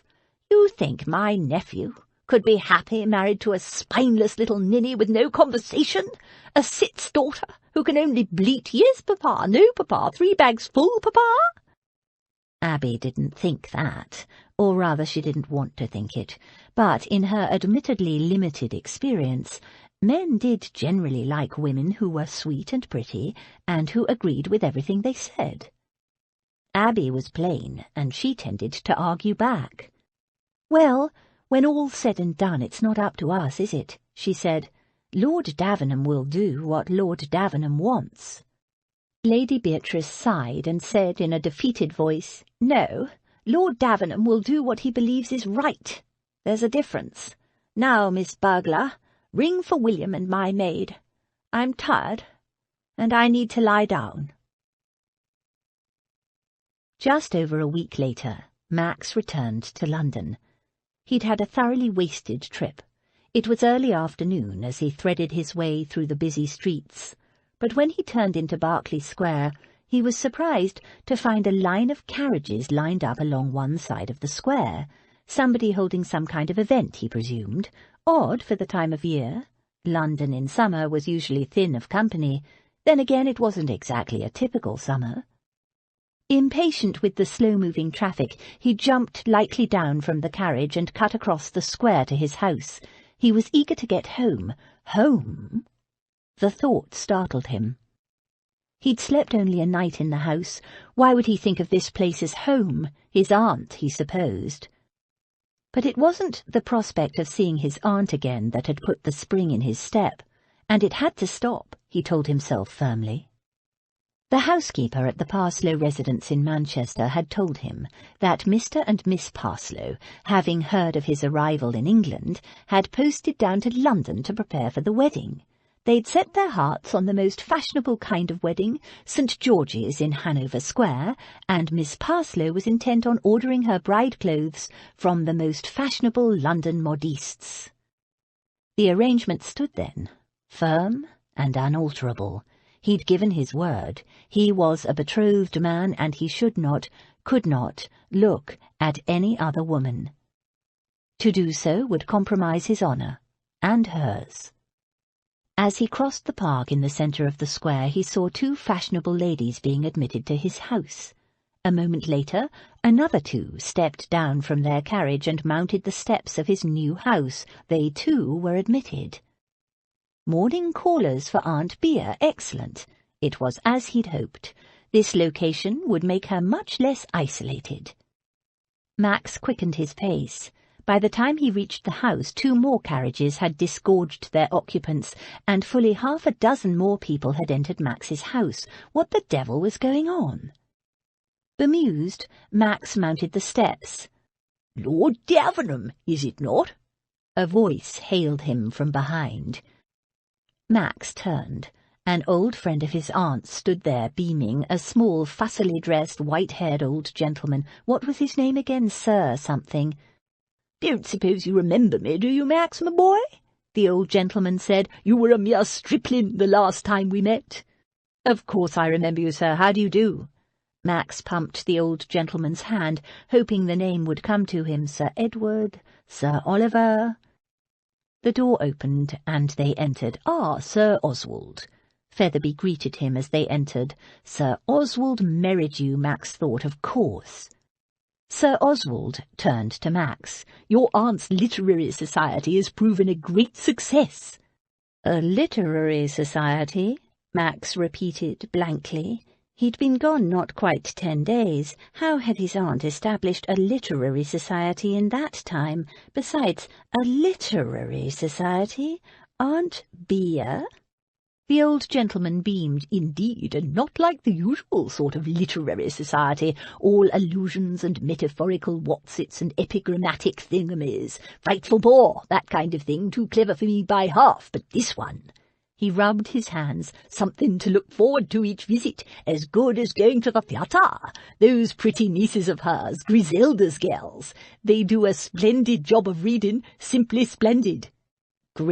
They aren't Griselda's girls. Griselda is just some nonsense my aunt made up. The young ladies are simply guests of my aunt, no relation at all." The two ladies who had just entered exchanged speaking looks as they passed them in the hall. "I told you," one said to the other. She gave Max a pitying look. The second lady tsked reproachfully at him. Sir Oswald drew Max aside and said in a confidential tone, "Don't mind me saying this, boy, but I've known you since you were breeched, and take it from one who knew both your father and your uncle. It's time you accepted the truth about those girls. It's the manly thing to do. But, to be sure, it's a scandal. No family likes divorce, and one that was well hushed up at the time. I knew nothing about it, and I'm usually beforehand with the latest on D." Max gritted his teeth. There was nothing to know. "A shame. You were raised in ignorance when, as the heir, you should have been informed, but you do yourself and your aunt no good to deny those girls now they're here. Why, society has taken those sweet young ladies to its bosom, and it's clear your dear aunt is very fond of them, and they of her." He patted Max on the arm in a fatherly manner. "So best you just accept the girls for who they are, eh? Now, I'd best get along. I don't want to be late, might miss something exciting." He hurried along to the large drawing-room, leaving Max in the hallway shaking his head. "I trust your trip to Manchester was pleasant, my lord." Featherby hovered at his elbow. "Complete waste of time," Max said. "Indeed, my lord, so we suspected when Mr. and Miss Parslow called here not 2 days after you'd left. May I fetch you some refreshment?" "They called here?" "Indeed they did, my lord, and Mr. Parslow had a nice long chat with your aunt." "Damn! Are you sure you won't take some refreshment, my lord?" "No, I want to see what's happening. A literary society, founded by a woman who's never read a book in her life. What the devil is going on, Featherby?" "It's not for a simple butler to say, my lord." Featherby bowed and glided away, looking smug. Simple butler indeed. Max gritted his teeth and marched toward the large drawing-room. Chapter 18. It is not every man's fate to marry the woman who loves him best. Jane Austen, Emma. The din was deafening. At least 30 people, all talking, were seated inside the room on chairs arranged in a semicircle.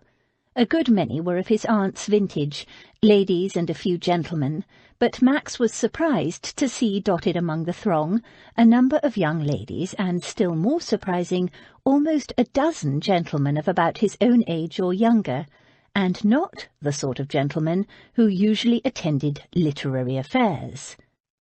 Facing the semicircle of visitors sat 3 of the Chance sisters. His heart leaped at the sight of Abby.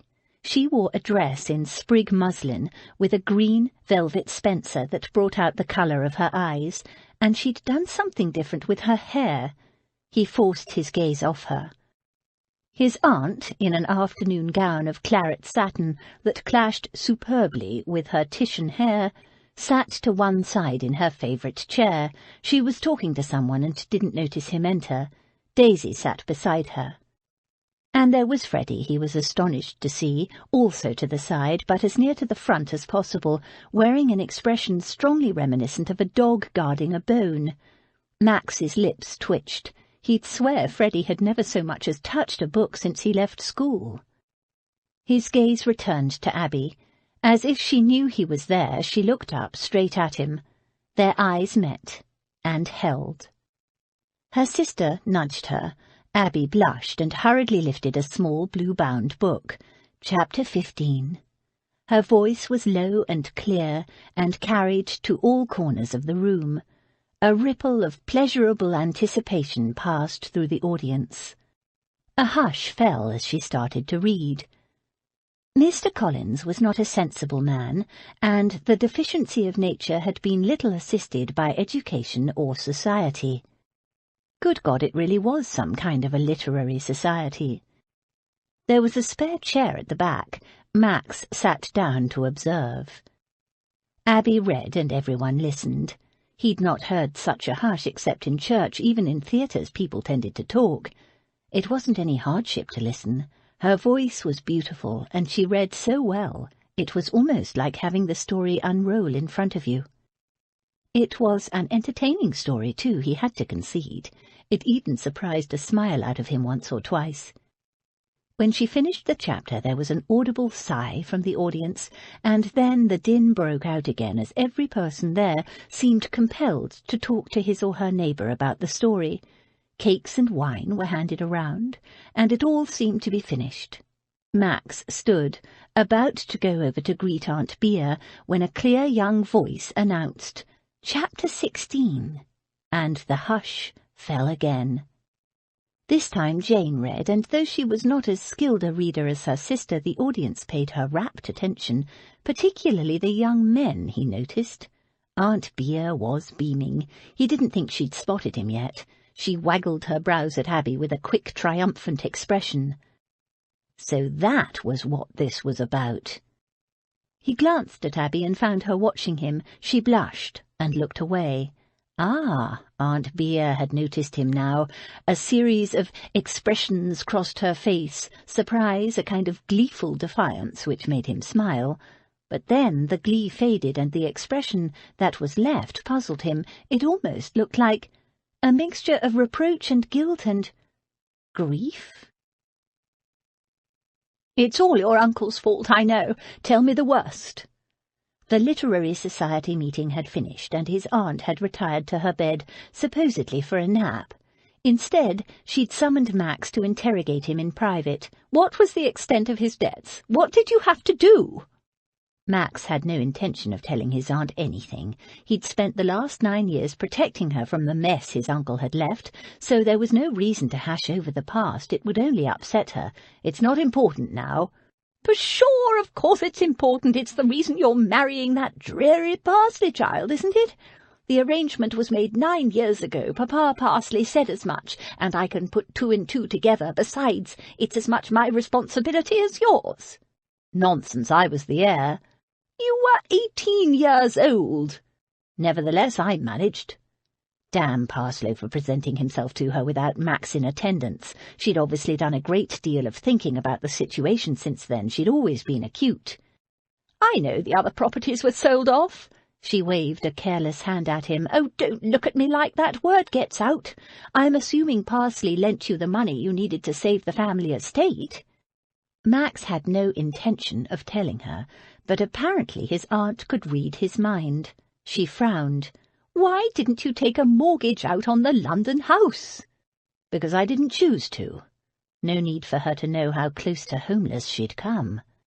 She made an exasperated noise. Why not come to me, then? I have plenty invested in the funds. My father placed my fortune in a trust, safe from Gilbert's greedy hands. Max rose and strolled to the window as if bored. There is no point discussing any of this. It's all done, and... Oh, my God, he did it, didn't he? Broke the trust. She didn't wait for his confirmation. He always was determined to find some way to do it. Was there anything left? Stupid question. Of course there wasn't. Gil never did things by halves. If there was a shilling to spend, he'd spend a guinea and promise you the rest. Good gad!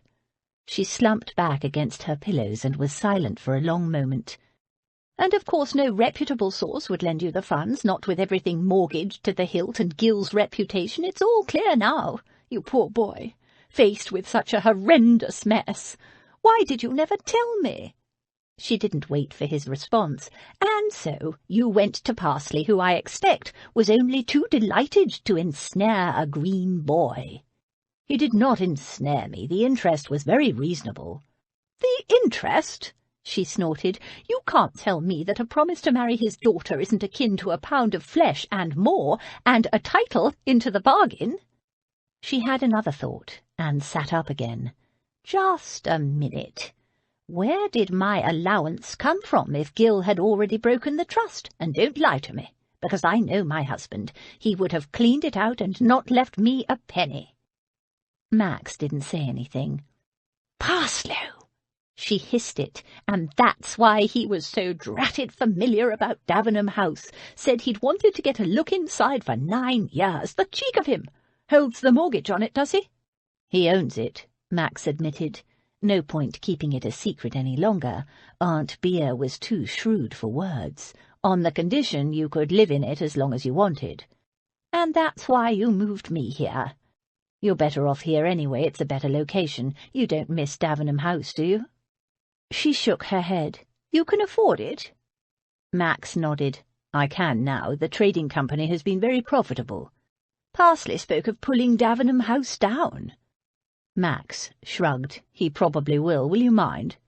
Not at all. I was never particularly happy there until those girls came to live with me. This place is much more fun. So, have you paid Parsley back his money? Max nodded.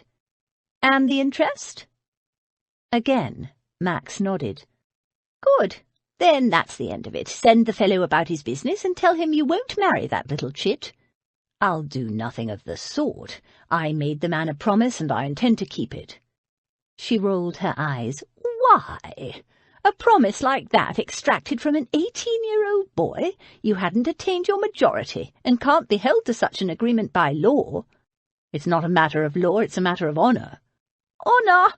His aunt made a rude noise. It's money, not honour that fellow cares about, and having a titled son-in-law to impress his cit friends. Perhaps, but it's my honour we're talking about, and I care about that. Oh, pish-tush, a lot of masculine nonsense. One little broken promise, and an unfair one at that. Who will care? He groped for a way to make her understand.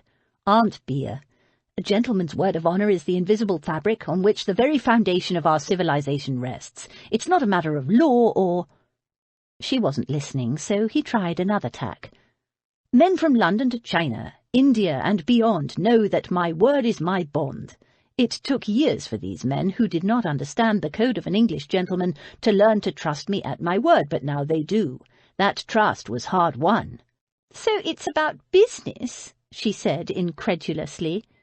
No. Max gritted his teeth. It's a matter of respect. More than that, it's self-respect. And that's your final word, is it? It is.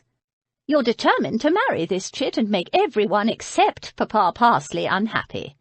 You'll get over it, Max told her, and if you don't want to live with her, I'll buy another house for us to live in.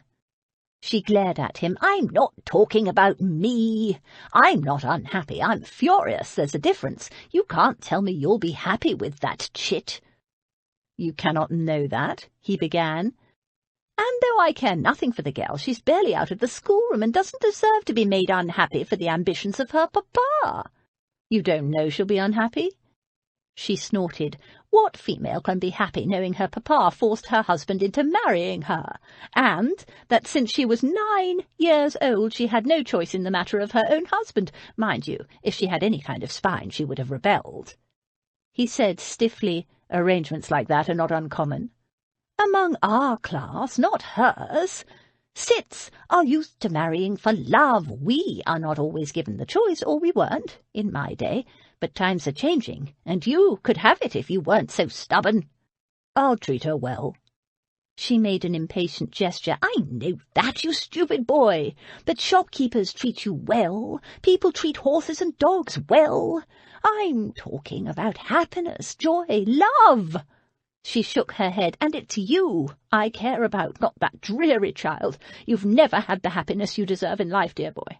And now, for once, you have it in your grasp. Yet for the sake of this senseless, masculine sense of obligation. Honour. Stubbornness. Fine words and noble sentiments about the invisible fabric of civilization are all very well, but mule-headed masculine stubbornness is what this is, and for the sake of it you'll shackle yourself for the rest of your life to a dreary little stick who can only bleat commonplace nothings at you and will, no doubt, prove in time to be as vulgar as her papa. It's not just fine words, Max snapped. It's who I am. When I had nothing, when I discovered my uncle had left us with nothing, less than nothing, that Cit, as you call him, vulgar as he is, saved us, my skin and yours, with a loan secured by nothing more than a promise, my promise, and I will not go back on it. No matter that it was an unreasonable requirement, and that you were a green boy, well out of your depth. No. She threw up her hands in exasperation. "Then more fool you to keep it and make the three of you miserable." "Three?" She gave him a dry look. "Are you really so blind, my boy?" No, he wasn't, but he was by no means sure that there were three in the equation. It wasn't something he would discuss with his aunt. Besides, there was no point. The more Max thought about what his aunt had said about the arrangement not being fair to Henrietta, the more it made sense to him. He hadn't actually ever considered her point of view. Well, he hadn't seen her since she was 9, after all, and she hadn't made any impression on him at the time. But when he'd spoken to the Parslows' housekeeper in Manchester, she'd informed him that Miss Parslow had gone to London to order her bridal clothes. Naturally, he'd assumed she was looking forward to her wedding. But what if she wasn't? Mr. Parslow could be extremely persuasive, as Max very well knew. If Henrietta didn't want to marry him, he couldn't in all conscience allow her to be forced or even bullied. His aunt had called her spineless. If she were being bullied, making 3 people miserable, could that possibly be true? He couldn't let himself hope, not yet, but he ought to discover Henrietta's true feelings without delay. He bathed, shaved, and changed his clothes, and headed for the Pulteney Hotel in Piccadilly. He hadn't been informed where the Parslows were staying, but the Pulteney was the favoured choice of royalty, which would greatly add to the appeal of the place for Mr. Parslow, so he'd try there first. His instinct was correct. On his arrival, a message was sent up to the Parslows' suite, and shortly afterward Max was ushered upstairs. "Max, my dear boy," Henry Parslow came toward him with his hand outstretched, then withdrew it abruptly. "Ah, but I mustn't call you that now, must I, Lord Davenham?" He bowed. "It's been Max since I was 16, so I see no reason to change it now, Parslow." Max held out his hand, and the 2 men shook. "You were a boy then, and now you're a man," Parslow said, "and here's my little Henrietta. Make your bow to his lordship, puss." Henrietta curtsied. She was a pretty young girl, the kind of pretty young thing that Max usually found a dead bore. He hoped he was wrong. "Now sit down, do, my lord, and tell us all about what you've been doing in the last 9 years. You must have had some adventures, eh? I must say, you've grown into a fine-looking man, don't you think, puss?" "Yes, Papa," she said, more in obedience than agreement, Max thought. Hoped. "Life at sea must have suited you." "It did." Eventually. "And from all I've heard, you've done very well in business. Very well indeed. I'm proud of you, my lord, I should say." He proceeded to question Max about his financial and business dealings in a manner that would normally have caused Max to poke her up and give the questioner a blistering set-down. But behind the vulgarity and intrusiveness was a sincere pride in what Parslow obviously saw as his protégé's achievements. In the 9 years that had passed since Max had seen him, he'd forgotten that he was actually quite fond of the man. When they'd first met at a steam power exhibition, the successful manufacturer had been very kind to a 16-year-old shy schoolboy, and had given generously of his time and advice, using his connections to get Max into demonstrations of the latest mechanical marvels that weren't open to the general public. Max's own father had shown no interest in anything Max did, nor did his uncle. Henry Parslow's willingness to listen was why Max had turned to him when he was first confronted by the extent of the financial disaster he'd inherited. So Max was not going to snub this bluff, kind-hearted business shark by refusing to tell him what he dearly wanted to know. He owed him, after all. Had Henry Parslow not lent him the money and sent him off to sea to become a trader, showing an enormous amount of faith in an untried green boy of 18, Max and Aunt Bea would be in a very different situation today. Besides, the man was entitled to make inquiries about Max's financial standing. He was going to be Max's father-in-law. Unless... Max glanced at Henrietta, who had sat through the conversation without saying a word. Was she even listening? It was hard to tell. Her face was smooth, blank, and impenetrable. When the conversation reached a natural hiatus, Max said, "Would you mind, sir, if I talked with Henrietta in private?" Parslow chuckled. "The eager bridegroom, aren't you, my lord? I'm not surprised. My little girl has grown up into a very pretty young lady, haven't you, puss?" Henrietta smiled briefly, but said nothing. "But I'm not sure about leaving you two alone together. Ha ha! She's been very strictly raised, my Henrietta, and has never been alone with a man." He wasn't joking, Max saw. Max rose. "We'll sit in the next room, where we will be under your eye and can still have speech in private." He held his hand out to Henrietta. "Henrietta?" "My lord?" When they were seated in the next room, Henry Parslow watching curiously from a distance, Max said, "Miss Parslow, Henrietta, do you wish for this marriage?" She blinked. "Yes, my lord." No hesitation at all, damn. "Is it because your father wishes it?" "Yes, my lord." She was quite composed. "But if left to your own choice and nothing to do with your papa, if you had complete free will, would you still wish to marry me?" She gave him a puzzled look. "Are we not betrothed?" Yes, but I want to know whether this match is repugnant to you in any way. Am I not too old, for instance?" "No, my lord." The chains closed around him. He gave it one last try. "Tell me honestly, and do not fear to tell the truth. I promise I will fix it with your father. Is this betrothal your own choice as well as your father's?" "It is, my lord." "Right. Good." He inclined his head stiffly. "I just wanted to be sure you weren't being constrained to marry me." "Constrain me, my lord?" She gave a little smile. "Papa could never do that." "Very well." He tried to think of what else to say. "So, I gather you want a spring wedding?" "It is the most fashionable season, is it not, my lord?" "Yes. And the ceremony? St. George's, Hanover Square?" "It is the most fashionable place, is it not, my lord?" "Yes," he said heavily. They sat in silence for several more minutes. "And is there anything you wish to ask me?" he said at last. "No, my lord." So that was it. No way out. And fair enough, he told himself.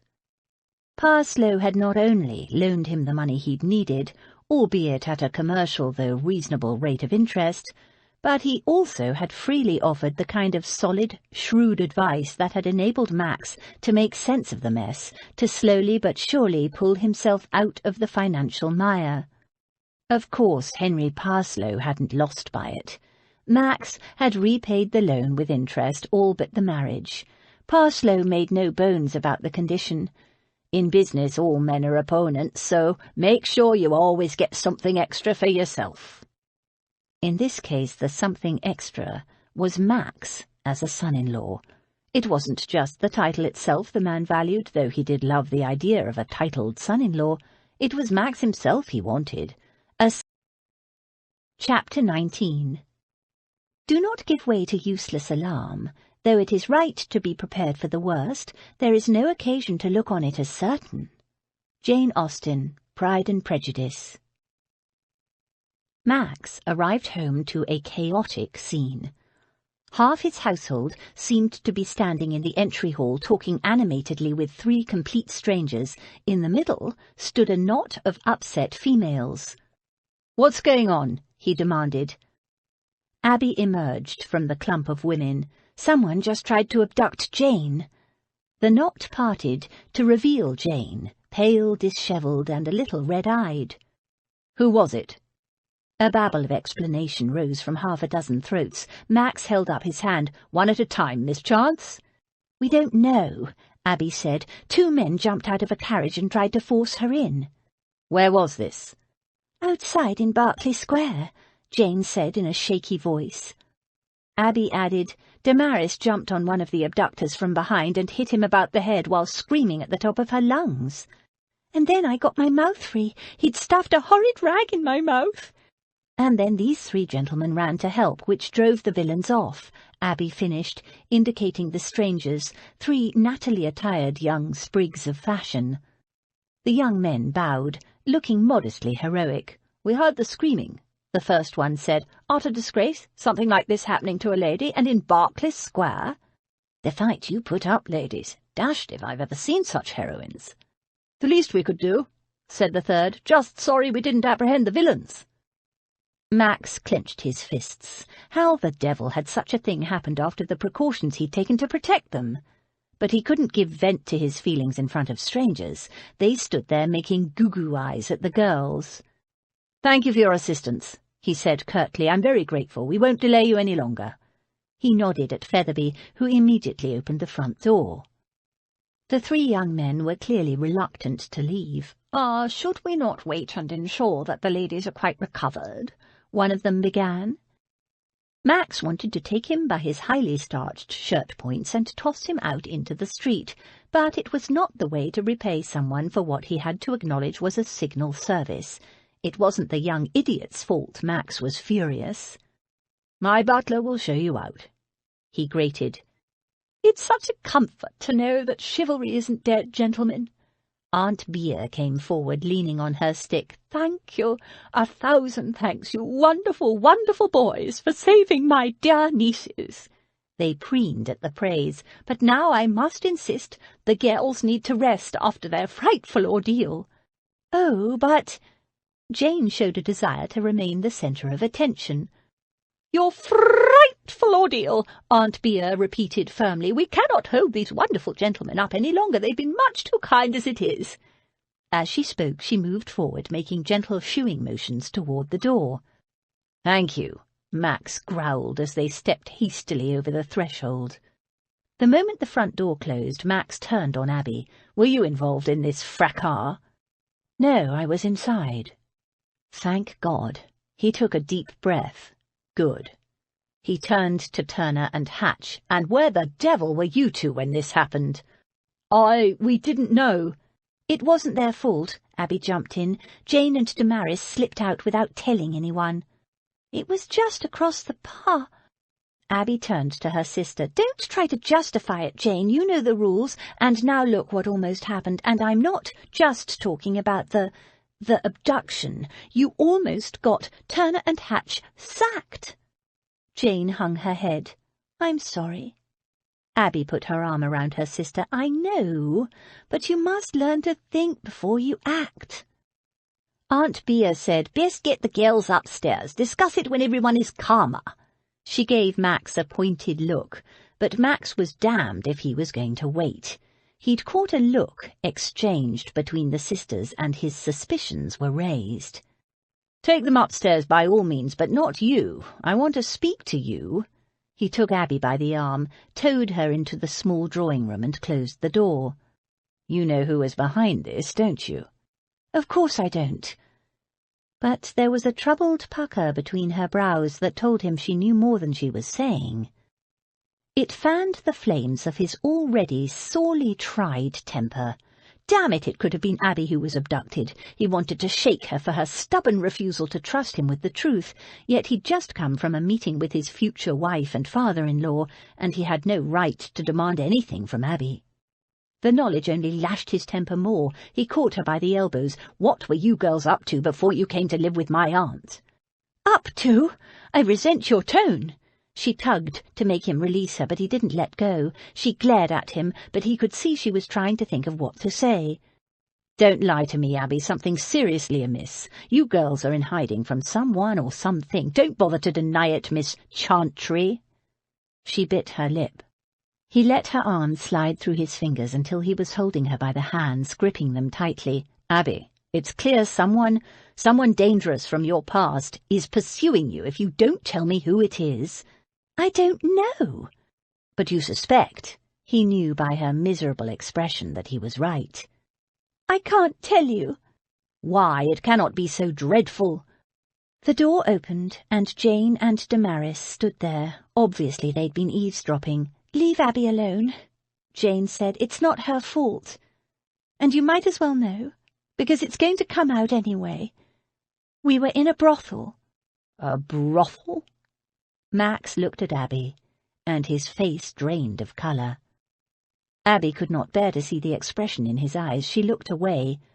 "Not Abby," Jane said. "Damaris and me and Daisy. Abby got us out." "Daisy got you out," Abby corrected her. "And we all got her sacked, and now Mort is after us," Jane finished and burst into tears. Damaris put her arms around her and led her, sobbing, from the room. Max turned on Abby. "You little fool, why didn't you tell me this before?" I couldn't. How could I know how you'd—" There was a short silence. "You didn't trust me?" His voice was flat, hard. She swallowed. "No." Unreadable grey eyes bored into her. How could she explain that if it had been just her, if she'd been the one with the terrible secret, she might have told him, might have confessed, might. But it was Jane's secret. Jane's reputation that would be forever destroyed, and it was Abby's duty to protect her sister. It was not my secret to share. There was a long silence. "Does my aunt know?" "Yes, I told her everything before—" "Before what?" Abby raised her head and met his gaze. This part, at least, she was not ashamed of. "Before I accepted her invitation for us all to come and live with her." Black brows snapped together. "She knew that 3 of you came from a brothel, and yet she claimed you as nieces, and tried to foist you on the ton?" "Yes," she flashed, her temper rising again. "And why not? Jane escaped from that place untouched, and I don't know about Damaris, but I do know that she hadn't been there much longer than Jane, and that she was brought in under cover of darkness, tied up and struggling, a victim as surely as Jane. Why should her life be forever ruined because of that?" Max gave her a long, assessing look. "How did you get them out?" "Daisy got them out." "Daisy was a victim too?" That was stretching it. He'd bet the cheeky little Cockney knew her way around all the rookeries. She was taken there as a child, but no, she was a maidservant in the brothel, which made her able to come and go as the others weren't." "A brothel maid, and you claimed her as a sister?" He was incredulous. "She is my sister," Abby declared passionately. "Without her, Jane would be lost to me forever, and for that, yes, Daisy is my sister and will always be so, and so is Damaris. I will never deny them." He couldn't fault her loyalty. Max ran his fingers through his hair. "Damn it, you women have a mighty flexible notion of kinship. You with your sisters, and my aunt claiming you as nieces." "And do men not call some friends brothers?" she retorted. "Brothers in arms, for instance?" He considered that. "Yes, and brothers in adversity. I have several myself, though in my case I claim them only in a metaphorical sense. You should appreciate that with your literary bent." She said nothing. He rumpled his hair again. "I need a drink." He went to the sideboard and poured 2 glasses, one in a large fat glass and the other smaller. He handed the smaller one to her. "Madeira, I didn't think you'd like brandy." "Thank you." She took it and sipped gingerly.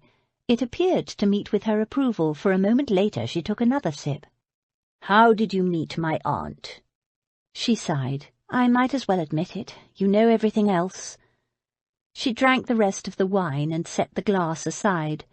"I climbed in through her bedroom window." "You what?" It was the last thing he'd expected. Aunt Bea's bedroom was a good 40 feet from the ground. What if she'd fallen, and why? "I was hoping to steal something." "What?" She shrugged wearily. "Anything." "Why?"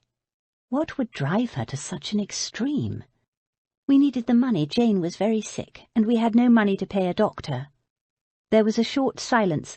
Of course, risking herself to take care of others. He might have known. "What did you steal?" "Nothing." "Why not?" "There was nothing to steal." "And Jane got better anyway?" "Yes." She looked at him. "Thanks to Damaris and Daisy, they helped me to care for her day and night." Max got the point. The 4 girls had been through a lot together, and nothing could break the bonds they'd forged. Much like himself and Flynn and Ash. He sipped his brandy thoughtfully. Her story still didn't quite make sense to him. "Are you telling me that my aunt waking to find a burglar in her bedchamber, then invited you to come and live with her and bring your friends? She'd always been eccentric, but this was mad. She must have been sicker than he'd realized. No, of course not. That first night we just talked. I liked her, and later, when Jane's fever had broken, I found myself worrying about Lady Beatrice, so I called on her. Her butler refused to admit me, so I gave him a note to give to her, and that night I went back. You went back again at night? Through the window? Good God, risking her neck because she was worried about an old woman she'd met once? Yes, and it was as I'd suspected. She hadn't received any note or been informed of any callers, so I had to go back and ask her whom I could contact who would help her. She brought me soup. His aunt stood in the doorway. Soup? Because my servants were starving me, and that's when I invited Abby and the other girls to come and live with me. Best decision I've ever made in my life. You knew where they'd come from? Max was fairly sure of the answer, but he had to ask. Of course. Abby told me about the brothel in case I wanted to change my mind and rescind the invitation. She's honest and good to the core, Max, and if you can't see that— He cut her off with a gesture. He didn't need anyone to tell him what she was. He stood abruptly. I need to think. Lady Beatrice called for tea. They drank it in silence. It was comforting, but Abby could have done with another glass of Madeira. Her thoughts were in turmoil. He'd been shocked by her story, the brothel, the burglary most of all, and that she'd compounded it with lies. Lies of omission, but still lies. He'd lost all respect for her now. It felt like a kind of grief. Featherby knocked and entered, looking worried. "Yes, what is it, Featherby?" Lady Beatrice asked. "I thought you'd want to know, milady. Lord Davenham has just spent the last 20 minutes questioning Daisy, and now he's taken her away in his carriage." "Daisy? Why? Where's he taking her?" "He didn't say, but—" Featherby shot Abby a meaningful look. "From something I happened to overhear, I think he's taking her to a magistrate." Abby jumped to her feet. "A magistrate? But why? Daisy's done nothing wrong." But nobody had any answer. "Sit down and drink your tea," Lady Beatrice told her. "Worrying never did anyone any good. My nephew's got a good head on his shoulders and a good heart. You'll just have to trust him to do the right thing." But she didn't look particularly sanguine, Abby noticed. Oh, what was he doing with Daisy? Where had he taken her, and why? Daisy, who'd always disapproved of the deception. Daisy, whose biggest fear was the threat of prison or transportation to the other side of the world. Part of Abby wanted to flee now, while they could, to get Jane and Damaris away, but that was just cowardice, she knew. She couldn't leave Daisy to her fate. Lord Davenham wouldn't harm them, not really, she told herself. He might banish them from his house, and who could blame him?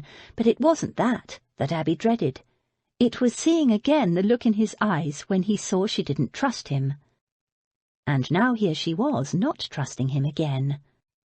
Magistrate. She could think of only one reason to see a magistrate. To report a crime. But Daisy hadn't done anything wrong. No more than the rest of them. Abby was the one who'd broken into his aunt's house twice. The false name had been her idea too. The others had just followed along. And she was the eldest. She should be the one taken to the magistrate, not Daisy. "Abby, can we talk to you?"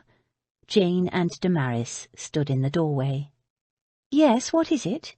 She was still cross with them for slipping out and causing all the fuss in the first place, but she could never hold on to her temper for long, and they looked young and unhappy and troubled. "Come in," she said in a softer voice, and patted the chaise longue beside her. "It's about the abductors," Jane said. "We've been thinking." "We don't think it was Mort," Damaris said. Abby blinked.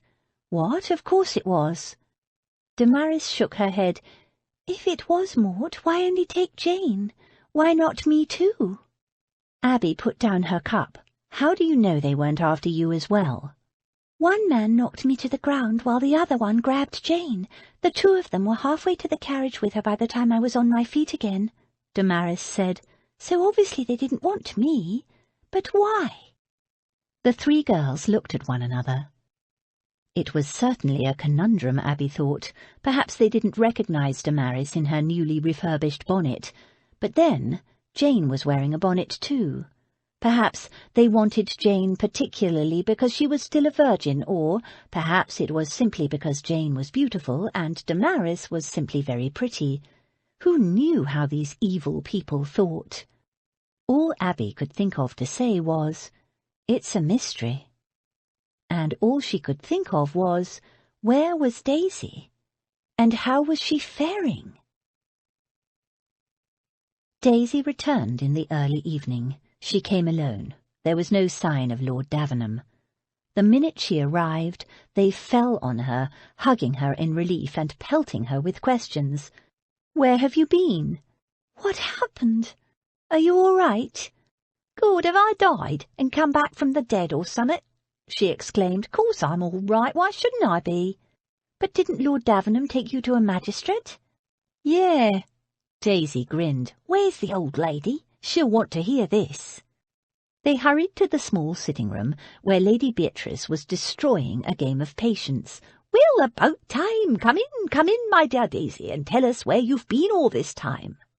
They all crowded into the sitting-room, even Featherby and William.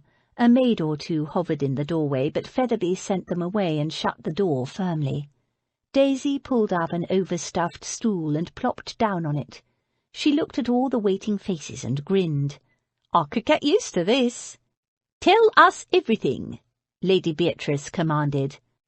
"Well, after he'd been talking to you all, his lordship found me and asked me a heap of questions about the brothel." She shrugged.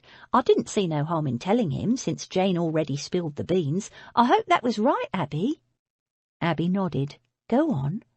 "So, then he said I had to tell it all to a friend of his." "Who?" Jane asked curiously.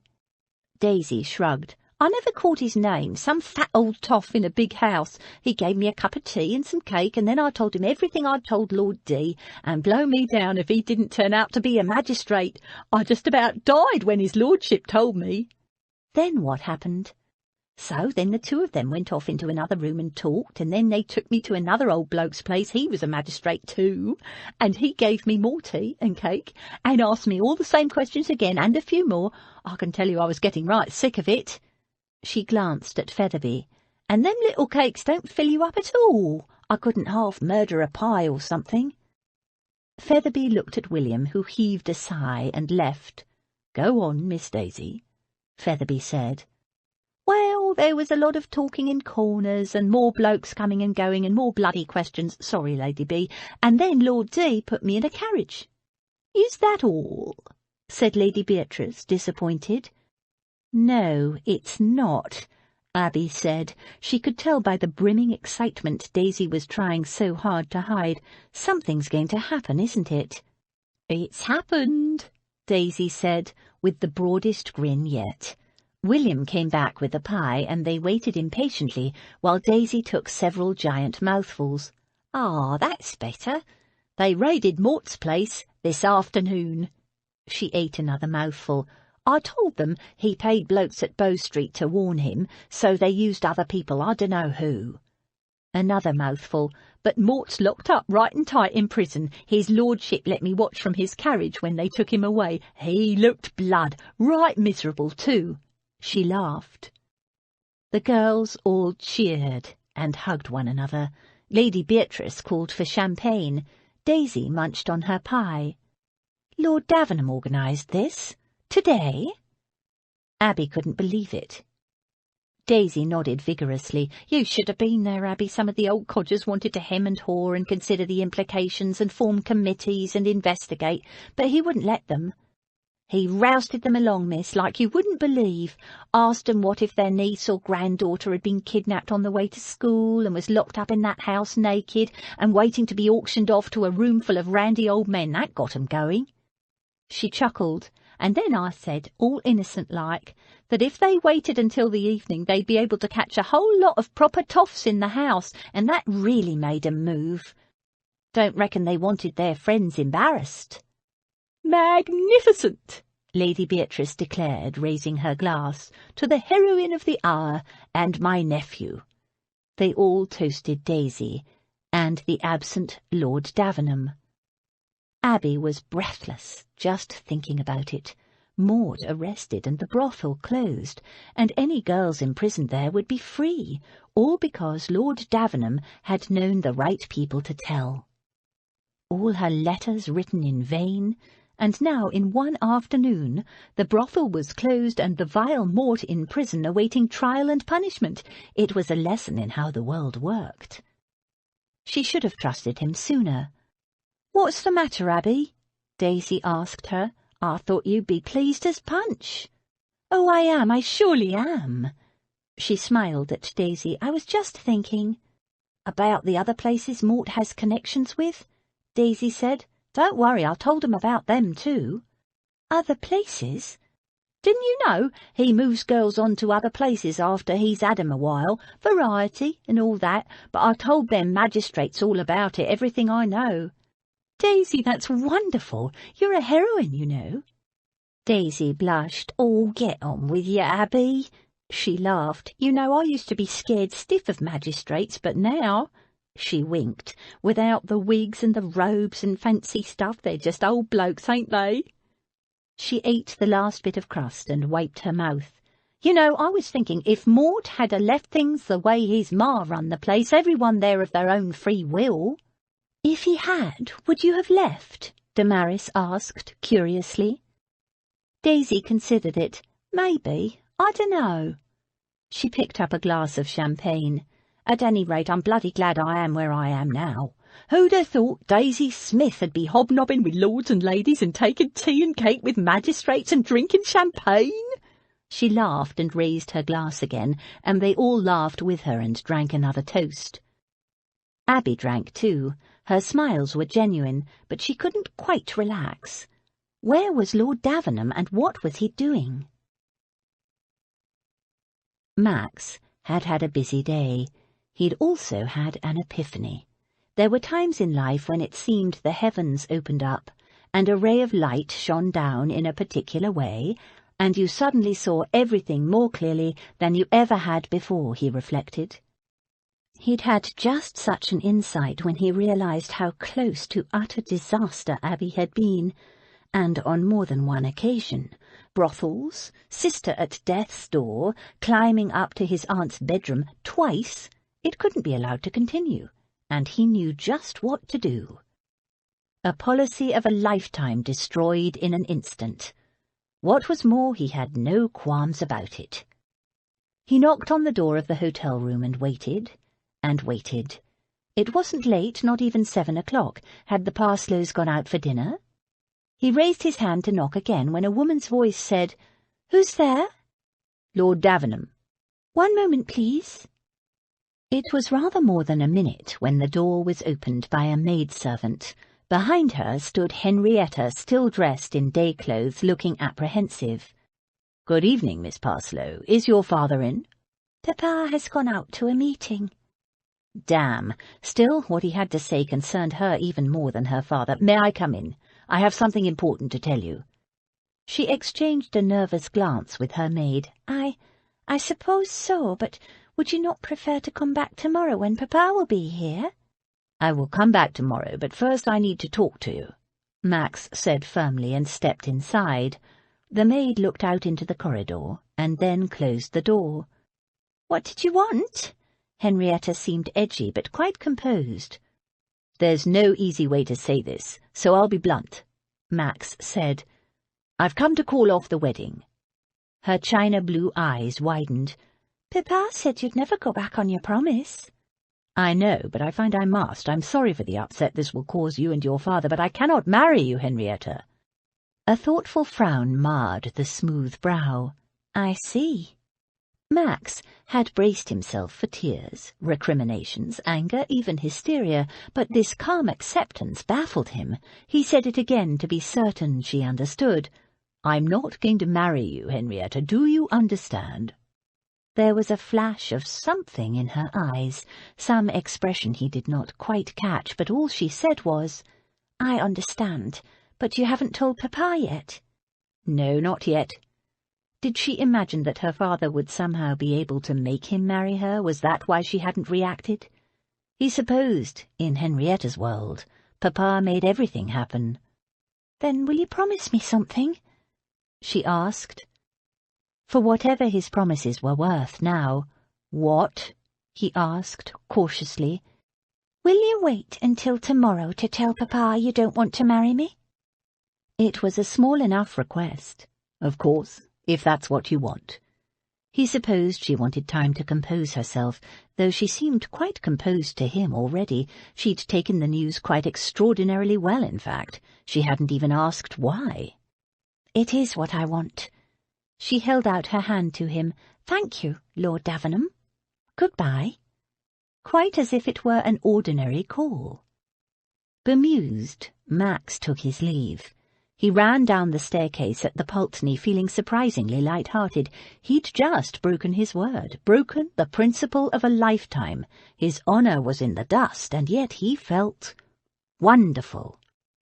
Parslow would be furious, of course, but Max didn't care. A weight had lifted off his shoulders. Breaking his word was wrong, yet at the deepest level of his soul. Chapter 20. I will be calm. I will be mistress of myself. Jane Austen, Sense and Sensibility. "Letter for you, Miss Abby." Featherby presented the silver salver. "For me?" Abby glanced at the door. Lord Davenham would be down for breakfast shortly. She was nervous as a cat, waiting to see how he would treat her after the revelations of the day before. She picked up the letter without much curiosity. Someone from the Literary Society, she supposed. Good quality paper, and addressed in a neat copperplate hand. Addressed? Oh, my God! To Miss Abigail Chantry, and at the Berkeley Square address, and she'd seen that handwriting before on a letter that was blank inside. "How did this get here?" she asked Featherby. "Pushed under the door this morning, miss. I did wonder when I saw how it was addressed. Nobody else has seen it." Abby broke open the wafer seal. This letter was not blank inside. Far from it. To Miss Abigail Chantry and the filthy whores she calls her sisters. "Good morning, Miss Chance." "Abby?" a deep voice said from the doorway. "I'm sorry, did I startle you?" Good morning, Lord Davenham." Abby folded the letter hastily and slipped it into her sleeve. "Daisy told us what you did yesterday. It's wonderful news." "Daisy? Oh, that, yes." Featherby glided in with a fresh pot of steaming coffee. "And he, Mort, is truly in prison?" Featherby hovered, tidying the dishes on the buffet. "Yes, and further investigations are being made into the system whereby girls such as Jane and Damaris were abducted. He'll hang, you know." Abby thought of all the girls whose lives Mort had ruined. Good. Lord Davenham looked at Featherby, who was now tidying the toast. "That will be all, Featherby." "Yes, my lord." He sent Abby an apologetic look and left. A short silence followed. Lord Davenham fiddled with the salt-cellar, turning it around and around in his big hands. Abby was uncomfortably aware of the vile letter in her sleeve. Who would send such a thing to her? "Do you have any plans for this afternoon, Abby?" It was the second time he'd called her Abby. What did it mean? Was it a friendly kind of Abby, or did it signal a loss of respect? She swallowed. "There's no meeting of the Literary Society this afternoon, if that's what you mean." "Then I'd be obliged if you'd be available for, a discussion at 3 o'clock. A discussion? What did that mean? Did he want her to talk to magistrates, as Daisy had done, give evidence? But why her and not Jane? Yes, of course. The front doorbell jangled, and Abby jumped, nervously. Who would call at this hour? The letter up her sleeve. Abby felt cold, ill. Lord Davenham gave her a searching glance. "Are you unwell?" She forced a smile. "Just a slight headache." "Abby."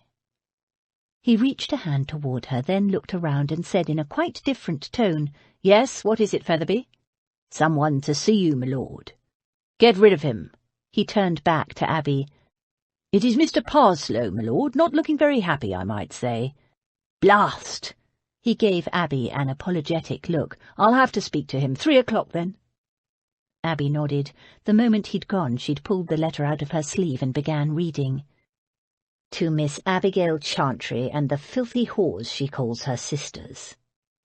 Somehow, the elegant copperplate writing made the words more horrible. "Did you think you could pass yourselves off in society as decent women, whores from the lowest brothel in London? What do you think will be said of Lady Beatrice Davenham when it is known she claimed filthy whores as her nieces? She will be reviled, scorned, at best a laughing-stock, at worst a pariah. The ton does not like to be made fools of. All those ladies who come to your so-called literary society, do you think they will forgive the old lady for making them fawn and dote on whores? For causing their innocent daughters to befriend you and their sons to buzz around you like flies buzz around rotten meat? And what will they say of Lord Davenham, who keeps whores under his roof? Who knows what depraved appetites he picked up in his years in the East? You have until tomorrow to be gone from London, never to show your faces in the city again. If you remain, all of society will be told exactly who and what you are. Proud Lady Beatrice will be too ashamed to show her face in public again, and Lord Davenham's honour will be in the dust." The writing blurred before her eyes, but Abby continued to stare blindly at the letter. Who could have sent her this vile thing? Someone who knew her sisters, and the life they lived here with Lady Beatrice, someone who attended the literary society? The thought that it might be from someone who was pretending to be their friend sent her stomach churning. She dragged her gaze off the elegant writing and with trembling hands refolded the letter. She felt nauseous, numb, frozen. Her cup of tea sat at her elbow cold now. She drank it all down, then poured herself another cup. It too was cold and appropriately bitter. Slowly, the numbness turned to something resembling calm. Yes, the letter was disgusting in its filthy interpretation of events, but really did it make such a difference? Didn't she know this day would eventually come? They'd been living under false names, masquerading in society as Lady Beatrice's nieces and hiding their pasts. And, as all masquerades must, at some stage, the masks had to be removed. It was a delusion to think otherwise. It had come earlier than expected and had happened in a horrible way, but there was an inevitability about it that she couldn't deny, no matter how much she wanted to. They'd planned to leave before Lord Davenham's marriage anyway, and perhaps it would be easier to leave now, she told herself. At least she wouldn't have to endure watching and assisting with the preparations for his wedding. Lady Beatrice would be upset and would be bound to insist they stay, but she was shrewd enough to know, deep down, that it couldn't last, that it was, at best, a delightful pretence, a game that they'd all enjoyed. And because it had been so wonderful, these weeks of pretending they were all one big happy family, Abby had to ensure that their time together wasn't poisoned by the aftermath. Lady Beatrice had been kindness itself to Abby and her sisters, and so had her nephew in the end, and Abby would not, could not, repay their generosity with scandal and humiliation and disgrace. From the very beginning they'd planned to go to Bath. They didn't have enough money to go on as they'd hoped, or the range of clothing they needed for Jane to make a splash, but when she looked back at the desperate poverty they'd experienced before she'd climbed through Lady Beatrice's window, she was almost ashamed of herself for quibbling. They were a great deal better off, materially and in many other ways. Living with Lady Beatrice and mixing with her tunnish friends had given them a degree of social polish they otherwise wouldn't have. Of course, they'd miss the old lady dreadfully, and Abby would miss— no, better not even think such things, she told herself fiercely. She wouldn't miss seeing him married to Henrietta Parslow. The thought was like a cold lump of iron in her chest. There was no choice. Somehow, she had to marshal the courage to leave, to pull herself together and do what she had to do. For the sake of them all, she had to be strong. Desperately trying to overcome the cold desolation that filled her, she gradually became aware of voices raised in the entry hall. On legs that felt quite spongy, she walked to the doorway and looked out. "It's your fault, I tell you." Mr. Parslow was waving a letter at Lord Davenham. Her throat froze at the sight of the letter. Had it started already? No, there was no reason for the writer of her letter, whoever it was, to write to Mr. Parslow. Still, she had to be sure. She crept closer. "Run off, damn you! Run off with my own damned secretary, and him the younger son of a clergyman? What use is that, I ask you? Poor as church mice." Thank God it wasn't about them at all. Lord Davenham was trying to soothe him, speaking in a low voice. Abby couldn't catch what he was saying. Mr. Parslow wouldn't be soothed. "A gentleman? Pah! What use is that? Does he have a title? A fortune? Connections? I cannot believe my Henrietta would be such a fool. It's your fault, damn it. Whatever you said to her yesterday has caused her to run off. It's all here." Lord Davenham's voice rumbled again. "What do you mean, planned it? How could she plan it?" Mr. Parslow spluttered. Abby moved closer. "Of course she planned it," Max thought. "You didn't organise an elopement from London with a lad who lived in Manchester without some planning beforehand. She'd done it very neatly, too. Henrietta had been ready to leave when he'd called last night, dressed in her travelling clothes, with her father away at a meeting, and nervous at Max's arrival because her lover was expected any minute. He'd been so caught up in his own thoughts, he hadn't noticed. No wonder she hadn't wanted him to talk to her father that night. "There are worse things than being married to a young, well-educated gentleman," Max told Henry Parslow. "Married? If she's married, that young sprat, I'll disinherit her. I'll disown her." Max heard a gasp behind him. It was Abby, her face white and set, her eyes glittering. Parslow, unaware of the audience, ranted on. "They'll rue the day they flouted Henry Parslow's wishes." He smacked Henrietta's note angrily. "Love more important than money? Ha! I wish them joy of their poverty then. Let them beg in the streets. Let them starve in their hovel. See how they like life without Henry Parslow's money. They'll come crawling back soon enough, but it will be too—" "How dare you!" Abby, her voice throbbing with anger, stepped forward. "Eh?" Parslow swivelled around to look at her. "How dare you speak of your only daughter like that? How dare you wish her ill? It's an obscene thing for a father to say." Parslow looked down his nose at her. "Eh? What's it to you?" Abby raged on. "I thought you loved your daughter." She poked him in the chest with an angry finger. "You were as proud as punch of her when you came calling before, or was that a lie, was it? Are you really such a shallow popinjay of a man, the kind of petty humbug whose love is conditional? Manchester's answer to King Lear?" "King who?" He looked at Max. "Whose vanity is more important than the happiness and welfare of his daughter, his only child? Shame on you, Mr. Parslow, shame on you." "Listen here, lass." But Abby hadn't finished. "And how dare you blame Lord Davenham? Have you no finer feelings at all? How do you think he feels being jilted by a silly little doll with no conversation?" "Jilted?" Henry Parslow looked a silent question at Max, who shook his head. He'd only just told Parslow, so of course he hadn't spoken to Abby yet, but he wasn't going to interrupt. He was enjoying this too much. Silly little doll with no conversation. He hid a smile.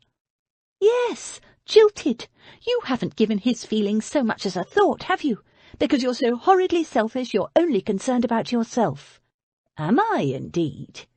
"Yes, so think about this, Mr. Parslow. How will you feel when you're old and alone with no daughter to care for you and no grandchildren to gladden your last days?"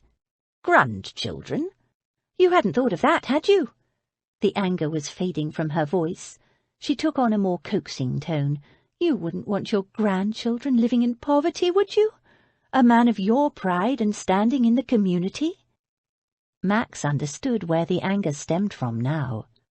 She went on. If this young man of Henrietta's is a gentleman and educated, could you not teach him how to go on in business? He already works for you.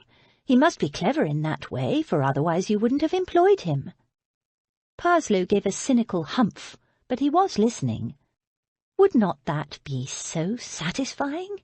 Every great man needs an apprentice to pass on his knowledge and wisdom to, and so what if he has no title? You did have your heart set on a title, I know. Parslow looked self-conscious. And what's wrong with that? Nothing, but for heaven's sake, you seem like a capable enough man. If you can build great manufactories and amass fortunes, I'm sure you could get yourself a knighthood if you put your mind to it. Would it not be better to be Sir Henry Parslow than to have your own daughter outrank you? Parslow's bushy eyebrows shot up, almost disappearing into his thinning grey hairline. His eyes grew thoughtful. Max smiled. That had surely hit home. Sir Henry Parslow, the man repeated, trying to soft-soap me, young woman. A bit, but it's the truth. She added in an intense voice, Mr. Parslow, if you love Henrietta, really love her, you'll let her follow her heart and be happy, and with your support she can be happier still, but if you cut her off— Tears glimmered in her eyes. You'll have no idea of the misery that can result. Is that so? I know it. There was both knowledge and despair in her eyes, as well as the tears she blinked back. For that's what happened with my mother and my father. She looked at the older man, all the passion gone now. There was a short silence. We'd best get after that minx of mine, Parslow said eventually. I need to find her. And not cast her off, she said. He paused. No, not cast her off. Or disinherit her? No. He sighed. What you saw, missy, was an old man in a foolish, frightened rage. I love my girl, and I only want her happiness. I'm so glad, she said mistily, and kissed him on the cheek. He turned to Max. Will you come with me, my boy? With an effort, Max dragged his gaze off Abby. I will, sir. Then good-bye, Mr. Parslow, and good luck. She kissed his cheek again. She turned and held out her hand to Max, curiously formal. Good-bye, Lord Davenham. I wish you all the best. She looked so pale and wan that Max wanted to sweep her into his arms then and there. But there was one last thing he had to do to make things right with Henry Parslow, help him find his daughter. Only then could he come to Abby free and clear and offer her his heart. He'd waited all his life for her. A few more days wouldn't make any difference.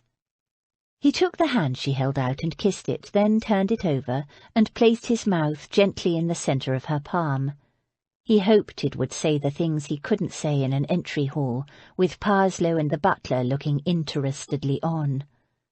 Her fingers curled to gently cup his face around the kiss. An involuntary response or a brief caress? He glanced up, hoping to read a message in her eyes, but they were full of tears again. Goodbye. Take care, she whispered. Max hesitated, but Parslow was already at the door. Come along, lad. They'll be halfway to Scotland by now. I'll be back soon, Max told her. She nodded.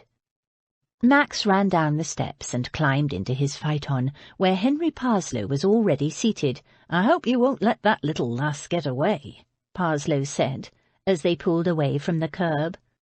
Don't worry, sir, I have no intention of it. A grand little lass, the tongue on her. Max grinned. I can see I'll have to watch my step. Parslow gave a huff of laughter. As they headed for the Great North Road, he said, Sir Henry Parslow, eh? What sort of a daft notion is that? He gave Max a cautious glance. Not daft at all, Max said carelessly, knowing the older man was hanging on his every word.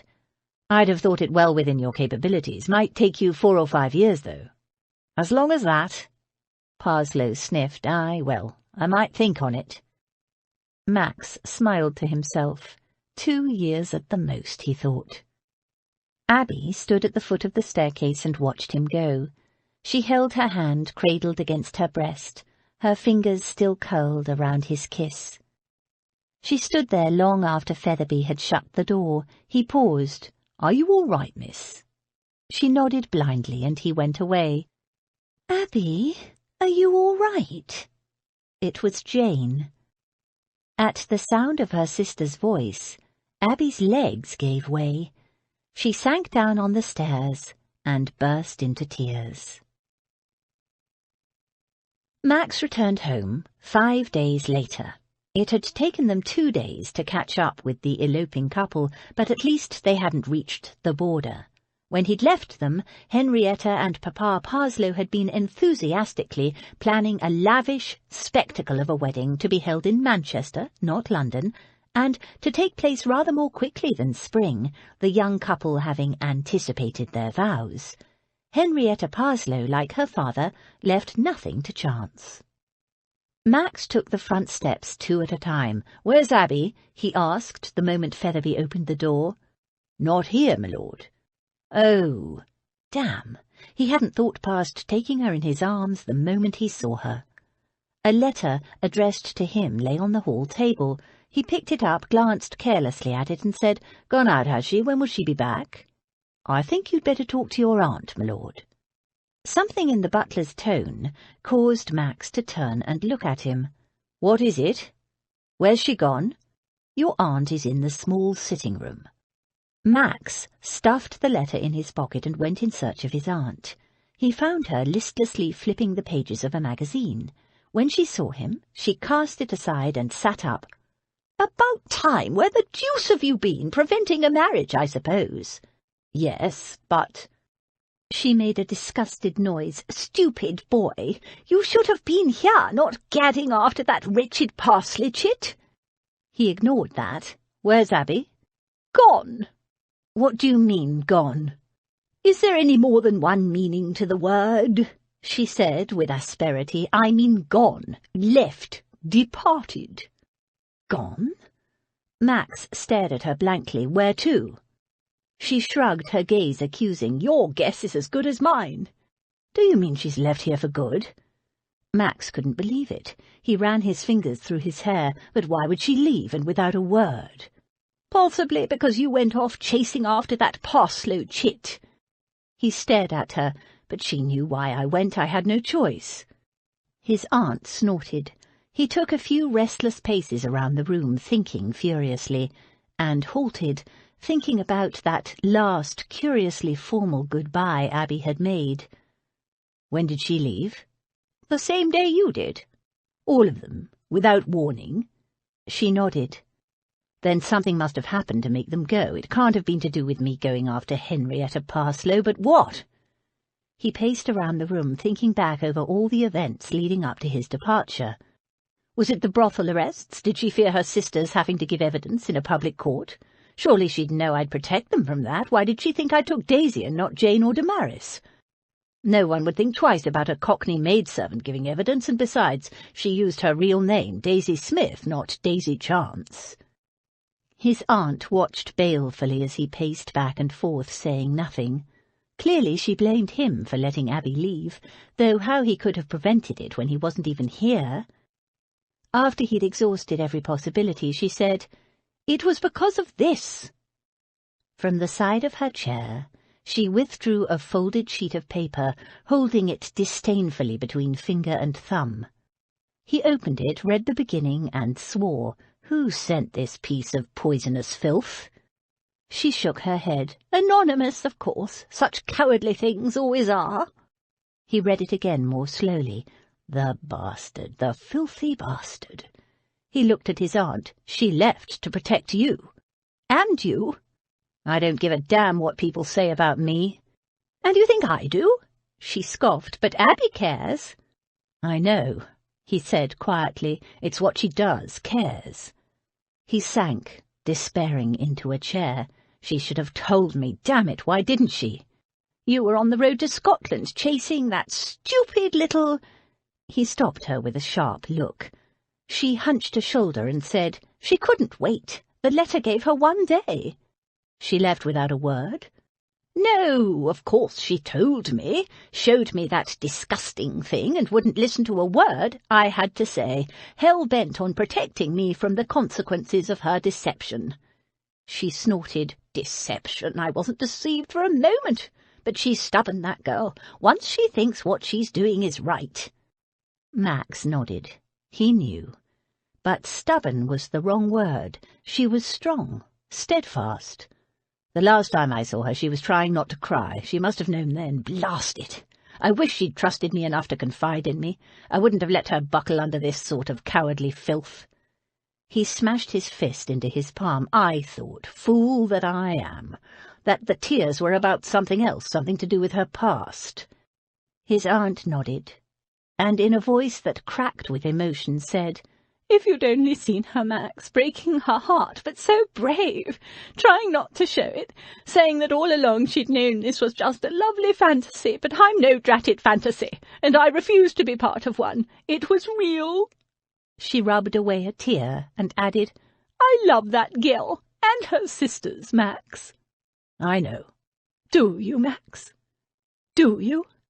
He said impatiently. "Of course I do. I couldn't care less about false names and burglaries, except that she shouldn't be living in such a blasted precarious fashion. It makes my blood run cold to think of her alone out there. Why didn't she tell me she was in trouble? Surely she'd know I'd help her." "Why would she know it, dear boy?" "Well, because—" "Does she have any idea how you feel? Have you told her how you feel?" "I couldn't, not until I got everything straightened out with—" "Oh, for heaven's sake, spare me the thought processes of men," his aunt declared acidly. "I don't understand." "No, you surely don't, you blockhead. You've been so busy dashing about being the gallant knight, routing enemies and fighting dragons, that you forgot about the heroine." "I damned well did not," Max said hotly. "Abby was at the heart of everything I did, everything. She wasn't out of my mind for a minute." Her expression softened. "Perhaps I should have said you forgot to talk to the heroine." "Talk?" "Yes, dear boy, talk." "But she should have known." "How?" He stared at her blankly. He'd thought. He assumed. Think for a moment how everything unfolded that day. First, someone tried to abduct Jane, and in the aftermath, Abby confessed to you everything she'd been trying to hide all this time, the brothel, the false names, the burglary. "Yes, yes, what of it?" Max said impatiently. He knew all this, none of it mattered. "When she'd finished telling you, what did you do?" "I damned well went out and got that bastard locked up, that's what I did." "Before that?" Max didn't understand what she was getting at. "When Abby had finished telling you about the worst things she had done in her life?" "Worst things? That girl is a heroine, Aunt Bea, can't you see that? All those things she did, the desperate circumstances she faced, the courage it took. If you can't see that she's the finest, bravest, most wonderful girl—" "Oh, I see it, dear boy, but does she? And did you tell her so then? When she most needed to hear it from you, the one person whose good opinion she cared about? Or did you say, 'I need to think,' and rush out of the room as if disgusted?" "Disgusted?" he repeated, appalled at her interpretation. "But I went out—" "To kill dragons, I know. But did Abby?" Stricken, he stared at her. Abby couldn't have thought he was disgusted, surely. It was so much the opposite of what he felt for her, he could hardly imagine it, but his aunt's words made a ghastly kind of sense. "And then you stayed out for the rest of the night, and in the morning, what must you do but go off chasing after that stupid fiancée of yours?" "She's not my fiancée." "Well, of course, since she's run off." "I broke it off with her that same day." "You what?" Her eyes popped. He gave her a tired smile. "You should be pleased, Aunt Bea. That was why Henry Parslow was so angry with me. He thought Henrietta had run off because I'd jilted her." She made an impatient gesture. "I don't give a fig for the Parsleys, Max. You broke your word? For Abby?" He nodded. "You love her?" Of course I love her. How could anyone not? And did she know that? No, he said heavily. I wanted to tell her, but first I had to make everything right so I could come to her free and clear. I needed to kill dragons. He nodded. I thought she knew how I felt. He sat down, despairing at the mess he'd made of things. My dear boy, she said gently, women need to hear the words. They don't need the world conquered for them, but they do need a man to speak the words that are in his heart. I'll find her, Max said. I don't care where she's gone or how long it takes. I'll find her. They would have left by stagecoach. 4 pretty girls travelling together shouldn't be impossible to trace. They didn't go by stagecoach. What? He gave her a sharp look. How do you know? She snorted. Do you think I'd let my nieces just disappear? She snorted again. I sent them off in the barouche with Turner and Hatch in attendance, of course. Max stared at her in disbelief. Then why the hell did you let me go through all of that? She shrugged. For all I knew, you were still betrothed to La Parsley. He clenched his fists and said in a voice that was remarkably calm for a man who was itching to strangle a beloved but infuriating relative, Where is Abby? She made me promise I wouldn't tell. Aunt Beer? He couldn't believe his ears. She laughed. Oh, pish, tush, don't look like that, dear boy. You know what I think of stupid promises, and this is a really stupid one. Featherby has the address. Bless you, Aunt Beer. He kissed her on the forehead. So you'll bring Abby back for me? No, I'll bring her back for me. Then you'd better have this. She dropped a ring into his palm. Max stared at the gleaming emerald ring. One of your rings? I thought they'd been stolen. I must have hidden them in the hollow post of my bed when I got sick. Featherby and William found them when we moved here. She nodded. That one's my favourite. It's for Abby. Don't look at me like that. You haven't bought her a ring yet, have you? He grinned and pocketed the ring. Aunt Beer, you're a gem. All right, I'm going. Featherby, he shouted. Yes, my lord. Featherby appeared right beside the door. I took the liberty of ordering you a post-chaise, my lord. It's waiting outside. A yellow bounder? Yes, my lord. Since you've been driving for days already, it'll be quick and you won't be so tired when you get to Bath. Bath? She's in Bath? Yes, my lord. Safe and sound. Featherby pressed a small piece of paper into Max's hand. Miss Abby's address, sir.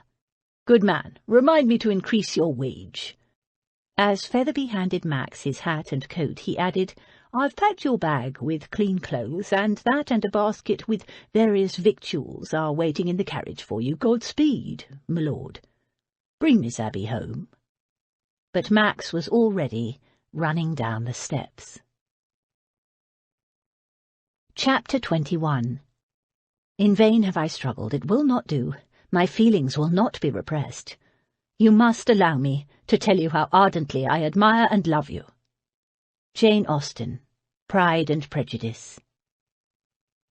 Bath was damp and cold, and the air was crisp, with the promise of winter when Max arrived. He'd driven through the night, and it was mid-morning. He took a suite of rooms at York House, the best hotel in Bath, and quickly shaved, bathed, and changed his clothes before setting out in search of his beloved. He called in at her lodgings, a respectable enough place, but faded, shabby. He vowed she wouldn't be there for long. The young ladies had already gone out, their landlady told him with a speculative look. He set off down Milsom Street, heading for the pump room in the lower part of town, then stopped dead. There she was, with her sisters, having an animated discussion in front of the window of a millinery shop. She was in green. He liked her in green. He liked her in anything except that grey dress of hers. When they were married, he'd burn that grey dress and the cloak. He approached quietly. The sisters were intent on their conversation. Abby wore a small confection that he supposed was a bonnet. It provided absolutely no protection from the misty rain. Tiny jewel-like droplets of mist clung to her hair like a sprinkling of diamonds. He stood for a moment, watching her tilt her head as she examined something in the window, then shake it in disagreement. His heart was pounding. Every gesture, every movement was familiar and dear to him. He'd almost lost her because of his own stupid stubbornness. The thought chilled him to his spine. Never again. On that thought, he stepped closer. Abby. She turned, her mouth forming a delicious O of surprise. She was pale, and her eyes, though beautiful, were a little heavy. He was not the only one who'd been losing sleep then. "Lord Davenham, how did you—" He kissed her right there, in the street. At the first taste of her, a deep rush of hunger set his head spinning. He'd waited so long for this, for her. He thought he'd lost her, and now he'd found her. "Max, what are you doing?" He kissed her again. Indifferent to the stares and muttering of the scandalized passers-by, he'd feared he might never again hold her, taste her sweet, intoxicating Abbiness. "We need to talk," he told her when he'd released her again. She looked so adorably flushed and confused it took all his strength not to snatch her back and carry her off, regardless of the audience. Not here in the street, nor— He glanced at her sisters. "Morning, ladies. You'll forgive me if I take your sister back to my hotel." It wasn't a question. "But if you take her to a hotel, won't she be compromised?" Jane asked. Max nodded. "I certainly hope so." Abby's eyes widened. A delicious blush coloured her cheeks, but she didn't say a word. Jane looked prepared to argue the point until Daisy elbowed her firmly in the ribs. Ignoring Jane's surprised look, the little Cockney winked at Max, turned to Abby and said, "Well, go on then, Abby. Run along and let the nice man compromise you. You know you want to." Max grinned. He'd always liked Daisy. Abby spluttered with laughter, half shocked, half embarrassed. Oh dear, was it so obvious? She'd tried so hard to hide her feelings. And of course she didn't want to be compromised. No respectable girl would. "Trust me, Abby." He slid his arm around her waist in a move guaranteed to set the Bath tabbies whispering again, and pulled her hard against him. "Come with me." His strength, his warmth, his certainty was so appealing. She shouldn't do this, she shouldn't. She knew it wasn't possible. She made no attempt to pull away. His hold on her tightened. "Ladies," he said, inclining his head to her sisters, and together he and Abby walked back up Milsom Street. It was just a walk, she told herself, a walk in public, quite respectable, except for the arm that encircled her waist. She loved the feel of him, the firm, possessive way he drew her against him, the way their bodies brushed against each other as they walked, the way he adjusted his long stride to hers. But she wasn't going to any hotel with him. The cobbles were damp, and the soot from the smoke of domestic coal fires that had covered the street was now, in the fine misty rain, collecting in the cracks, each wrinkle and crevasse etched in black. They walked in silence, hearts full, not knowing where to start because there was so much to say. One question was at the forefront of her mind. "Henrietta Parslow?" "We caught up with them before they reached the border. It's all sorted. I left Henrietta and her father planning the grandest wedding Manchester's ever seen. She's a cunning little minx. That placid surface had us all fooled. She'd had this planned for weeks." "I see." Abby didn't know what to say. An expression of sympathy was appropriate. He'd been jilted after all, but her heart was singing. Oh, she had no right to be happy, no right even to think of possibilities. A connection with Abby would bring him worse disgrace and humiliation than mere jilting. Still, he was better off without Henrietta. He deserved a woman who loved and wanted him. "Not that it mattered to me," he said, causing her to look up at him sharply. "But I thought... What did you think?" But he must have seen it in her eyes. "You thought I'd marry her anyway, even though she'd run off?" Yes. No, I don't know. Why did you go after her then? I owed it to her father to help, but there was no question of me marrying her. I'd already broken it off with Henrietta before she eloped. That's why her father was so angry with me. He thought it was wise she'd run off. He didn't know, none of us did at that point, that she'd been planning it for weeks. Abby gasped and stood stock still. You broke it off? But I thought keeping your word was so important to you. It is, but you're much more important. He brushed a lock of damp hair from her cheek. Me? But... She stared at him, unable to think. They'd reached York House. All your questions shall be answered if only you'll come inside. Come on, sweetheart, it's started to rain and you're getting wet. He drew her into the doorway of the hotel. Her heart thudding, she allowed him to lead her into the hotel. Further conversation was doused by the luxurious hush of the hotel lobby. She felt out of place, damp, bedraggled. "How did you find us?" she asked, as he led her up the stairs. It was not the question that tore at her, but it was the easiest to ask in this lush environment. He didn't respond. She looked up at him. "Lady Beatrice? She promised she wouldn't betray me, but—" He gave a small smile. "Betray you, Aunt Bea? Then how did you know we were in Bath?" "Featherby gave me your address." "Featherby?" Abby exclaimed, hurt. She would have sworn Featherby would have remained loyal. "Only because I threatened to beat it out of him."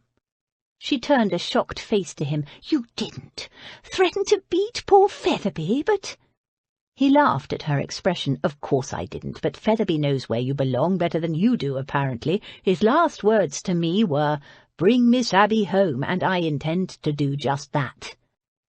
Abby bit her lip and turned her face away. It was a lovely thought, but it wasn't her home. That letter had ensured she could never go back. At the top of the stairs he produced a key and unlocked a door. "Come in and hear me out, Abby," he said softly. She hesitated. She shouldn't go in there, shouldn't be alone with him in his hotel room. There was no future for them, she knew it. She should leave, cling to what little respectability she still retained, return to her sisters, and yet... What did he mean? Saying she was more important to him than keeping his word? For a moment, Max was sure she was about to refuse, standing there in the corridor, her sweet face crumpled with doubt and indecision, her eyes troubled. He took her hand and drew her inside, shutting the door behind them, shutting the rest of the world out.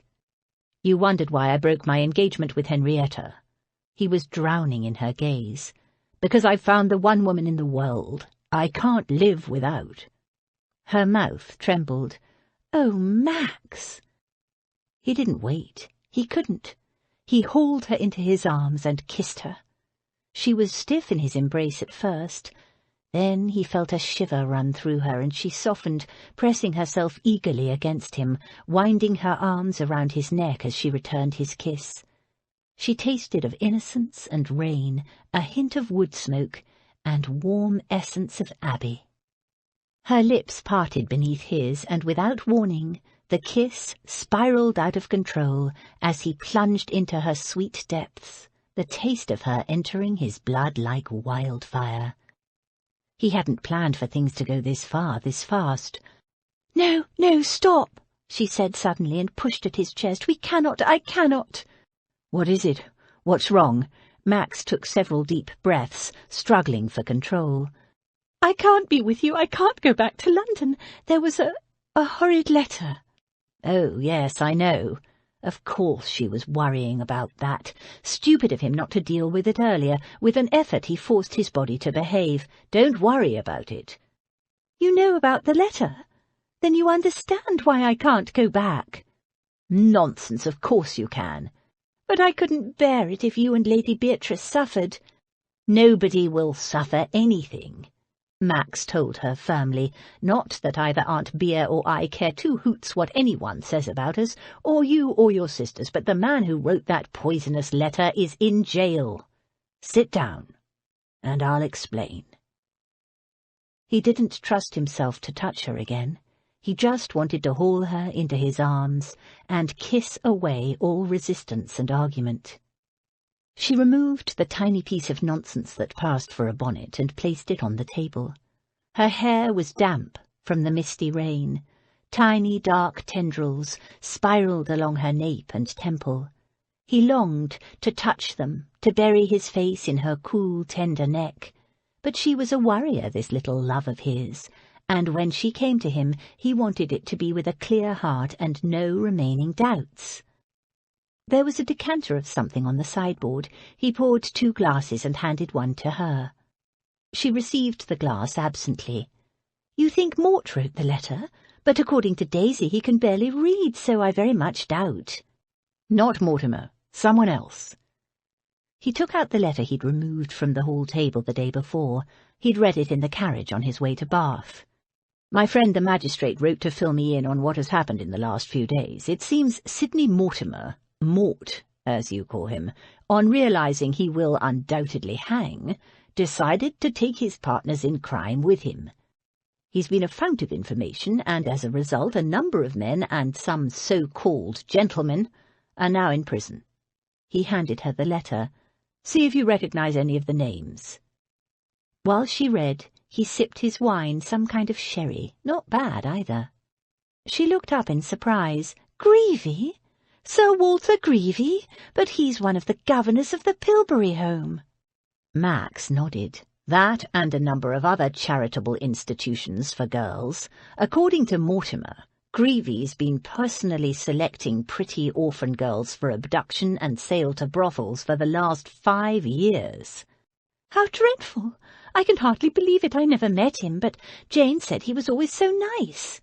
"The evidence is overwhelming. According to my friend, they discovered a pile of incriminating correspondence in his home. He'll hang as well." She closed her eyes. "I can't bear to think of it. All those poor girls. What he did was cruel and evil, such a betrayal of his position of trust." She frowned thoughtfully. "You think he sent me the threatening letter?" Max nodded. "It's the same handwriting as that blank one you got that day you were attacked.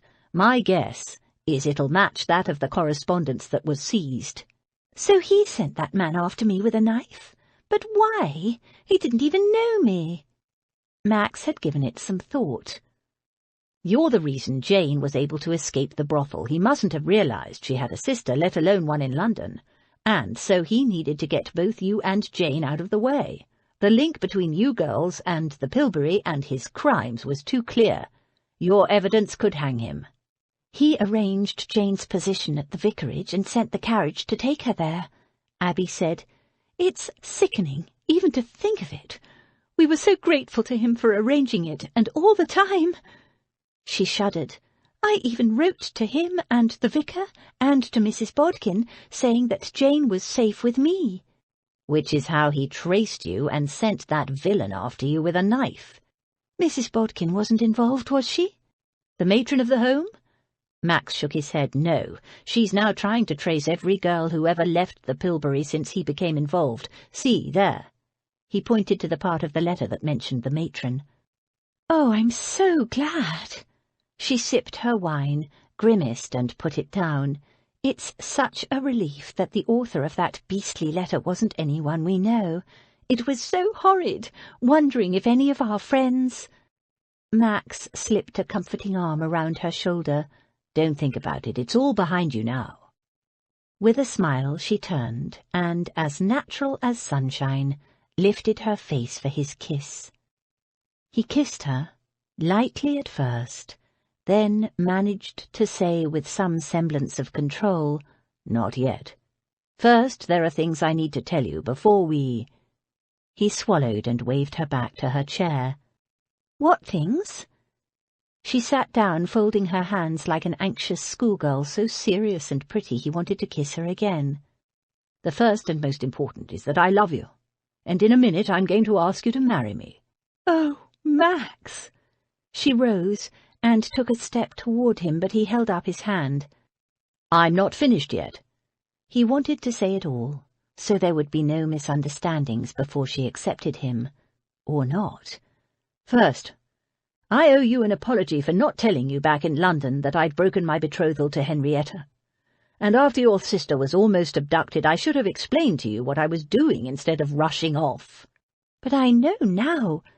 I should have told you at the time, not let you find out afterward from other people, and the other morning I should have explained exactly why I was going with Henry Parslow in pursuit of Henrietta and her lover, and that it was not because I wanted to marry Henrietta. I owe Henry Parslow a great deal, not just because he lent me money 9 years ago. Her eyes were shining. Oh, Max, you don't need to explain anything. I do need to explain, because I think I hurt you, and I didn't mean to. The thing is, I wanted to clear all the obstacles away first, so I could come to you free and clear. But I should have said, "Hush." She put soft fingers over his lips, silky and cool against his burning mouth. "It doesn't matter, and I think it's lovely that you wanted to make everything right first. It's one of the things I love about you, the way you always try to do things properly." "One of the things." He swallowed. "You love me." She loved him. "Oh, Max, of course I do, with all my heart." And she flung herself into his arms. Her kiss was sweet and wild and slightly off-centre in her enthusiasm. He wrapped his arms around her and held her against him, exploring the mystery of her, revelling in the graceful sinuousness of her body, the pure marvel of her, offering herself to him, as his mouth joined with hers in a dance as old as time. Abby. His body ached for total possession, but he forced himself to put her gently aside. His pulse was racing. He took a ragged, deep breath, stepped back, and produced the emerald ring from his pocket. "As you know, I like to be thorough in everything I do, so before we go any further—" He went down on one knee in front of her. "Abigail Chantry Chancelotto?" It surprised a choke of laughter out of her. "Under whatever name you choose, would you do me the honour of becoming my wife? For I love you dearly, and I cannot imagine life without you by my side." "Oh, Max! Oh, Max!" Her eyes misted. "I'd be honoured to. I love you so very much, so if you're sure—" He slid the ring onto her finger, rose to his feet, pulled her into his arms and kissed her again. He stepped back almost immediately, putting 2 feet of space between them. It felt like a chasm, a cold gap that needed to be bridged immediately. He was hard as a rock and aching with desire. "And now I think you'd better leave, my love, before I do more than compromise you." There was a short silence, and then a blush rose on her cheeks. Her gaze dropped. A tiny smile began to play on her lips. "Would you like some help with those buttons?" His heart gave a lurch, as did other parts of his body. "Are you sure, love? I can wait until we're married." "I can't." Her eyes were shining. "You trust me?" "Oh, Max, with all my heart." She reached for his waistcoat buttons. With fingers that tried not to tremble, she undid the buttons one by one, cloth buttons, hard to undo. Beneath the fine cloth she could feel his warmth, his strength, smell the dark, familiar scent of him. Smoke-dark eyes watched every move she made. She could not meet his gaze. She was not bashful, but emotions were swelling within her, and she felt so exposed. They threatened to burst from her like sausage, splitting its skin. It was not a pretty thought. So inelegant, at a time when she most wanted to be beautiful. She wished she were more poised, more skilful, less ignorant, not such a fumbling fool. She wanted it, wanted him, more than she could ever believe possible. A consummation devoutly to be wished. So where did these nerves come from? "Would it be easier if I did this?" He leaned forward and brushed his mouth across her lips. Her fingers instantly became thumbs. "Or this?" He trailed kisses along the line of her jaw. Like a cat, she raised her face to give him better access, and shivered deliciously as he laved her skin with his tongue. All she could do was to clutch feebly at the fabric of his waistcoat and give herself up to the luscious, shimmering sensations that washed through her with every touch. She had never imagined it could be so with a man. He nibbled her behind the ear. She shuddered and arched against him and felt him smile against her skin. "Come, let us move to the bedchamber." He took her hands and she stood and took a couple of wobbly steps. Her legs felt strange, as though her knees were about to dissolve. With a swift movement, he swung her into his arms. She gasped and wrapped her arms around his neck as he carried her into the bedchamber. Carried her? She hadn't been carried since she was a child, but there was nothing childlike in this. She felt entirely womanly, desired and desirous. He laid her down on the bed like some precious gift, then stepped back, and keeping his burning ice gaze on her, he quickly stripped off his waistcoat and neckcloth. He bent and pulled off his boots, and she admired the lean, elegant line of his thighs and the firm, masculine buttocks in the tight buff breeches. He turned and caught her looking, and she blushed furiously, but could not help but smile at the same time. It felt deliciously wanton to be lying on a man's bed admiring his person so blatantly, knowing she had every right to look as much as she wanted. He loved her, all the lonely years, and now this glorious, wonderful, magnificent man, her man. She watched as he unfastened the fall of his breeches and pushed them down his legs. He was still wearing his shirt, so all she could see was long, bare, well-muscled legs. Her face was so hot it was just as well. "Now you," he said, and, feeling tongue-tied and self-conscious, she sat up and moved to unfasten her dress, but he knelt before her and slipped off her shoes one by one. Then his hands slid up her calves, seeking the ties of her garters. He undid them by feel alone, his hands hidden, moving under her skirts, an oddly erotic sight. His long, strong fingers were deft and quick as he dealt with the ties, then slowly rolled off her stockings one by one, brushing down her bare legs, stroking her, gently caressing her feet with his big, warm hands. With every movement, tiny shivers of pleasure arrowed to the core of her. She was melting under his touch. She watched, mesmerized, as he laid the stockings neatly on the chair side by side. He straightened. "Do you need a hand with that?" His voice was deep and a little husky, and she realized she hadn't done a thing to remove her dress. She'd been so taken up with the way he'd removed her stockings. Hurriedly, breathing in quick, small gasps, she plucked at the fastenings of her dress. "Let me," he said, and in a few movements her dress started to fall away from her shoulders. "I like this dress," he told her, as he seized the hem and pulled it up. "Lift your bottom." It was almost prosaic, except that her dress was whisked over her head and was gone. He shook it out and draped it carefully over the chair. While his back was turned, she hurriedly undid her stays. And then there was just him in his shirt and Abby in her chemise. Should she take that off too? She was suddenly frozen with anxiety. She wasn't very womanly. What if he found her disappointing? She folded her arms across her breasts, trying to disguise her lack. "You are beautiful," he said softly, and bent to take her mouth with his, and she forgot everything else. All her small, pointless worries burned to ash under the onslaught of his mouth against her senses. She couldn't think, only react, only feel.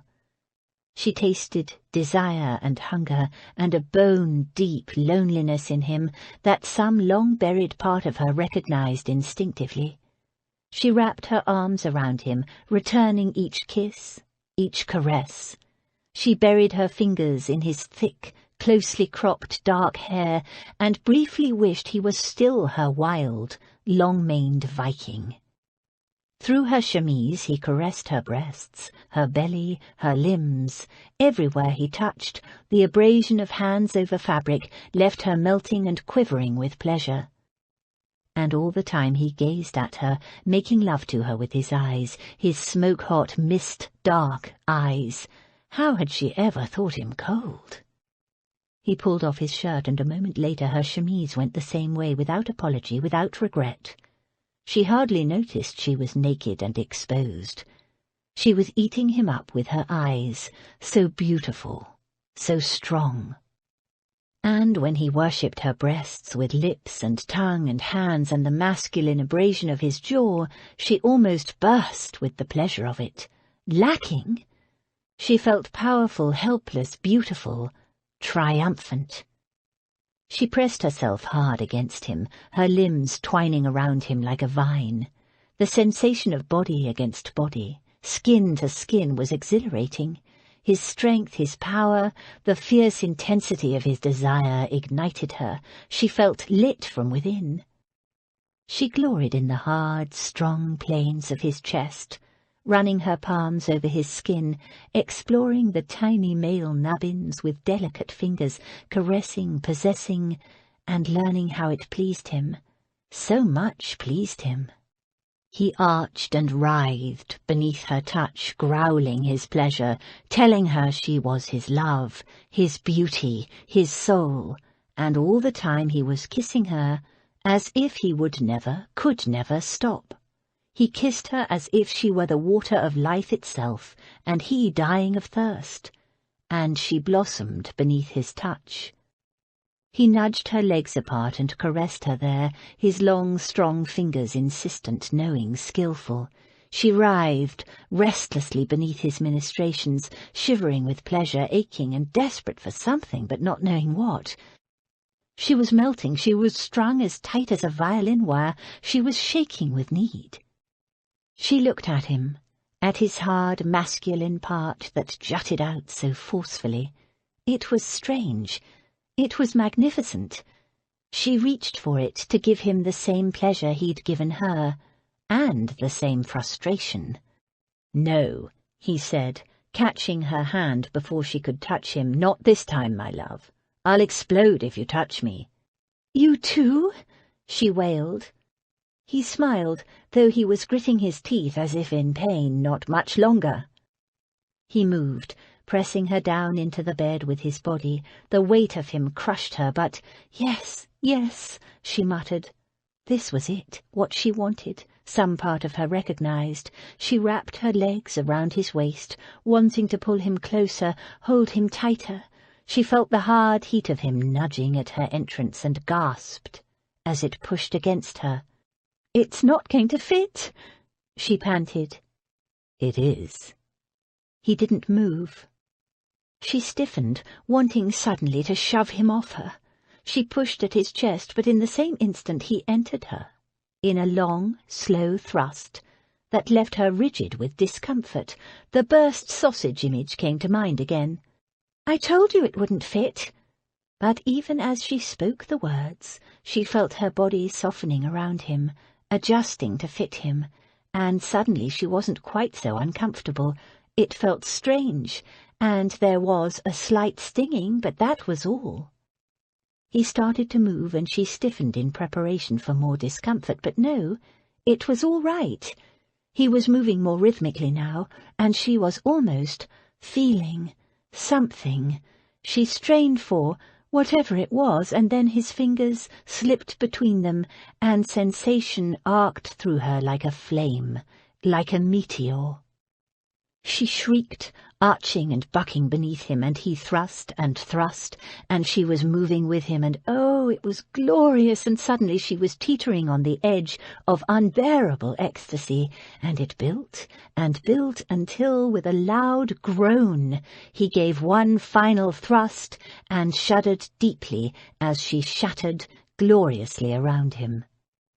When Abby woke, she was tucked into bed, curled against something big and warm and hard. She stretched luxuriantly, enjoying the sensation of skin against skin. She didn't feel at all like a burst sausage. She felt like a flower that had split open its plain, hard grey case, and opened tender, new, brilliantly colourful petals to the sun. She felt safe. She felt warm. She was loved. "Abby," a deep, anxious male voice rumbled in her ear. "Are you all right?" She opened her eyes and found herself confronting a worried, smoke-grey gaze, a most beloved gaze. She smiled, feeling full of joy, yet at the same time close to tears. She blinked them back, knowing he wouldn't understand happy tears. I had no idea." "You're all right?" She snuggled against him, laying her cheek against his bare chest and wrapping her arms around him. "Just wonderful." She sighed happily. His arm circled her, and he kissed her lightly. "It will be better the next time, I promise." She smiled against his skin. "I don't see how it could be, but I'm happy to let you convince me." He gave a quiet huff of amusement, and she felt him relax. He stroked one arm lazily, his long, clever fingers evoking delicious trails of remembered sensation. She hadn't expected what passed between a man and a woman to be so emotional, and at the same time so very animal, and yet so right. She lay curled against him, in a half-awake, dreamy state, listening to him breathe, feeling the steady thud of his heartbeat under her cheek. It was so intimate, lying here in this quiet room, skin to skin, with the man she loved. Outside it started to rain, cold pellets beating against the window panes. A leaden-grey light filled the room. It was early afternoon, but it felt like nightfall. The room filled with shadows, and Abby wondered whether they should dress and return to her sisters. She didn't want to go anywhere. "I'll get us some light." With a surge of blankets he rose from the bed and, naked, padded to the fireplace where a fire had been laid. He took down the tinder-box and set about making a flame. He seemed entirely unself-conscious. Abby had never seen a fully naked man before. At first she felt as though she should avert her gaze, but then he was to be her husband, and he was already her lover. It was silly to be shy. She watched him, admiring the ripple of corded muscle across his back, the line of his spine, his taut buttocks, his long, hard thighs, male to her female, her Viking. He set tinder to the fire, and soon bright flames danced in the grate.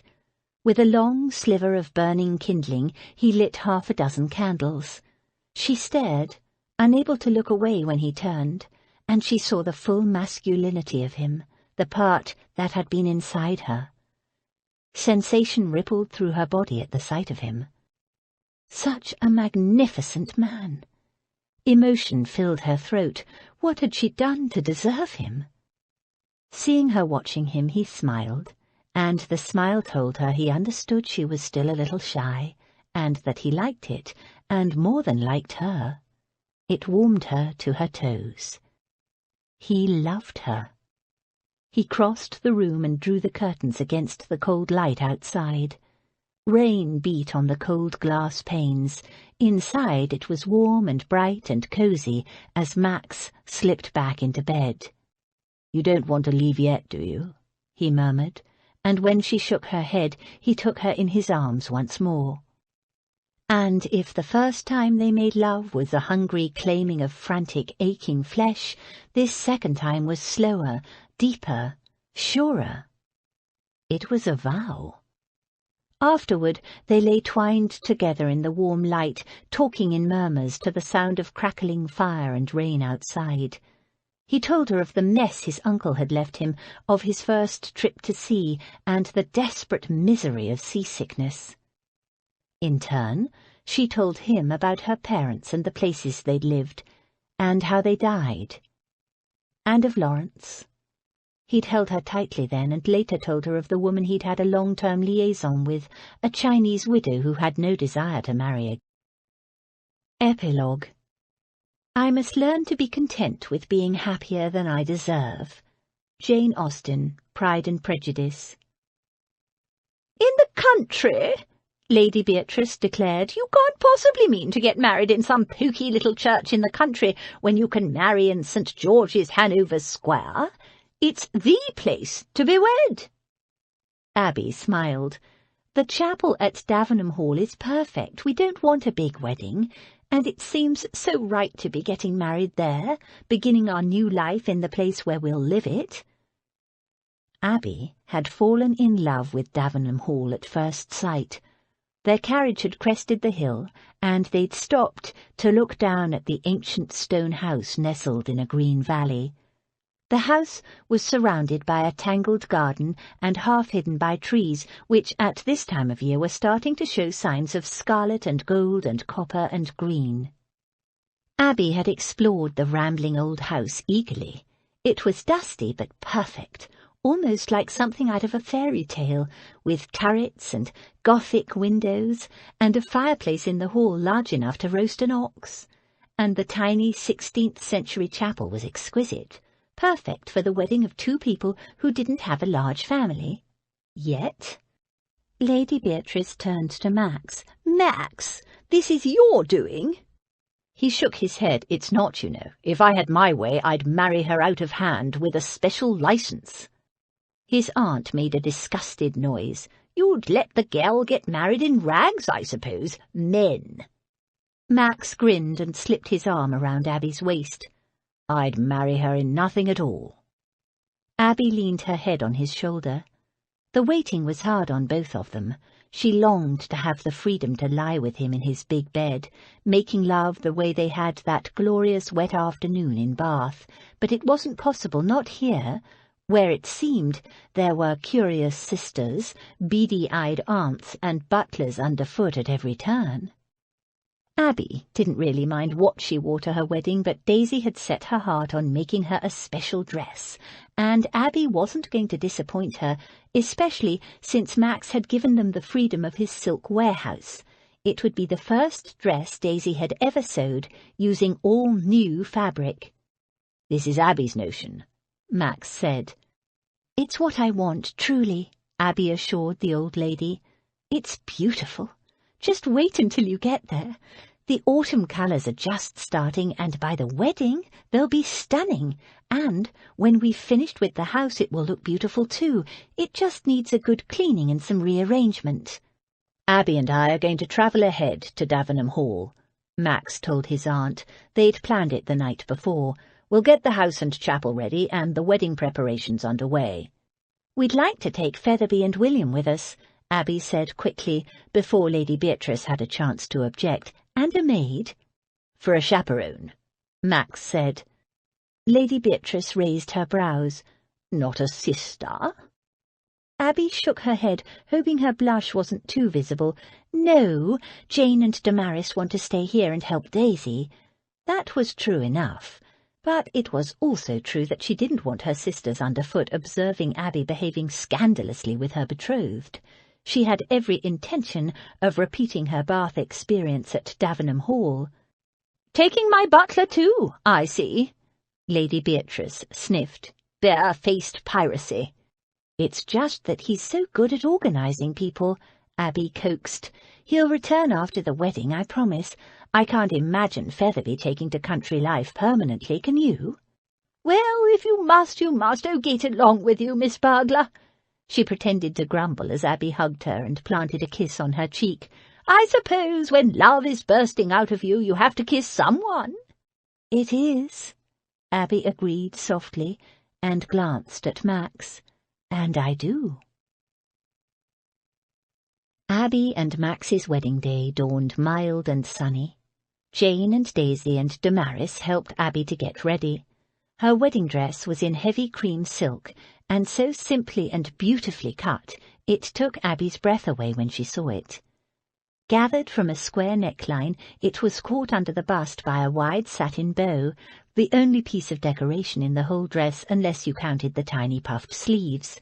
When she walked, the sumptuous fabric flowed around her like water. "Oh, Daisy, it's beautiful. I feel like a princess." Daisy grinned and nodded. You know, Abby, I was that nervous when I went to cut the material. Real silk it is and never been touched. Me hands were shaking. Still, it's turned out all right, ain't it? It's utterly beautiful, and you know it, Abby told her. I should have chosen St. George's, Hanover Square after all, so the ton could see this dress. Once they see it, they'll be lining up for you to make them dresses. Wait and see. Daisy grinned. Don't worry about me, Abby. You just go off and get yourself married to that man of yours. Everything ready? Abby checked. She wore the beautiful square-cut emerald ring that Max had given her, that Lady Beatrice had inherited from her own mother. She touched the pearl and diamond necklace she wore around her neck, a gift from Max. Tucked beneath her satin waistband was a small lace handkerchief given to her by Lady Beddington, because one always cries at weddings, even one's own. A saucy pair of blue satin garters held up her silk stockings, a gift from Featherby and William, and on the table beside her sat the posy she would carry, fashioned by Damaris's clever fingers. All were tokens from the people who loved her. Abby knew she was blessed. It was foolish to wish for some small item from her mother or father to wear or carry on this most important day, but they'd paid for Mamma's funeral with her wedding ring, and there was nothing else. "Come on, Abby, you don't want to be late," Jane said. Abby looked up at her sister and smiled. Of course, how could she forget? Here was her most precious gift from Mamma and Papa, her sister Jane, smiling and beautiful, the very image of Mamma. She smoothed on her long white gloves. "I'm ready." Every inch of the church had been scrubbed and polished, from the ancient oak pews glowing with beeswax to the decorative brasses and the glittering stained-glass windows. Since it had been an unseasonably cold summer, and there were only a few flowers left, the church had been decorated with sprays of autumn leaves, huge silver vases filled to overflowing with crimson and gold and copper and rust, glowing in the candlelight and filling the small stone church with light and warmth and the clean, earthy fragrance of the forest. Every pew was filled, for not only had all their friends from London travelled down for the wedding, but most of the local villagers and Davenham tenants had turned out too. Abby recognised most of the faces that turned to smile at her as she entered the church, her sisters behind her. These people had all helped with the massive job of readying Davenham Hall for the event. Apart from Featherby and William, Max had insisted on employing only local labour. It had been a bad season for crops, and people needed the income, he'd explained. Now they'd all come, shyly filling up the back rows, dressed in their Sunday best, with scrubbed faces and polished shoes and slicked-back hair, full of smiles and nods and even a few tears, as Abby walked slowly down the aisle. Abby blinked back some tears of her own. This was her future, her people, her home. More and more people turned to smile at her, members of the Literary Society, Lady Beddington and her friends Featherby and William, Featherby sobbing already. And in the front pew, leaning on her cane, a most magnificent old lady who'd taken in a burglar and claimed her as her niece. She nodded at Abby, gave a smile that wobbled, and blew loudly into a handkerchief. Her family. And there, by the altar, standing tall and sombre and magnificent, was her love, his grey eyes burning in the dark little church as he waited for her, for plain Abby Chantry, who in the light of his gaze felt utterly beautiful, her beloved Viking. He held out his hand to her. Her eyes misted. She was home. This concludes The Autumn Bride,